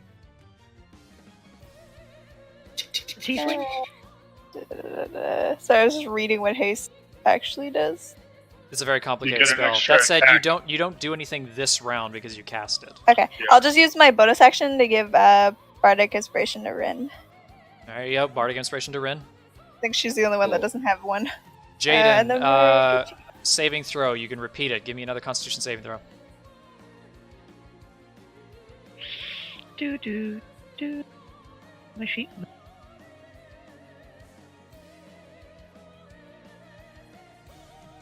Wow, that's even worse. You are still paralyzed. It is now the enemy's turn. The dog, unable to do anything else, turns around and tries to bite Scout.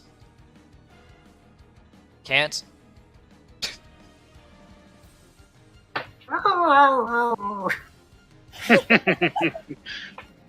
The Orthon appears suddenly in front of Scout to try and shank him with his dagger. And it hits. You know what? I'm going to cutting words that, You motherfucker. and I'm going to say, "Look out!" And Scout instinctively turns as the dagger literally goes right behind his head. He didn't even dodge. He was just like, huh?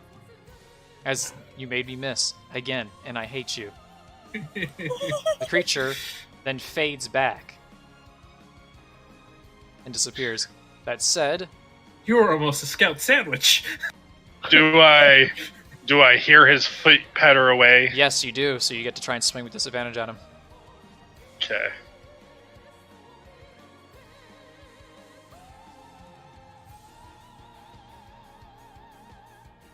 My god, you're able to clip him as he leaves, revealing his Fuck presence. Fuck off, ye! As he takes another 6 damage, as you just take a wide swing and actually catch his hand a little bit as he goes slow, and as he pulls back, his Right. illusion breaking.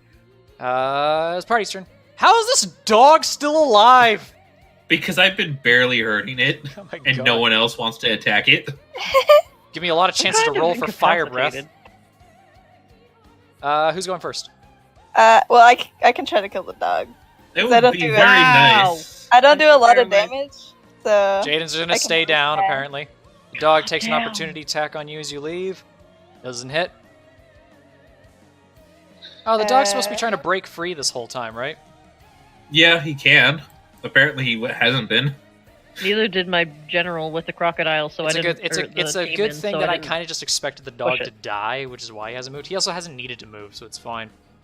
Yeah. So I'm gonna shoot my bow at the dog, All right, take a shot. Yay. and I get 2 shots because I have 2 2 actions. Yeah. actually. Your short bow, you're able to hit him for 9 Oh, and fuck. 8. As you take a couple quick arrows there, you just sort of see them both sink to the side of the dog before it falls over, crumbling to dust. Oh, yay. I did it. It was Kevin? always me. What's the top of the cave look like? It is hollowed out stone. There's no stalactites. That's Damn a it. guess word. This is the hollow of a tinkerer deep gnome, basically. He's done a good job excavating it. Hmm. So the Nodachi's being swung at the Orthon. Yep. You hit him for 5. You have another swing and you miss. This is to parry you off with his dagger. I am going to roll inspiration dice. Oh, you have your inspiration. Fuck. And you hit now.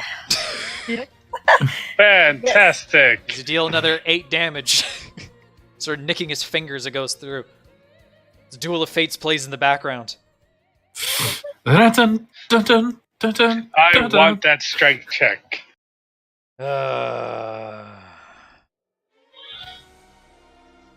That's a roll 1d20 plus 6. Bye, dagger.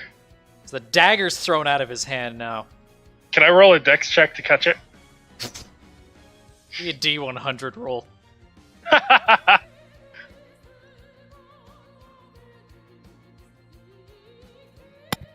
Okay. I swear to God, his rolls have been so. Oh, fuck. That's a surprisingly low roll. That is. If one Rip. was like 100, then you were good. So you're able to disarm him of his dagger. Alright, who's next? Anybody else left? Renixus? Me. Give me 1 second. 1. I hate you. I mean, The there's a literal healing potion GM. in Oh, my we skipped pocket your if turn now. wanna You didn't feel take it. your turn in a second. It's been 15 seconds. We're legally allowed to skip you. All right. I've got one last spell that I've been holding out on.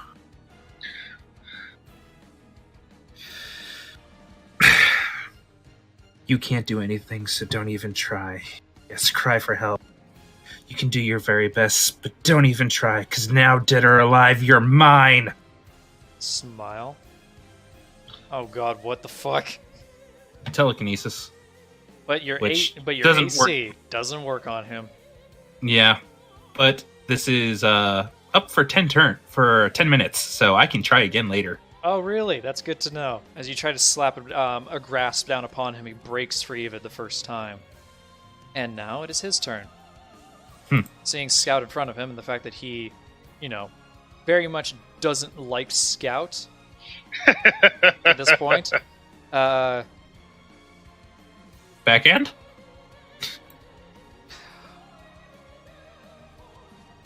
I mean, like, there's some things in my life that I just really don't like, and some things that I really do like. And you watch as he stares down at you, glances and he spots something over here. Eh? Oh, shit. And with a tempered growl, he takes his crossbow and he takes a shot. Fuck!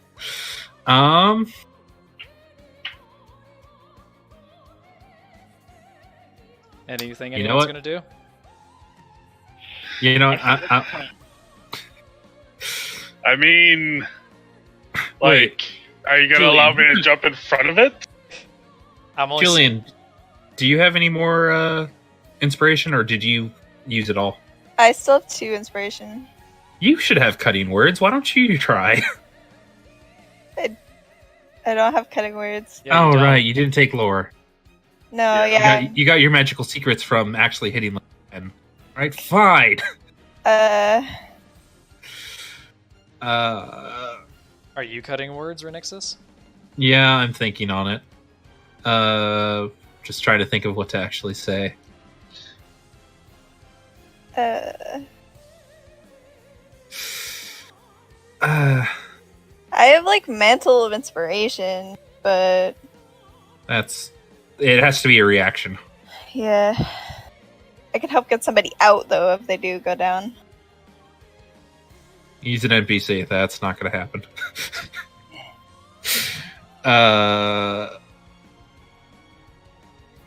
So we're going to use this, and we're going to say, I'm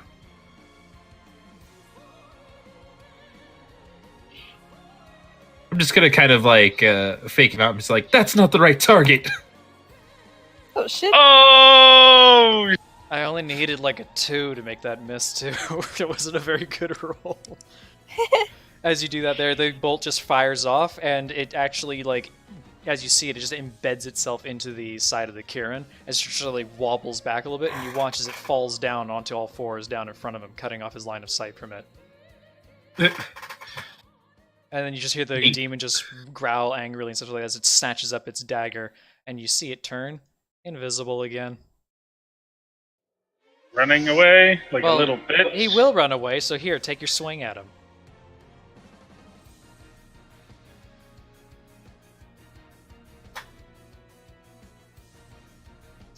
You miss. Wait, why with disadvantage? Because he's He invisible. wasn't in. He's turning Oh, was he invisible. He was turning invisible. Okay. Yeah. Okay. Here's Renixus. What scares you is you see him over here now. Wrong layer again. I'm getting used to this. Okay. He's over top of Jaden. Oh fuck. Are you making this known? Yeah, he's going for Jaden. Jaden, meanwhile, is just like foaming mouth on the floor, just going like, ah. I guess it's important. Jaden, Jaden immediately takes the concept. It's not high enough. Are you fucking serious? It's not high enough. Goddamn whorebag. And I'm not inspired whatsoever, so I'm screwed no matter what. Let's try this again. That's You're mine! Disadvantage. Roll again. Why am I at disadvantage? Because you're hitting an invisible target. I can see him. He can see it. Motherfucker. So Get you restrain him, but he's not visible. You didn't do damage to him. No.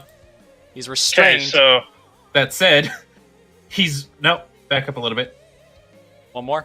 One more. There you go. Now you're outside of him. okay. I run up, bump, Oh, there it is. This is look at my plane shifting. Oh. I'm going to swing at him with the Nodachi. Since he's restrained, it's a strike, right? It's advantage. Well, it's a normal strike because he's invisible. Yeah. Uh-oh. Yeah. He's visible once more as he takes the blow, and he is dealt 6 more damage. He's not looking very good right now, by the way.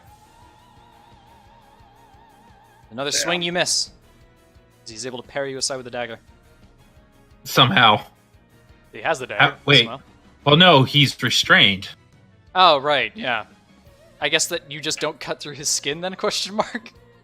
Yeah, I just kind of missed. Yeah. Now we have Julian. Your turn. Yeah. I am. So now he's visible, right? He's visible now. Yep. Yes. And he was restrained, so all attacks are at advantage. Yes. Okay, I'm gonna try to hit him with my scimitar, which, Ooh. by the way, is silvered. That actually Here's- mattered. Yeah. Yep. Fuck. And I'm gonna make 2 That attacks. matters. The damage has to be non-magical that aren't silvered. I hate you. Why are you the best beanie? No! Damn. Oh. Well, where's the next one? There you Oh. go. You hit once with the crit as you deal 7 damage to him. Full 7. As it sort of like sears through his skin as you just hear him go like, ah! As he turns back towards you, glaring at you evilly. As opposed to Kitty. glaring that isn't evil. Give me 1 second. Give him inspiration. Yeah. I'm saving that for any cutting words. All right. That's fair. Well, That's fair. do you need inspiration? So I can No. give it. I still have 2. So I'm saving No, I one mean, in you're case I panic. don't think you can give it to yourself. No, unfortunately. Give it to Jaden, though, so she can try to break the... Electricity that's holding her. That's what I was thinking. Okay, so that has to use an action in order to do it. So I'm going to spend my bonus action Inspiring casting Jaden. Healing Word on myself. Oh, healing word on Nice. yourself. Alright, fine. Whoop. And That's another then max healing word from you. I told you this is how you're supposed to heal. I forgot healing word was a bonus action. This whole Literally, time. screw fucking roll 20, okay? Like, fuck So this. I'm gonna move back over here, and then I'm gonna lift him up 30 feet. Oh, God almighty. So as you lift him up into the air, he just seems to like as he just gets lifted up into the air helplessly to your whim, and he can't really do anything from up there. No. So his turn comes around, and he just decides that he's going to try and break through your DC. What's your DC? I don't think he gets the chance to. There has to be a way to get out. Until the end of my next turn, the creature is restrained in your telekinetic grip. On subsequent rounds, I can use my action to attempt to maintain the grip versus the repeated same Oh, contest. you have to hit it over and over again. Yeah. Okay, so it doesn't do anything this turn. Party, it's your turn again. Okay, well, let's see if I can hold it. Drop the bitch. You maintain holding it. That said, I'm going to drop him on the ground. 30 feet. 30 feet on the ground. All right, 10 feet for D10. That's 3D10. Or, 3D6. D6 for every 10 feet. That is 5 bludgeoning damage to him. You sort of slam his body into the ground there, and he's prone. Prone? Well, he's flat on the ground. Oh, by the way, Julian, oh my god, she's saved! And she sort of gets up and goes like, and is just able to live. You get your turn now. And since he's prone, it's an auto crit. It is an auto crit, yes. That is 10 damage to him. The Nodachi.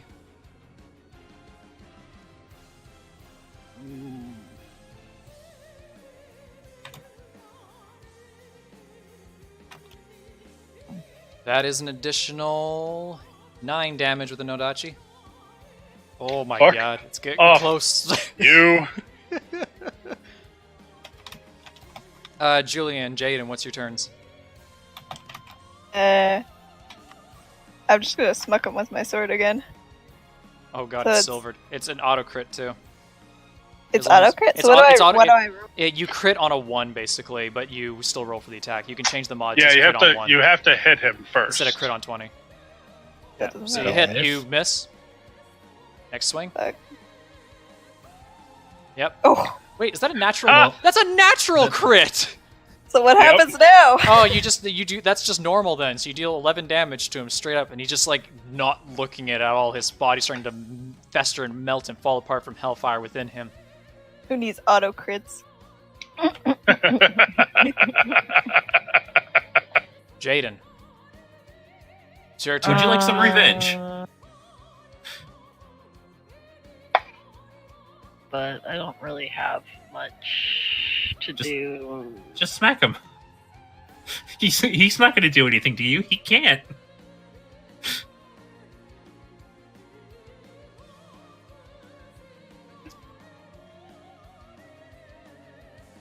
Well then.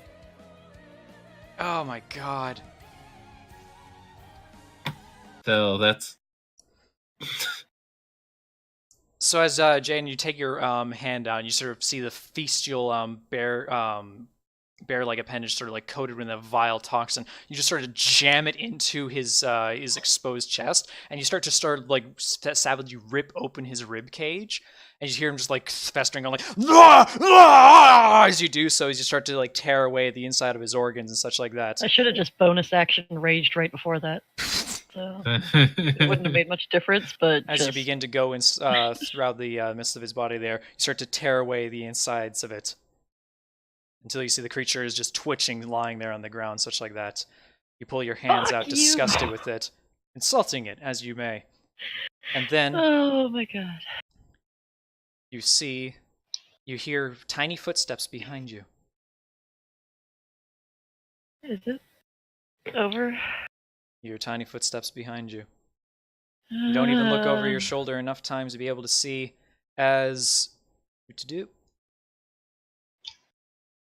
see a flash of a tiny shape as you see it rise into the air, spiraling its spear in hand. You watch as Gep lunges down as a heroic creature that he is, and stabs a spear straight into the open wound of the Orthon. As you hear it Oh my growl God. one last time.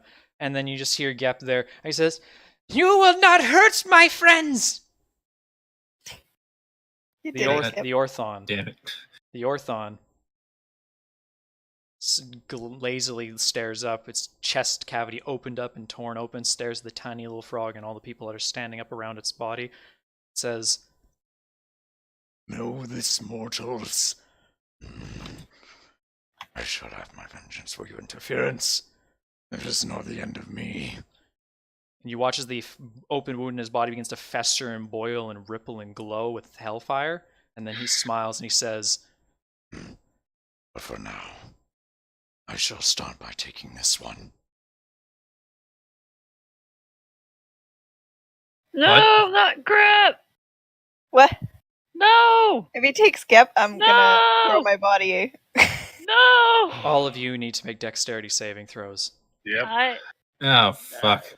Yep. Can I also make an acrobatics so that I can try No, grabbing just him? dexterity saving throw. Shut up. Get Gep rolls a natural 1. Oh my god. You all make it with the roll. Well, I haven't rolled. Oh no, it's not. You're not in range. Oh, okay. That's just Good. everybody else around him. It's everybody within 10 feet. I want to try to get Oh, Gep. wait. Only 10 feet? It's only 10 feet around him. Can I I just thought it lift was him up 30. before that happens? No, because you don't. It's on a reaction. This happens, Yeah. Oh, well, fuck. and then within that, you see an explosion of hair fire that tears itself through the cavern. You're all knocked back, senses blinded briefly by the explosion. And there's nothing left beyond the thunderous rippling, but a tarnished pile of smoke and ash. Find that all of the remnants of the Orthon have vanished. Everything. And unfortunate for you, the scorched and smoldering spear lies where the creature once stood.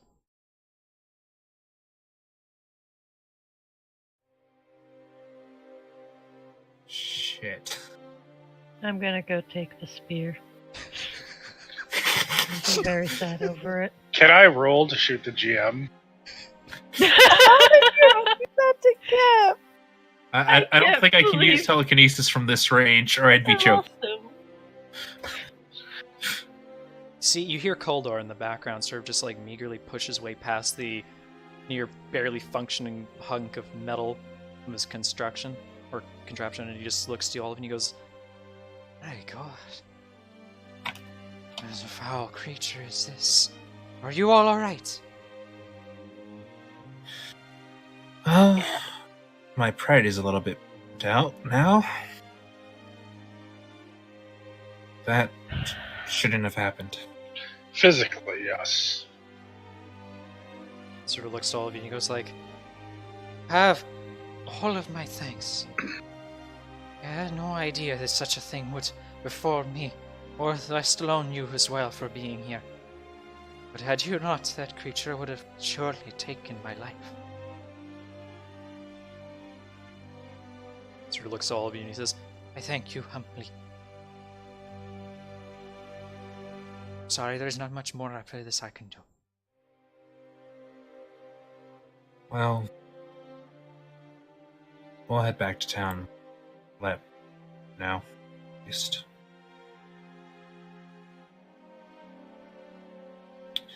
It's just their tale. Telling. The rest of you will do that?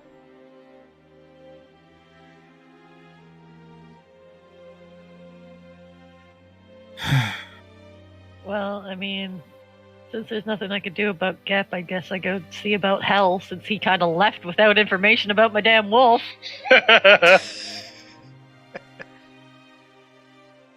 You walk outside, fearful for the life of your direwolf. Initially, once you leave outside there, check to where to see where he was previously sitting when you came through the doorway. He's no longer there. Hell! Do you call out his name a few times? Elbrus! Doesn't take much before you hear the familiar pounding of footprints as you hear him barging out of the forest from the great beyond. Oh, thank God. As he comes up excitedly to lick you.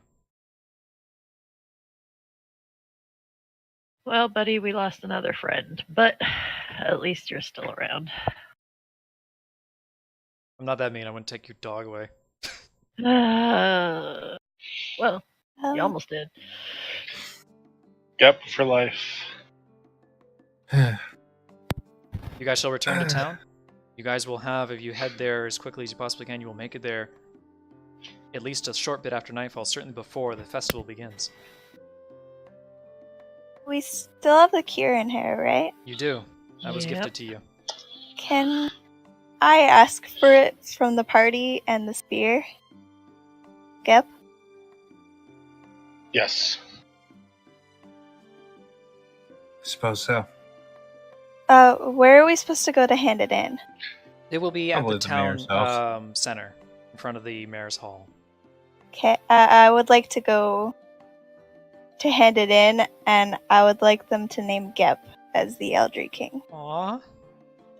What is this change of heart? You told me your character was an asshole and was totally just going to shotgun that position from everybody else, like, before the session. I want him to be the king. Aww. You guys make good way back towards Fairwind. By the time you arrive there is after nightfall, and fortunately for you, you are arriving there at roughly around the time when people are starting to gather in the town's center. Sort of having to push your way through the crowd. It's a little bit easier. Again, the direwolf kind of fucking helps with that. You make your way in towards there as people are there, and you hear a hush fall over the crowd. It's almost as if your timing is impeccable. You hear Mayor Rusin as he steps up towards the podium there, and he says, "Greetings, everyone from far across the realm. Gathered here today in honorament of the great ki-rin of Fairwind, and its oh my god, I forgot his voice. The great ki-rin of Fairwind, and its lovely blessings upon all of our people in the land.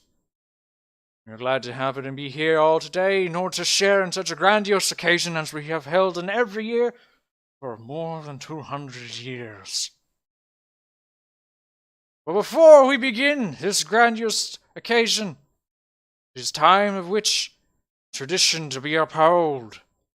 Yes, and now for all that can hear my voice, to speak up now, as one who bears the hair of the mythical beast, step forward to be named king of this festival." Is it quiet over the Stage is crowd? all yours. Julian will step up, and he's taken the leather cord that was wrapped around the hair and untied it, and then retied it around the spear. Aw. And he takes it up and he hands it to the mayor and says, "I'm afraid that we lost the Eldri King in battle, but I wish for him to still have the title in death." And then the entire crowd falls over in a hush, murmurs across everybody. You hear a couple of people cry out at the tragedy of it. And then you hear him go, sort of glances over top of his half-elf associate there, and he goes, "My God, what could have happened to you? To who do we owe the honor and the title of this fallen warrior?" Phoenix is just going to be in the crowd, is like, going to piss off Mr. Dumb Shit. It's the great Gep. Yeah. And then you just hear in the distance, you hear, like, "Are you fucking kidding me?" Rage just like, You just hear a guy just point out and just with his finger go like, "How dare you!" As you see Aramorn just like pointing his finger out to there. "How dare you give credit to that worthless frog!" And then literally every single person in the crowd turns to him, just gives him fucking daggers for eyes. I finger my bow while looking at He sort of just looks around at everybody else in the crowd, and you just see him huff as he turns and starts shoving his way out of the crowd as he just starts to leave. someone's disappointed. And as you do so, he just sort of looks to all of you. He looks and nods back towards his associate. Associate nods to him and leaves for a brief moment. Turns to you and he goes, Terribly sorry for your loss. I truly admit that. "But for the rest of us here in the festival, we shall live on. It's a terrible tragedy for us to have lost a great adventurer. His name shall be remembered for all days to come, for as long as this town stands. Gep shall be known as one of the few Eldri Kings. To Gep!" And they all just say out Gep's name in a chant. With that, you watch as the associate returns, and he's bearing with him an enormous innate crown. It's sort of gemstones and gold and silver inlined all over it. It's worth probably thousands of gold in just the crown itself in value. Oh, son of a bitch. He turns towards the mayor and he hands the crown to him. And he looks towards you and he says, "We ask that you would bear this as a member of his party." Julian just, like, usually his eyes would light up seeing something, like, worth that much money, but he just kind of nods in acceptance. You held out your hand, of course, not being one to bear the crown upon your head. And as you take the crown within your hands, or actually just before you take the crown in your hands, all of you begin to hear a very dulcet tone throughout the air. And from the midst of the center of the crowd, you see a small light begin to glow. It's here. The crowd sort of breaks away a little bit as they sort of stammer back, shocked, surprised, as the light begins to glow brighter and brighter as it blossoms in its intensity. And with the accompaniment of a holy tone ringing through the air, and amongst the nightly sky, you watch as everything flashes brightly white amongst the crowd, igniting most of the entirety of the city. You hold your eyes up against the glare, and moments later, just as quickly as it came, it's gone. Curious and confused, you look back into the center created around the crowd there, to where the light once stood. And to your amazement, you see an innocent, tiny figure slowly sit up and shake its head as it Gep! says, "Oh, Gep will feel that in the morning." Thank you, mighty ki-rin. And then before you Huh. hear any of that, So it does exist, huh? you hear somebody in the crowd yell, "Look, up there!" You turn back towards the outskirts of the city, towards some of the silhouettes of the great manors in the nobles area. And there you see perched upon the top of one of the buildings, illuminated in a holy light, an enormous horse-like figure with a horn upon its head that glows magnificently even amongst the darkened night.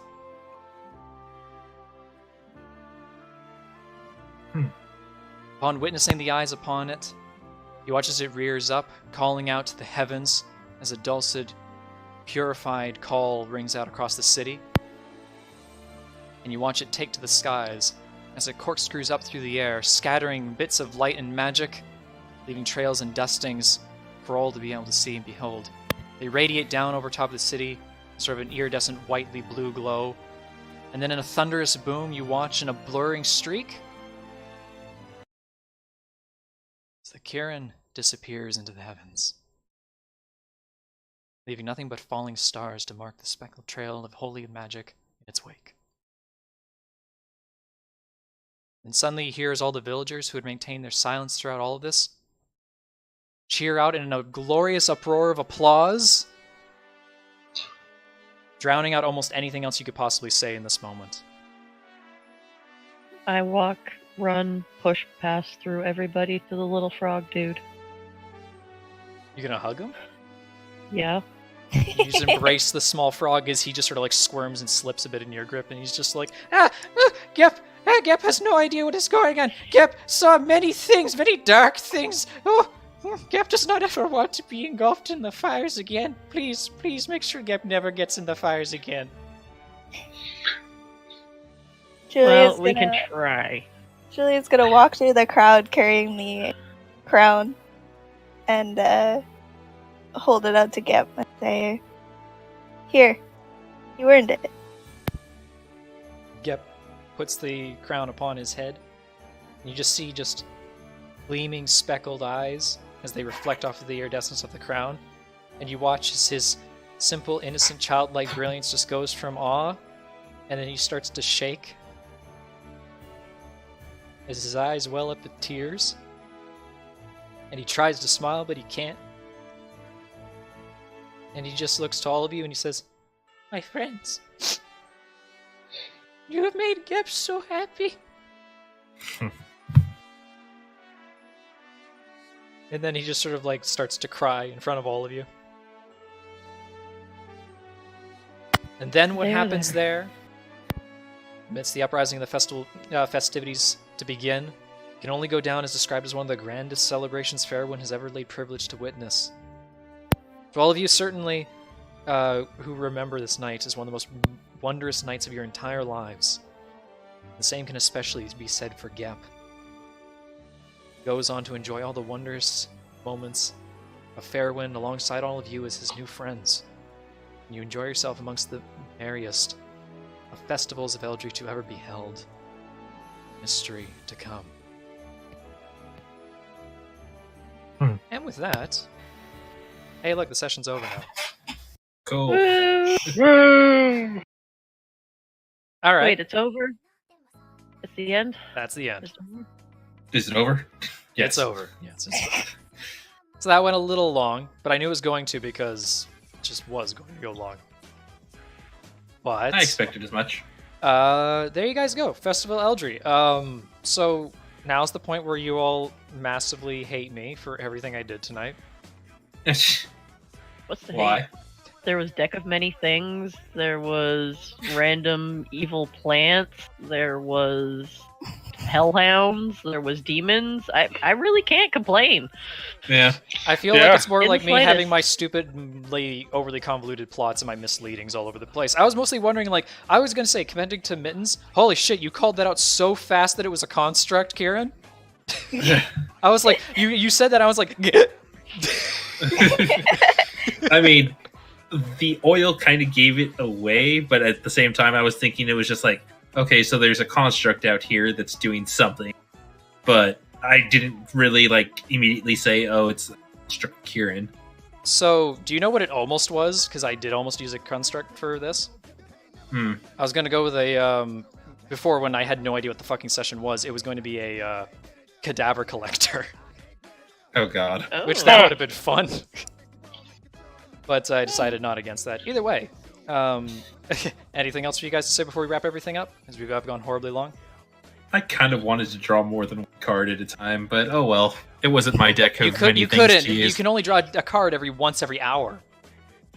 No, the way it works is that you're supposed to say how many. Oh right, yeah. Either way, she only Yeah. let you draw one because it's a proper Yeah. tarot reading. Then, albeit you guys never asked for her name, Madame Zagoria and stuff like that. You would have. Yeah, I decided we got her daughter's name. You did. You Ariana, which I did not fart that out of my ass really fast. There was basically the entirety of town was all improv minus like literally the interaction you had with pulling a card. Like that was it. But Yeah. honestly, every other conversation you had with NPCs was almost entirely improv because you fucking didn't talk to them the way I wanted you to. So Goddamn. I was fucking actually going to ask when we were at the mayor's place, like the guards. I was going to be like, "Hey, could you tell me where Fuckface lives?" oh my god. And I was just going to like casually break into his home and see if he had any information on where he was going to go. But we ran into him anyway, so it's fine. I do have to genuinely ask and such like that, but for Gep's character, like, did you guys enjoy having him around? Because I genuinely really wanted to put him in that session. He was all right. He was better than Zanzibar. He's I enjoyed adorable him. Zanzibar. Yeah, and not nearly as like, oh god, I am the best. I actually had a couple of my players from my Friday game list. Oh, I noticed there are people in chat tonight, which, by the way, I don't check chat that often during this, so I apologize to anybody who's still alive. But, hey, thanks for tuckering it out if you did. But I did notice there were some new names in chat tonight, which I was like, oh, friends of friends, I don't know who they are. Yeah, my players wanted to listen in at the beginning, and my players like Gep, so Oh my god. Of course they would like Of Gep. course. He's like the one that they would resonate with strongest, I feel. yeah. Either way, I guess that we will let everything off for tonight and such like that. Thank you guys so much for joining me on this, and D&D is going to be on a bit of a hiatus for the next little bit. I have a very important personal endeavor to undergo. Mittens knows exactly what I'm talking about for the next little while, at the very least. I'll be playing D&D, but not hosting it, to say the least. I need to make sure that I have some spare free time on the weekends to organize a X-nay on the ringinger thing. Well, I'm Adulting. trying to be responsible, Mittens, I swear. hey, I mean, Well, we're all I think trying she's to. dead. In any case, Yep. take it easy, people. Yep, say Have a good goodbye, night. buddy. Night. Night.